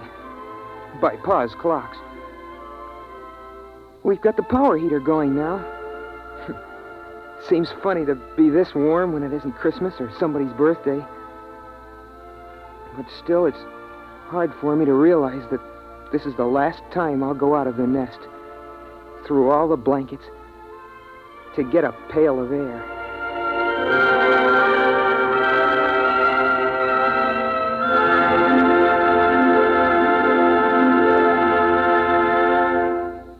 You have just heard X-1, presented by the National Broadcasting Company, in cooperation with Galaxy Science Fiction Magazine, which this month features the Edward M. Ludwig story, A Coffin for Jacob. With never a moment to rest, the pursuit through space felt like a game of hounds and hares. Or was it Follow the Leader? Galaxy Magazine on your newsstand today. Tonight, by transcription, X-1 has brought you A Pail of Air, a story from the pages of Galaxy written by Fritz Leiber and adapted for radio by George Lefferts. Featured in the cast were Ronnie Liss, Pamela Fitzmaurice, Richard Hamilton, Eleanor Phelps, Rita Lloyd, and Joe DeSantis. Your announcer, Fred Collins. X-1 was directed by Daniel Sutter and is an NBC Radio Network production.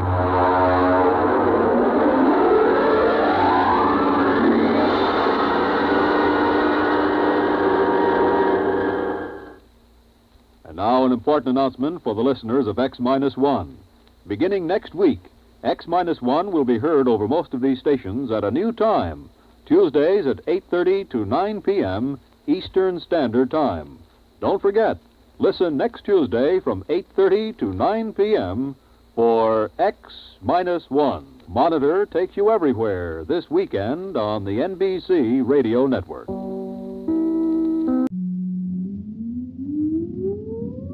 Countdown for blastoff. X-5, 4, 3, 2, X-1, fire.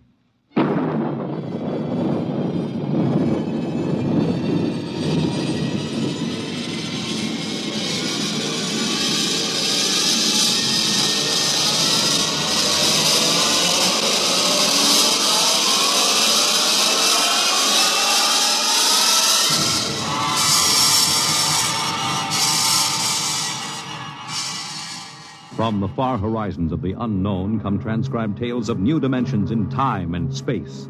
These are stories of the future, adventures in which you'll live in a million could-be years on 1,000 maybe worlds. The National Broadcasting Company, in cooperation with Street and Smith, publishers of astounding science fiction, presents X-1.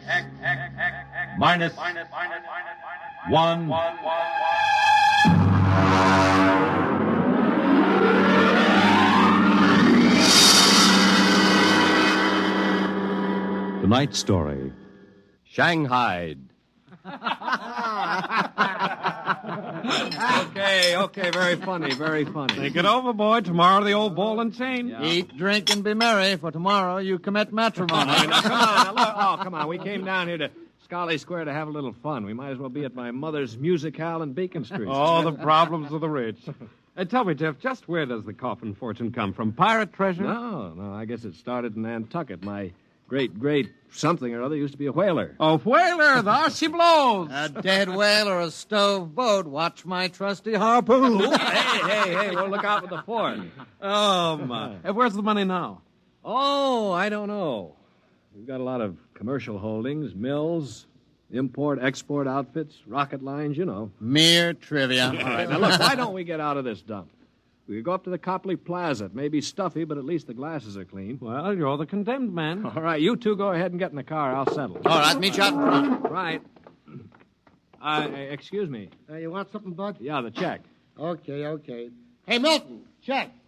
He'll be right out. Right, thank you. Hello, mate. Nice night, eh? Oh, yeah, I suppose so. I've been watching you. Celebrating? Sort of. Yeah, so am I. Just got off a deep space run out to Centaurus. Oh, that's a 15-year run, isn't it? 15 and 3 blooming months. Mm-hmm. Well, how'd you know? You a spaceman? No, not exactly. Where's that check, barkeep? Hang on to your hat, Bud. Milton's slow, but he's sure. Fill it up, Charlie. Say, why don't you join me, matey? Yeah, Charlie. Oh, no, thank you. Oh, come on, won't take off him, no? Well... Celebrate whatever it is you're celebrating on me. Pour it, Charlie. Okay. Well, all right, thank you. I guess I might as well. Yeah. Cheers. Yeah, right, cheers. Oh, what was that, varnish? Charlie's special bread, eh, Charlie? Yeah. Well. Oh, say, look, Charlie, would you get that waiter out here? I've got to meet him. Hey, what's your hurry, matey? You got plenty of time. Sure. Sit down. Take it easy. You don't look so good. No, I don't feel so good. Now, sit right here. You feel chipper as a blooming grasshopper in a sec. No, I've got to get outside. The car's in a hurry. Where's the check? Check. Oh.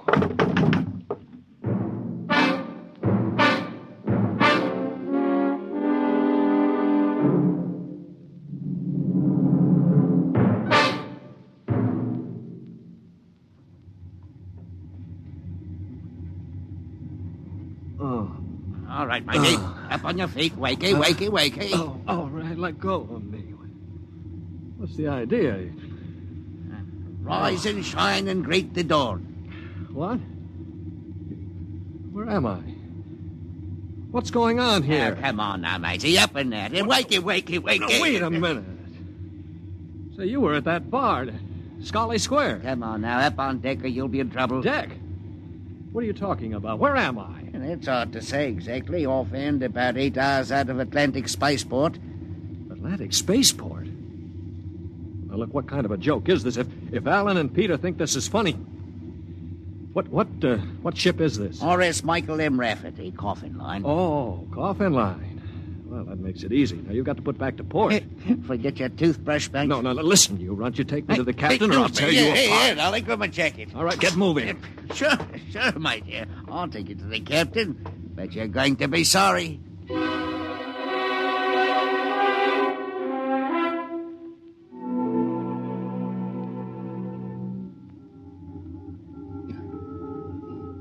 Morton, what the devil are you doing on the bridge? Get below before Right away, sir. Only this here gentleman asked to see you. Yeah, that's right, Captain. There's been a mistake made. I'm afraid it was supposed to be a joke. Oh? Yes, you see, I'm going to be married today, and I suppose the boys thought it'd be funny to make me miss the ceremony. I'm sure it won't be too much trouble to have you drop me off back at the Atlantic Spaceport. What? Morton, what is this? Well, it's simple, Captain. He wants you to turn the ship around, that's all. Now, look, if there's any trouble with your superior, I'm sure I can fix it up. You see, I'm Jeff Coffin. Yeah? Well, you don't understand. My father is Cyrus Coffin. He owns this ship. Oh, he does, Morton, get this drunk below. Now, just a minute. I can understand you not believing me, but I can identify my... Hey, where's my wallet? I've been robbed. Oh, now, look, Captain, wait a minute. All you have to do is radio back and check. Mr. Black, remove this man from the bridge. Yes, but... Aye, sir. You heard the captain, Buster. Oh, no, wait a minute. Let go of me. This is no way to treat a passenger. Passenger? Huh. Wake up, sonny boy. You're one of the crew. Now get below.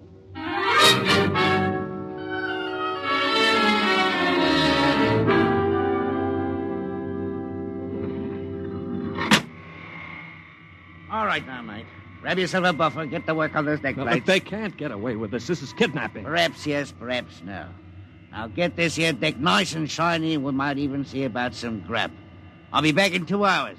And mind you, I want to be able to see me bloomin' reflection in it. Better polish that deck plate. They can't get away with this. Well, the law says once you sign on, you're under absolute orders. I looked it up. Yeah, but I didn't sign on. I was kidnapped. You won't be able to prove it. Come on, mister, please. I didn't get anything to eat yet today, so give me a break, huh? Oh, all right. What do you do, run the buffer over it? Yeah, that's right. Like this. You sign on? Yeah, I ran away from home. How old are you? 16. 30 when we get back. Yeah. What do you mean 30? We're headed for Mars, aren't we? Only to refuel. We're outbound to Centaurus. Oh, no, it can't be. Well, that's a 15-year run. Morton! I've got to get back. It's no use. I'm getting married. My bride-to-be will think I'm dead. Martin! Martin! What's up here? You want me to call Mr. Black again? He'll give you what for. Listen to me, Morton. Listen, I've got to get back to Earth. I can't disappear for 15 years. Oh, is that the fact? Look, we stop at Mars, right? Yes, and you'll be below decks under lock and key. Listen to me. If I can make it worth your while, will you get me off at Marsport? Jumping ship, huh? That's real naughty, mate. $1,000? Why, what would I tell me poor old mother in better say? $2,000. 5 in advance. What do you mean in advance? You're probably the one that rolled me for my wallet. I'll find a way. They don't believe your young Coffin, but maybe I know better. All right, it's a deal. Look, Mr. Coffin, can you take me with you? I didn't realize what it would be like. I can pay my share. I could work it out for you, or maybe borrow money. I couldn't stand 15 years. I'd go crazy. All right, sure. What about it, Morton? Boy'll cost you another $1,000. You cheap swindler. Here now, Mr. Coffin. I'm all what stands between you and a lovely pleasure cruise for 15 years. So I thank you to treat me with the respect and politeness what a gentleman like myself deserves.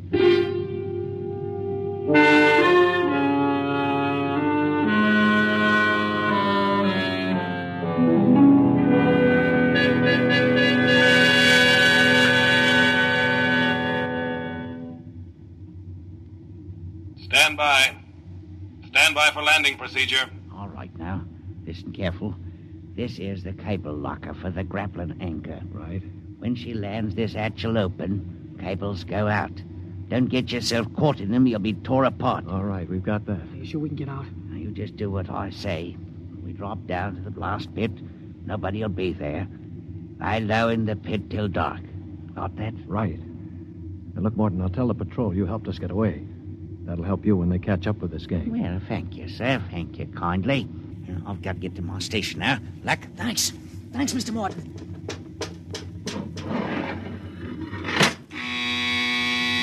Well, there's a landing horn. Now keep clear of that cable, Joey. Here we go. Right. Hold on tight. There goes the grappling cable. Yeah. All right, come on. Drop through the hatch. It's about 6 feet. All right, it's clear. Hurry up. Here I come. Oh. You all right? I twisted my ankle. It's all right. All right, there's the blast pit. Get going. Right. Now, we're all right so far. The ship hides us. Here's the pit. All right, now get down so they can't see you. Wait a minute.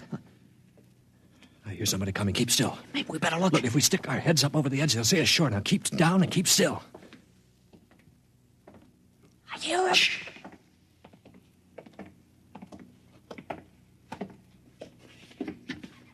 Well, well, well.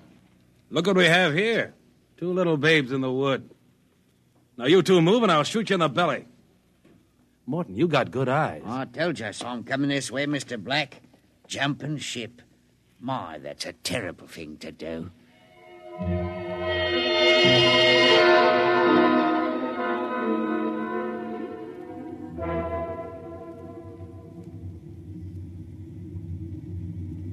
Mr. Black, inform the ship's company that these 2 men have been found guilty of attempted desertion. Desertion? You kidnapped me, you dirty crook. Don't you talk to Captain Howell that way. I'm sentencing them to 24 hours hull watch.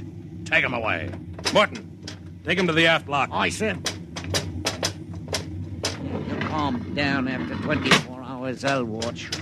What's hull watch? Very simple. We put you 2 in spacesuits, shove you through the airlock on the end of a line. You sit out there and watch the hull for 24 hours.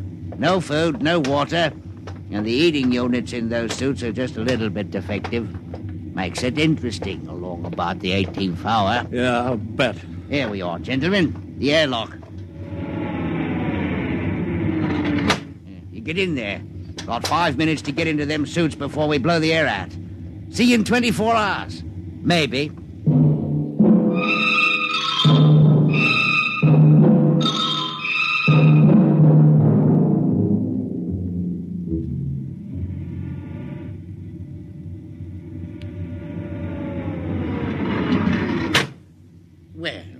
Welcome back to our little home. Water. Water. Thirsty, eh? You should control these animals' instincts. Get water. Right, yeah? Yeah. Slopping like a bloody animal.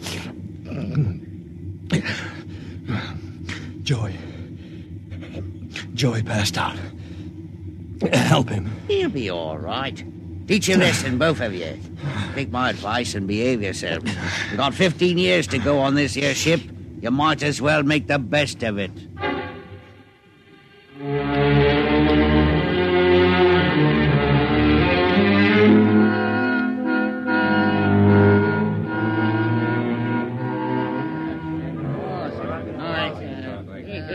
Hey, Martin! What do you call this mess? That's your supper, mighty food concentrate. What's the idea? Only 2 months out and on concentrates already? You complaining, Rick? Yeah, I'm complaining. If Captain Howell's chiseling on the manifest, that's his business. But when he tries to take it out in our hides... You keep quiet or I'll turn you into Mr. Black. Concentrate is what you get to eat from here on out. Now shove it into your face and keep quiet. Suppose I shove it into your face and see how you like it. What's going on in here? What's going on? Morton. He struck me, I swat. 48 hours hull watch. All right, what are you all looking at? Get back into your places. Morton, bring that man down to the aft airlock.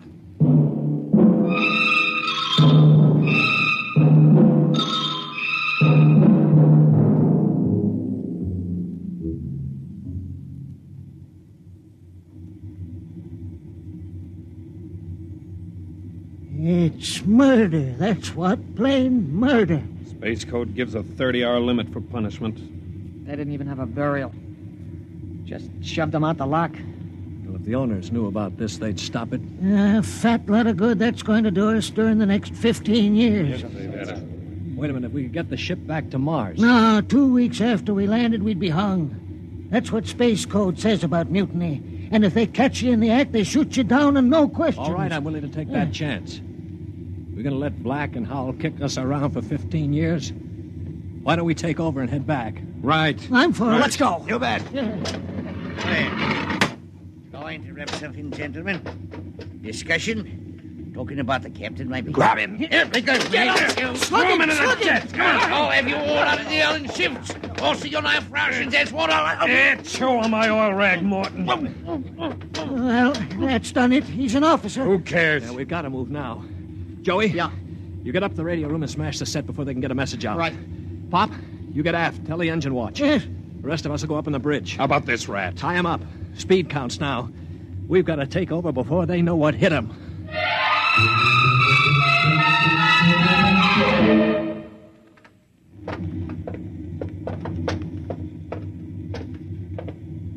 All right, careful. We've got to surprise them. Don't worry, we'll get them cold. Jeff. Shh, quiet. Sparks were sending when I got in, but I knocked them out and smashed the set. We're okay. Good boy. All right, come on. Right past the bulkhead. Look out! The blast bulkhead. Yeah, we're cut off from the bridge. We'll never get through that. They must have found out somehow. The intercom. Black can turn it on from the bridge. You heard the whole thing. Well, we better get out of here. What'll they do? I don't know. We got all the controls up there. We can shut down the driver, but we can't steer. Yeah.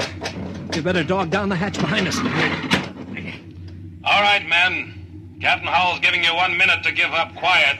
In a pig's eye, Black. You'll hang for mutiny, every one of you. What do we do now? Quiet. They can hear everything on the intercom. If I pull the jack out. That's the boy. Look, we've got to get through to the bridge. It's a Mexican standoff. We can't get at them. They can't get at us. What's that? It's an air leak. The pressure's down. It's Howell. He blew the hatch on the mess hall section. Just opened her up and let the air out. Morton, do you know what Black's going to do? He's going to bleed off the air down here. Serves you all right. If I had my way, I'd see you all out on the hull till you froze stiff. You're forgetting something, Morton. You're back here with us. What do you mean? If Black and Howell blow out compartments one by one or bleed the air off, you'll get it too. They'll take care of me. Don't you worry about that. Oh, you think so, huh? Joey? Yeah. Plug that intercom back in. Right. Captain? Captain? Giving up? We've got Morton back here. Yeah?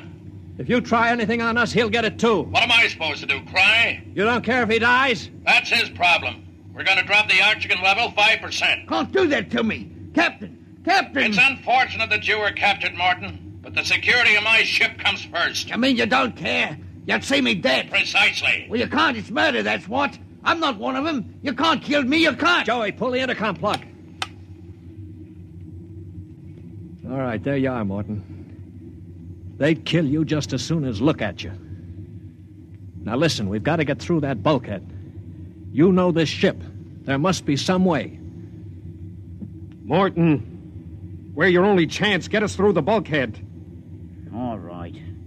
All right, why shouldn't I? They'd kill me. Well, then there is a way to get through. An emergency release. Uh-huh. They don't tell crewmen about it to keep them from breaking through in an engine blast and leaking radiation to the bridge. Well, then let's get going. We've got to get through that bulkhead before Howell cuts the air down and gets us all.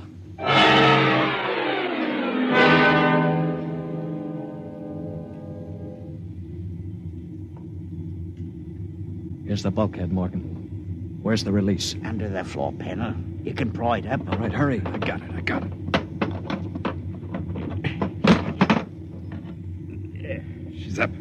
Wax on a K. Ready? All right, Morton. Open it up. Here goes. Morton! He's dead. Electrocuted, and the bulkhead's still closed. He didn't even get to turn that key. It killed him instantly. Harry. Yeah. Have you got your watch gloves? They're insulated. Oh, yeah, sure. Get Morton out of the way. Don't touch him, Joey. He's got the current through him. I'll shove him away with the gloves. All right, now. Stand by. Here goes a key.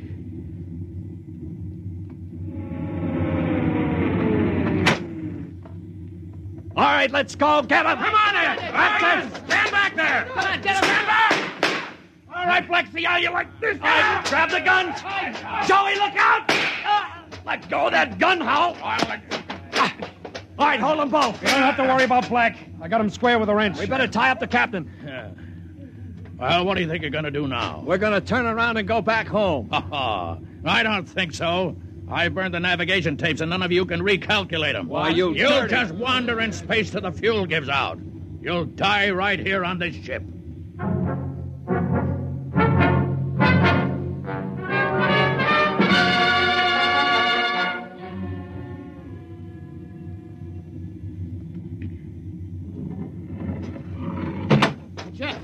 Jeff, the interceptor screens went on. Meteor? No, it's a ship. A patrol ship coming up on us. Oh, they must have got an SOS off. Yeah. Well, that's so sure that's so bad. Wait a minute. We don't have to worry. We can just tell them the truth.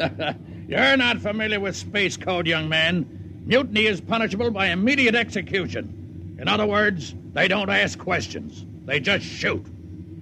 He's right, Jeff. We're through. Can we get away? Not from a patrol ship. Already sent us a heave-to flash. If we run, they'll blow us out of space. I'm afraid your mutiny is about over with, gentlemen. They'll be aboard in an hour. And 10 minutes after that, you'll all be dead.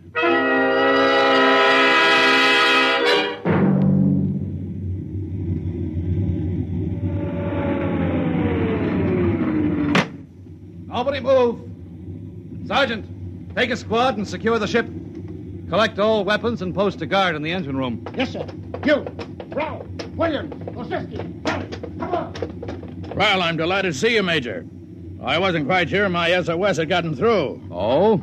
You're Captain Howell? That's right. And I can swear out the affidavit of mutiny. I don't think a mutiny charge will stand up, Howell. Not with a relief of command warrant out for you.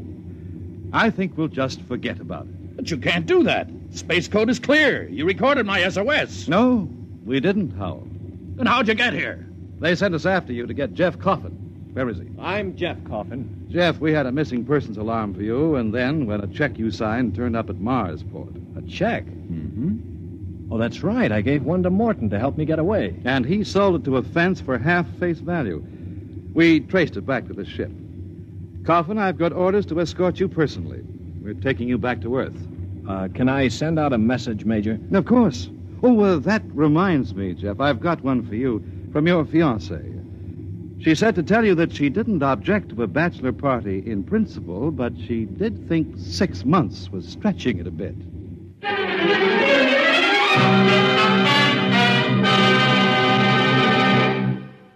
You have just heard X-1, presented by the National Broadcasting Company in cooperation with Street and Smith, publishers of astounding science fiction. X-1 was an NBC Radio Network production.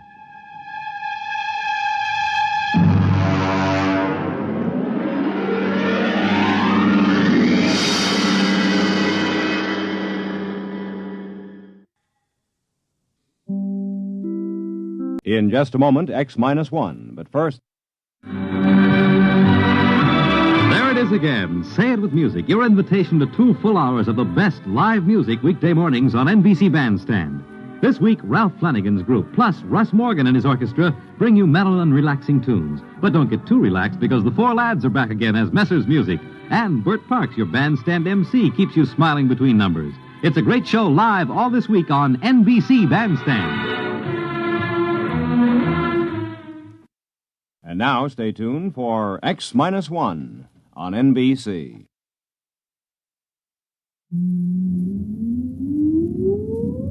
Countdown for blast off. X-5, 4, 3, 2, X-1, fire.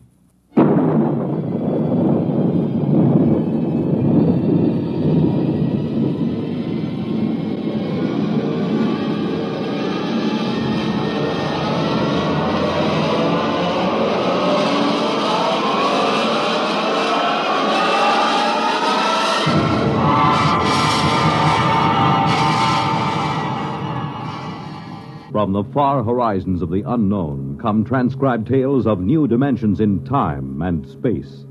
These are stories of the future, adventures in which you'll live in a million, could be years, on 1,000 maybe worlds. The National Broadcasting Company, in cooperation with Galaxy Science Fiction Magazine, presents X-1.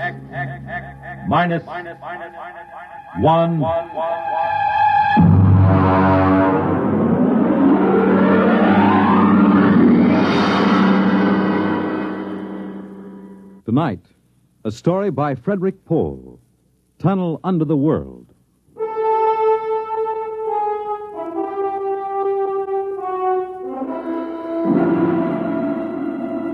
On the morning of June 15th, Guy Burkhart woke up screaming. It was more real than any dream he'd ever had in his life. He could still hear and feel that sharp, metal-ripping explosion, that searing wave of heat. He sat up. Mary, where are you? Guy, what's wrong? You're trembling. Where were you? In the kitchen cooking breakfast. What is it? Oh, a dream, I guess. An explosion. Did you say an explosion? Yes. But that's the dream I had. What? I dreamed there was a big explosion and then something sort of hit me on the head. Holy smokes. Maybe there really was some sort of explosion and it started us dreaming. Well, there'll be an explosion down at your office if you don't hurry and get to work.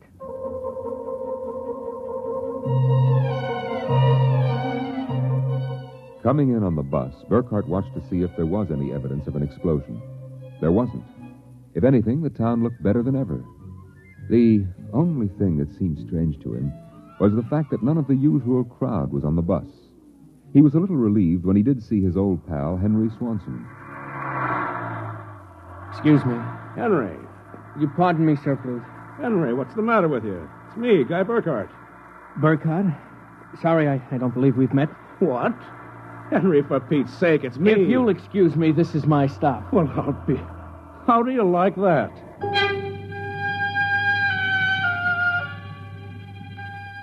Guy Burkhart got off in front of the gigantic Controchemical building and took the elevator to the 98th floor, where he had worked in the accounting department for 12 years. It wasn't until he was almost at his floor that he realized the speaker wasn't playing the usual commercials. Are you happy with your present home freezer? Of course not. Well, the answer to your problem is a Feckle freezer. Feckle freezers are better freezers. Most wives would do anything for a Feckle freezer. Are you happy with your present home freezer? Of course not.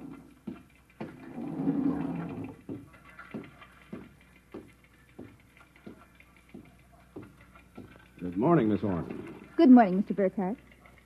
A new hairdo, I see. Well, yes. Do you like it? Makes a lot of difference in your appearance. Is Mr. Barth in? Why, no, sir. He had an appointment with Mr. Dorchin at the advertising agency. Today? But today's the 15th of June. He has to sign the quarterly statement. He said he wouldn't be in. That's mighty peculiar. Yes, sir. Oh, by the way, Miss Horn, what the devil is a Feckle freezer? A Feckle freezer? There's some new copy on the elevator commercial. Dorchin must have landed another account. Feckle freezers. I really don't know, Mr. Burkhart. It's a funny day. Can't quite put my finger on it. There's something strange going on. He couldn't shake the thought out of his mind. It persisted all through the day and through dinner. He was still brooding as he and Mary got ready for bed. I guess I'll get a good night's sleep. Coming? I think I'll sit up and read for a while. All right, dear. Good night. Good night, dear.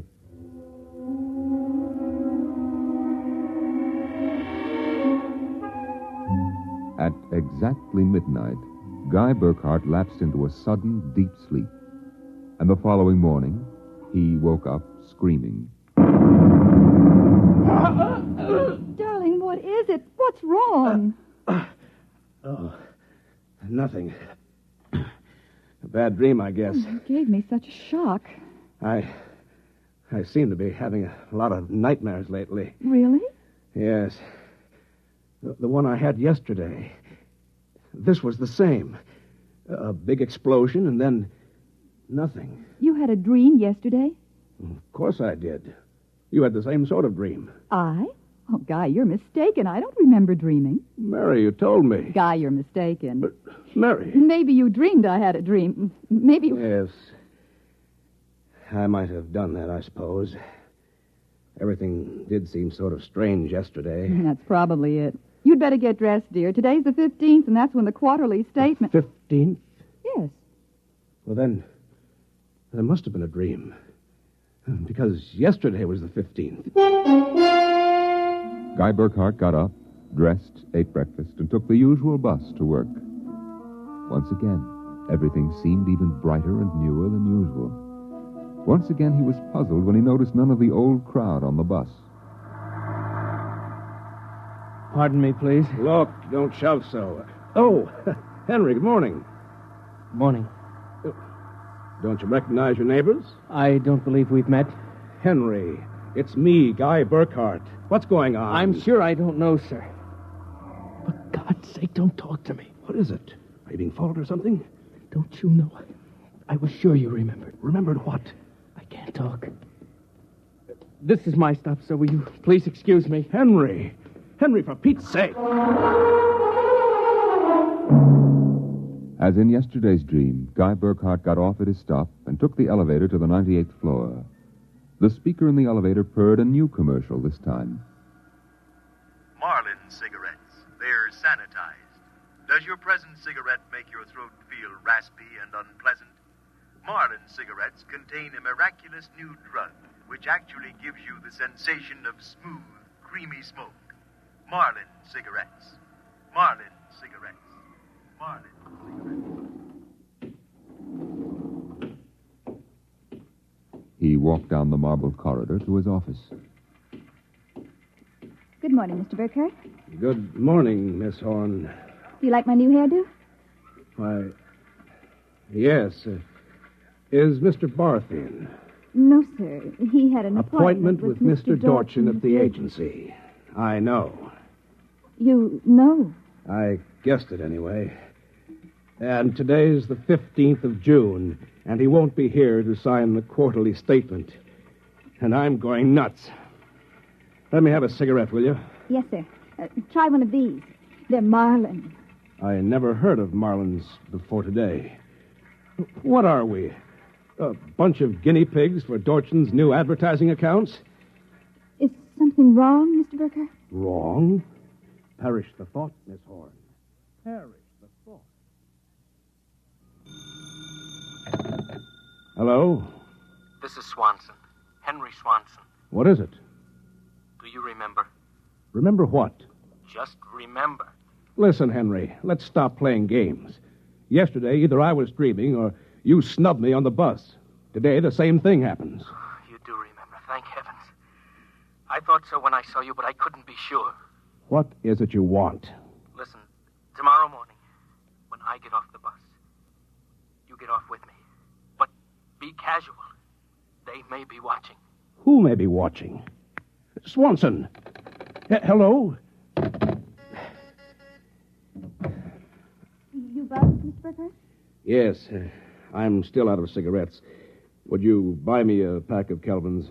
Wouldn't you rather have Marlins? I smoke Kelvins. But, Mr. Burkhart, Marlins have that soft, creamy smoke that's so soothing to your throat. You really believe that stuff? It's true. I wouldn't say this, Mr. Burkhart, except that, well, I've gotten to know you pretty well, and I've grown to admire you so much. I see. Would you mind, Mr. Burkhart, if I told you that for months now I've wanted to, well, just comfort you? I know how troubled you've been. You've never mentioned your feelings, Miss Horn. April. My first name is April. That's a pretty name. You see, I do have your welfare at heart. That's why when I see you smoking Kelvins, and I know Marlins are so much better, won't you let me buy some of them for you? I suppose so. Why not? Here, you bring me a carton. Thank you, Mr. Burkhart. Guy. I'll be back.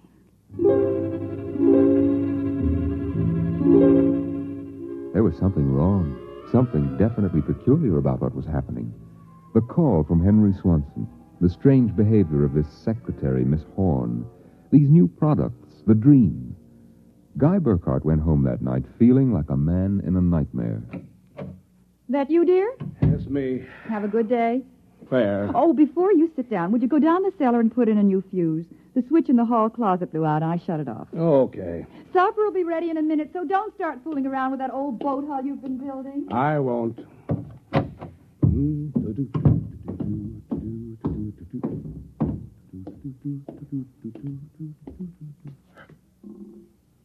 Mary! Mary! What is it? Come down here. Hurry up. What is it? I'm not sure. I was looking for a fuse, and I thought maybe I'd drop one under the boat hull, so I scratched around.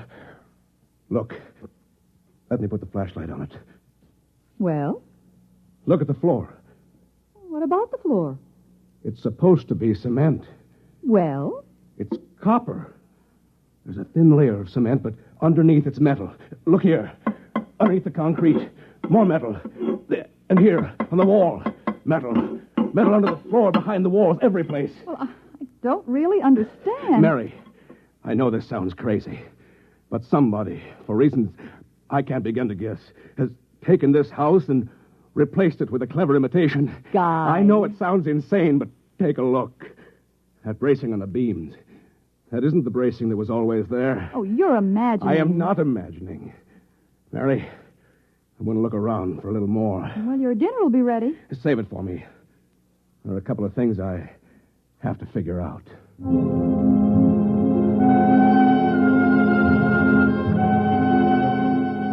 The following morning, Guy Burkhart woke up screaming.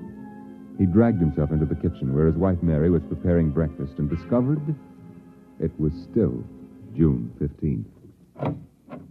Mary, listen. Guy, what is it? You're trembling. Mary, the dream. Dream? About the explosion. The same one we've been having. We? I didn't dream about any explosion. You did. Why are you covering up? Covering up, Guy? What's happened to you? It happened. It happened. What? Where's the morning paper? Where is it? Outside the door, I guess. June 15th. Well, you'd better hurry. Today's the day Mr. Barth fills out the quarterly tax return. No, it isn't. What? He won't be there. He'll be at a meeting with the head of the advertising agency. Mr. Dorchin?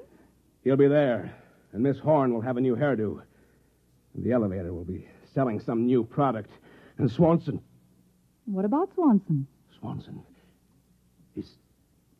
I wonder if it's going to be the same today or whether... Guy, what in the world are you talking about? Nothing. Where's my coat? You haven't had breakfast. I don't want to miss my bus. I'll see you tonight. Guy Burkhart got on his bus.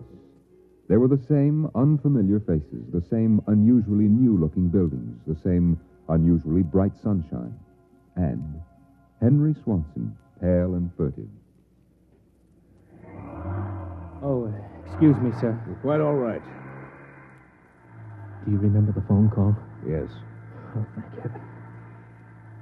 Get off at the next corner and follow me. Where are you going? There's an excavation for a building about a block down. But make sure you aren't followed. I'll go first.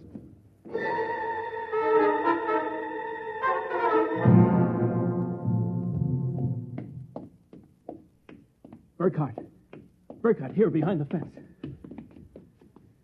Now, Henry, what's this all about? Just a minute. I want to make sure you aren't followed. Followed by whom? By them, of course. And just who are they? I'm not sure. At first I thought perhaps they were Russians. Now I'm beginning to think they're Martians.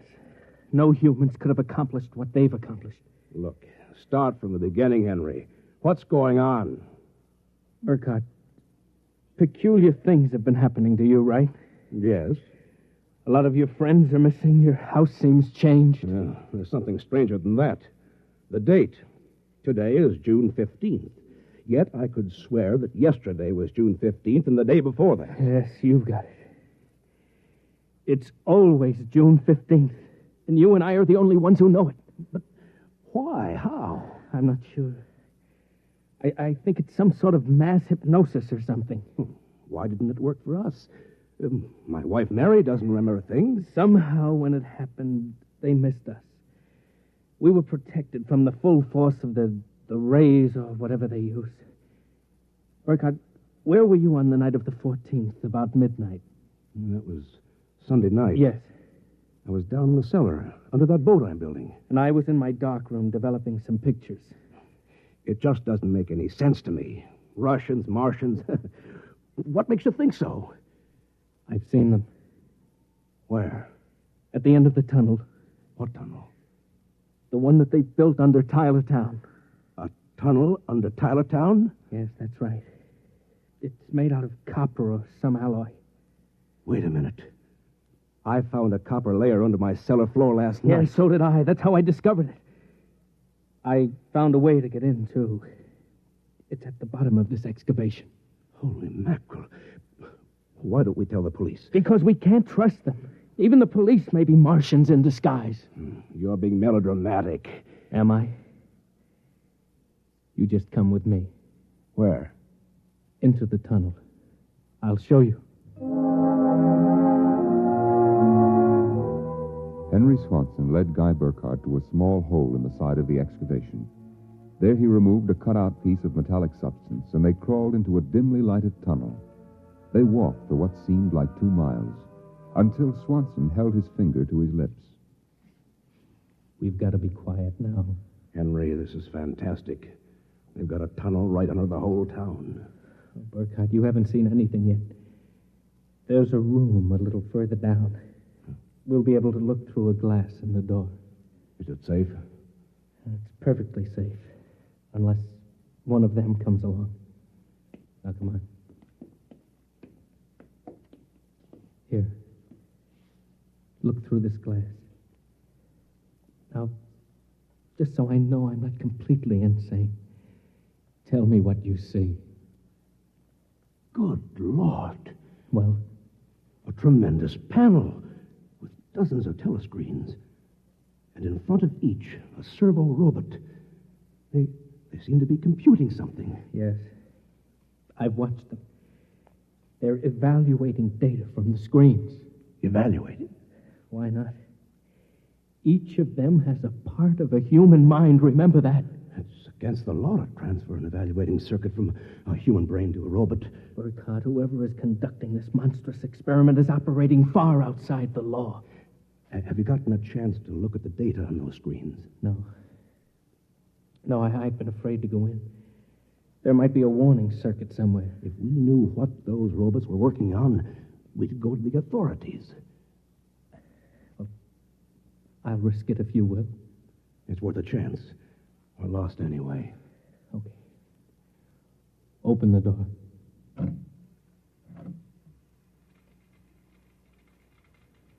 So far, so good. Come on.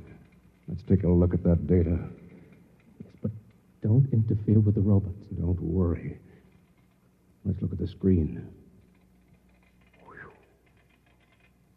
Listen to this. Tests in the 47K12 group with Marlin cigarettes pulled 80% using the soft feminine approach. Indications are that an extension of this approach would sell at least 70% nationwide. On the Feckle freezers, the direct elevator pitch pulled only 10%. This should be abandoned and a new series of high persuasion elements introduced. Henry, do you know what this means? I haven't the faintest idea. I don't blame you. It's crazy, but it fits the facts when I think about it. Do you know who's behind this? Martians. Not Martians, Henry. Advertising men. What? I don't know who they are or how they've done it, but somehow they've taken Tylertown over. They've got you and me and 30,000 others right under their thumbs. Hypnosis. Hypnosis, drugs, maybe some kind of ray or something. However they do it, what happens is that they let us live through a single day. During that day, they pour all kinds of suggestions and propaganda into us. At the end of the day, they evaluate the results, see how we've reacted. Then at midnight, they wash the day out of our minds. And the next morning, we start the same day over again with different stimuli. No, I can't believe that. I know it sounds ridiculous, but think of it. They can run the perfect test, and on a whole community. Do you know what that means? Suppose one man learned how to influence people 100%. In a year, he could sell us anything from freezers to political candidates. Oh, now, wait a minute. We're guinea pigs, Henry. This whole community is one big test tube for propaganda research. What do we do? Somehow, we get out of this town and get to the FBI. Do you think we can? Yeah, it's worth a try. Come on. Wait. What is it? Look.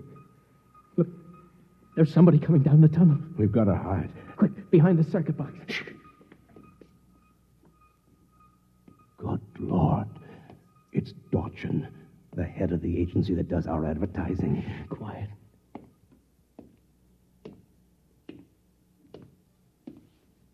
All right, Burkhardt, come out. We know you're in this room. Miss Horn has informed us that you remember. I must warn you, it's useless to buck us. Come out peacefully and let our maintenance crew adjust you properly so you don't remember from one experiment to the next. It'll be quite painless. If you don't come out peacefully, we'll have to get you. Henry, take this wrench. When I give the word, jump him. He may be armed. We've nothing to lose. Very well. I'm coming after you. Now!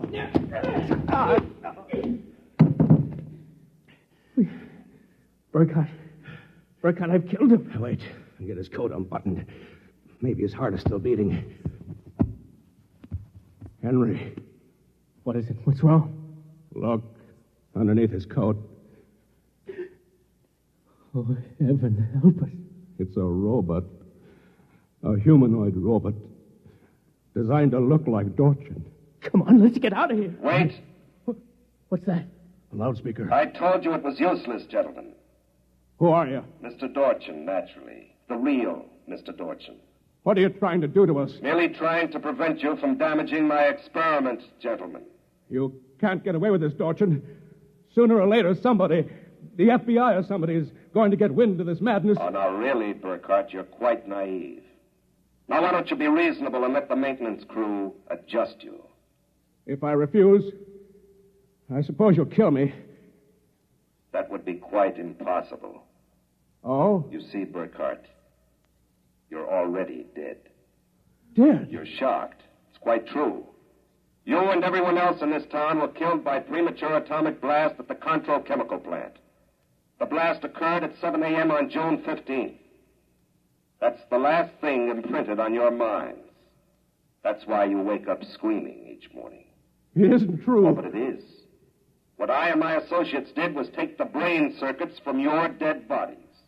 We stored them in electrochemical batteries until we had a chance to rebuild the cities and begin our tests. Do you think I believe a fantastic tale like that? I imagine you find it incredible.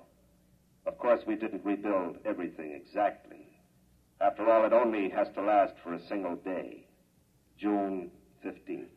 At midnight, we turn off the power and wash out the memory of the day. You and your friend Swanson, unfortunately, have defective circuits. You remember. Burkhardt, it's no use. We're trapped. Please give up. Not me. But what can we do? We can make a run for it down the tunnel. Come on. It's useless, Burkhardt. Keep going. It's useless. Useless. Useless.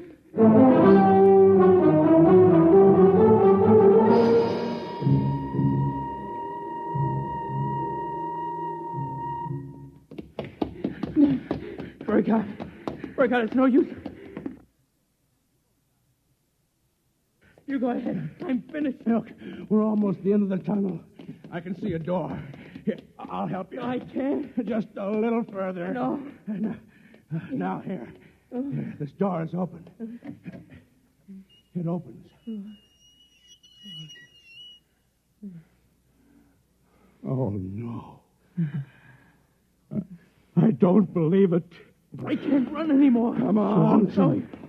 You go ahead. Look. I'm finished. Look, we're almost at the end of the tunnel. I can see a door. Here, I'll help you. I can't. Just At a their little feet, the further. ledge dropped away into a chasm so deep Now, they could not see the bottom. This door is open. Beyond was only a glare so bright that their eyes could not stand to look into it. And yet, just beyond the limit of their vision, something towered. Something so huge it was almost inconceivable. Something... Burkhardt. Yes? This is Dorchin. Now, do you understand why it's useless? The great looming figure moved closer. It seemed to take shape now, and yet it was so gigantic as to be unbelievable. It came closer. The glare was partially blocked, and then Guy Burkhardt knew that the towering shape was none other than Dorchin himself. You see how I did it, Burkhardt? I took your brain circuits and had them reduced so they could be transferred to tiny humanoid mannequins. That's what you are, Burkhardt. A tiny miniature of yourself. And this city, this whole experiment I'm conducting, is built on a tabletop. It was the morning of June 15th, and Guy Burkhardt woke up screaming. You have just heard X-1, presented by the National Broadcasting Company in cooperation with Galaxy Science Fiction Magazine, which this month features Man of Distinction by Michael Shara. Being completely unique in this world is not only a mathematical impossibility, it is also a matter of pride. Galaxy Magazine, on your newsstand today. Tonight, by transcription, X-1 has brought you The Tunnel Under the World, a story from the pages of Galaxy written by Frederick Pohl and adapted for radio by George Lefferts. Featured in the cast were Norman Rose, Dean Almquist, Amy Siddell, Elaine Rost, Bob Hastings, Ken Rapif, and Larry Haynes. Your announcer, Fred Collins. X-1 was directed by Scott Buckley and is an NBC Radio Network production.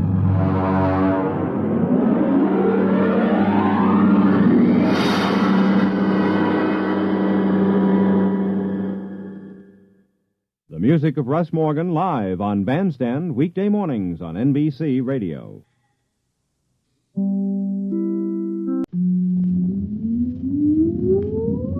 Countdown for blast-off.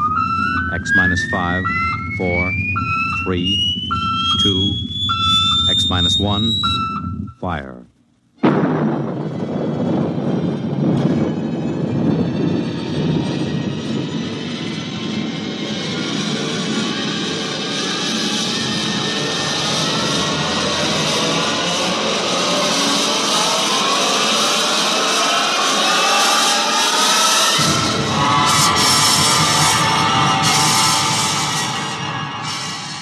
From the far horizons of the unknown come tales of new dimensions in time and space. These are stories of the future, adventures in which you'll live in a million, could be years, on 1,000 maybe worlds. The National Broadcasting Company, in cooperation with Galaxy Science Fiction Magazine, presents X-1.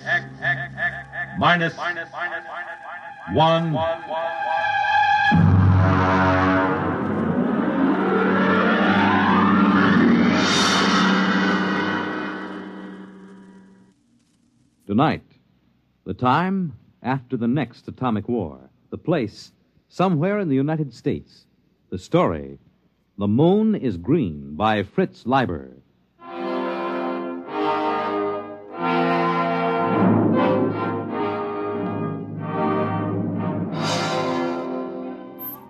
The moon was green. green as emeralds, green as leaves, green as grass. I reached my arms toward it and let it bathe me. I closed my eyes and let it kiss me. Effie! Effie, where are you? Oh, dear Lord, he mustn't see it. It's so beautiful, and he always kills beauty. Effie! In the bedroom, Hank. I've got to close the shutters before he comes. Mustn't. Effie! What the devil are you doing? Close those shutters, you fool! Come away from there. You're trying to destroy yourself and me, too. You know those shutters are not safe to open for another 5 years. I only wanted to look at the moon. The moon? Here, count yourself for radiation. You know what the Central Committee would do to you for breaking the lead shield? Kill me. I wouldn't mind. Don't talk like that. Would it be so different from being shut up in a lead coffin the way we are now? Would it be worse than the eternal thud of the air conditioners and the radiation filters? Be still and count yourself. Good Lord. We're past the danger zone. Oh, wait a minute. Did you take off your watch? No. Well, give it to me. You fool. You little fool. What am I going to do with you? Can't you understand what kind of a world you're living in? Can't you?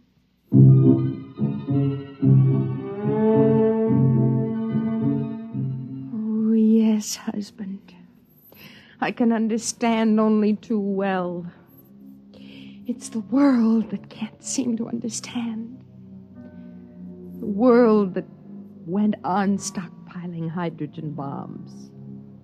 The world that started testing those bombs, telling itself it hadn't really exploded enough to make the air dangerous. And then began to throw them across continents, one nation against another.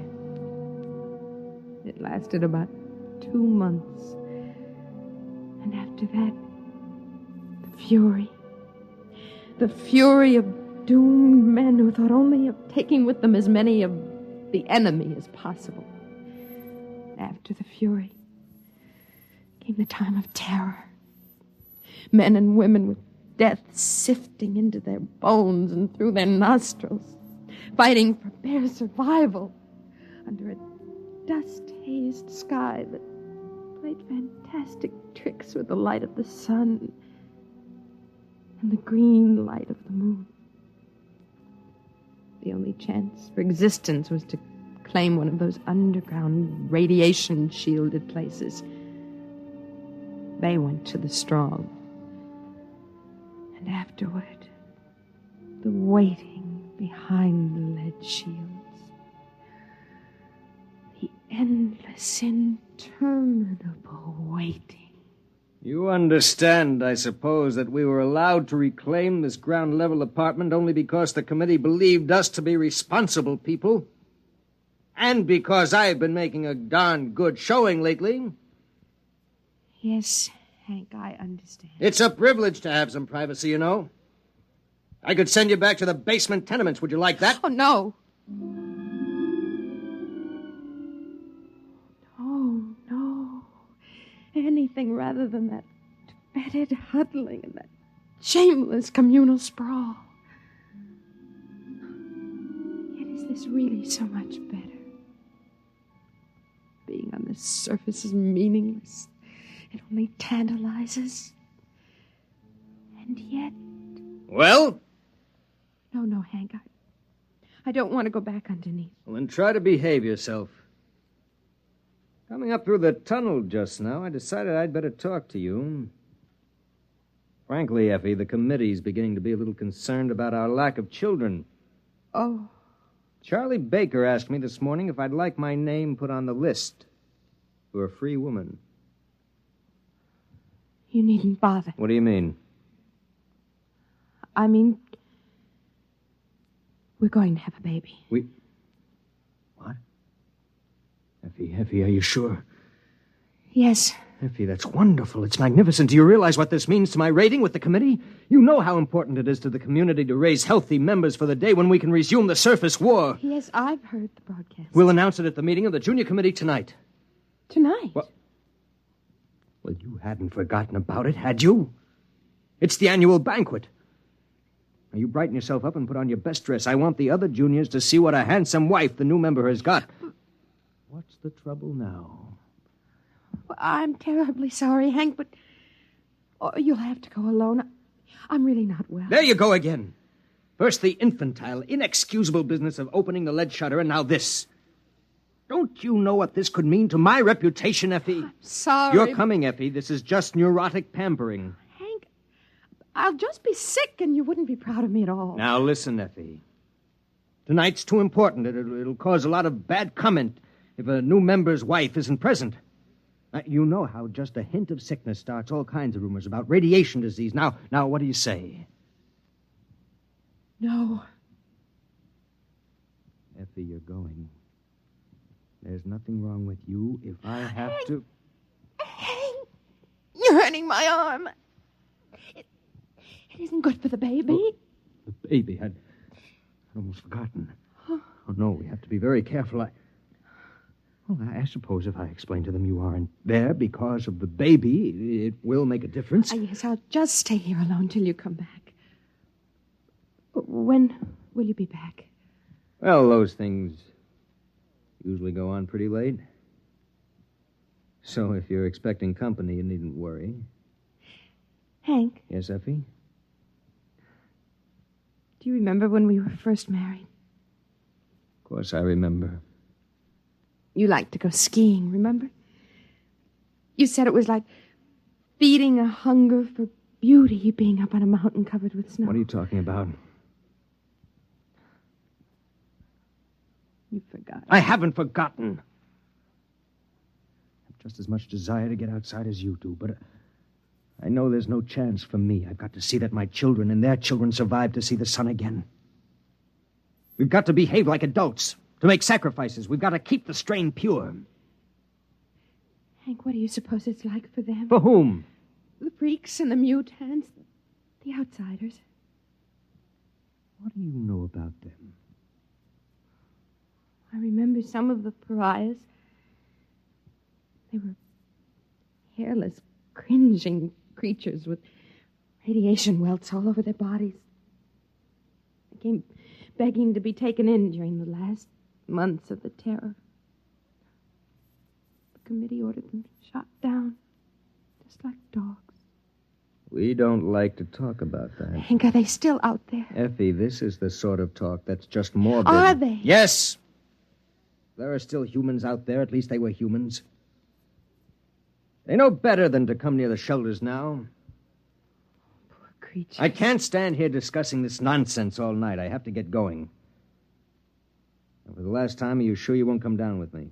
No. I'll wait here. Don't you get lonely? No. I was talking to Jim Barnes today. He told me he wasn't going to be able to make it to the banquet either. Touch of the old flu, he said. That isn't like him, is it? Effie, are you listening? What?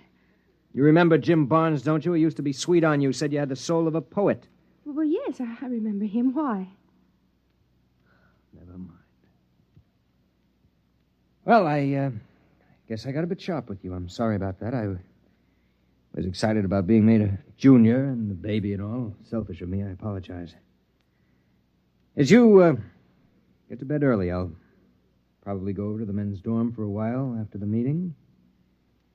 You'll be completely alone for the next 4 hours. Do you mind? What? Oh, no. Good night, Effie. He looked at me strangely, and then his features returned to their usual, harder, more calculating expression. Was it possible that he had sensed my very dream? Had it been a dream? Oh, it must have been. It wasn't possible that it had really happened. It had just been an illusion, a silly projection out of my starved romantic imagination. I waited until Hank's footsteps vanished down in the tunnel. And then I waited until I heard it. No, it isn't possible. There's nothing out there. Nothing but deformed monsters. I mustn't open the shutters. I mustn't. Oh, dear Lord, I've got to know. I've got to know. I've got to. Well, now, so you haven't forgotten our meeting after all. You. And were you expecting someone else? It wasn't a dream. You really were out there last night. Oh, yes, on the night before. I was afraid I dreamed, and I still think it's a dream. Lean out into the moonlight a moment. Is this a dream? Oh. Or was it a flesh and blood kiss? And your name is Patrick. Aye? Patrick. Well, now, did you open the window to find God's own breath, the fresh evening air, or did you open it to invite me in? Oh, of course. Come in. Come in. Come, Joe Lewis. Here, now, let me help you. Being a cat with 12 toes on each foot and ears like boxing gloves is a bit cumbersome. I have to help him a bit, you see. Come on now, laddie. There, now. Is your husband about? No, he won't be home for a while. Well, still, I'd better close the shop. Oh, no. Leave them open. The radiation? I don't care. I want to see the moonlight. Aye. Would you have a bit of food? Joe Lewis and I are starved for a bite to eat. Oh, yes. Yes, I'll get it. Oh, Effie? Yes? Oh, but you're a fair creature. Thank you.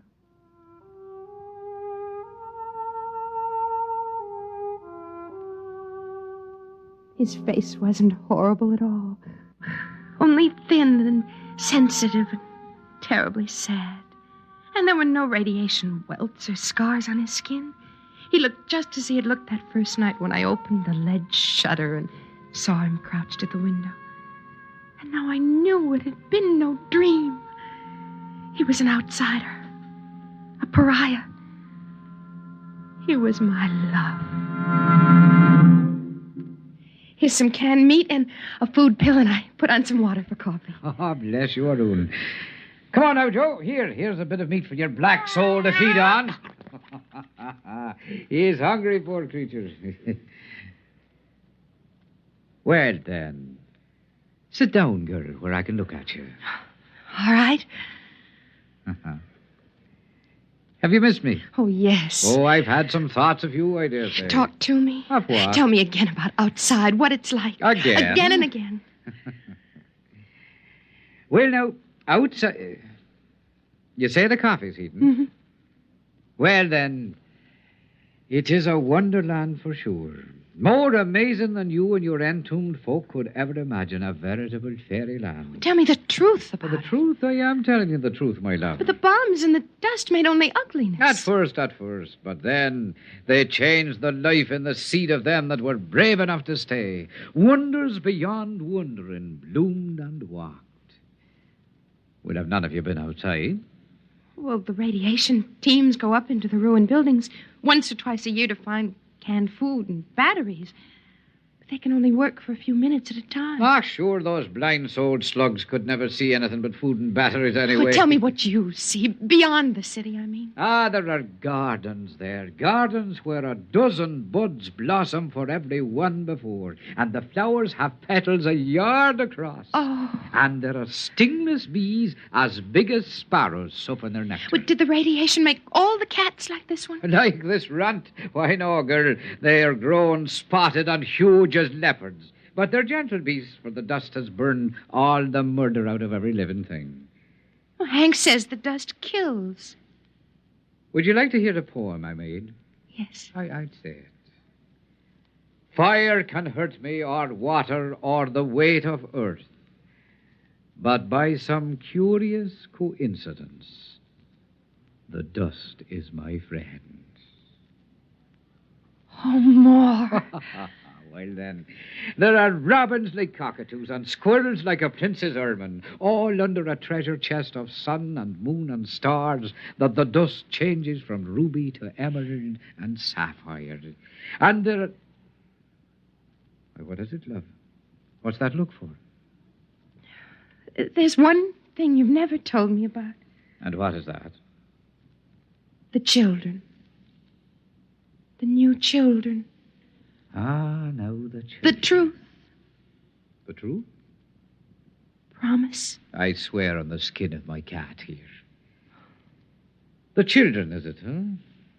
Well, now, if you'd ever catch a glimpse of one of them, you'd never doubt me again. They have long limbs and smiling, delicate faces and white teeth and the finest hair. They're so nimble that, well, that even I, a sprightly man and somewhat enlivened by the dust, feel crippled beside them. And their thoughts dance like flames. But what's wrong with them, Patrick? Wrong? Nay, love, there's nothing wrong. Different, perhaps, and new, but not wrong. Oh, tell me. Well, then, they do have 7 fingers on each hand and 8 toes on either foot. But they're much more beautiful for it. And they have large, beautiful ears that the sun shines through. So lovely and delicate to behold. How do they behave? Their minds? Not as you and I, perhaps. They play happily in the gardens all day long, laughing and finding joy in the simplest beauty. Are they defective? Well, now... By the standards out there, you're the defective one shut up here all the while, hating and crawling in ugliness and feeling dirty. No, they're quite lovely. And they're quite perfect, the new children. Oh, you're telling the truth. You're not making it up. It is true, every word of it. Oh, I'll admit you have to look a bit hard to find these things I've been telling you. But find them you may. Do you believe me? Oh, yes. Yes, I believe you. But I'm afraid. Give me your hand. Here. Now listen to me. You must not be afraid to do as your heart tells you. That's why I'm here. Oh, Patrick.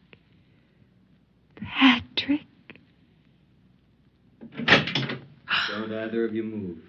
Oh, Hank, Stay there, I'll blast both of you.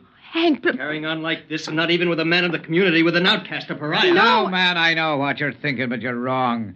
I just happened to be coming by, hungry, a lonely tramp, and I knocked at the shutter, and your wife was a bit foolish and let her kind heart get the best of it. Do you think you can sell me that? Hank, please. So you're going to have a child, my dear. My child? Yes, your child.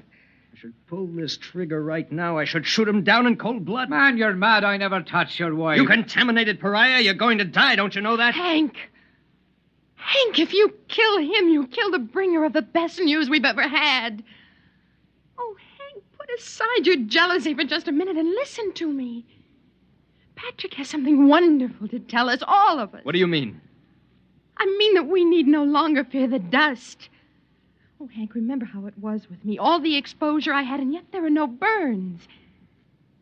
Hank, those who were brave enough to stay outside have adapted.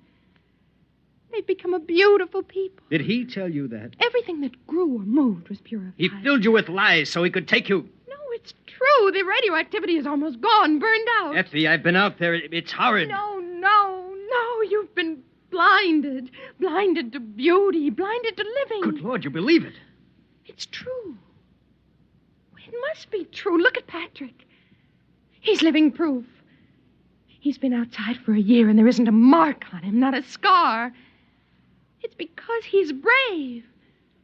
And the dust can't hurt the brave. Oh, you think that's it, huh? All right, Effie, I'm going to prove something to you. You, Patrick, take this radiation counter. Take it. Very well. Press the button and count yourself. Go on. As you say. Read it. Read it! 1,700. Yeah, you hear that, Effie? 1,700 radioactives, enough to kill 1,000 men. He's like raw radium. If you turn out the light, he'll glow green in the dark. A week's exposure to him will destroy you. What are you proving, Hank? That he's a freak. A freak! Get away from him. He's destroying you right now. May I shut this thing off now?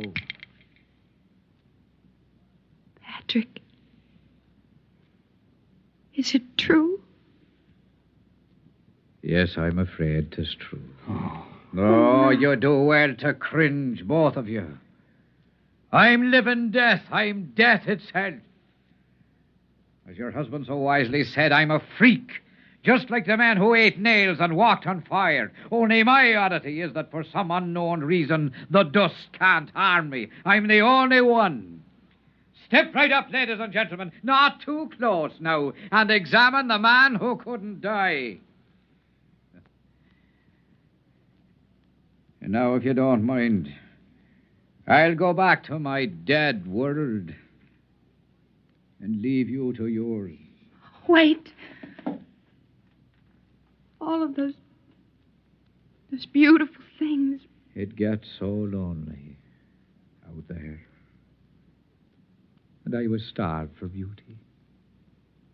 And so were you. There's no garden out there. Garden. Listen to me, the both of you. What is out there is more terrible than either of you can imagine. You're worse than Hank, even. He only killed beauty once. But you brought it to life so you could kill it again. You're afraid. Afraid of the loneliness out there. Well, I'm not afraid. Effie, keep away from the window. No, I'm not afraid. Maybe there is no garden out there. And no beautiful, strange children to play happily. But there can be if we're brave enough. Effie! I'm going, Hank! I'm going! Effie, come back, Effie! There's no use trying to keep her, man. Effie, come back! I love you! Come back! There's no use, man. There's still time. She stood the dust better than most. There's still time. You. The dust won't hurt you. Find her. Bring her back. I'll reward you. I'll give you food. If you want her, you'll have to go yourself. She'll die. Maybe she won't. How can you say such a thing? Because perhaps she's like me. Aye. Perhaps the two of us together could be the first of a race that'll live in sunlight again. Get against the wall where I can kill you easier. Why would you kill me? Is killing all the answer you have to life's riddles? Is the smell of blood better than compassion? Is it more joy to own her than to be loved by her? Move! Man, you'll not kill me. Shall I tell you why? Because my flesh will not die. I live 1,000 years. Not your brain, Patrick. And that's where this gun is aimed. Well, then you leave me no choice. You get it! Hey! Call him up! Call my arm! No! Stop! Well, then I have your weapon now. Out there, you see, we freaks have learned to live together and to cooperate. It's the only way we can stay alive. Oh, I'll give Effie your love. Come on, Joe. Oh, you'd better close the shutters as soon as we're gone. The moon is beautiful. But it's deadly.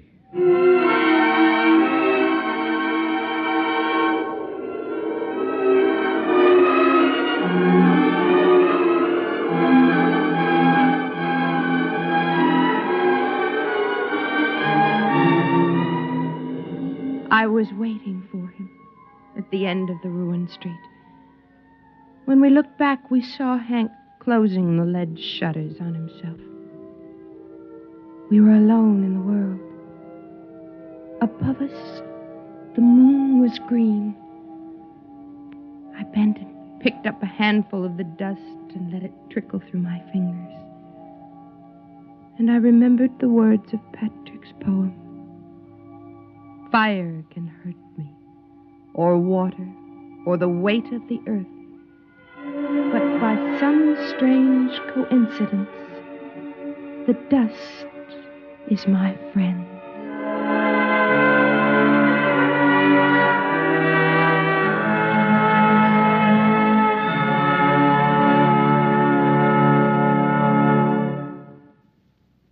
You have just heard X-1, presented by the National Broadcasting Company in cooperation with Galaxy Science Fiction Magazine, which this month features Advance Agent by Christopher Anvil, the story of a spy who had the worst possible break.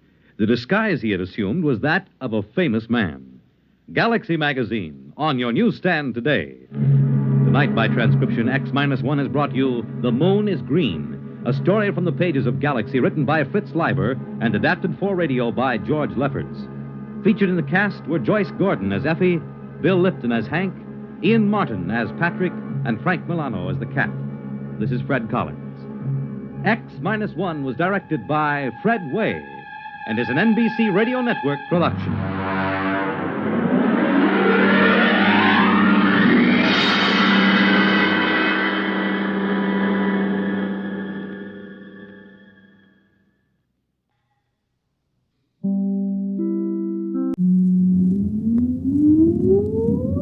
Countdown for blast off.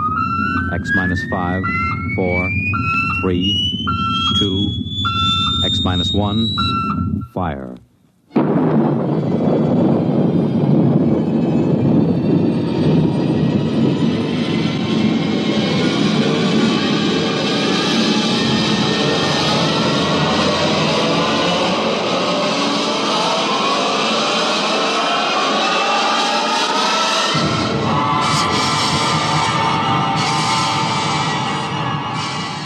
From the far horizons of the unknown come tales of new dimensions in time and space.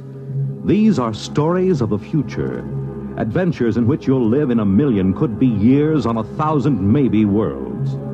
The National Broadcasting Company, in cooperation with Galaxy Science Fiction Magazine, presents X-1.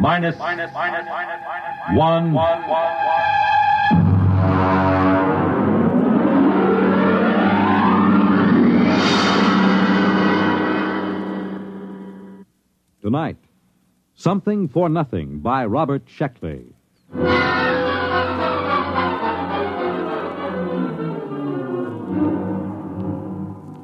I woke up when I thought I heard a voice.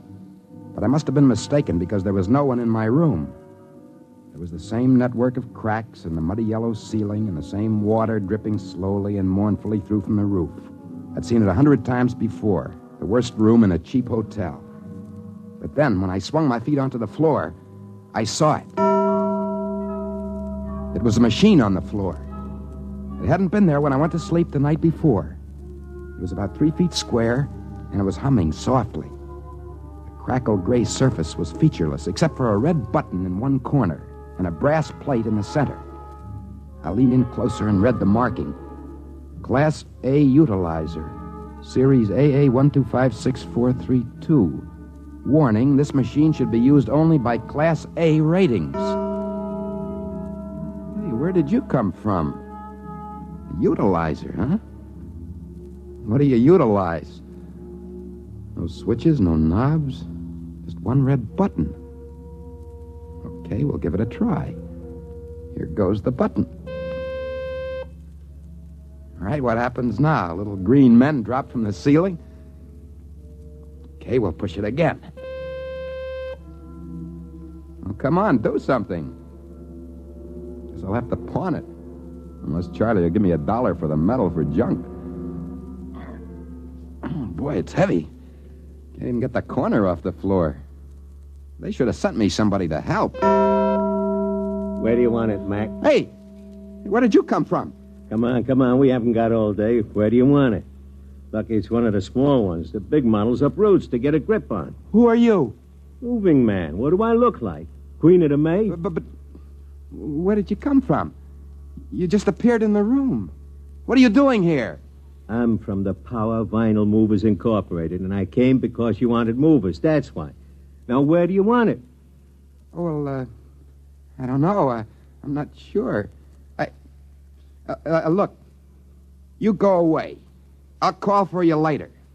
Okay, Mac. It's your problem. Utilizer, huh? Utilizer. Well, I don't know where you came from, but I know what you are. You're a wishing machine.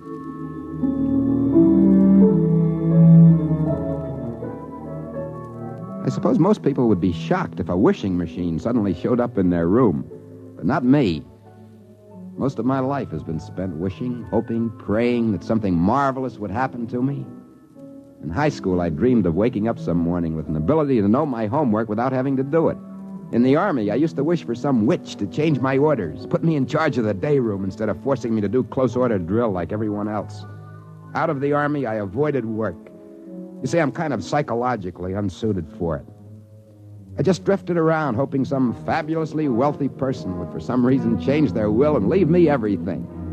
I never really expected anything to happen, but now it did. All right, machine, let's go. I'd like $1,000 in small unmarked bills. There it is. How about that? 5s, 10s. They're all dirty. Just perfect. Okay, here's what I'll do. I'll get the machine out of New York. Maybe upstate someplace where I won't be bothered by nosy neighbors. I got a lot of problems on the income tax with this sort of thing. Well, maybe I get organized and I'll go to Central America. Hey, what's happening? There's a hole opening up in the wall. What? Somebody's trying to get through to me. The owner of the machine, he's trying to get it back. That hole's getting bigger. Hey, utilizer! Protect me! Sanisar Leak, Temporal Wall Protection Service. What can I do for you? That man coming through the wall, get rid of him. He's almost through. Oh, take it easy now. There's plenty of time. Let me see. Where did I put that unit? There's his head. Wait a minute. You don't understand. Now, wait. Well, that takes care of him. Anything else? Did you kill him? Of course not. I just veered him back through his glommage. He won't try that way again. Well, you mean he'll try some other way? It's possible. He could attempt a microtransfer or even animation. Say, this is your utilizer, isn't it? Of course. Sure it is, of course. Then you're an A rating? Naturally. If I wasn't, what'd I be doing with a utilizer? Oh, no offense. Just being friendly. Well, how you A's get around. I suppose you've come back here to do a history book. Well, I'm really not permitted to say. You understand, don't you? Oh, of course. I'll be on my way. One call after another, night and day. I'd be better off in a quarry. Bye.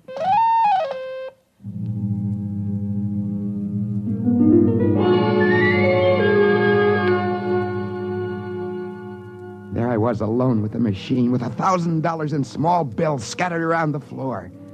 Those A ratings, whoever they were, had it pretty good. Want something, just ask for it. Press the button. Well, the next few days marked a great change in my fortunes. With the aid of the Power Vinyl Movers, I took the utilizer to upstate New York. There I bought a medium-sized mountain in a neglected corner of the Adirondacks. And once the papers were in my hands, I walked to the center of my properties, several miles from the highway, with the men from the moving company sweating behind me, carrying the utilizer. On all sides, as far as I could see, were closely spaced forests of birch and pine. The air was sweet and damp. Birds were chirping merrily in the treetops. An occasional squirrel darted by. I always loved nature. This would be the perfect spot to build a large, impressive house with swimming pool, tennis courts, and possibly a small airport. So I pushed the button. Yes, sir. Can I be of service? I want a house. Well, yes, sir, but you really must be more specific. Do you want something classic, like a bungalow, ranch, split-level, mansion, castle, or palace? Or primitive, like an igloo or hut?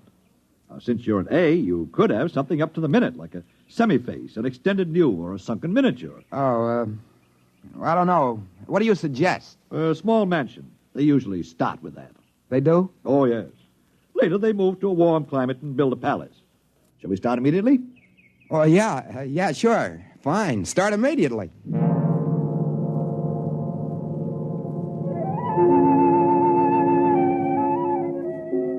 I wanted to ask a couple more questions, but I decided against it. Everything was going too smoothly. These people thought I was an A and the true owner of the utilizer. There wasn't any sense in disenchanting them. The rest of the day, I reclined on a couch and drank iced beverages while the Maxim Ulf Construction Company materialized equipment and put up my house. Well, now, there you are, sir. Modest, low-slung affair with 20 rooms. Built only of the best materials from the design of Meg-of-Degma. Interior by Toeg, Mueller swimming pool, and formal gardens by Varium. It's really the latest thing. With your permission, we'll include a complete layout on it in Galactic House and Gardens.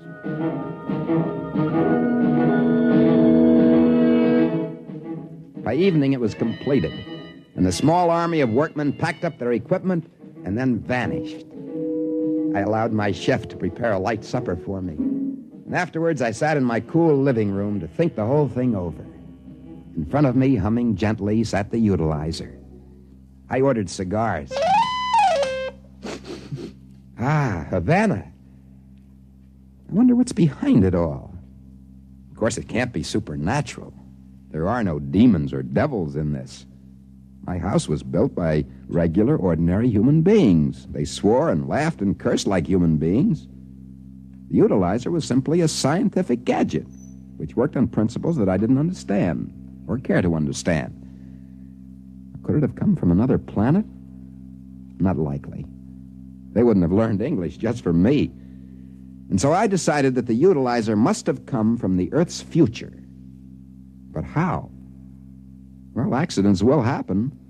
Why couldn't the utilizer have just slipped back into the past and ended up in my room? What a wonderful future it must be. Wishing machines. How marvelously civilized.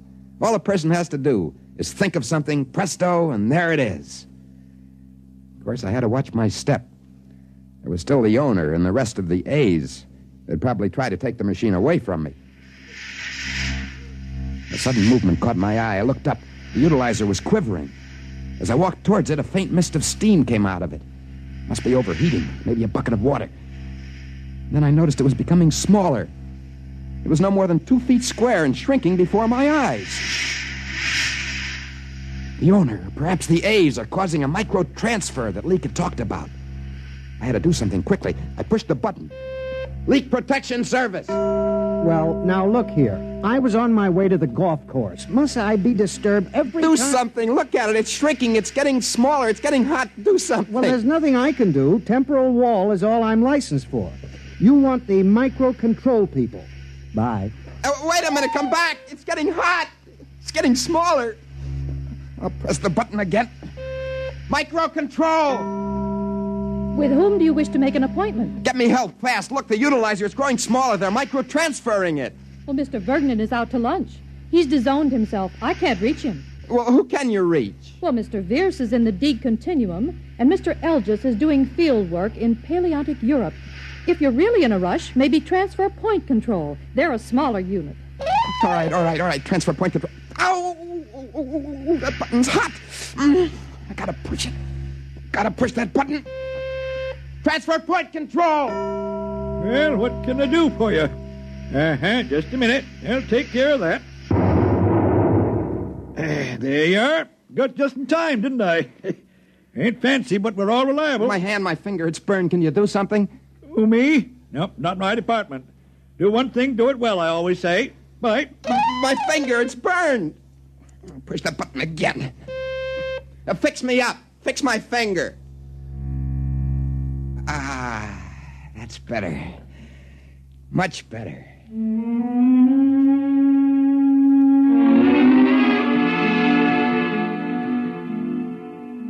The owner of the utilizer didn't try anything for at least a week. But I found that my mansion in the woods had been the wrong thing to do. I had to hire a platoon of guards to keep away sightseers, and hunters insisted on camping in my formal gardens. Also, the Bureau of Internal Revenue began to take a lively interest in my affairs. And so with the aid of the Power Vinyl Movers and the Maxima Ulf Construction Company and the Jankston Instantaneous Travel Bureau and a good deal of money placed in the proper hands, I moved to a small Central American republic. And there, since the climate was warmer and the income tax non-existent, I built a large, airy, ostentatious palace.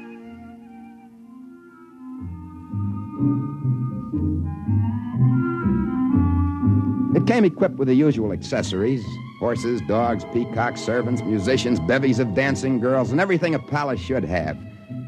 I spent 2 weeks just exploring the place. One morning, I went up to the utilizer with the vague intention of asking for a sports car, or perhaps a small herd of pedigreed cattle. But as I bent over the gray machine and reached for the red button... Hey, where you going? Hey, you can't move. You weigh a ton. Hold still so I can push the button. Hey, come back here. It's animation, that's what it is. Hey, come back here. I gotta push the button and get some kind of help. Hey, machine, stop. Back into the corner. There we go. There we are. Careful, can't let it get through the door. One side, a little dot. And that. Animation control. Wow, that was close. I can't take any more chances. I better do some big wishing now while I still have the chance. All right, pay attention here, machine. I'll have $5 million, 3 functioning oil wells, a motion picture studio, perfect health, 25 more dancing girls, immortality, a sports car, and a herd of pedigreed cattle. What is it? What happened? The utilizer. It's gone. Where is it?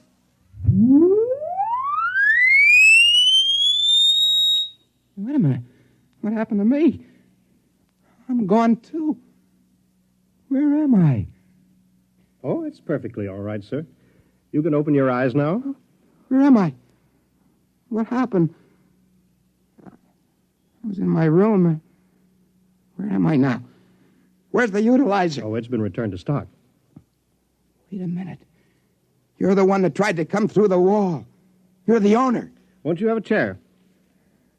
Well, I guess it's all over, isn't it? The A's finally caught me. Well, it was glorious while it lasted. Cigarette? No. Well, you got your machine back now. What else do you want? My machine? Well, it's not my machine, sir. Not at all. Oh, don't try to kid me, mister. UA ratings want to protect your monopoly, don't you? My name is Flynn. I'm an agent for the Citizens Protective Union, a non-profit organization whose aim is to protect individuals such as yourself from errors of judgment. You mean you're not one of the A's? Well, you're laboring under a misapprehension, sir. The A rating does not represent a social group as you seem to believe. You mean it's not an aristocracy, a hereditary... Oh, goodness, no. An A rating is merely a credit rating. A what? A credit rating. Well, now, you haven't got much time, so I'll make this as brief as possible here. You're quite correct, sir, that this is the future, as you put it. Ours is a decentralized age, sir. Our businesses, industries, and services are scattered throughout an appreciable portion of space and time. Now, the Utilization Corporation that produces the utilizer is an essential link. It provides for the transfer of goods and services from point to point. Do you understand? Well, yeah. I get it. Well, credit, of course, is an automatic privilege. But eventually, well, everything must be paid for. Paid for? Hey, nobody said anything about paying. What are you talking about? Well, now, of course, you certainly couldn't have expected to be provided with all these services without paying. Well, then why didn't somebody stop me? They must have known I didn't have a proper rating. Oh, credit ratings are suggestions, not laws. In a civilized world, an individual has the right to his own decision. I'm very sorry, sir. Now, would you care to look at this bill and tell me whether it's in order? Bill? What bill? For all the services that you ordered from the utilizer. There they are. There's, there's one palace with accessories, credit $450 million. Services Maxima Ulf Movers, 111,000 credits. 122 dancing girls, 1,222,000.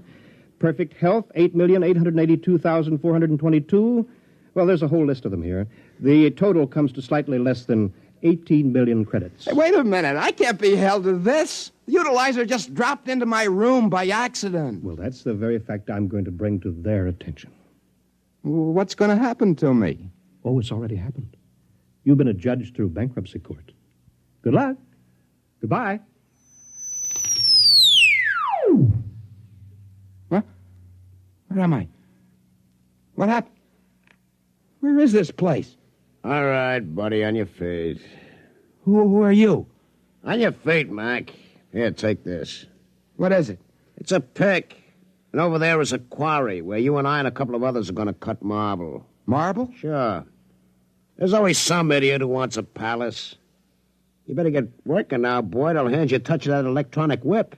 What do you mean? You'll find out. You can call me Jang. We'll be together for some time. How long? You work it out. The rate is 50 credits a month until your debt is paid off. They can't do this to me. It's all a mistake. It was their fault they left the machine. They let it slip into the past. It's all a mistake. It's no mistake. They're short of labor. They don't want to go recruiting all over for it. Come on. After the first 1,000 years, you won't mind it. The first 1,000 years? I won't live that long. Sure you will. You got immortality, didn't you? Oh, that's right. That's right. I wished for it just before they took back the machine. Sure you did. Hey, wait a minute. That bill that Flynn showed me. I didn't see immortality on that bill. How much did they charge me for immortality? Oh, don't be naive, pal. You should have figured it out by now. Naturally, they give that away for nothing. Now grab your pick. Let's go.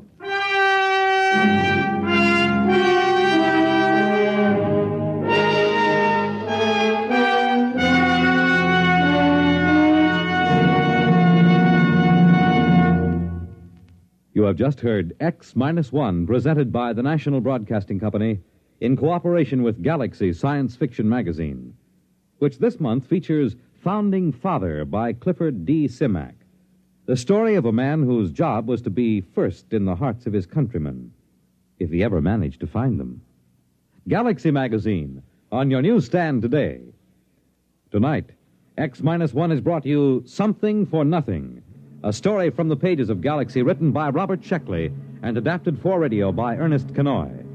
Featured in our cast were Joseph Julian as Joe, with Danny Acco, Jock McGregor, John Gibson, Wendell Holmes, Ralph Bell, and Karen Ford. Fred Collins speaking. X-1 was directed by Daniel Sutter and is an NBC Radio Network production.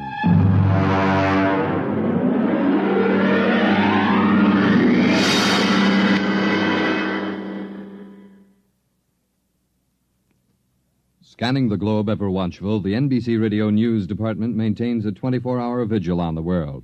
From the UN, from Washington, from the Middle East, NBC Radio newsmen are on the beam, reporting the news from where it happens, as it happens. Every minute of the day, news streams into the NBC newsroom, is sifted and evaluated. Every 60 minutes, the most important stories are broadcast to you by top commentators like Chet Huntley, David Brinkley, and Alex Dreyer on News on the Hour. And when the hot stories break, you get them in a flash on Hotline. It's like having a seat in the NBC Radio newsroom. Listen for News on the Hour and the exclusive Hotline service all day, every day on most of these stations.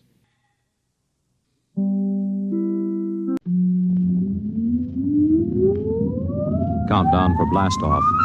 X-5, 4, 3, 2, X-1, fire.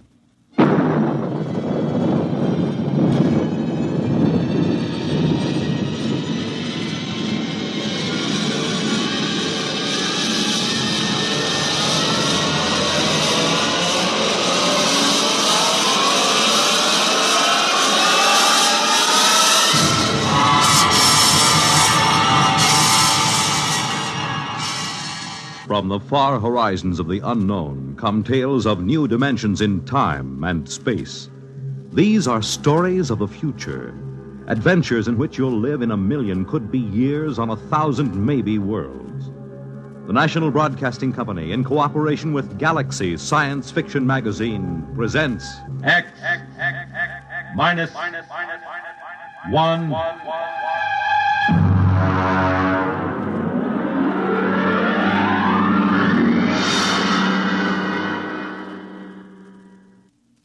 Tonight, The time is June 25th, 1962. The place, a lonely beach. The story, Saucer of Loneliness by Theodore Sturgeon.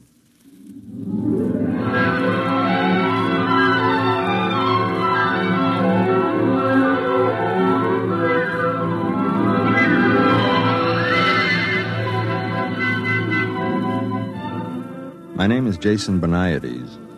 I'm a newspaper reporter, 31 years old. I write poetry, but I don't show it to anybody because they might laugh. And the things I write about are very important to me. I was an only child. I never went with girls much because I'm too ugly and too sensitive, and they used to hurt me. I live alone. It isn't much fun. I'm not painting this picture of myself to get sympathy. I don't need it. But it's important that you should know the kind of person I am. Otherwise, you won't understand what I'm going to tell you. It happened tonight, the thing I'm going to tell you about. Tonight. The 25th of June, 1962. I was down on the beach.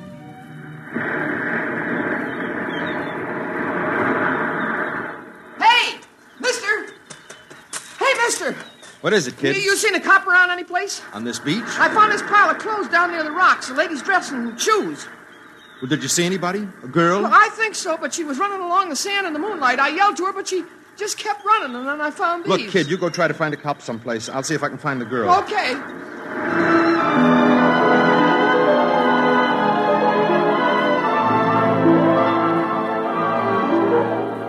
I thought to myself, she's dead.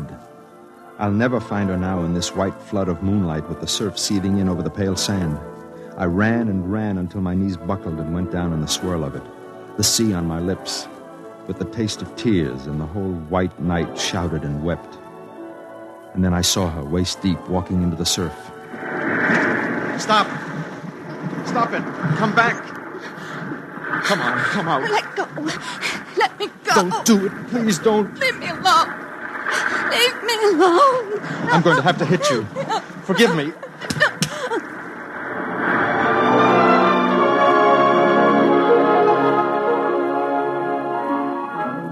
I hit her in the neck with the edge of my hand, and she slumped.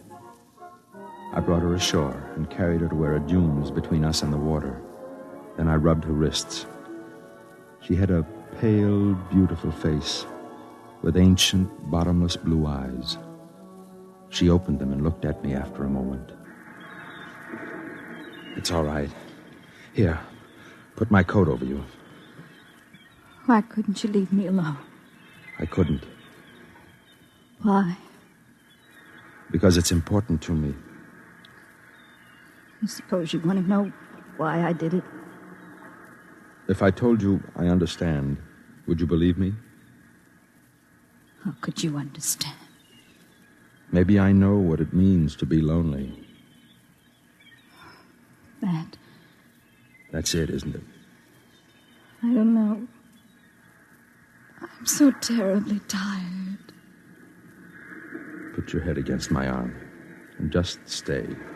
Don't be afraid. I've been looking for you for a long time. Looking for me? All my life. How did you know? I don't believe you. It's true. I found your message. Oh? So you see, there's nothing to be afraid of. Not anymore. Just rest. The moonlight is terribly white. Yes. I'd like to rest for a while.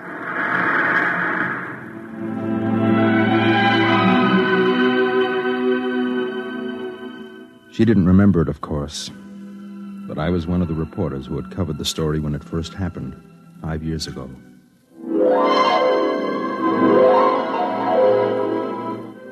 I'll never forget that day. I was working the police blotter. It was a quiet summer afternoon when they brought her in. 2 big cops in blue uniforms.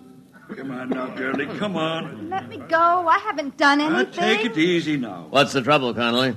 Disturbing the peace, Sergeant. Is this that Central Park call? Hey, this is it.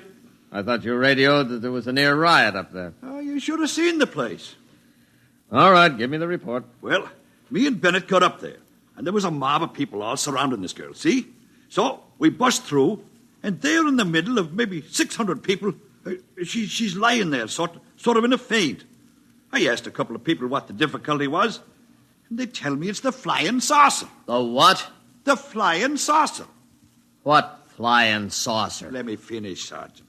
What flying saucer, I ask.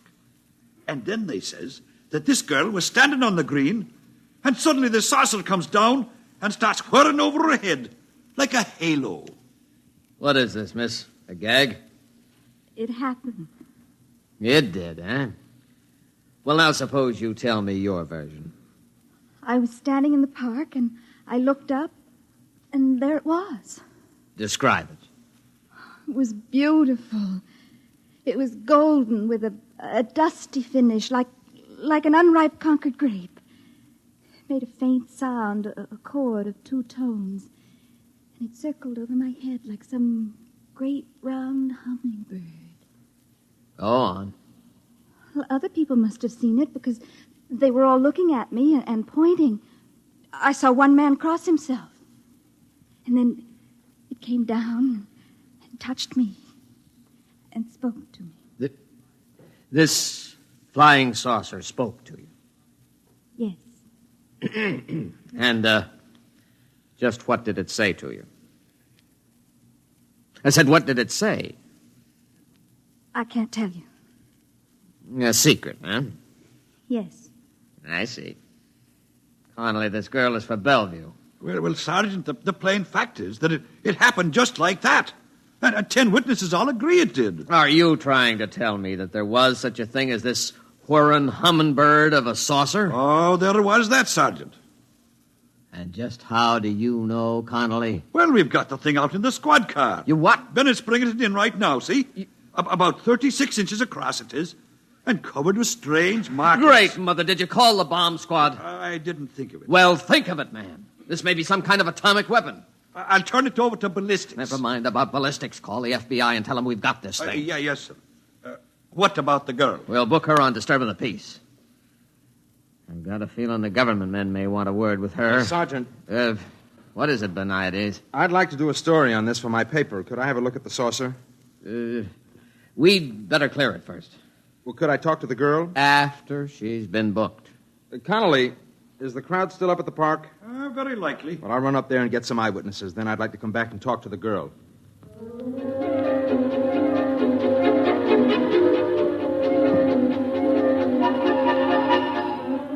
Up at the park, they were still buzzing about it. Some said she was a communist agitator.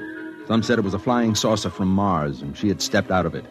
Others said she was a saint, and it was her halo. I took some notes, phoned the paper, and went back downtown to talk to her. But there were a couple of agents with her, and they wouldn't let me in. Now then, miss, you told the sergeant this saucer spoke to you. Is that correct? Yes. Did it speak to you in English? I don't know. You did understand it, though. Yes. Do you speak any other languages? No.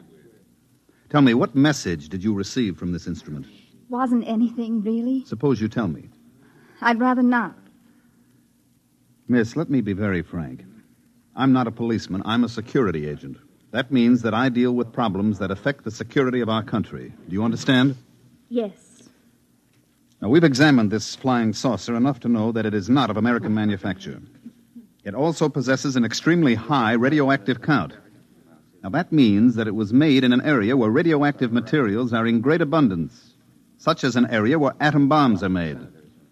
That's why we want to know the message you received from the saucer. There was no message. You just made it up.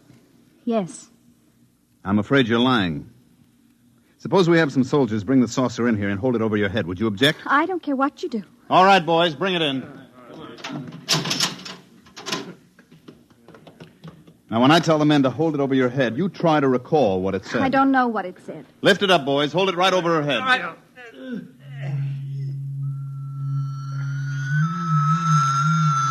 It's talking to you now, isn't it? Yes. What is it saying? What did it say? All right, boys, crate it up and send it down to the National Research Laboratories. What What about the girl, sir? We'll get nothing out of her. I don't believe she really knows what that humming noise is. Better have a psychiatrist examine her. Yes, sir.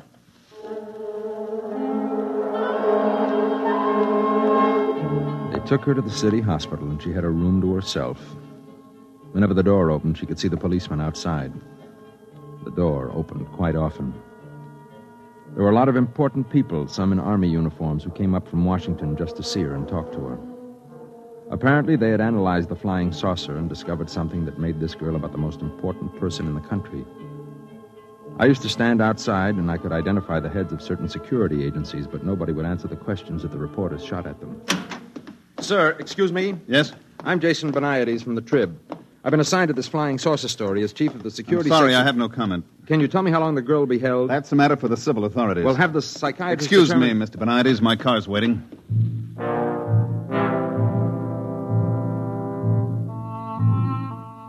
A few days later, she was released from the hospital and returned to the court to be tried on the disorderly conduct charge. They found her guilty and fined her $15 and turned her loose. When she walked out of the courtroom, she was handed a subpoena to appear before a congressional committee in private session. She answered all their questions except one. My paper sent me over to cover the hearings. Now, young lady, I want to remind you that I'm a senator of the United States and empowered by the people of this country to ask questions relating to matters of security. You understand? Yes, Your name is Janet Boyce, is it not? I told you that. Now, at an earlier session, you testified that as a young girl, you were a member of a certain organization in your neighborhood. Would you name it? The Rinky Dinks. Who comprised the Rinky Dinks, Miss Boyce? It was just a bunch of girls who got together to play field hockey and listen to recordings. Any particular recordings? Mostly Eddie Fisher. I see. Now, this flying saucer, you said it talked to you. You did say that, didn't you? Yes, And then you denied it. Yes. Why?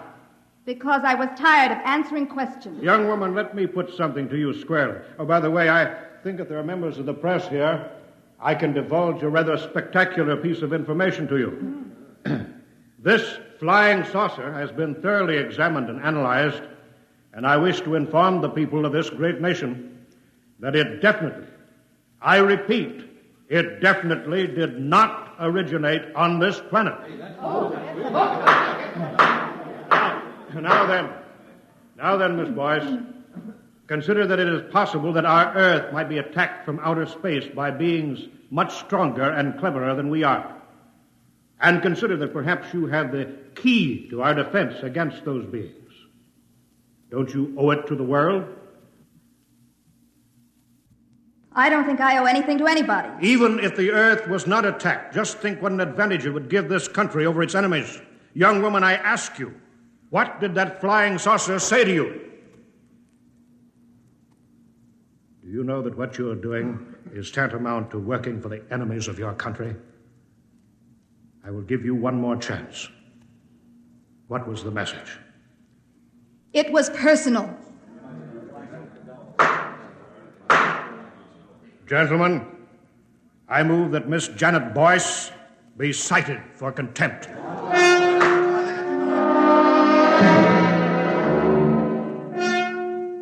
The furor was fantastic. The chief of security blasted the senator for divulging secret information about the origin of the flying saucer, and the senator said the people had a right to know, and besides, he was just guessing anyway, and happened to guess right. Meanwhile, the press printed the girl's picture all over the front page and ran banner headlines such as, "Girl refuses to betray Martian secrets. Flying saucer girl won't talk, cited for contempt." The contempt trial was equally spectacular. She didn't plead any amendment or anything. She just said the saucer was talking to her, and it was nobody else's business. She was convicted and sentenced to 5 years in prison. Beniades. Yes, Chief. For the Sunday supplement? What do you think? There's anything in it? Okay, whatever you say.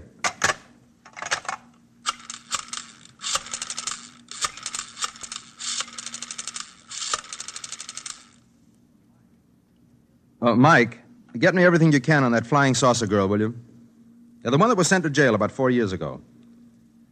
See if you can find out what she's doing now. She was released about 6 months ago, I think. Uh-huh. Yeah, the boss wants a feature for the Sunday supplement. Okay.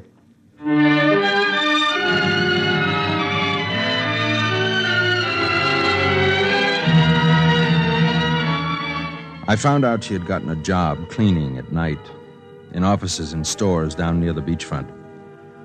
There weren't many to clean, but that meant there weren't many people to remember her face from the newspapers. I tracked her down and caught up with her in a one-armed coffee joint about 4 a.m. Excuse me, miss. Do you mind if I sit here? No. Nice night, isn't it? Moonlight and everything. Which are you?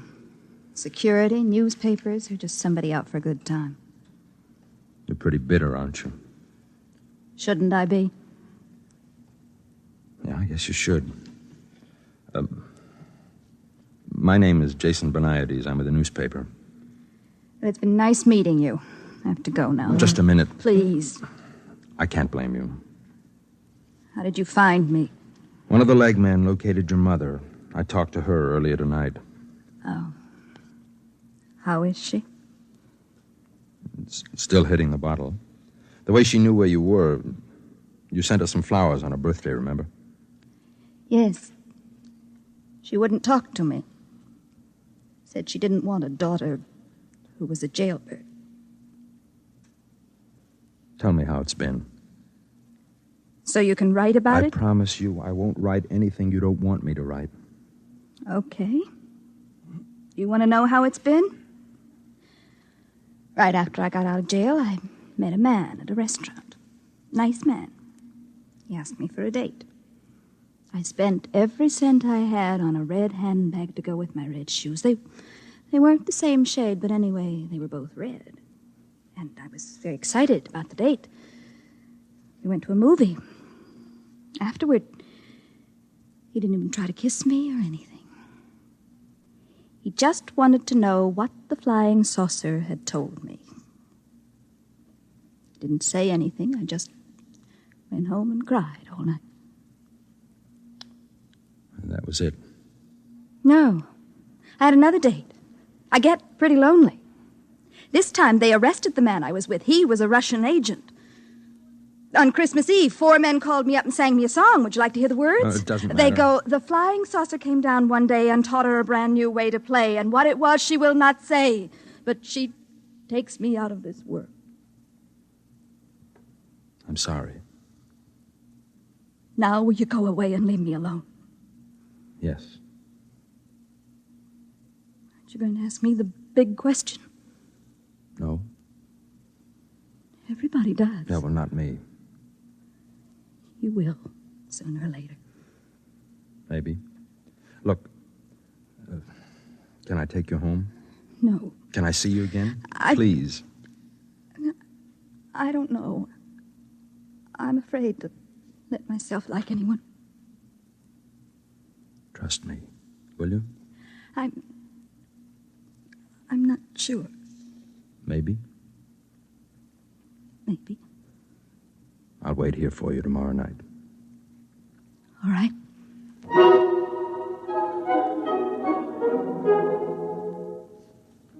The next night, I went back to the coffee joint to wait for her. I knew she got through about 4 a.m. I got there about 15 minutes early. Mr. Beniades? Yes. Say, you're the chief of the security section, aren't you? You have a good memory. You mind if I sit down? Well, I'm expecting someone. Yes, I know. Oh, I see. I'd like to talk to you. Go ahead. You probably know that we've been trying to gain the confidence of this girl for some years now. Yes. And apparently you've succeeded where we've failed. Well, not really. In any event, you seem to be making some progress. She may not even show up. I think she will. Now, I'm going to ask you to help us. Help? In what way can I help? We have reason to believe that this girl is a courier for some alien power.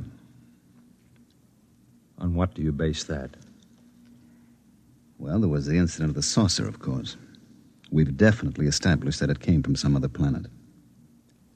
And recently, she's been throwing messages inside bottles into the ocean. What sort of messages? They're always the same. Now, I have one right here. You're welcome to read it and see if it makes any sense. We've had every decoding expert in the service trying to break it. But we can't seem to find the key. I see. Now, she's throwing literally hundreds of these messages in bottles into the sea. We've got many of them, but not all, naturally. Now, what we're most interested in is locating the contact. Naturally. And that's where you fit in. We'd like you to gain this girl's confidence even further. Try to find out just what these messages mean, and beyond that, what the saucer said to her. You'll be doing us a favor and your country a great service. You're certain this is some subversive activity on her part? How else can you explain the fact that she won't tell us her secret? Maybe because it's hers, and everybody has a right to have something of his own. Are you, trying to tell me that you won't cooperate? I didn't say that. I'd like to remind you, Mr. Beniades, that you have a duty to us. I know that. I also have a duty to myself and to God. Now, if you'll excuse me.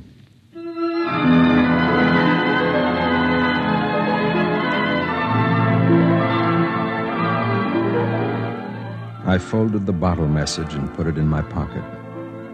I waited for her to show up. The minutes went by, and the hours, and I knew she wasn't coming. Or she had come and seen me with the chief and changed her mind.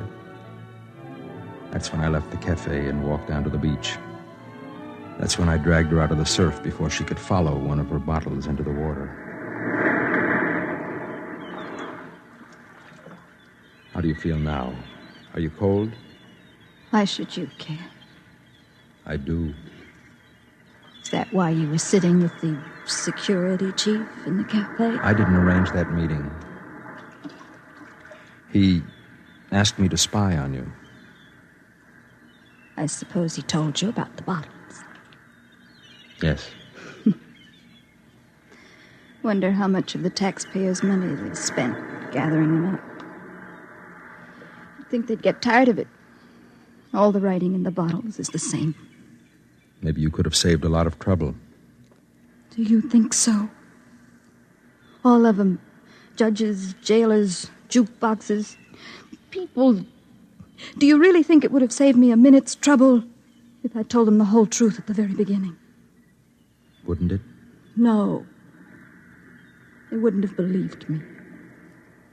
What they wanted was a new weapon.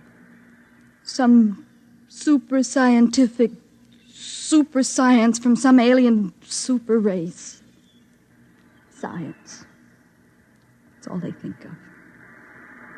No, it's pretty important.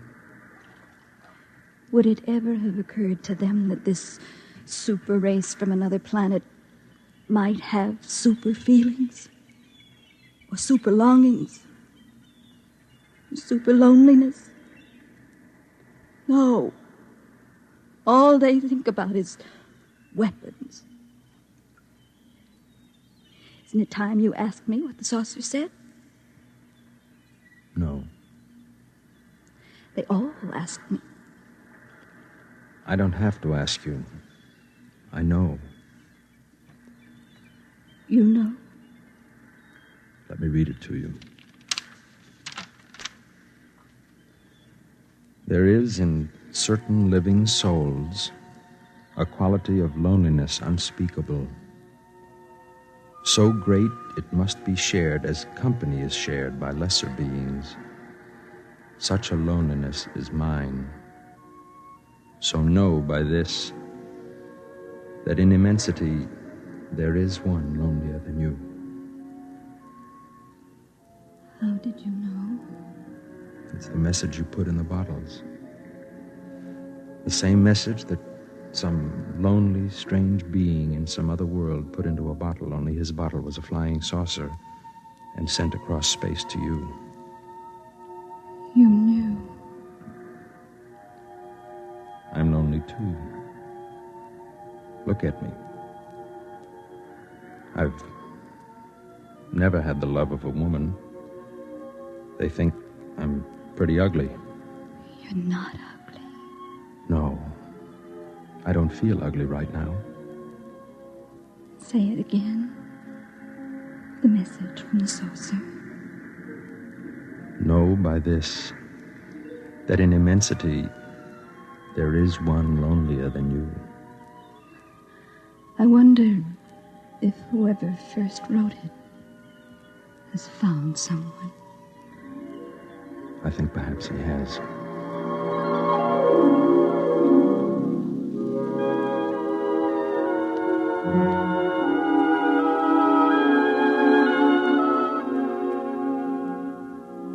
She looked at me and said nothing.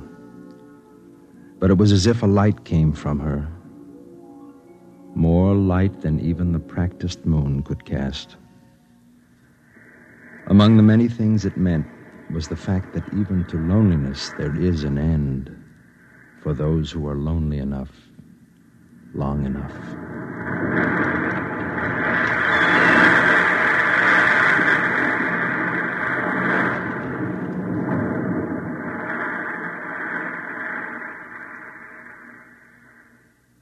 You have just heard X-1, presented by the National Broadcasting Company in cooperation with Galaxy Science Fiction Magazine, which this month features I Am a Nucleus by Stephen Barr, the story of a man who felt he was hexed because his comfortably untidy world had suddenly turned into a monstrosity of order. Galaxy Magazine, on your newsstand today. Tonight, by transcription, X-1 has brought you Saucer of Loneliness, a story from the pages of Galaxy written by Theodore Sturgeon and adapted for radio by George Lefferts. Featured in the cast were Elaine Rost as Janet, Nat Polan as Jason, William Keane as the sergeant, Jock McGregor as the cop, Mandel Kramer as the chief, and Wendell Holmes as the senator. This is Fred Collins. X-1 was directed by Fred Way and is an NBC Radio Network production.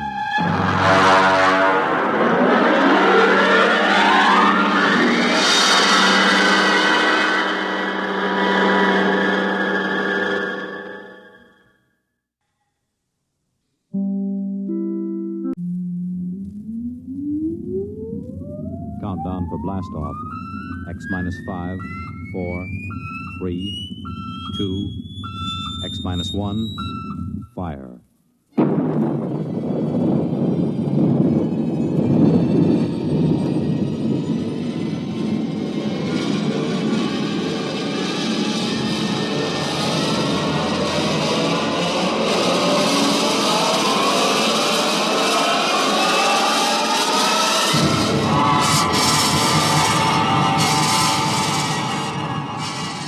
From the far horizons of the unknown come transcribed tales of new dimensions in time and space.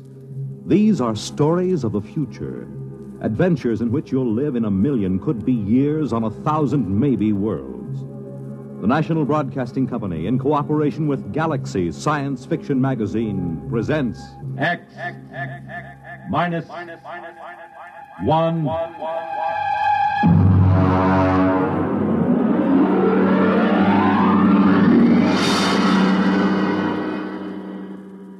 Tonight, Student Body by F.L. Wallace.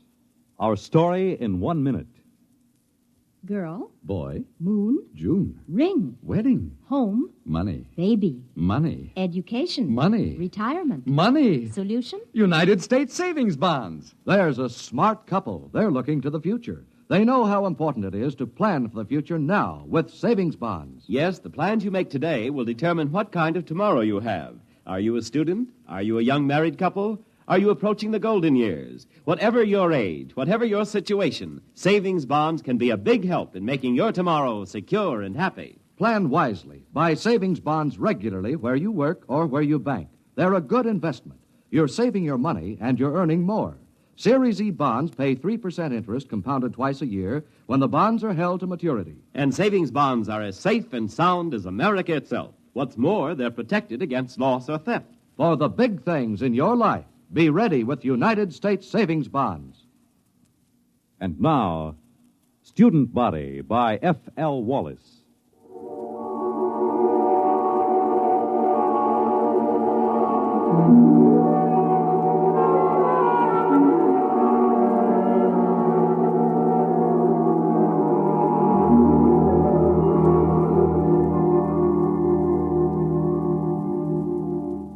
Emergency report to Central Colonial Service. Subject Planet 7G63, Glade. Reporting Dano Marin. Special assignment from Biological Control. Report consisting of standard universal tapes and special recorded comment. First segment, landing day +1. 6 a.m. sidereal mean time. Voices on tape, myself, Colonial Executive Shep Hafner, and Athel, a female member of our crew. Tape commencing. Watch your step on the ramp, Marin. It's tilted. Oh, yes, I will. All right, where are these people? Over there, a few hundred feet. Beneath that tree. Oh, come on, then.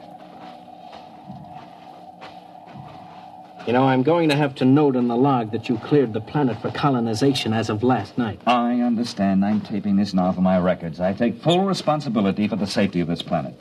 All right. But wait until you see this. Here we are. Now, do you see there?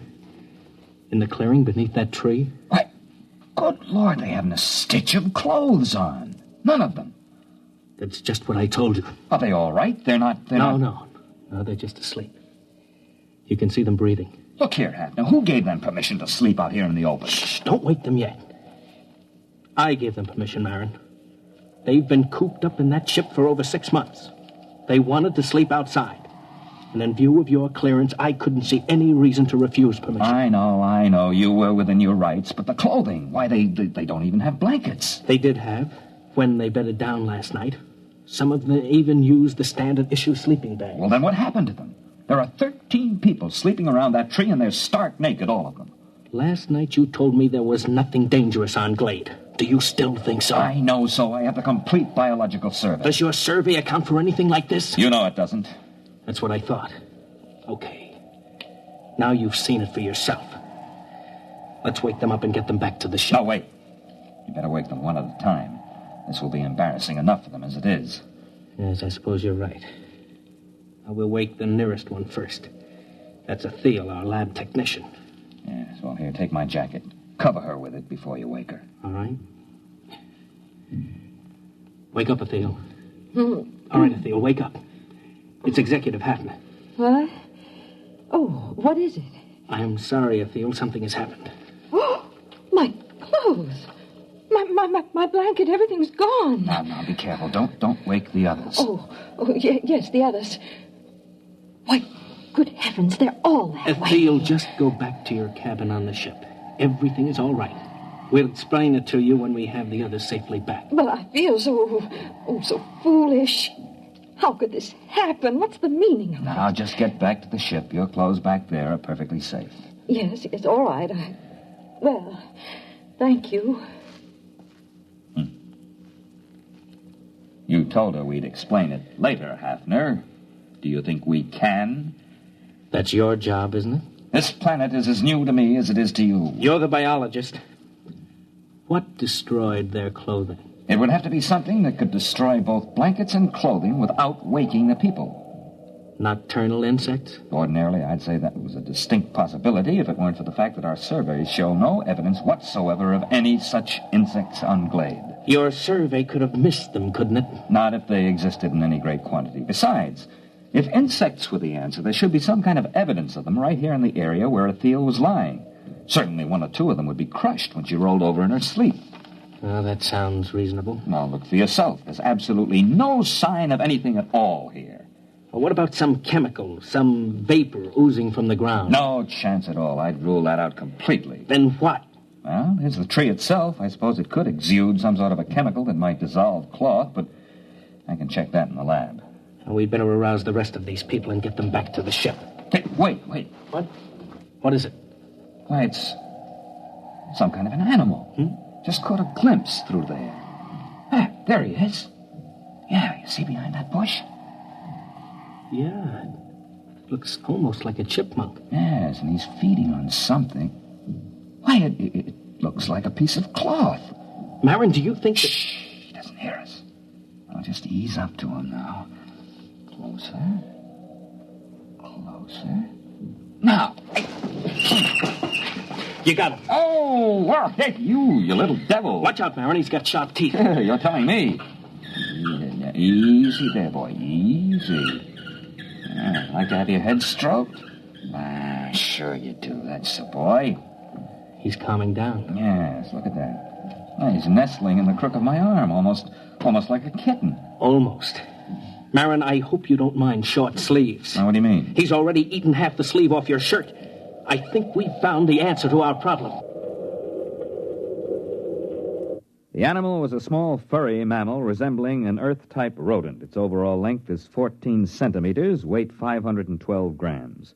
Fur stringy and sparse, color a light beige, indicating no particular protective coloring. The animal was placed in a special cage in a biological laboratory aboard ship for further study. Next tape, landing date +2. Can we exterminate it? Oh, it's quite a job. How about locally? Hardly. It's ecologically basic. Look, Marin, you're from biological control. I've just got an executive's rating. Well, look, you know how control works. They send a survey ship over and record the neural currents of the animals. They get everything that has a brain, including insects, and they take a few specimens to check the patterns. Now, here's the report on Glade. The survey shows that this animal is one of only 4 species of mammals on the planet. It is also the most numerous. So if we kill them off here, others will swarm in from other areas. Yes, that's about it. There are probably millions of them around the planet. Of course, if you want to put a barrier across the connection to the mainland, you might be able to wipe them out locally. Look, Marin, I've got a tight schedule. I can't spare dirt-moving equipment for that. By the way, what do they eat? Well, as far as I can see, anything. Insects, fruit, berries. You could call it an omnivore. Now that our clothing is handy, it eats that, too. I thought our clothing was supposed to be vermin-proof. It is on 27 planets. On the 28th, we met up with a little fella that has better digestive fluids, that's all. He's eating a leather belt right now. Yeah. Are they likely to bother the crops we plant? They shouldn't, but then I would have said the same thing about our clothing. All right, Marin, you worry about the crops. Find some way to keep them out of the fields. Meanwhile, everyone sleeps inside the ship until we can build dormitories. Biological examination of omnivore posed this question. Why only 4 species of mammals on Glade? No reptiles and only a few birds. On all comparable planets, a large variety of species. Nearest Earth parallel, fossil remains from the late Carboniferous show creatures like the omnivora, but on Glade there appears to be no further evolution. Next tape segment, L+22, place, temporary warehouse, Quartermaster Crone, and myself.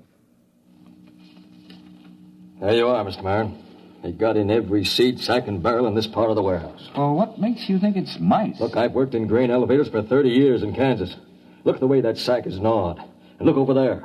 Droppings. Well, it's not exactly... I know. So they're mice-like. I want to know how to get rid of them. Have you tried poison? You tell me what poison to use, and I'll use it. They got into a 100-pound sack of arsenic and went through it like it was whipped cream. Well, how did they get in? It's a fused dirt floor, isn't it? It should be pest-tight. But see, there are cracks along here. They must have burrowed through. They were loose in here, and we don't have time to build another warehouse. They've got to be controlled here. Well, catch me a few of them alive, and I'll see what I can do. Next morning, a dozen live specimens of mice-like mammals were delivered to the lab. No 2 of them were affected by the same poison, and the poison developed to control the omnivora was completely ineffective. Alternate discussed with Executive Hafner and Machinist Tully of Computer Engineering. Next tape, L+24. Hafner, Tully, and myself. I tried it out yesterday, Mr. Hafner. I think I've got all the bugs licked now. Tully, I don't want any more metal used than is necessary. This isn't standard authorized equipment. You're not dealing with a standard authorized problem. Are you ready to activate the device? Sure thing. Here, help me get it down from this assembly bench down on the floor. All right. There you go, kitty. Now, what do you think of her? A robot cat. Well, I still think we need at least 3 of them. Mr. Marin, inventory on colonial expeditions is always short. 1 will have to do. All right, Tully. Show us how this mechanical mouse catcher operates. You better get out of the way, Mr. Marin. If you've touched any of the mice in the lab, she'll go for you. She reacts to smell as well as sight and sound. All right, Tully, start it up.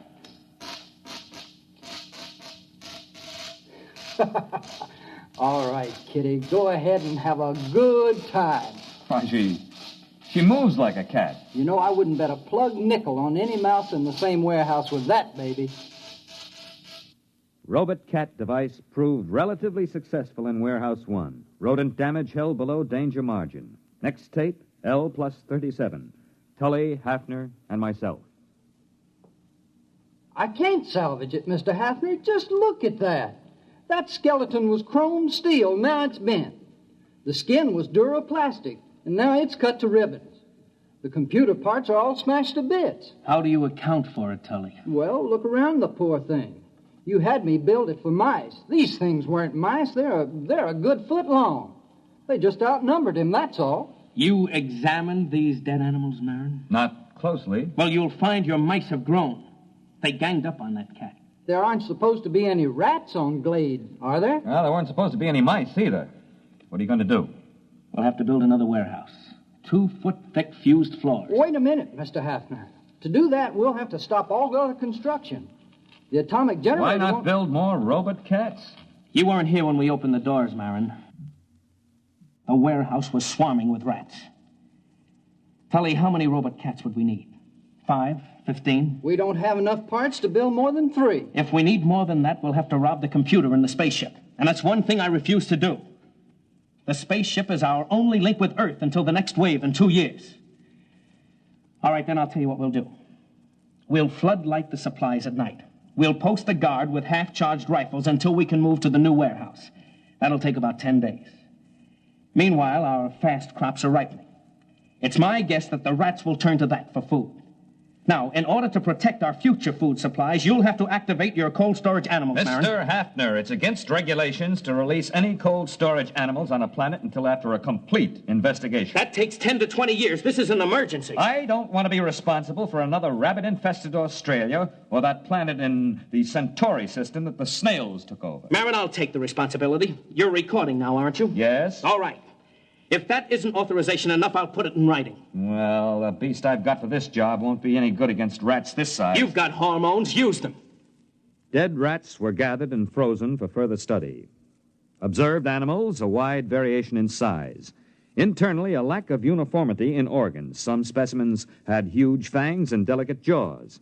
Others had tiny teeth and massive bone structure. Obviously, the most scrambled species ever encountered by a biologist. Reproductive cells were especially baffling. Proceeding with hormone treatment on cold storage Earth animals. Next tape, L plus 39. Lab technician, Athil, and myself.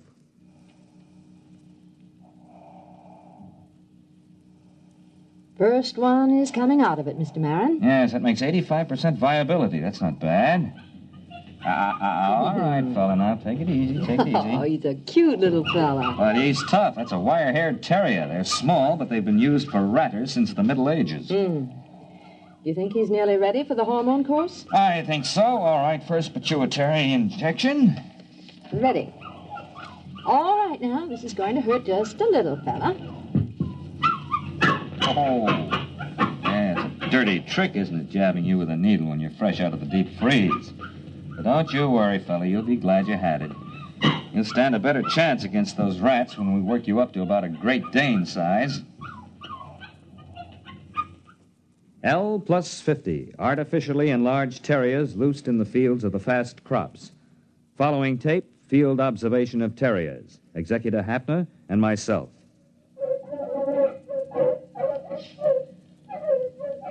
How long have they been at it, Marin? Since daybreak. I have to bring the dogs in at night and shoot them full of antibiotics. Will the dogs last? Well, this crop will be harvested in about a week. We'll make that.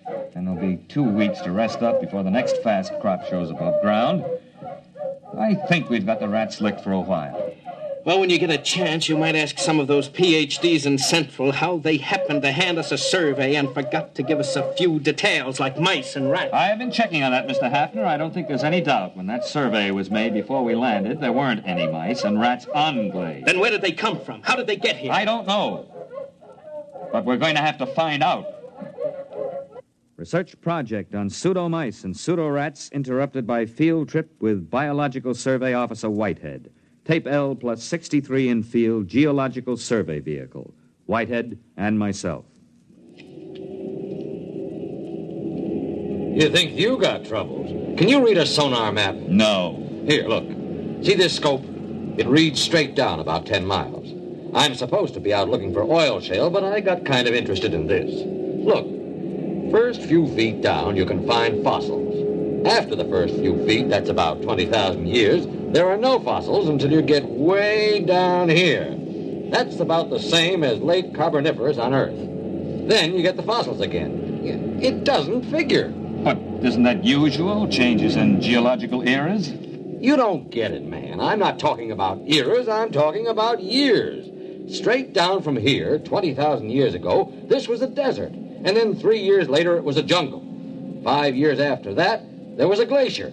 Earth normal would be 50,000 years or more for a change like that. What caused it? Yeah, you've got me.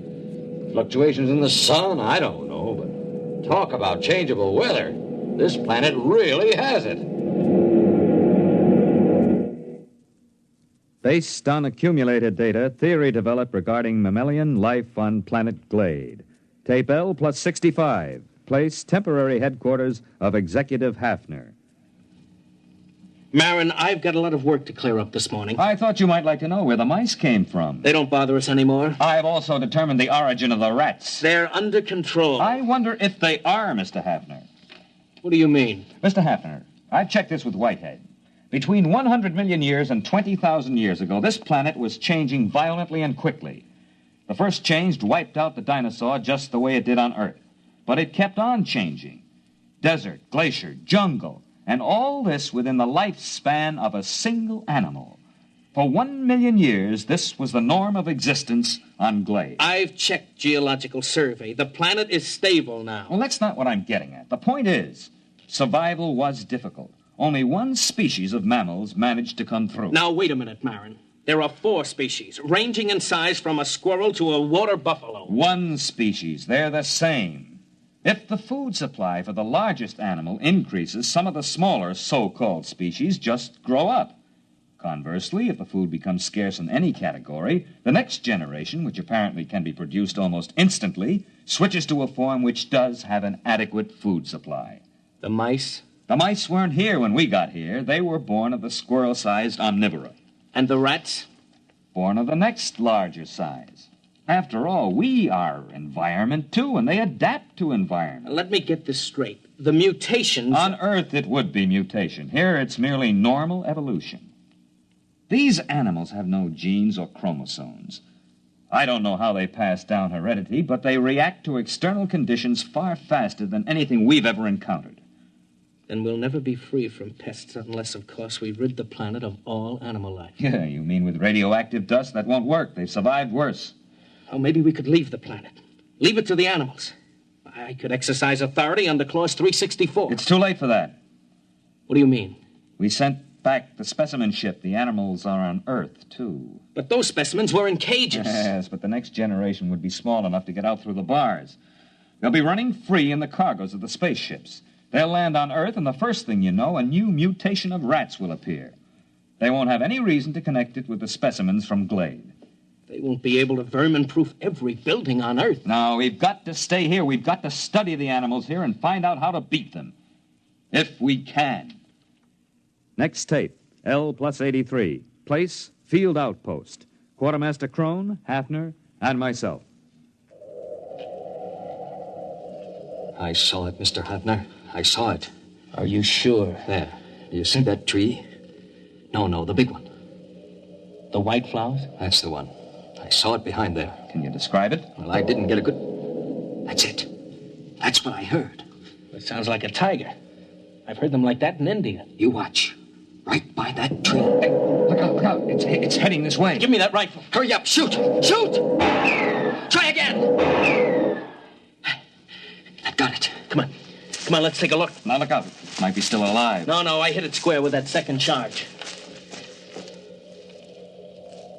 What in the devil is it? It's a good 8 feet long. What do you make of it, Marin? Well, except for the lack of markings, it closely resembles a tiger. Look at those claws. We chase the rats out of the warehouse, they go to the fields. We hunt them down in the fields with dogs, and they breed tigers. Well, that's easier than rats. We can shoot tigers. Wait a minute. We've been here less than 3 months, Marin. The dogs have been in the fields only 2. And that tiger's mature. How do you account for that? I'm not sure, Mr. Hafner, but I imagine if the survival factor is high, the young don't ever have to be young. What? They can be born as fully functioning adults.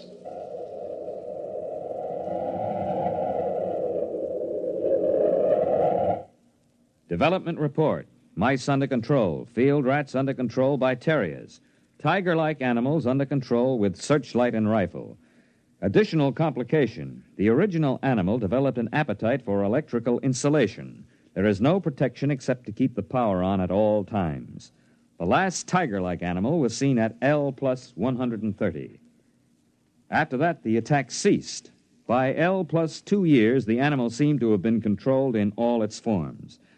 However, 3 months before the next colonists were due, a new animal was detected. Food was missing from the fields. Dogs were useless. The animal seemed to roam the fields, and the dogs did not attack. Patrols were unable to find the animal.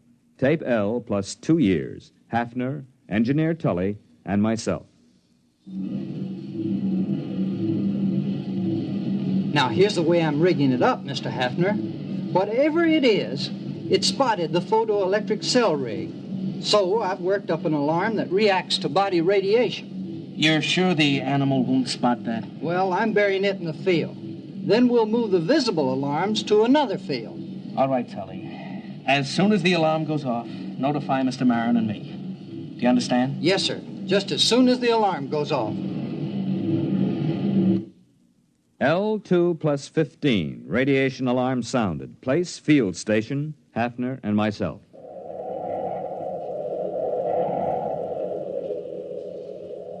Look out where you're walking, Marin. We don't want to scare it away. Well, there are dogs in that field, aren't there? Well, there were supposed to be, but they didn't bark. Quiet. Hey, there it is. See? Huh? It's in between the rows. Look out. Look out. Give me a clear shot. Now, wait a minute. Don't shoot. Look, Marin, I'm the executive here. I say it's dangerous. Dangerous? That's why you can't shoot. It's more dangerous than you know. Quiet, quiet. It'll hear you. We're downwind. Now, listen, Hafner. This is important. I don't want any lecture now, Marin. I don't want to lose the shot. You've got to listen. That animal could evolve mice. We stopped mice, and it brought rats. We turned back the rat and provided the tiger. All right, we stopped the tiger. Not really. There was another animal being formed. The one that's in that field now. It took the animal 2 years to create it. How, I don't know. 1 million years were required to evolve it on Earth. He's moving away. Marin, I'm going to shoot. Don't shoot. We can't destroy the animal. It's on the Earth now and on other planets. We've never even been able to get rid of our own rats. How can we exterminate this animal? All the more reason to start now. Get down and give me a clear shot. Listen. Are their rats better than ours? Will their beasts win or ours be stronger? Or will the two make peace, unite, and interbreed? It's not impossible. This animal could do it if interbreeding had a high survival factor. Don't you see, after the tiger, they bred this thing. If we shoot it down, what'll come next? Look at it, standing erect. Opposable thumbs, binocular vision, a large brain capacity. This one I think we can compete with. It's the one after this that I don't want to face. Marin, it must hear us. It's looking this way. Look at it, Hafner. He's holding his hands up to show us he's got no weapon. Drop your rifle. Are you sure? Drop your rifle!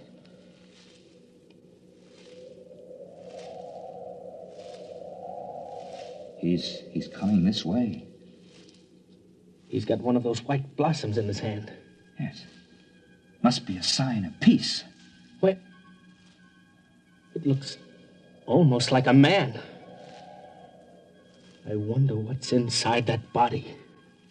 I wonder what's inside that head.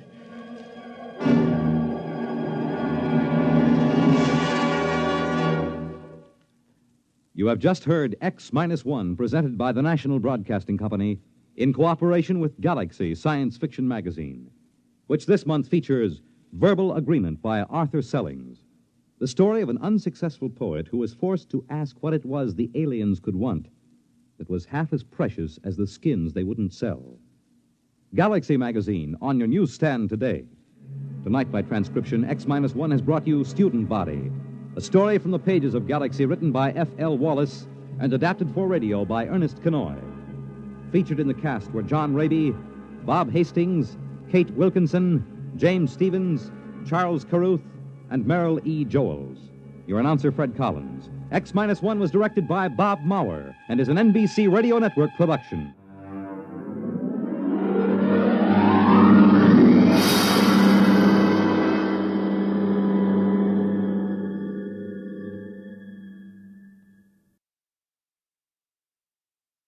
Suppose you met a man in a tavern and he told you quite seriously that he wasn't a man at all, that he was the last Martian left alive.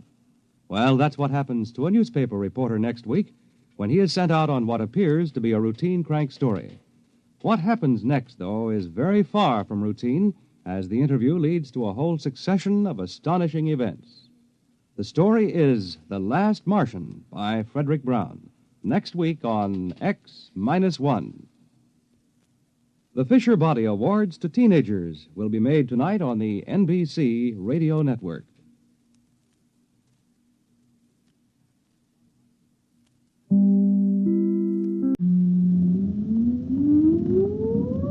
Countdown for blastoff.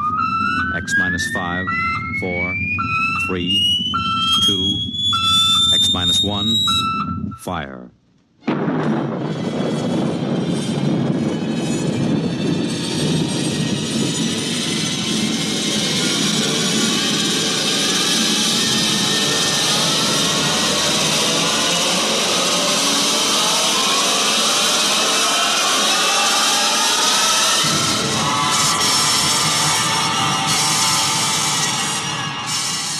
From the far horizons of the unknown come tales of new dimensions in time and space.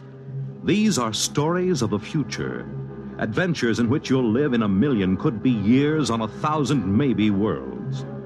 The National Broadcasting Company, in cooperation with Galaxy Science Fiction Magazine, presents X-1.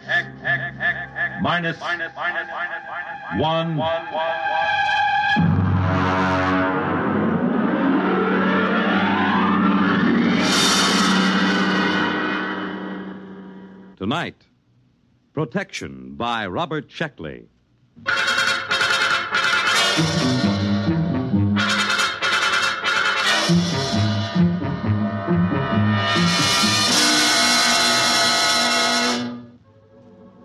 There will be an airplane crash in Burma next week, but it shouldn't affect me here in New York.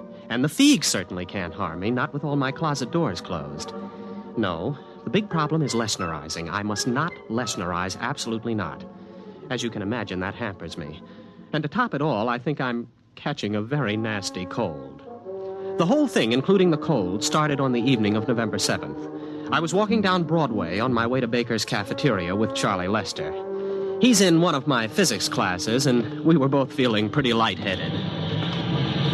Boy, I've had tough exams in my day, but that was... You got a cold? No, I haven't got a cold. My eyes just water, my nose runs, and I sneeze because I'm essentially a masochist. Actually, it is psychosomatic. I hate my mother and my father. Of course I've got a cold. What do you think? Well, look, don't give it to me. I've got a heavy date with a Barnard Jr. this weekend. My boy, there is no such thing as a heavy date with a Barnard Jr. Never mind. Just don't blow any germs my way. Well, as a matter of fact, I'll leave you completely. I have to go over to South Hall to pick up some books. So long. At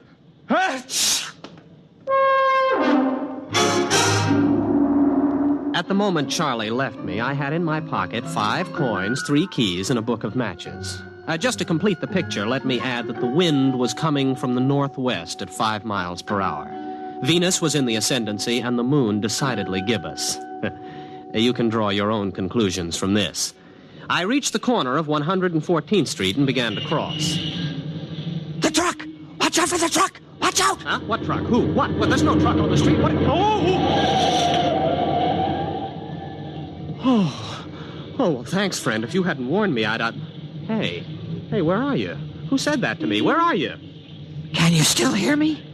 Well, sure I can. Where are you? There isn't anybody here. Where are you? Gronish. Is that the referent? Refraction index. Creature of insubstantiality. The shadow knows. Did I pick the right one? What, you're invisible? That's it. I knew the concept was somewhere in you. Well, what are you?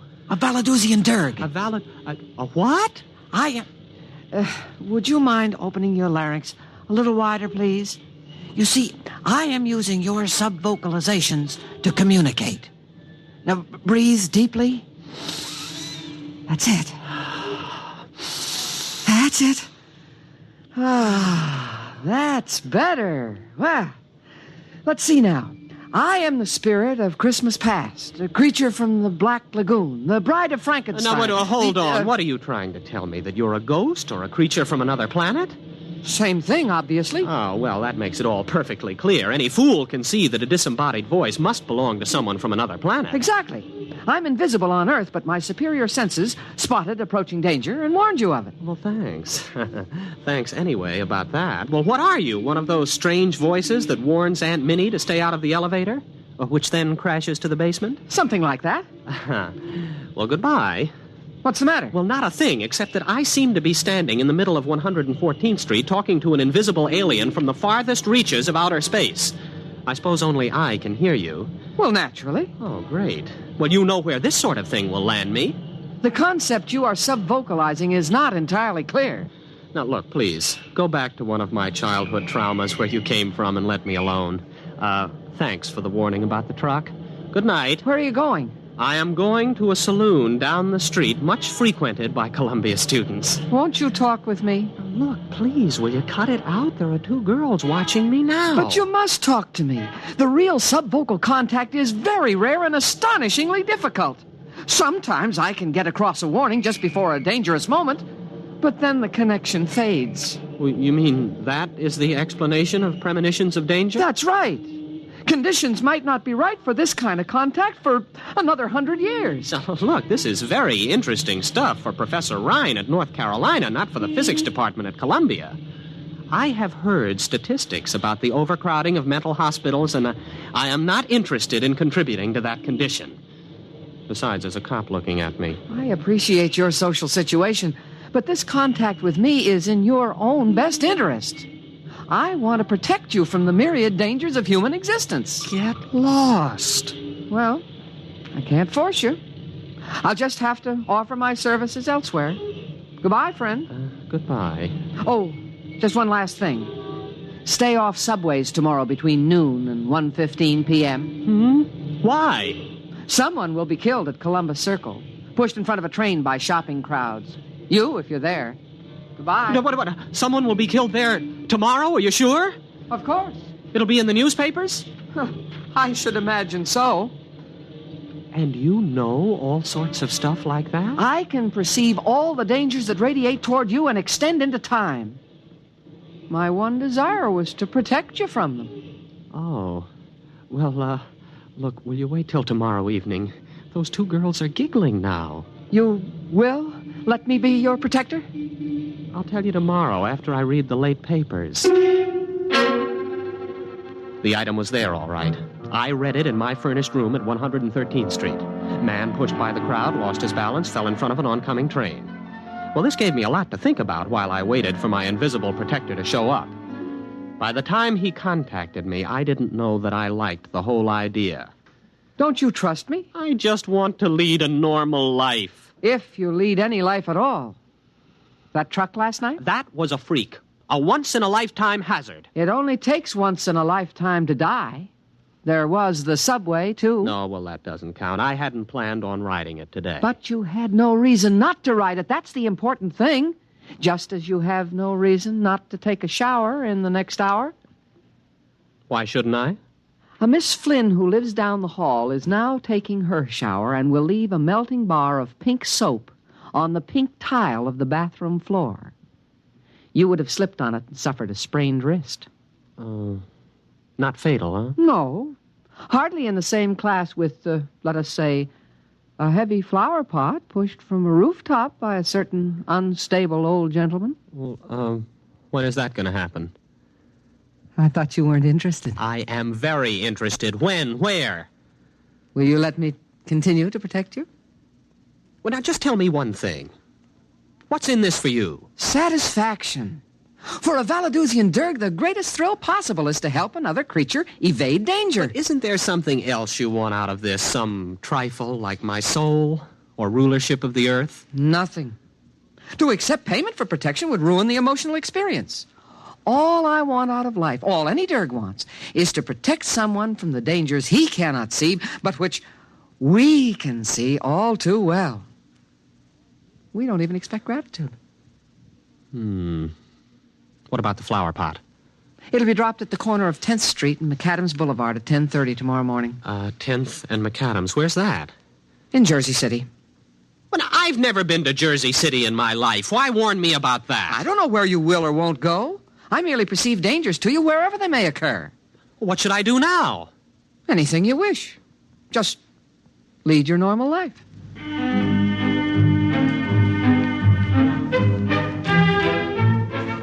It started out well enough.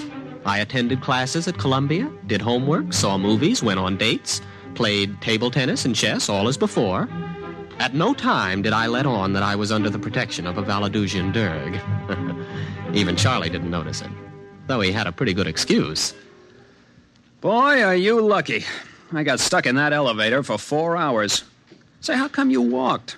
I never saw you volunteer to walk 5 flights before. Oh, well, a little bird told me. Oh, boy, I wish I... I wish I had a little bird like that. Why don't you do something for that cold? Why should I? What's it ever done for me?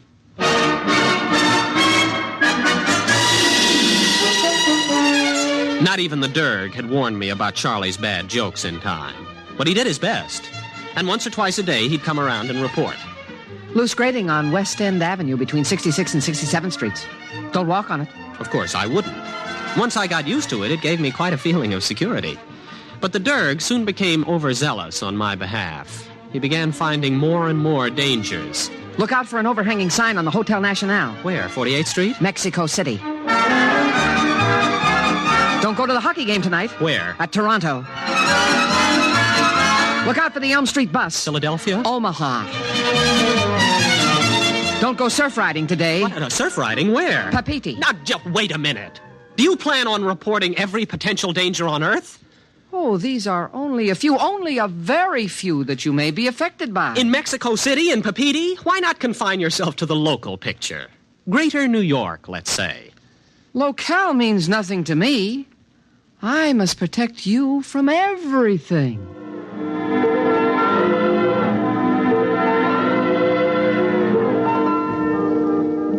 Well, it was rather touching in a way, and there was nothing I could do about it. I simply had to discard from his reports the various dangers in places like Hoboken, Thailand, Kansas City, Angkor-Wat, Sarasota, and Paris. I concentrated pretty much on Manhattan. He did save me from a pretty nasty holdup on Cathedral Parkway and a 4-alarm fire. But he kept stepping up the pace. Tainted food in Baker's Cafeteria. Don't eat there tonight. Amsterdam Bus 312 has bad brakes. Don't ride it. Mellon's Tailor Shop has a leaking gas line. Explosion due. Have your clothes dry cleaned elsewhere. Rabbit mongrel on prowl between Riverside Drive and Central Park West. Take a taxi. Soon I was spending most of my time not doing things and avoiding places. Danger seemed to be lurking behind every lamppost waiting for me. I rather suspected the Derg of padding his report. All my reports are perfectly genuine. If you don't believe me, try turning on your lights in the psychology class tomorrow. Why? Defective wiring. Look, I don't doubt your warnings. I just don't think life was this dangerous before you came along. Well, of course it wasn't. Surely you know that if you accept protection, you must accept the drawbacks of protection as well. Drawbacks like what? Protection begets the need of further protection. That is a universal constant. Before you met me, you were like everyone else, and you ran into such risks as the situation offered. But with my coming, your immediate environment has changed, and your position in it has changed, too. Why? Because it has me in it. It is well known that the avoidance of one danger opens the path to others. Are you trying to tell me that my risks have increased because of your help? It was unavoidable. Why, you miserable extraterrestrial con man. Now, look. All right. Thanks for everything. I'll see you on Mars or wherever you hang out. You Don't want any further protection? You guessed it. Don't slam the door on your way out. But what's wrong? Your risks have increased, but my capacity for detection is more than ample to cope with it. I'm happy to cope with it. So it still represents a net gain in protection for you. Yeah, I know what happens next. My risks just keep on increasing, don't they? Not at all. As far as accidents are concerned, you have reached the quantitative limit. What does that mean? It means that there will be no further increase in the number of accidents you must avoid. Look, if you leave me alone, my original environment will return, won't it? And with it, my original risks? Eventually.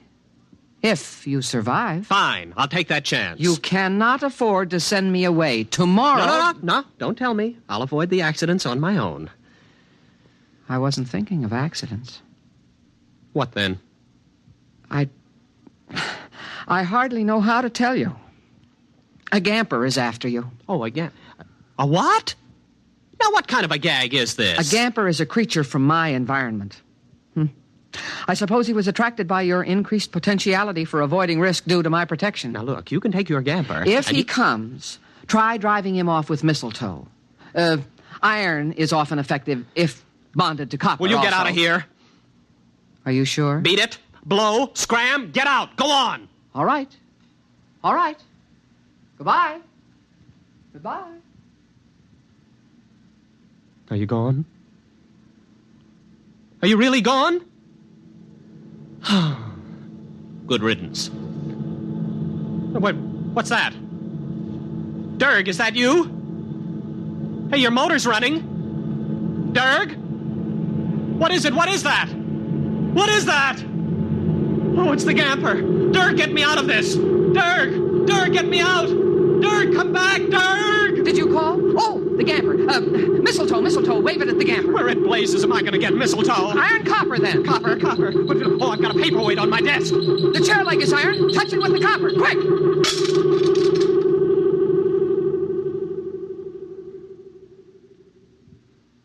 You see? You need my protection. The gamper almost got you. Yes, it sure did.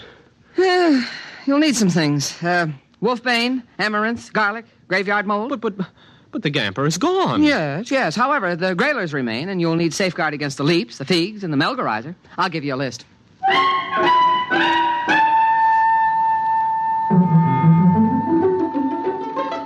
He gave me a list, and I went shopping. I ran into Charlie at the supermarket. Hey, Bob! Where you been? Wolfbane, amaranth, garlic. They must have garlic. Well, sure, they got garlic over here. Oh. Well, I guess you know what I came in for. Tissues. What else? Yeah, well, now let me see. Graveyard mold. You think they'd have it here? Hey, boy, what's the matter with you? You look white as a ghost. I'm white as a gamper, or a grailer, or a leap, or a fig. Well, what is that, jive talk? Please, Charlie, don't bother me. I'm busy. All right. Who has the nearest graveyard that would be moldy this time of year?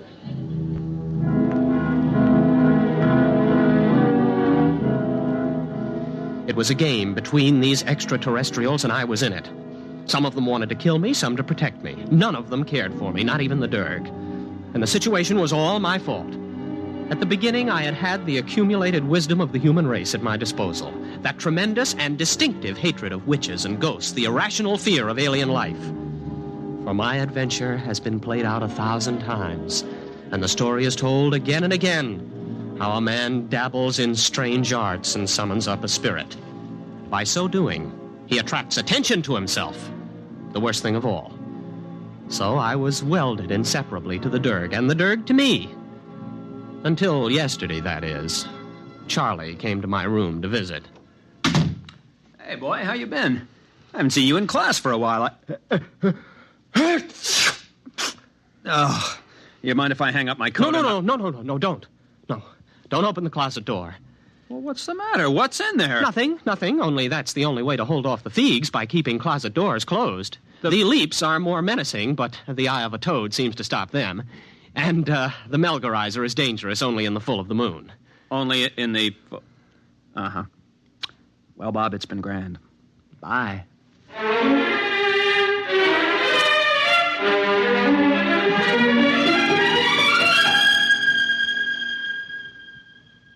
You are in danger. What? Who? What, again? What is it this time? It is the Thrang who pursues us. Us? Yes, myself as well as you. For even a Derg must run from risk and danger. Well, is this Thrang particularly dangerous? Very. Well, what do I do? Snakeskin over the door? A pentagon? Burn incense? Anything? None of these. The Thrang must be dealt with negatively by the avoidance of certain actions. All right. What shouldn't I do? You must not Lesnerize. I must... Lesnerize? What's that? Well, surely you know it's a simple, everyday human action. Well, I probably know it under a different name. Explain. Very well. To Lesnerize is to... What? It is here. The Thrang. The Thrang is here. Derg, where are you? What should I do? This has me. What should I do? This has me. I'm going. The Thrang. Don't Lesnerize. Don't Lesnerize. Don't.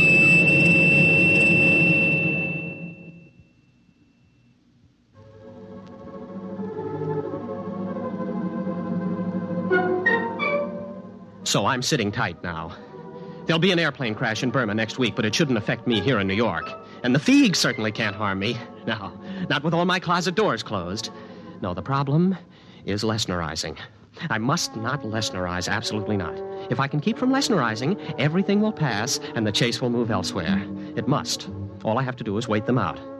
Trouble is, I don't have any idea what Lesnerizing might be. A common human action, the Derg said. Well, at the moment, I'm avoiding as many actions as possible.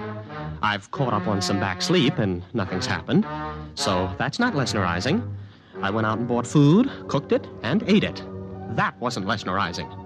I'm telling you the story, and that isn't Lesnerizing. I'll get out of this yet. I will get out of it. I'm going to catch a nap now. I think I've caught Charlie's cold. I think I'm going to have to...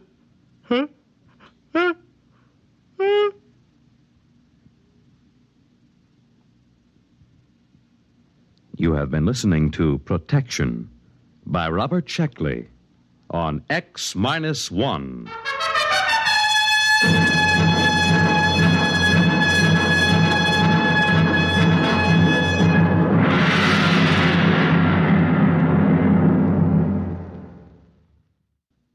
X-1 is presented by the National Broadcasting Company in cooperation with Galaxy Science Fiction Magazine, which this month features Survival Kit by Frederick Pohl.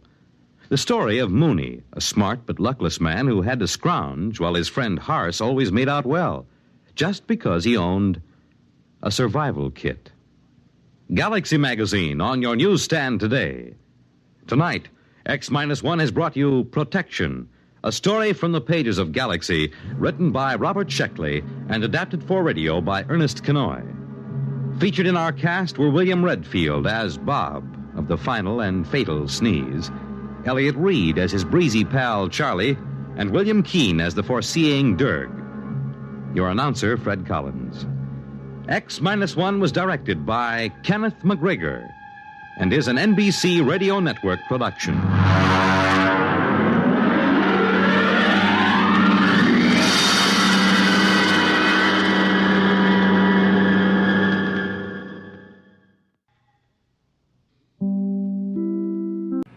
In just a moment, X-1. But first, some of the funniest situations you've ever witnessed occur every Wednesday night when the devilish imagination of MC Jack Bailey sets to work on NBC's Truth or Consequences. You won't believe it until you hear it, so listen in tomorrow. Then another laugh session is in store later on with the wise and witty Groucho Marx as he and contestants play You Bet Your Life. While for the melodic note in your Wednesday evening schedule, it's music and fun on Airtime with Giselle McKenzie.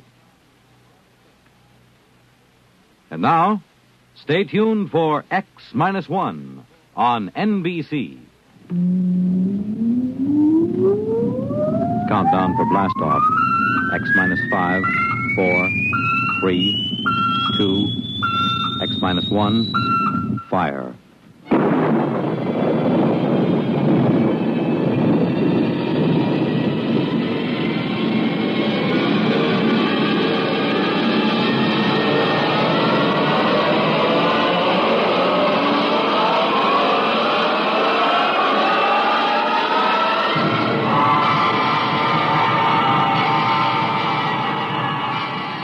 From From the far horizons of the unknown come transcribed tales of new dimensions in time and space. These are stories of the future, adventures in which you'll live in a million, could be years, on 1,000 maybe worlds. The National Broadcasting Company, in cooperation with Galaxy Science Fiction Magazine, presents X minus 1.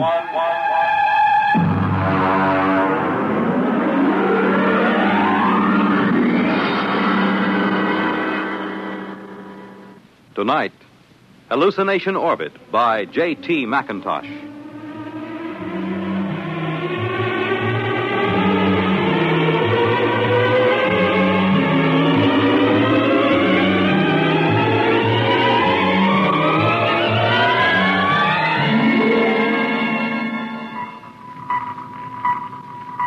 Mr. Chaka. Sir? Stand by to release a pickup rocket. Yes, sir. We'll break orbit in 8 hours, have damage control pull the rods on the number 3 pile. Check leakage. Yes, sir. Try and have the locks cleared of all unessential personnel when that pickup rocket comes back. There's no point in making trouble. I understand, sir. Pickup rocket away, sir. Very well. Take over, Mr. Chaka. I will be in my quarters if I'm wanted.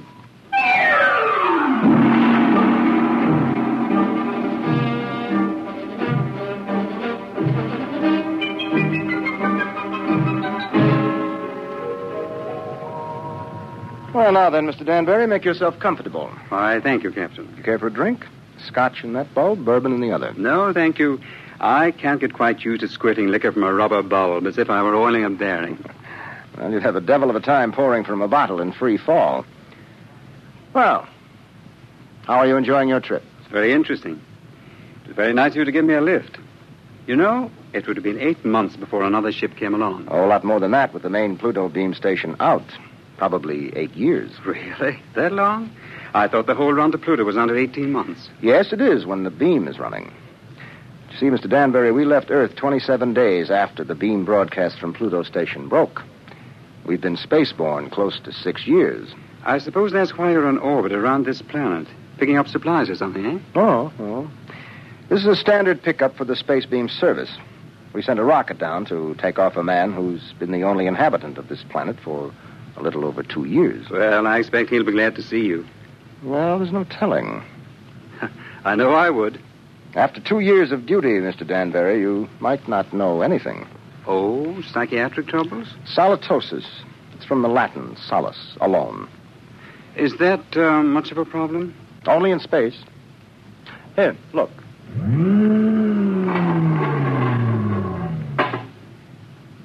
Look through that port. Seems empty. It is. It's empty of horizon, sky, sunlight, ground. It's empty of time. It's empty of people. You can't live in it too long without something happening. I see. But surely people have been alone before spaceflight. Oh, yes, but they have been on the same world with other people. And that seems to make a difference. You take a hermit on Earth, he may spend his life trying to escape civilization. Put him on a deserted world, he turns psychotic. Is there a cure? Oh, sure. Put him back with people. At least about 40 people. That seems to be the critical number.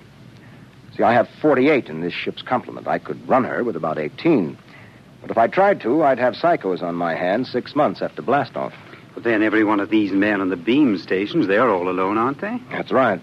Well, then they must get it. They do. It wouldn't pay to leave more than 40 men on a space station. And less than 40 is too dangerous. Solitosis can be homicidal. So they leave one man. Now, he gets it all right. But you can snap him out of it just by taking him back to Earth. That's why I like to have as few people as possible around when the pickup ship comes back. It can be pretty unpleasant. And what are they like? How does it affect them? Well, so far, I have picked up about 28 space station officers. I've seen 28 different sets of symptoms. I wouldn't want the job of getting those guys out of their stations and into that pickup rocket. Captain here. Pickup rocket. Signaling, sir. All right, Mr. Chaka, prepare to receive the pickup. Alert the psychiatric staff, and I'll be right there. Would you care to see them bring them in, Mr. Danbury? You're welcome if you have a strong stomach. I don't think so, thank you. All right. Mr. Chaka, as soon as the rocket is secured, make a trajectory for the next station. Yes, sir. That's Pluto Station 3. Carry on. Pluto Station 3. That will be a honey of a job. He has been on that lump of rock all by himself for close to 6.5 years.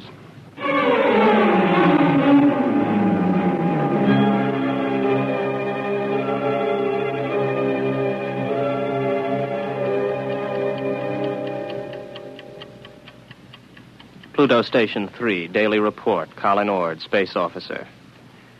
Everything is in fine shape. Through my port, I can see Mars, Earth, Saturn, Mercury. That little devil, he's hiding behind the sun. He's been quite furtive lately. Why I'm required to record this report every day escapes me, because it's quite obvious to any empty-headed brass hat at the central office that not a word of this has been worth the tape it's been recorded on for the last 5.5 years. But if it amuses you gentlemen to hear me wander, after all, you are paying for the tape. Which gives me a fine thought. I'm going to set the pickups through the whole station and leave the tape running. That'll give you a daily report all day, so keep on listening. Right now, I have the distinct impression that Earth is winking at me. A rather suggestive, lewd wink. It helps to see the planets, doesn't it? Oh, I thought you were reading. I was. You know, if you hadn't been able to see the planets, you would have been a straitjacket case long ago. Well, who knows I'm not one now? You don't, anyway. Well, I think that so long as you talk sanely about madness, you can't be so far gone. It's out there somewhere, isn't it? The rescue ship. Somewhere. How long now, Colin? Where could they be now if they started whenever the beam failed? I haven't worked it out since the last time you asked, but they could be very close. Well, if the beam hadn't failed, they would have been here long ago, wouldn't they? Oh, sure. 11 months with the beam, over 6 years without it. Well, anyway, that triple time 6 years' pay adds up to quite a pile. You'll be set up for life when you get back to Earth, won't you? And at 29. I'll be rotten with money. Oh, well. It's been nice knowing you. That's because of the others before you. I've learned a lot. Never talk of the others. And above all, never talk of any others to come. I'm sorry. Would you like to play chess? It's a long time since we did. I don't think so, not anymore. I'm a little tired of chess. Oh, I know. I understand. I won't bother you. I'll go to my room, Colin. Well, don't get upset. I'm not. I understand. You're just tired of chess. You still listening, gentlemen? That last few minutes might have been a little confusing. You'd like to know who I was talking to, wouldn't you? I'm afraid you can't hear her on the tape. That's Una. And I'll tell you what she looks like. You might find it interesting. She's beautiful, but rather cool. She always wears a white shirt and sharp, creased green slacks. She's got a good figure, but in a calm sort of way. She plays a good game of chess, although I beat her 2 out of 3 times. Of course, you know why you can't hear her on the tape. But I still know, too. That's a point in my favor, isn't it? That brings up an interesting question, gentlemen, because I'm tired of Una. I'm beginning to find her a long, cool, slightly unappealing bore. My problem is how to get rid of her. I can't just tell her to vanish. She's a little too real for that. I dreamed up a ship to bring her. I'll have to find another to take her away. Well, I might as well get to it. Oh, no. No, I'm not going to bother about the ship. It's too much mental effort. I'd have to think up everything I saw, and frankly, gentlemen, I'm too tired. Maybe she'll take the hint. A lot of them did. Susie did. And Alice. Oh. I remember Margie. There was a girl. A load of bricks had to fall on her head. Took me 4 weeks to get rid of her. No. Let Una figure her own way to get off the station.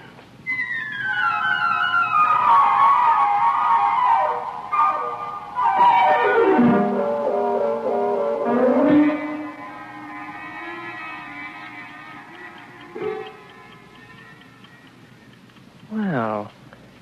She's gone. I thought she might. Her ship's gone, too. Well, all in all, I don't think Una was really very satisfactory. One of these days I'll start believing in them, and I'll be really gone. Well, if I activate the main screens now, I'll see a ship coming into land pretty soon. Every once in a while, I have a thought that when the ship really comes, I'll think it's make-believe. Yes, there it is. A small ship curving in for a landing. I suppose I could check on the detectors. I know they register anybody within 100,000 miles, but I don't bother checking them anymore because someday the moment will come when I check the detectors. And I'll see just what I want to see. Well, the ship's coming in for a landing now. I'll go out to meet it. I'm rather interested to find out what the explanation will be for the girl. Naturally, it will be a girl.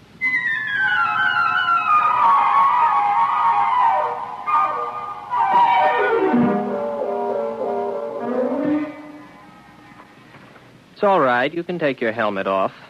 The air's all right in here. You must be Baker. Oh, good heavens, no. Baker was before me here. You can't be one of his dreams 7 years late. I'm Ord, Colin Ord. Before we go any further, just how does solitosis affect you? Well, that's new. None of them ever asked that before. It makes me see things that aren't there. And you know there's nothing there? Sometimes. Do you know I'm here? I'm making a point of not wondering about it. Well, one thing you can be sure of. This. Do you see this? This is a gun. I just want you to know I'm not heaven's little gift to lonely space station officers. Is that clear? Oh, yes. Yes. What's your name? Elsa Cutterline. You want to know why I'm here, of course. Not particularly. What? Well, that's always the weakest part of the story. I don't like to press it. Why don't you, take off your spacesuit? I'll tell you why, just the same. I killed a man. Why and how doesn't matter. I had access to an experimental ship. I thought if I disappeared for about 2 years, Oh, please don't labor over it. I'm not asking questions. Why not? Well, when we get around to it, I would be interested in the story you can concoct for being dressed like the cover of a magazine story in rather minimal clothing. It's been years since I thought up anything like that. You must be a throwback. What are you talking about? You know, you're going to have a tough time with that gun when you get tired of holding it. It's a heavy gun. How long do you think it'll be before I take it from you? After all, you have to sleep. There's no door in the station you can lock that I can't get in. I know. I just wanted to make sure you weren't violent.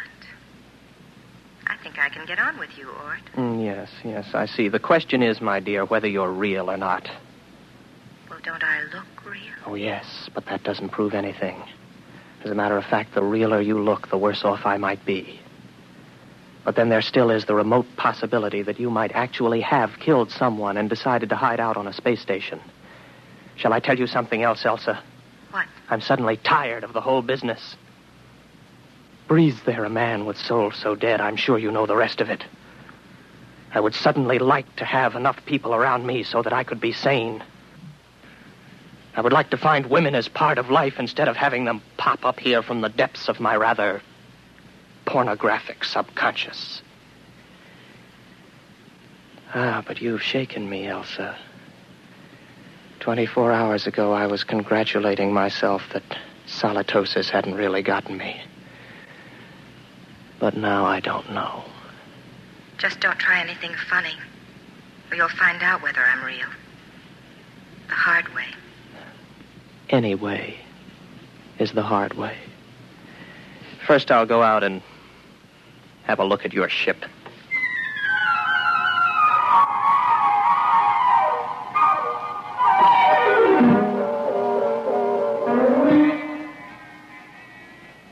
£14 per square inch air. Heat. Now, I take a gasoline lighter. There, the flame lights. But on the other hand, if there was no lighter and I see it, I could also see it burn when there isn't any air.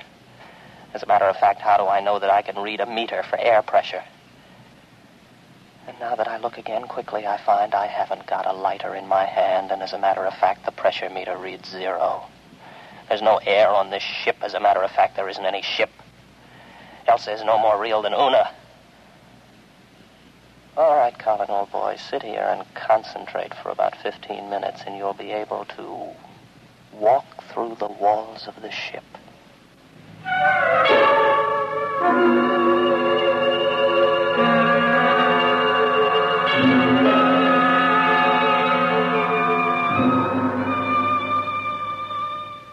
Well, what did you find out there? You'd better leave. It was a mistake your coming here. I'm sorry. No, don't come any closer to me. Put down the gun. Keep back. I'm warning you. Keep back. You see, it's no use. Oh, you're a good shot. You got me right between the eyes, but I couldn't feel a thing. I can't let myself be shot now, can I? Give that to me. There. Now remember, if you shoot me, nothing happens.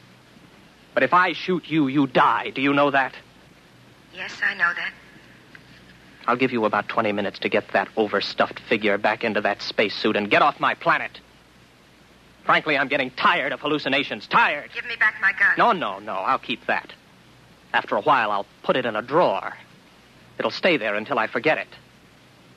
Then there won't be any gun anymore. From now on, my overblown figment, there will be no more Elsas or Susies or Margies. I am not going to give in to solitosis. Maybe I'll bring Una back. At least she could play chess.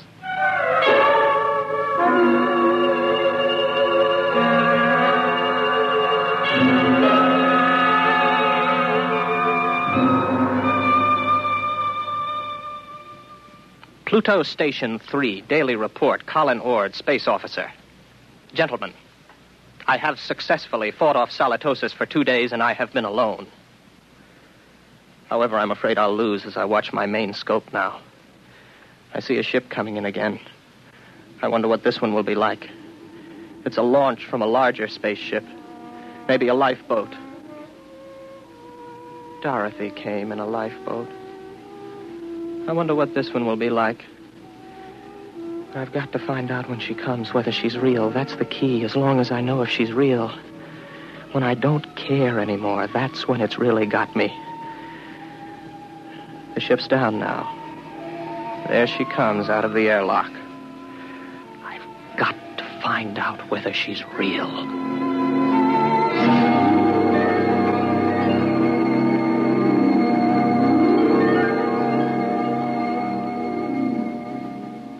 Colin Ord. That's right. I'm Dr. Lynn of 4-Star Lines. Marilyn Lynn. Oh, well, very pretty. Are you going to tell me your story now, or do I have to wait? I'm not going to tell you anything till I've found out a little more about you. Well, you're an improvement on the last one. At least you're young and beautiful, and you're not fantastic, and you look intelligent. What do you mean? Don't worry about me. I see things that aren't there.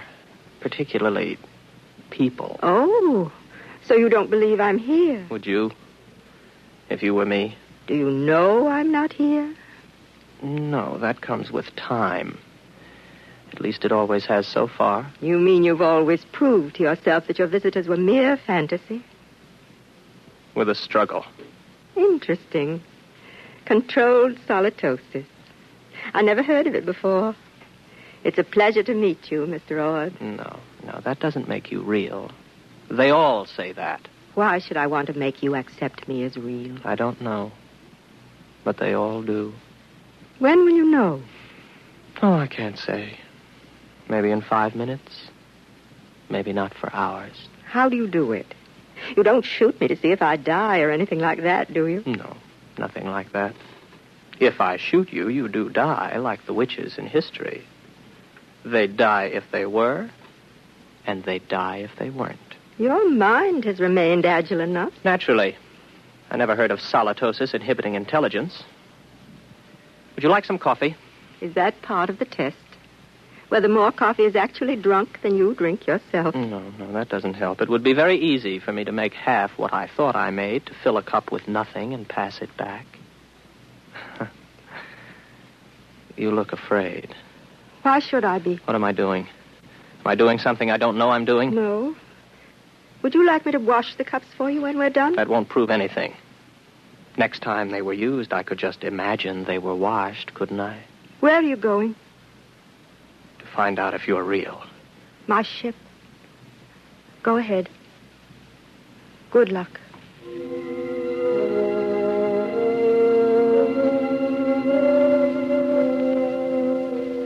What's she afraid about?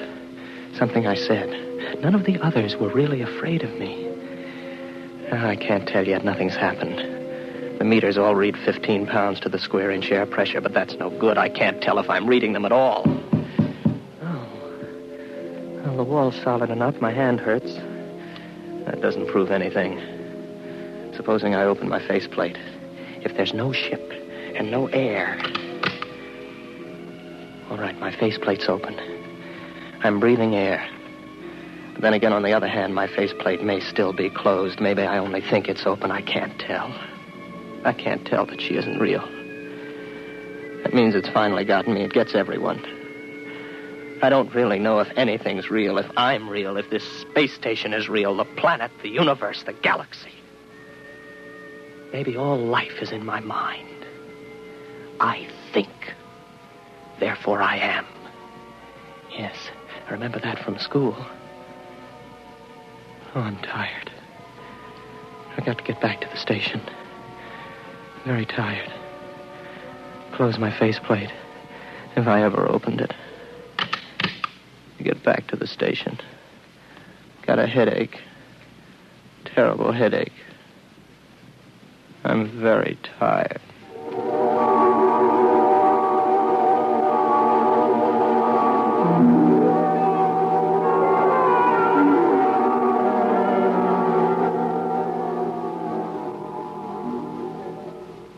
Are you all right now? Here, drink this. What happened? You came in the station lock and passed out. How long have I been out? About 24 hours. You're a very sick man, Mr. Rod. Reality. Very important thing, isn't it? It's the most important thing there is to learn. Merely to you. Solitosis naturally affects what matters most to the individual, but we needn't talk about that. But I know now. You're not real. You can't be, even though I feel you are. How did you decide that? I couldn't prove you weren't, not on your ship. I'm too far gone to figure out any test that'll work. But if you are real, then how did you avoid solitosis? The only way there is. There are 48 men and women in the relief ship that's in orbit around your planet right now. I came down in the pickup rocket. We have well above the critical number of people. I keep rational by knowing they're up there in the orbit, and as soon as I'm ready, I'll take you back up there. Well, I suppose I can wait. I don't really care if you're real or not anymore. I know. It'll take a long while before you care. You sound sad. What's the matter? It's the way you look at me. What do you mean? What do you see when you look at me? Well, you're strong. Sort of quietly beautiful. About my age. You're wearing a tunic and slacks. And you don't have a wedding ring. I noticed that. That's what I thought you saw. I'm real, but not your picture of me. I'm a doctor, Mr. Ord. All first contacts with station officers are made by trained psychiatrists. I'm a doctor. And I was a girl once. But that was 40 years ago. I'm 66. You can't be. Oh, yes. It was very nice to be a girl again. I could see myself in your eyes, and I almost felt young again. As I grow old in the next few weeks, Mr. Ord, you'll be recovering. That will show you how your case is progressing. When you see me as I really am, you'll be all right. Assuming you're real, Marilyn, it really must take something to come down alone to see one of us. I think I see you now. As you really are.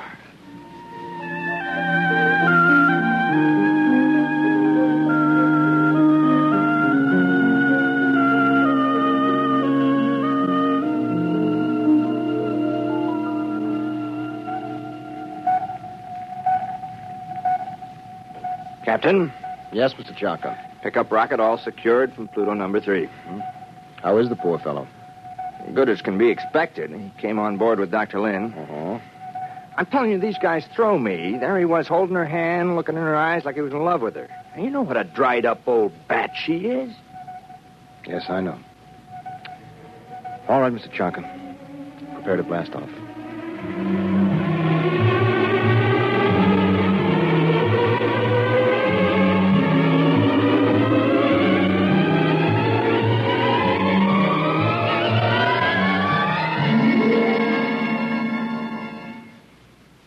You have just heard X-1, presented by the National Broadcasting Company in cooperation with Galaxy Science Fiction Magazine, which this month features the Willie Lay column, Mutant of the Iron Horse, describing monorail railroads of the past and future.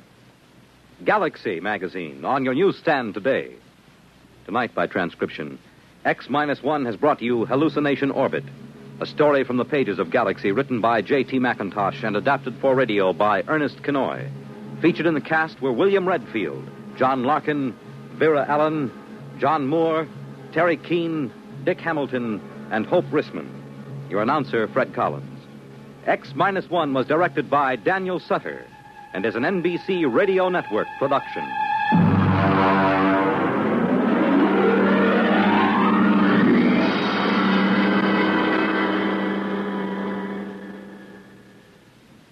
National Radio Week.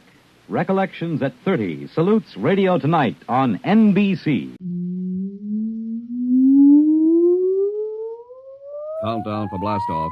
X -5, -4, -3, -2, X -1. Fire.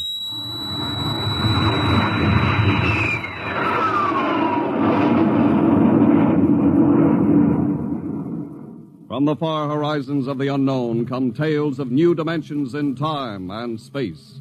These are stories of the future, adventures in which you'll live in a million could-be years on 1,000 maybe worlds. The National Broadcasting Company presents X -1.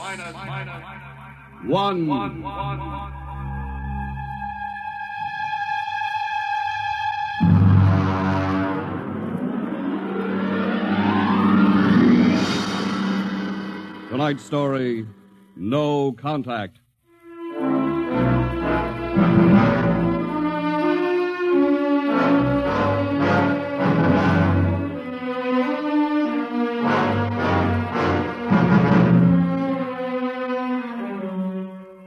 It was in the year of 1982 that spacemen first discovered the Great Galactic Barrier.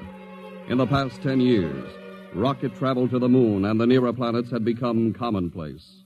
And then men fixed their sights on a more distant star, the remote planet known as Volta.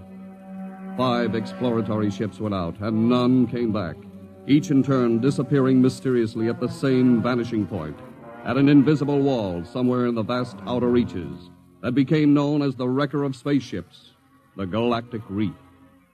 And yet, the explorers refused to admit defeat. It was on June the 2nd, 1987, that the rocket Star Cloud made ready for takeoff, the 6th to attempt to crack the barrier and win through to Volta. Now hear this. Condition green. 2 minutes to blast off. Condition green. 2 minutes to blast off. Well, Lewis, this is it. I don't suppose you'll be needing the ship's doctor up here on the bridge during blastoff. I think not, Smitty. There's little chance of acceleration bends in these new overdrive ships. I'll be in my office then, counting vitamin pills if you need me. It's only a few steps. Good luck, Lewis. Thank you, Smitty. Lieutenant Collier. Yes, sir? You're relieved. You'd better get down to navigation control and take over. Yes, sir. Lieutenant. Yes, sir? We've never flown together before. This is your first flight in a space vessel as big as the Star Cloud. Yes, sir, but I was trained in oversized jobs at the Naval Academy. Well, if you're half as good a navigator as your father was, you'll do fine. Thank you, sir. Did you ship out with my father? I served under him on one of the first rocket runs to the moon. I see. I almost went along on his last trip to the barrier. Too bad about that. Yes, sir. That's all, Collier.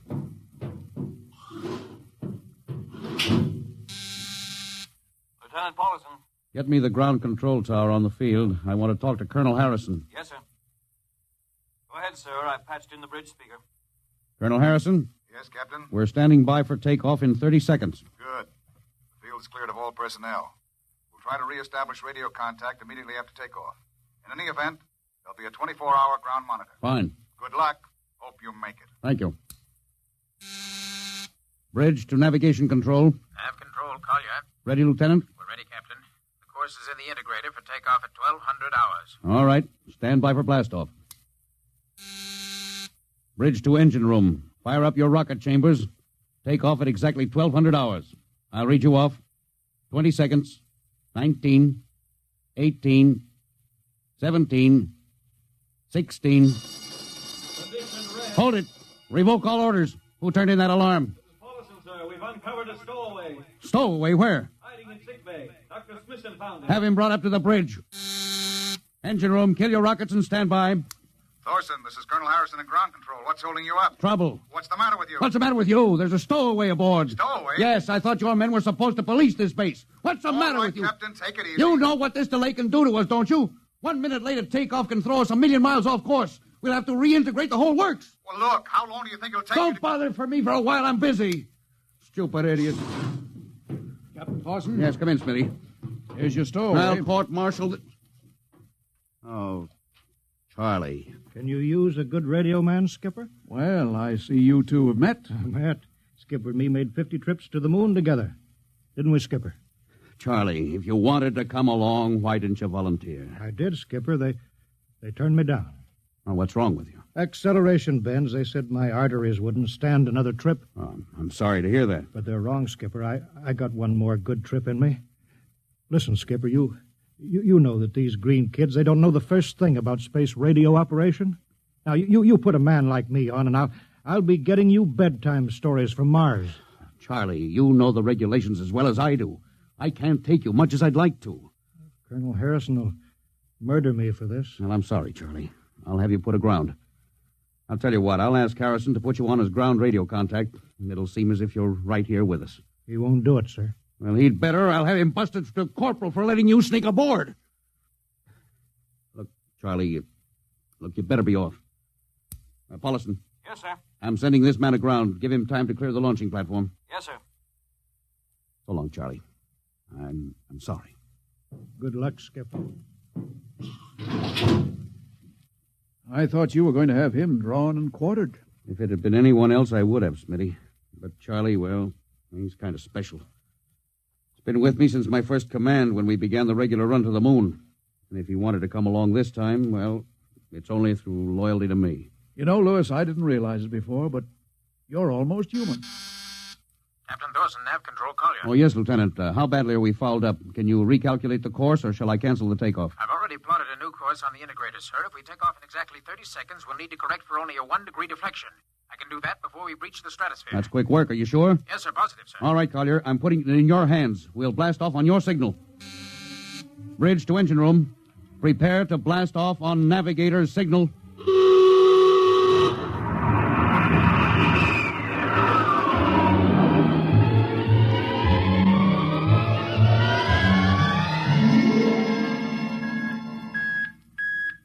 How are we doing, Collier? Coming on the bearing, sir. That's 4, 3, 2, 0. We've intersected the course vector. Good work, Collier. Course is corrected, sir. We're ready to go into atomic overdrive anytime you say. All right. Stand by. Yes, sir. Now hear this. Now hear this. Prepare for maximum acceleration. Bridge to engine room. Kill your rockets. Rockets out. Fire up number 1 cyclotron.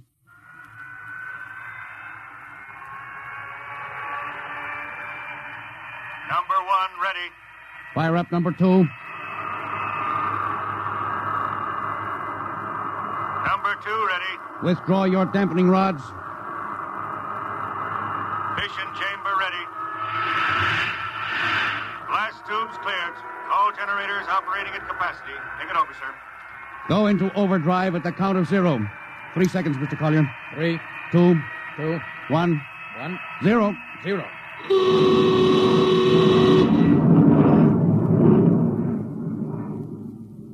How are we doing, Collier? On course, sir. She's running hot and true. My compliments, Lieutenant. This job would have done your father credit, and he was the best navigation officer I ever saw. Oh, thank you, sir. Start your gyros. Put her on robot control. All right, the bridge is yours, Mr. Collier. If you need me, I'll be in Dr. Smithson's office. Yes, sir.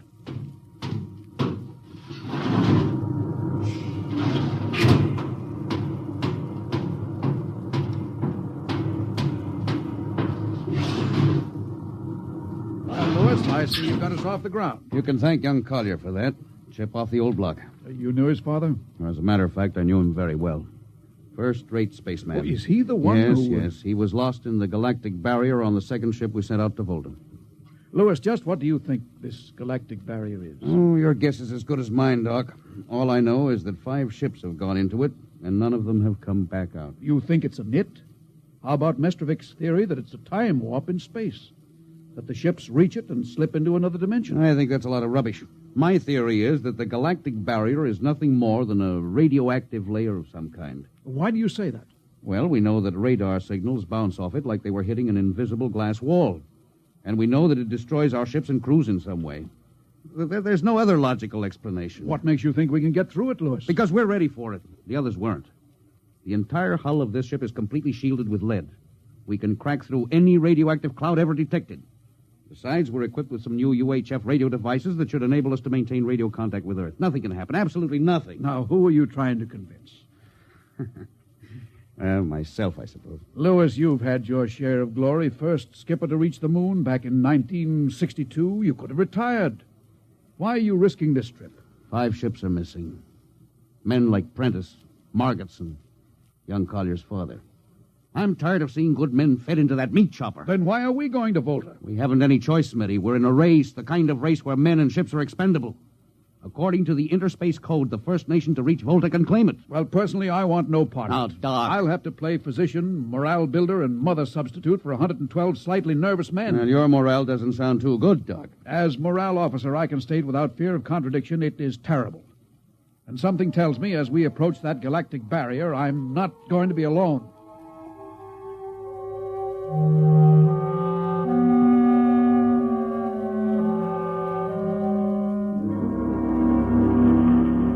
Hello, Earth. Hello, Earth. Captain Thorson of the Star Cloud calling Earth. Hello, Star Cloud. Hi, Captain. Charlie. Well, I see they haven't court-martialed you yet. No, sir, thanks to you. Well, it's good to hear you. You can read us the funny papers on Sunday morning. All right. How's our signal? Strong. Clear as a bell. Here's our log report for Colonel Harrison. You ready? Shoot. June 2nd, 1987. 4 weeks out from Earth. Running true. No radiation. Operation normal. Still making our approach to the galactic barrier.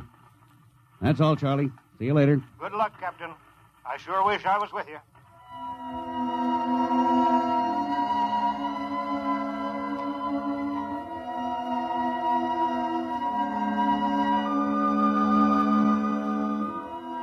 How's the morale, Smitty? The men know we're getting closer to the barrier. They're beginning to show a little tension, Lewis.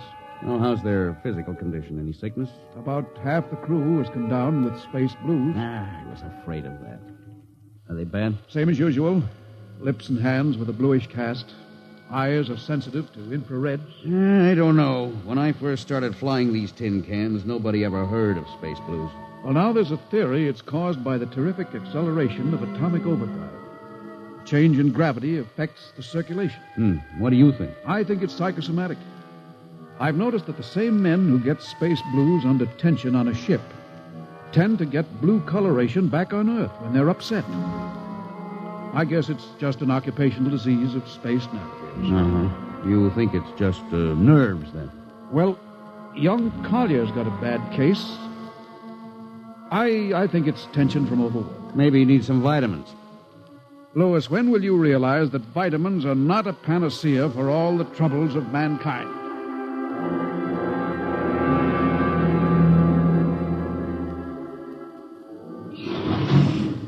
Sir, I understand that you've relieved me from duty. Well, Dr. Smithson says you aren't looking very well, Collier.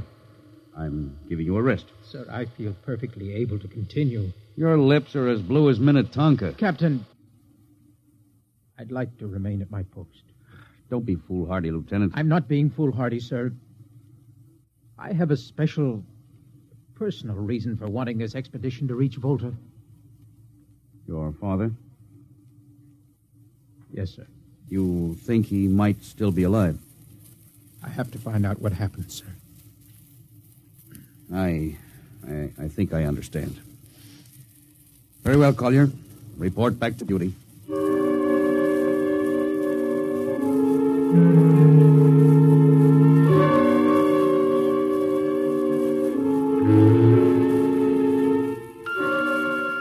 What's the reading, Paulson? We're getting a +5 radar bounce now. Coming off the barrier almost as fast as we sent it out. What's the interval? 2 seconds. Shortening steadily. At this rate, we'll hit the wall in the next few minutes. All right. Alert the crew. Sound general quarters. Now, hear this. Condition red. We are now approaching the galactic barrier. All hands to stations. All radiation detectors to be fully manned. Full security will prevail until further notice. That is all. Paulson. Yes, sir? The radar bounce is up to +6. We'd better try to make final contact with Earth. Is Sparks still trying to raise the base? Yes, sir, but he's not having much luck. Oh? Seems to be some interference. Oh, that's the radio room now. Yes? You got him? Well, cut in on the bridge speaker. Captain will take it from here. Hello? Star Cloud to Earth. Can you hear me, Earth? Hello, Skipper. I can barely read you. We're getting heavy static from sunspots. That's not sunspots, Charlie. We're right on top of the galactic barrier. Getting a +7 radar bounce. Expect to hit the barrier almost any second now. Good luck, Skipper. If we crack the barrier and come through still in one piece, I'll try to get back to you on the high-frequency band. Got you, Skipper. Don't worry. I'll be waiting. So long, Charlie. So long, Star Cloud. Must be getting awfully close now, Captain. Echo's bouncing back so fast it's almost beating the signal. When they go inside, hold on to your hat. That's when we run into the wall. Any second. Hold on. Oh, here goes nothing. Here it comes.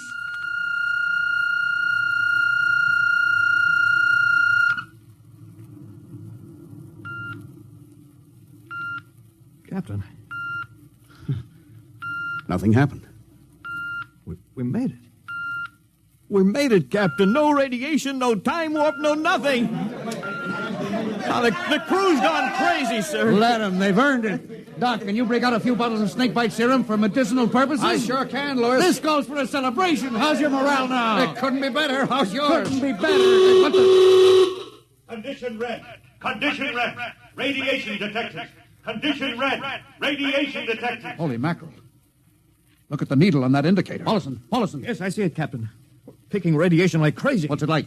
Well, it's a strong impulse. What kind? I don't know. It's too long for a cosmic ray, too short for UHF. Whatever it is, sir, the ship is lousy. Well, track it down, triangulate it, and make it fast. I want a directional fix. Yes, sir. Engine room. Yes, sir. We're picking up radioactivity. Is the fission chambers? No leak here, sir. Check your gauges. Nothing here, Captain. Must be coming from outside. Damage control. Is our lead shield leaking radiation? Well, keep at it. Paulson, how are you doing? I've got it fixed, Captain. Well, what is it? Well, I'll have to recheck my figures. Well, hurry it up. The angle is correct, but I Come on, man, for Pete's sake. Where's the radiation coming from? Sir, it's coming from inside the ship. That's impossible. No, sir, I've checked it twice. Well, it's got to be the engines, then. If it is, sir, we're finished. Engine room. Yes, sir. That radiation must be in the overdrive pile. No, sir, it isn't here, sir. Are you certain? Yes, sir. All right, keep checking. Well, there's only one thing left to do. Paulson, get a Geiger counter. We're going to start combing this ship inch by inch. Yes, sir. All right, turn it on. Yes, sir. All right. Ready, Captain. We'll check the atomic guns first. Come on. We'll cut through the officers' quarters here to ordnance.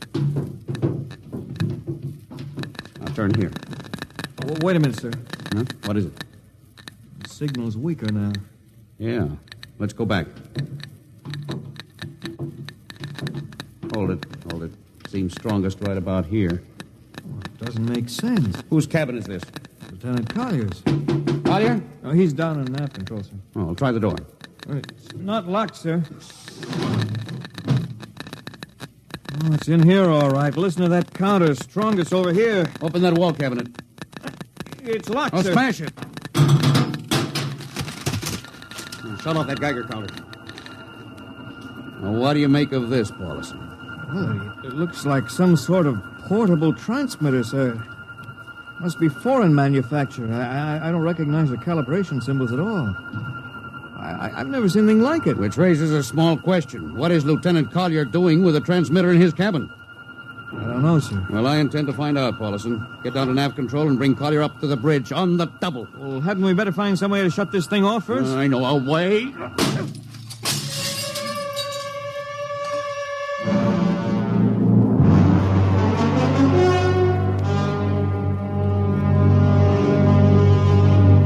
Lieutenant Collier, I'm going to ask a few simple questions, and I want a few simple answers. Yes, sir.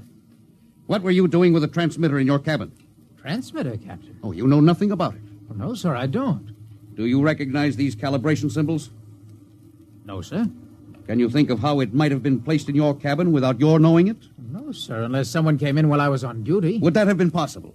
I suppose so, if someone had a key. I found your cabin door unlocked. Well, I meant a key to the wall cabinet. I didn't say the wall cabinet. Well, You what, Lieutenant? How could you have known it was in the wall cabinet? Well, I just assumed, sir. Lieutenant Collier, I find it hard to believe you would lie. Having known and respected your father, having observed the way you handle your job. However, I intend to get to the root of this thing. May I have your wristwatch, Lieutenant? Sir? Your wristwatch. Yes, sir. Paulison, turn on that Geiger counter. Yes, sir. Hold this watch next to it. Yes, sir. That's all. Lieutenant, if you hadn't any close contact with that transmitter, how do you explain the radioactivity of this watch? Well, I don't, sir. I think you'd better. To whom were you sending those signals? Condition red. Condition red. There's your answer, Captain. What is this, Collier? Alien spaceship approaching.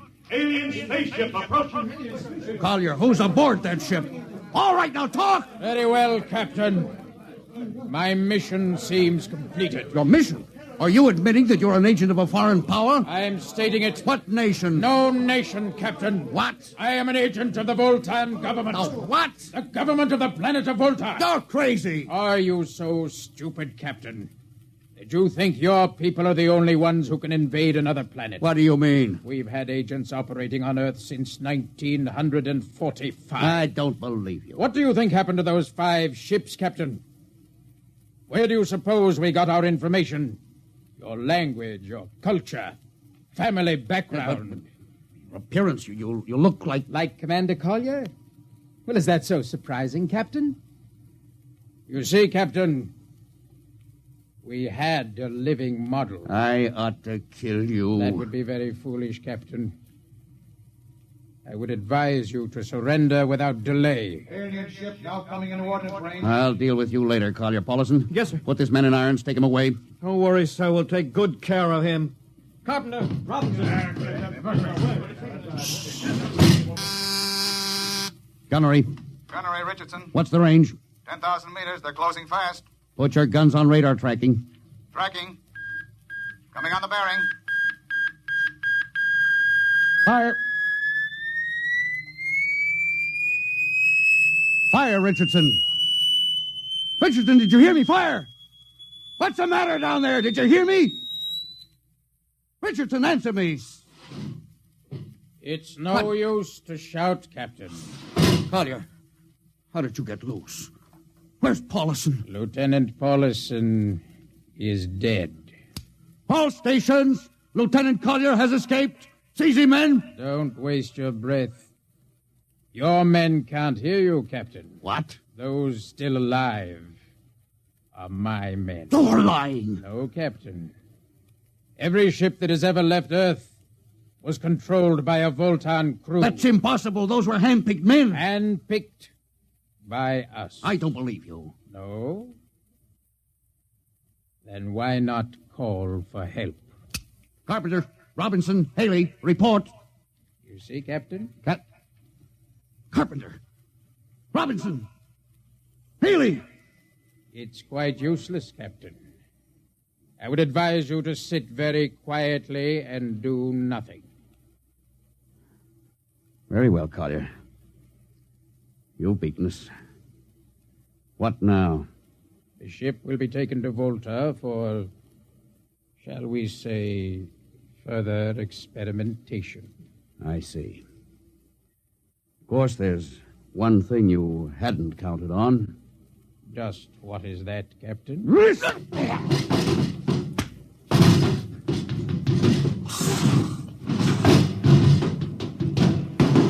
Carpenter! Are you in there, Lieutenant Carpenter? They can't all be dead. There must be one alive. Smitty, Dr. Smithson! Smitty, what have they done to him? Louis, Dirty. Don't talk. I must lean closer. There's not much time. Louis, space blues. Space blues? What is it, Smitty? What are you trying to tell me? All men with space blues. Voltans. Let me help you. No, Louis. Get message back to Earth. Voltan, 5th column. Watch out for space blues. Smitty. Oh, Smitty. Captain Thorson, you can't hide from us now. Come back to the bridge and surrender, or my men will come and get you.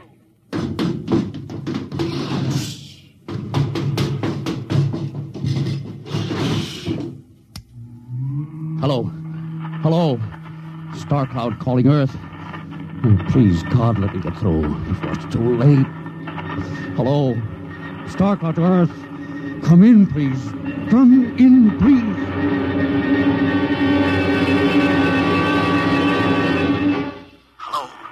Hello. Star Cloud to Earth. Captain Thorson calling. Charlie, come in, please, hurry. Hello. Oh, hello. Can you hear me, Charlie? Skipper, is that you? Are you getting my signal? It's coming in a little louder now, Skip. Keep sending. God, now look, Charlie, listen to me. Not much time. Get word to Colonel Harrison. Crew mutinied. Most of crew members, Fultons. What? Fultons. Spell that. V-O-L... Fultons. That's right. They're from the planet Volta. Skipper, are you all right? Now, Charlie, this is serious. They'll be here any second. Now, listen, they have a 5th column on Earth. They're planning to invade you. You mean it? Of course I mean it. Tell Harrison, posing as humans, you can detect them by space blues. You got that? Only Fultons get space blue. Charlie, did you hear me? Space blue. I get you. They're breaking in, Charlie. I'm depending on you. Warn everybody. Captain. They're open the door. So long, Charlie. Tell Hannah. Captain Thorson. Hello, Star Cloud. What's the trouble, Sergeant? I was just trying to raise a Star Cloud, Colonel. I had any luck? No, sir. No contact. No contact, eh? No, sir. Nearly an hour since they hit the galactic barrier. I don't understand why they haven't tried to get a message back. No, sir. Neither do I. Oh, all right. I'll take over for a while. Yes, you do that, sir. It's all yours. Right. Oh, and Charlie, you better go out and get yourself some coffee. You look a little blue around the gills.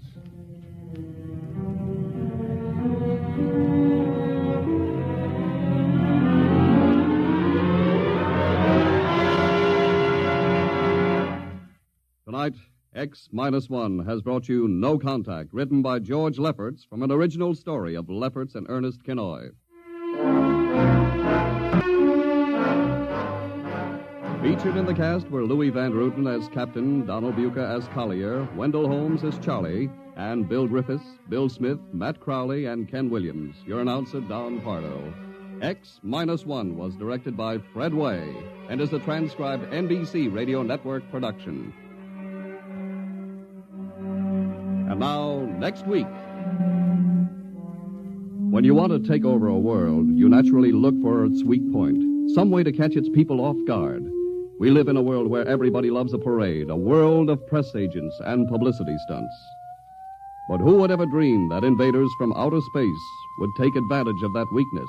and actually hire a press agent to advertise their coming. Who would believe it was anything but just another publicity gag? At least, not until the terrible moment when it was already too late. The moment of X minus 1. This is Nightline, your tie line to the world, and this is Walter O'Keefe. Tonight, a visit to worlds strangely different from ours, the world of the future, the world of X minus 1.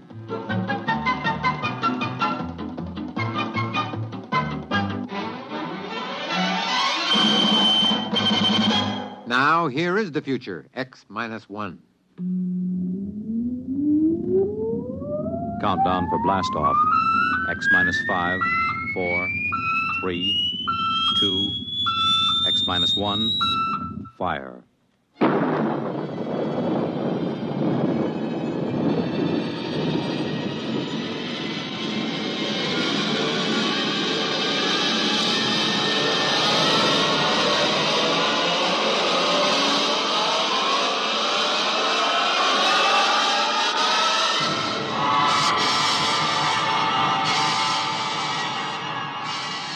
From the far horizons of the unknown come tales of new dimensions in time and space. These are stories of the future, adventures in which you'll live in a million, could be years, on 1,000 maybe worlds. The National Broadcasting Company, in cooperation with Galaxy Science Fiction Magazine, presents X minus 1.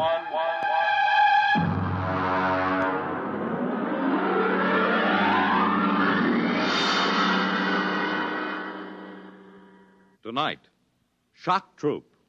But first, hear this. Saturday, November 30th, an overflow crowd is expected to jam Municipal Stadium in Philadelphia for the 58th contest in a series that each year brings to a climax the greatest rivalry in college football. Saturday, November 30th, Army versus Navy. And you have a seat on the 50-yard line as Monitor brings you this gridiron. Mel Allen and Al Helfer will describe all the action, the excitement, the color of the game, as Army pits its bruising running attack against Navy's rugged defense and expert passing. You and your family won't want to miss the big Army-Navy football game, Saturday, November 30th, on Monitor. And you'll want to stay with Monitor for a weekend of sparkling and diversified entertainment. Celebrities, music, features, news, and sports. They're all on Monitor all weekend long. So start your weekend right with Monitor on Friday night and stay with Monitor all weekend long over most of these same NBC radio stations.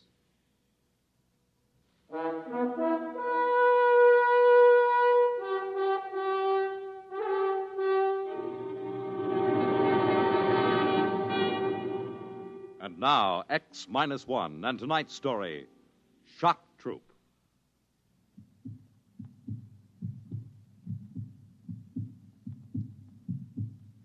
In all his 7 major campaigns, Commander Zeram Lassen had never faced anything like this. First, there was the heat, agonizing, insufferable heat. Then there were the jolts, the convulsions. But most unbearable of all was the cross pulse, the interminable, monotonous thump-thump of the cross pulse.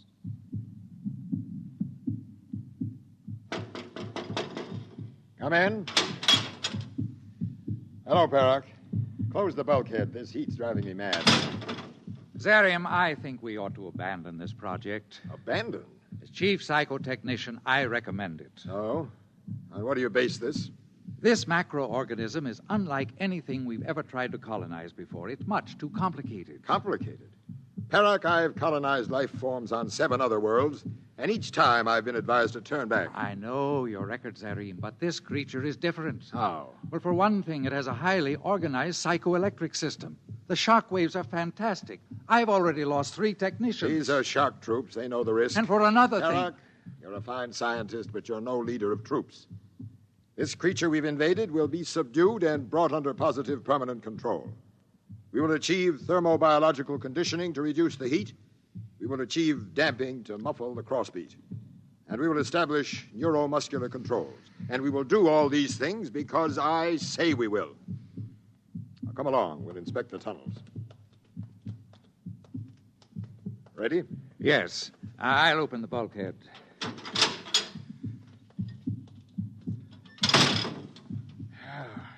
Feel that heat. Well, the thermo crews are doing everything they can to pull oxygen from the separators. Tell them to work faster. What's the status of the control panel? I'll see. Mandor. Sir? What's the status of the control panel? We've tapped into motor fibers 1 through 46, Chief. We'll be ready for the central selector hookup very soon. What about optical auditory intercept? We're still trying to tap into the subject's visual system, Commander. The screens are set up, but we haven't been able to run a line from the main circuit. Why not? The charge in the main trunks is too potent, sir. Our instruments won't take the surges of current. Then install transformers or resistances. Now get it down. But, sir, 2 crews working in this heat with that noise. I don't care about the heat or the noise. It is absolutely essential that we hook up visual intercept. I want you to... Convulsions! Hit the stanchions! Hang on!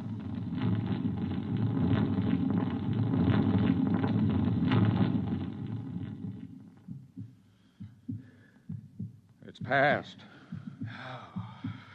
I've never seen them quite this bad. How do you suppose causes them? I don't know. I suspect they're reflex actions. Sir? What? Do you suppose this creature knows we're inside it?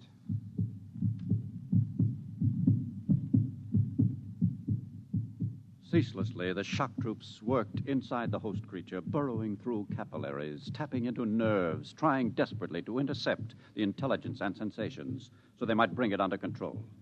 Oxygen was pulled from the separators to cool the tunnels where Commander Lassen's troops worked. Yes? Sir, we phased the interior to feedback. We're ready to try for an image on the visual screens. Excellent. What about vocal auditory? Completely phased. We haven't broken the speech code yet, but all sounds are clearly audible. Blast that crossbeat. Can't the crews do something to muffle it? We're trying. We don't dare go into the main arteries, not yet at least. Can't they calcify? They're trying, Zerine. We've got calcification crews working like demons, trying to harden the central blood vessels. Very well. Lieutenant, is the screen ready? Yes, sir. Does the commander wish to monitor himself? Yes. These are standard controls, I assume? Yes, sir. Focus is this knob. Brightness control is at the right. Very good. Now, switch on, and we'll see if we can see what this creature sees. A little more focus. Something's coming through. It isn't a clear enough image. Bring up the contrast. There. Well? It appears that our host is in an enclosed space of some sort. From the orderly flow of articles across the screen, I would say it was moving aimlessly. As an item for resting on, it appears. In the background, a blurred pattern of light and dark stripes. Now, let's hear the auditory reception. May as well get the decoding section working on it. I'll switch it on, sir. The creature doesn't seem to be vocalizing.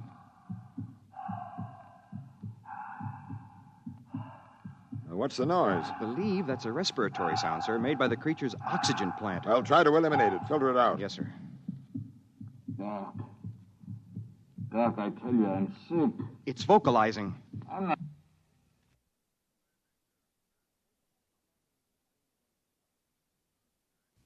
I'm not trying to pull anything, Doc. There's something wrong inside me. Honest. Doc, please. Try to break down the pattern. I want to know what the creature is communicating. Yes, sir. Well, Perrig, do you still think we should turn back? We've tapped into the creature's communication system, Zerim. I think controlling it is going to be another matter.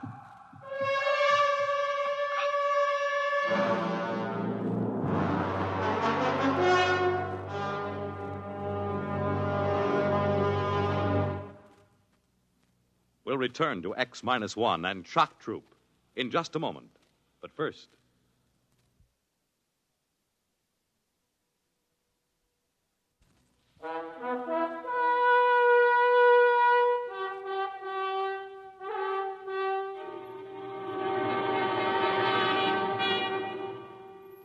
Now back to X-1 and Shock Troop.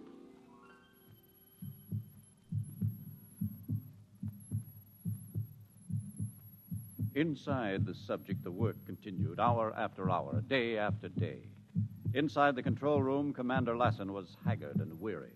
Outside, the crews labored in the tunnels, calcifying blood vessels, tapping into sensory nerves, tying circuits across sympathetic nerve fibers, and still no positive control. Zarim? Oh, Barak. What's happening? Well, we're making slow progress, Zarim. Between the heat and the cross pulse, the men are beginning to crack up.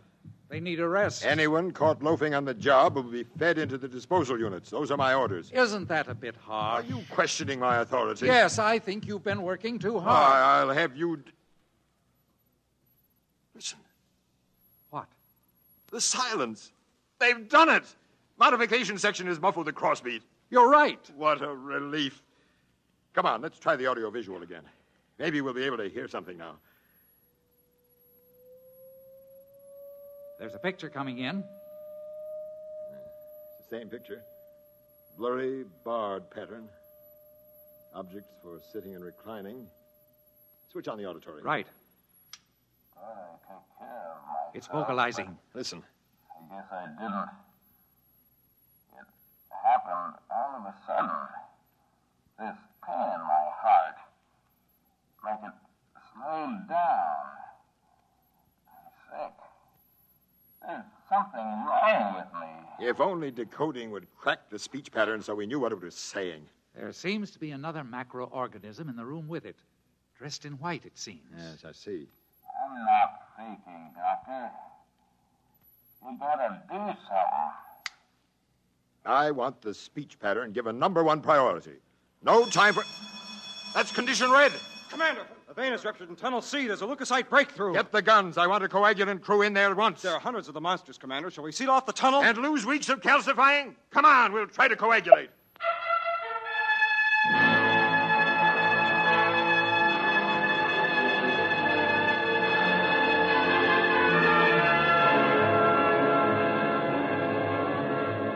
The commander joined the rush of frenzied emergency troops rushing into the corridor. Ahead, crews were lugging hand sterilizers and broad-spectrum coagulators. Inside the tunnel, the scene was bedlam. There was a break in the wall, hemorrhaging profusely. Crewmen waded knee-deep in the nauseous sea of thrombin. Red corpuscles knocked them off balance.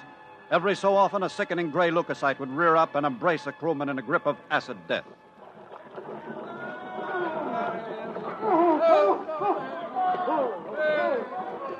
We'll have to retreat. The thrombin's rising.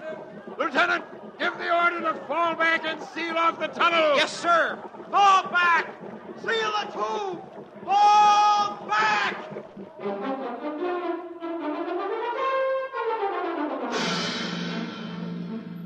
The struggle continued. New tunnels were formed. More nerves tied into central control. Veins and arteries calcified. The heat reduced to a livable temperature. Slowly, the morale of the shock troops inched higher, and Commander Lassen relaxed and grew more amiable. Well, Perrick, ready for the big event? Yes, my crew is standing by. Good. We'll try an auditory visual intercept first, and then we'll attempt to control a few responses. We've tapped into the creature's hearing circuit now so that we can hear what it hears as well as what it says. Excellent. Switch on the screen. It's coming in now. The creature is still in the same room, alone, evidently. It seems to be writing a message of some sort. Oh, wait. It's talking. My appeal was turned down, and this is it. Now, let's try a motor response. Lieutenant Mander. Sir? Which circuit controls the organism's right extremity? This one, sir. Are all circuits properly insulated against electrical surge? Up to 1 million dynarcs, Commander. Well, we've never encountered anything higher. That should be safe enough. And here goes. I'll try a simple contraction. It worked! The right limb contracted. Perrick, it worked. We've established control. You're to be congratulated, Commander. Thank you. Switch on auditory visual again. Yeah. The creature is still writing. Actually, I don't mind too much. The doctors have discovered that I have a serious condition of the blood vessels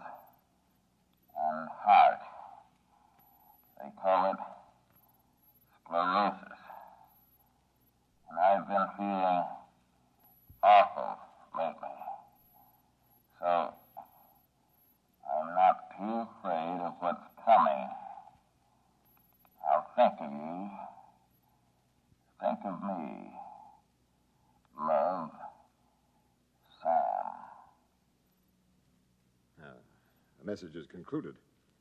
Let's try another motor response. I'm going to manipulate the creature's legs now to make it locomote toward the barred pattern. Ready? Ready, sir. It's moving! Excellent, excellent. Perrig, have the crews clean up the remaining circuits. Make absolutely certain that the electrical hazard is reduced to a minimum. I can't afford to lose any more troops. Now, what about the speech code? Decoding thinks they may break at any moment now. I'll keep them working. Give the troops extra rations and pay and commend them for a good job. If all goes well, we'll send for colonists within a week.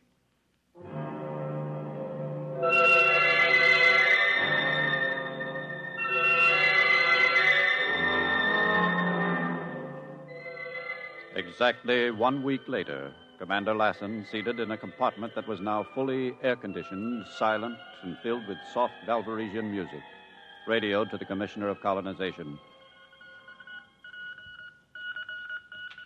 So everything is ready.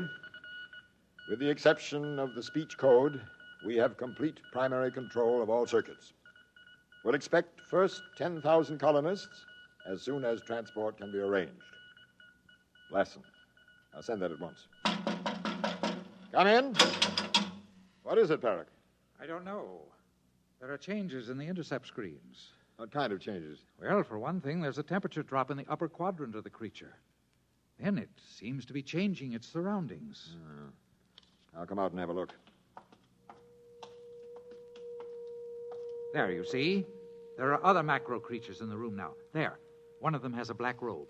Well, what's so alarming? The speech pattern of the black-robed creature is unlike anything we've ever heard before.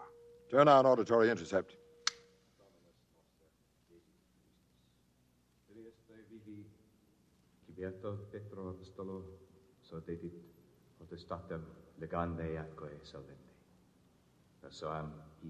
Strange.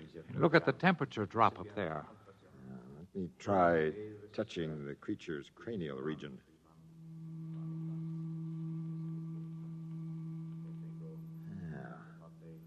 That explains the temperature drop.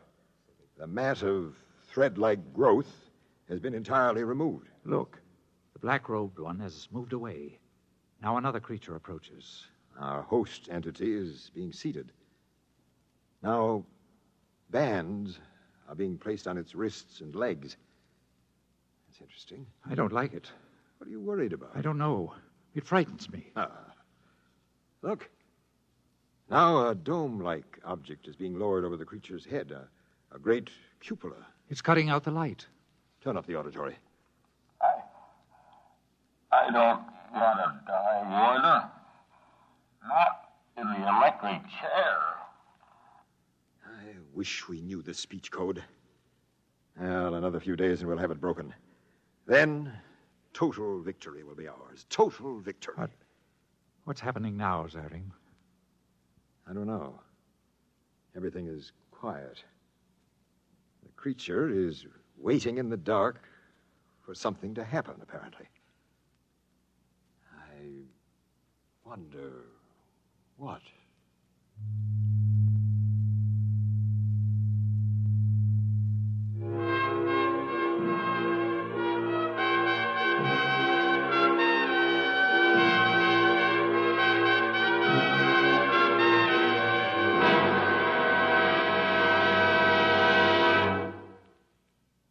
Fred Collins again.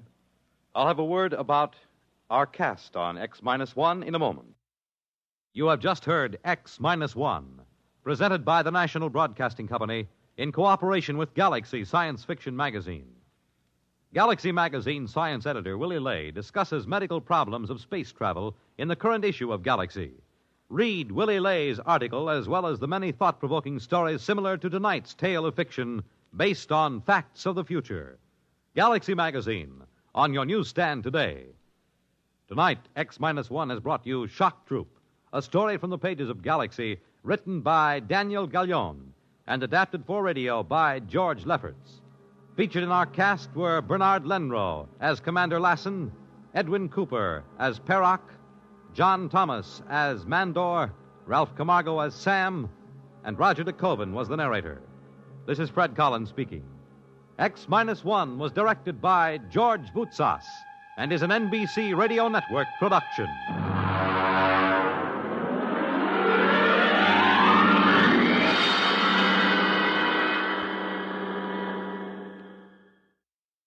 Walter O'Keefe is your guide to new worlds of nighttime entertainment on Nightline, tonight over most of these NBC radio stations.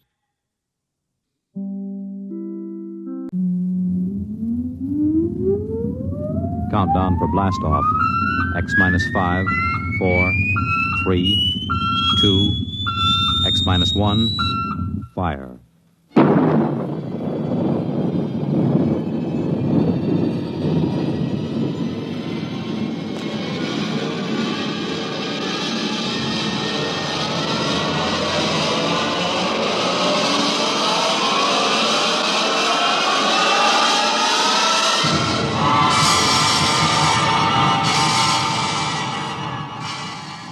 From the far horizons of the unknown come transcribed tales of new dimensions in time and space. These are stories of the future, adventures in which you'll live in 1,000,000 could-be years on 1,000 maybe worlds. The National Broadcasting Company, in cooperation with Street and Smith, publishers of astounding science fiction, presents X-1.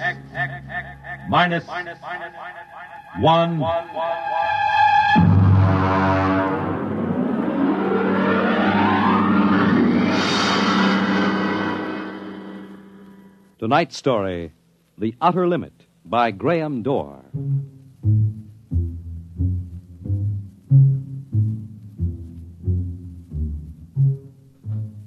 We go ahead now in time to 1965. We're on a vast concrete runway set in the desert of the Southwest. A giant metal ship stands before us, prow pointed for the stars. And in 5 minutes, the signal will flash and it will tear up through the atmosphere to the outer limit.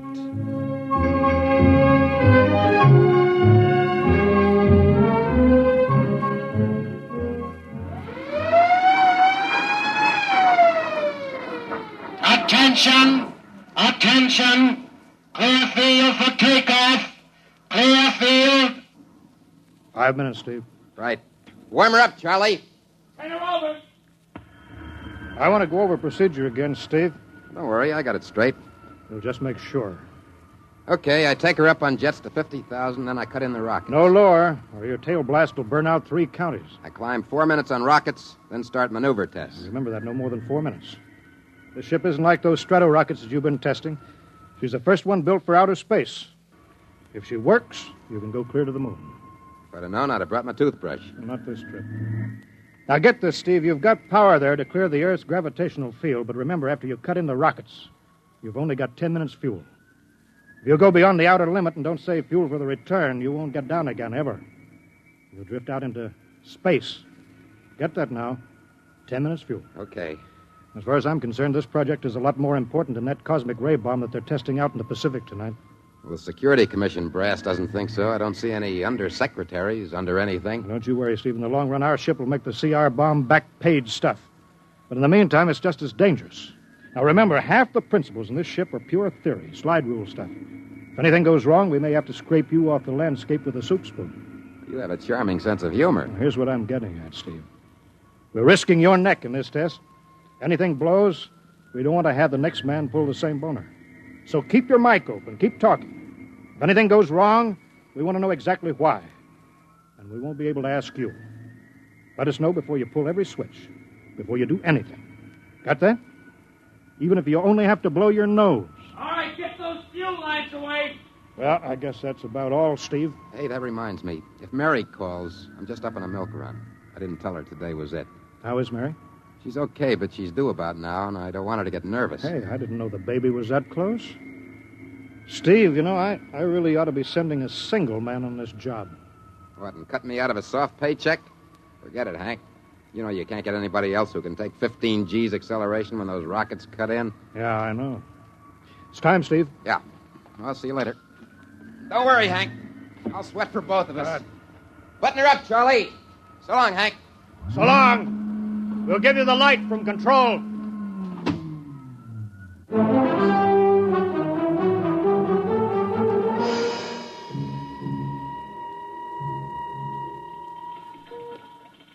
X2 JTR to control.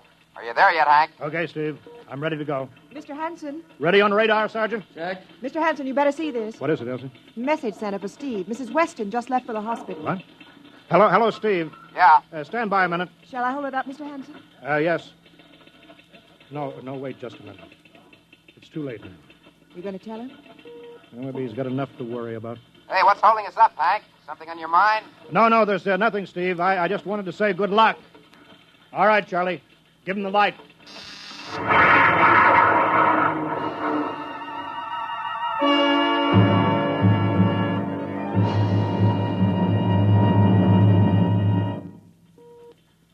All right, Steve, I'm reading you clear.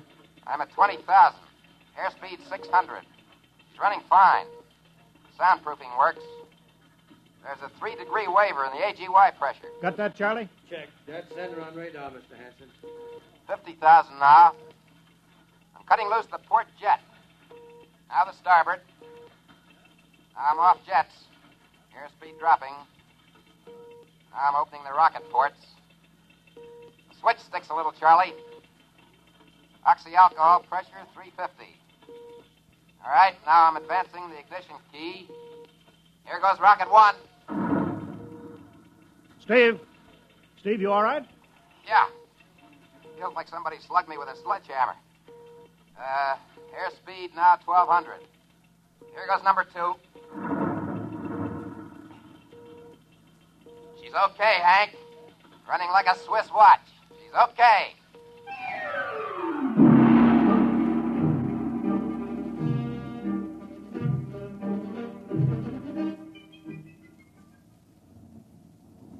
Hello, Steve.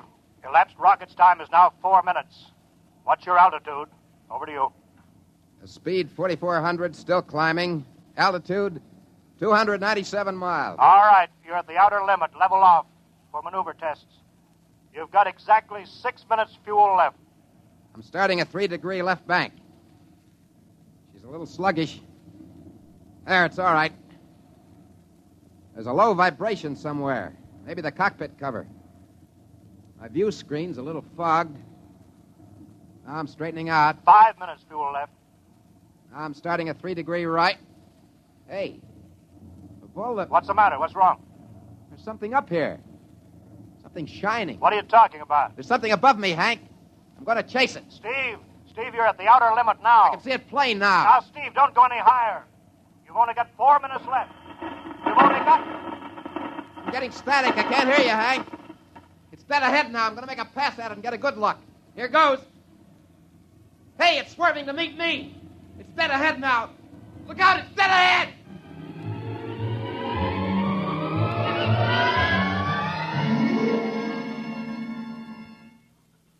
Hello, Steve. Steve, come in. 9 minutes fuel gone. There's still no sign Hello. Hello, Steve. What happened? Charlie, get the crash squad out. Tell the Army squadron to alert their search plane. Right. 9.5 minutes gone. Hello, Steve. Steve, listen to me. What's happened? Where the devil is he? Hello. Come in, Steve.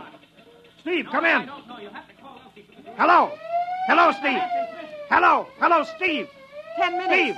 That's the end of the fuel.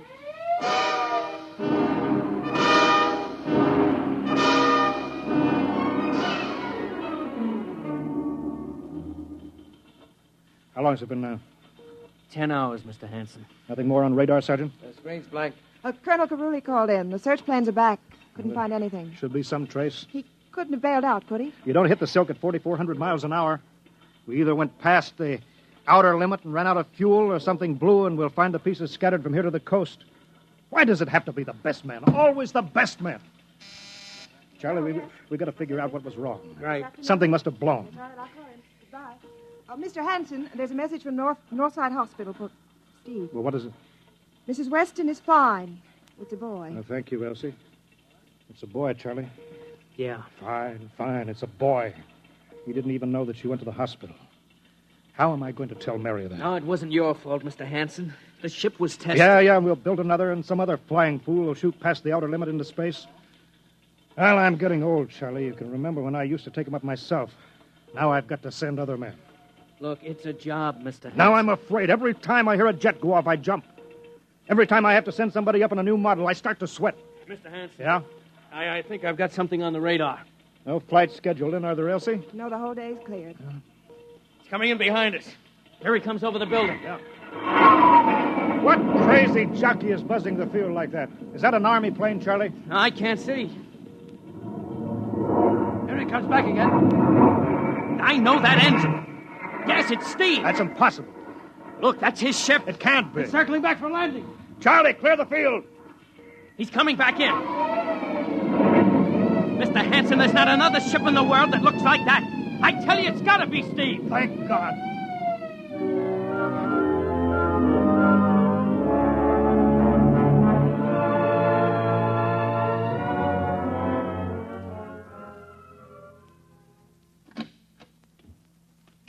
All right, sit down over there, Steve. Quicker we get this done, the quicker you get over to see Mary and the baby. Elsie, give the order to check and refuel the rockets. I don't want anybody in here till I get Steve's reports. Bury any calls. All right, Steve, let's have it. What the devil happened to you? Hank, that cosmic ray bomb. Does it still go off tonight? What are you talking about? Straighten out, Steve. Where have you been for the last 10 hours? Listen, Hank, there's something more important. Now, come on. I've got to get a report on the screen to Washington, so let's have it, will you? I've got to know how you stretched 10 minutes fuel to keep you in the air for 10 hours. One thing before now, I talk... look, Steve. Will you have the Geiger men run over the ship before they refuel? What did you run into? So help me, Hank, I don't know. But we better check and make sure it isn't radioactive. Elsie, add a Geiger report on the standard check. Steve, maybe we better have the medics look you over, too. No, I'm all right. They said I'd be all right. They? Look, son, I know you've had a tough time, but we've had this field on the alert for 10 hours, boy. One of the Army boys cracked up looking for you, and he's hurt bad. So let's have the story. Let's have it straight. I don't know how to tell you, Hank. Hank, I saw something up there. At 300 miles? I chased something up there, Hank, and I caught it. Now, don't hand me that, Steve. Listen! I was cruising along, just starting the right bank, when I spotted something. It must have been going about half my speed. It was egg-shaped and smooth. I made a pass at it, and I came back for another, and then there was a humming sound. Humming? Sort of a vibration. And then I blacked out. I was headed straight for it at 4,400 miles an hour. I thought it was going to be the biggest smash since Hiroshima. And... Listen, Hank, is there a drink in that bottle? Yeah, sure. Well? What happened? Hank, I came to inside their ship. Steve, this whole thing has been a devil of a strain on you. I'm going to call Major Donaldson from the Army base, ask him to sit in. The psychiatrist? Yeah, that's a good idea. Let him run his tests. He'll tell you I'm not kidding. Because, Hank, unless I miss my guess, I've just been tipped off to the way the world ends.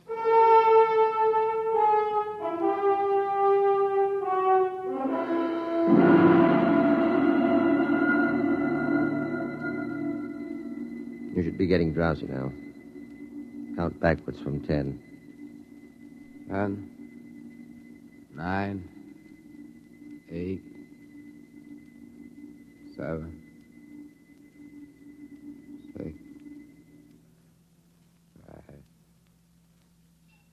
6. He's under. Now we attach the head plate electrodes and the cortical pickup. Look out for that wire, Mr. Hanson. 3.0 setting and 31.3. Now, throw that switch, Mr. Hanson. I have to start him off by suggestion. All right, Steve. You're in your ship now. You're in the rocket. Rocket? You're in the rocket. You're in the rocket, and you've just sighted something strange. Now I'm starting at 3 degree right. What's that? Hey, there's something up here. Something shining. His memory pattern. We're picking it up electronically. Something above me, Hank. I'm going to chase it. It's piped through the audio circuits. Getting static. I can't hear you, Hank. This is where we lost contact with him. I'm going to make a pass at it. Hey, it's swerving to meet me. It's dead ahead now. Look out. It's dead ahead. Now what? This is where he blacked out. telling how long, minutes or hours. What's that noise? I don't know. Shh. Where? How did I get here? What? Who are you? Is he seeing things? Galactic Patrol. What's that? What are they saying, Steve? What are they saying? It's about nuclear fission. They know about it. They know the danger of it. Long ago, they had wars that almost destroyed them. But finally, they learned. Now they've outlawed war. Go on, Steve. They patrol space. When their detector picks up an atomic explosion, they send a patrol. They've been observing Earth, and they found wars and rumors of wars. What are they going to do? They've quarantined us. Quarantine? They've isolated all Earth because we're infected with a communicable disease.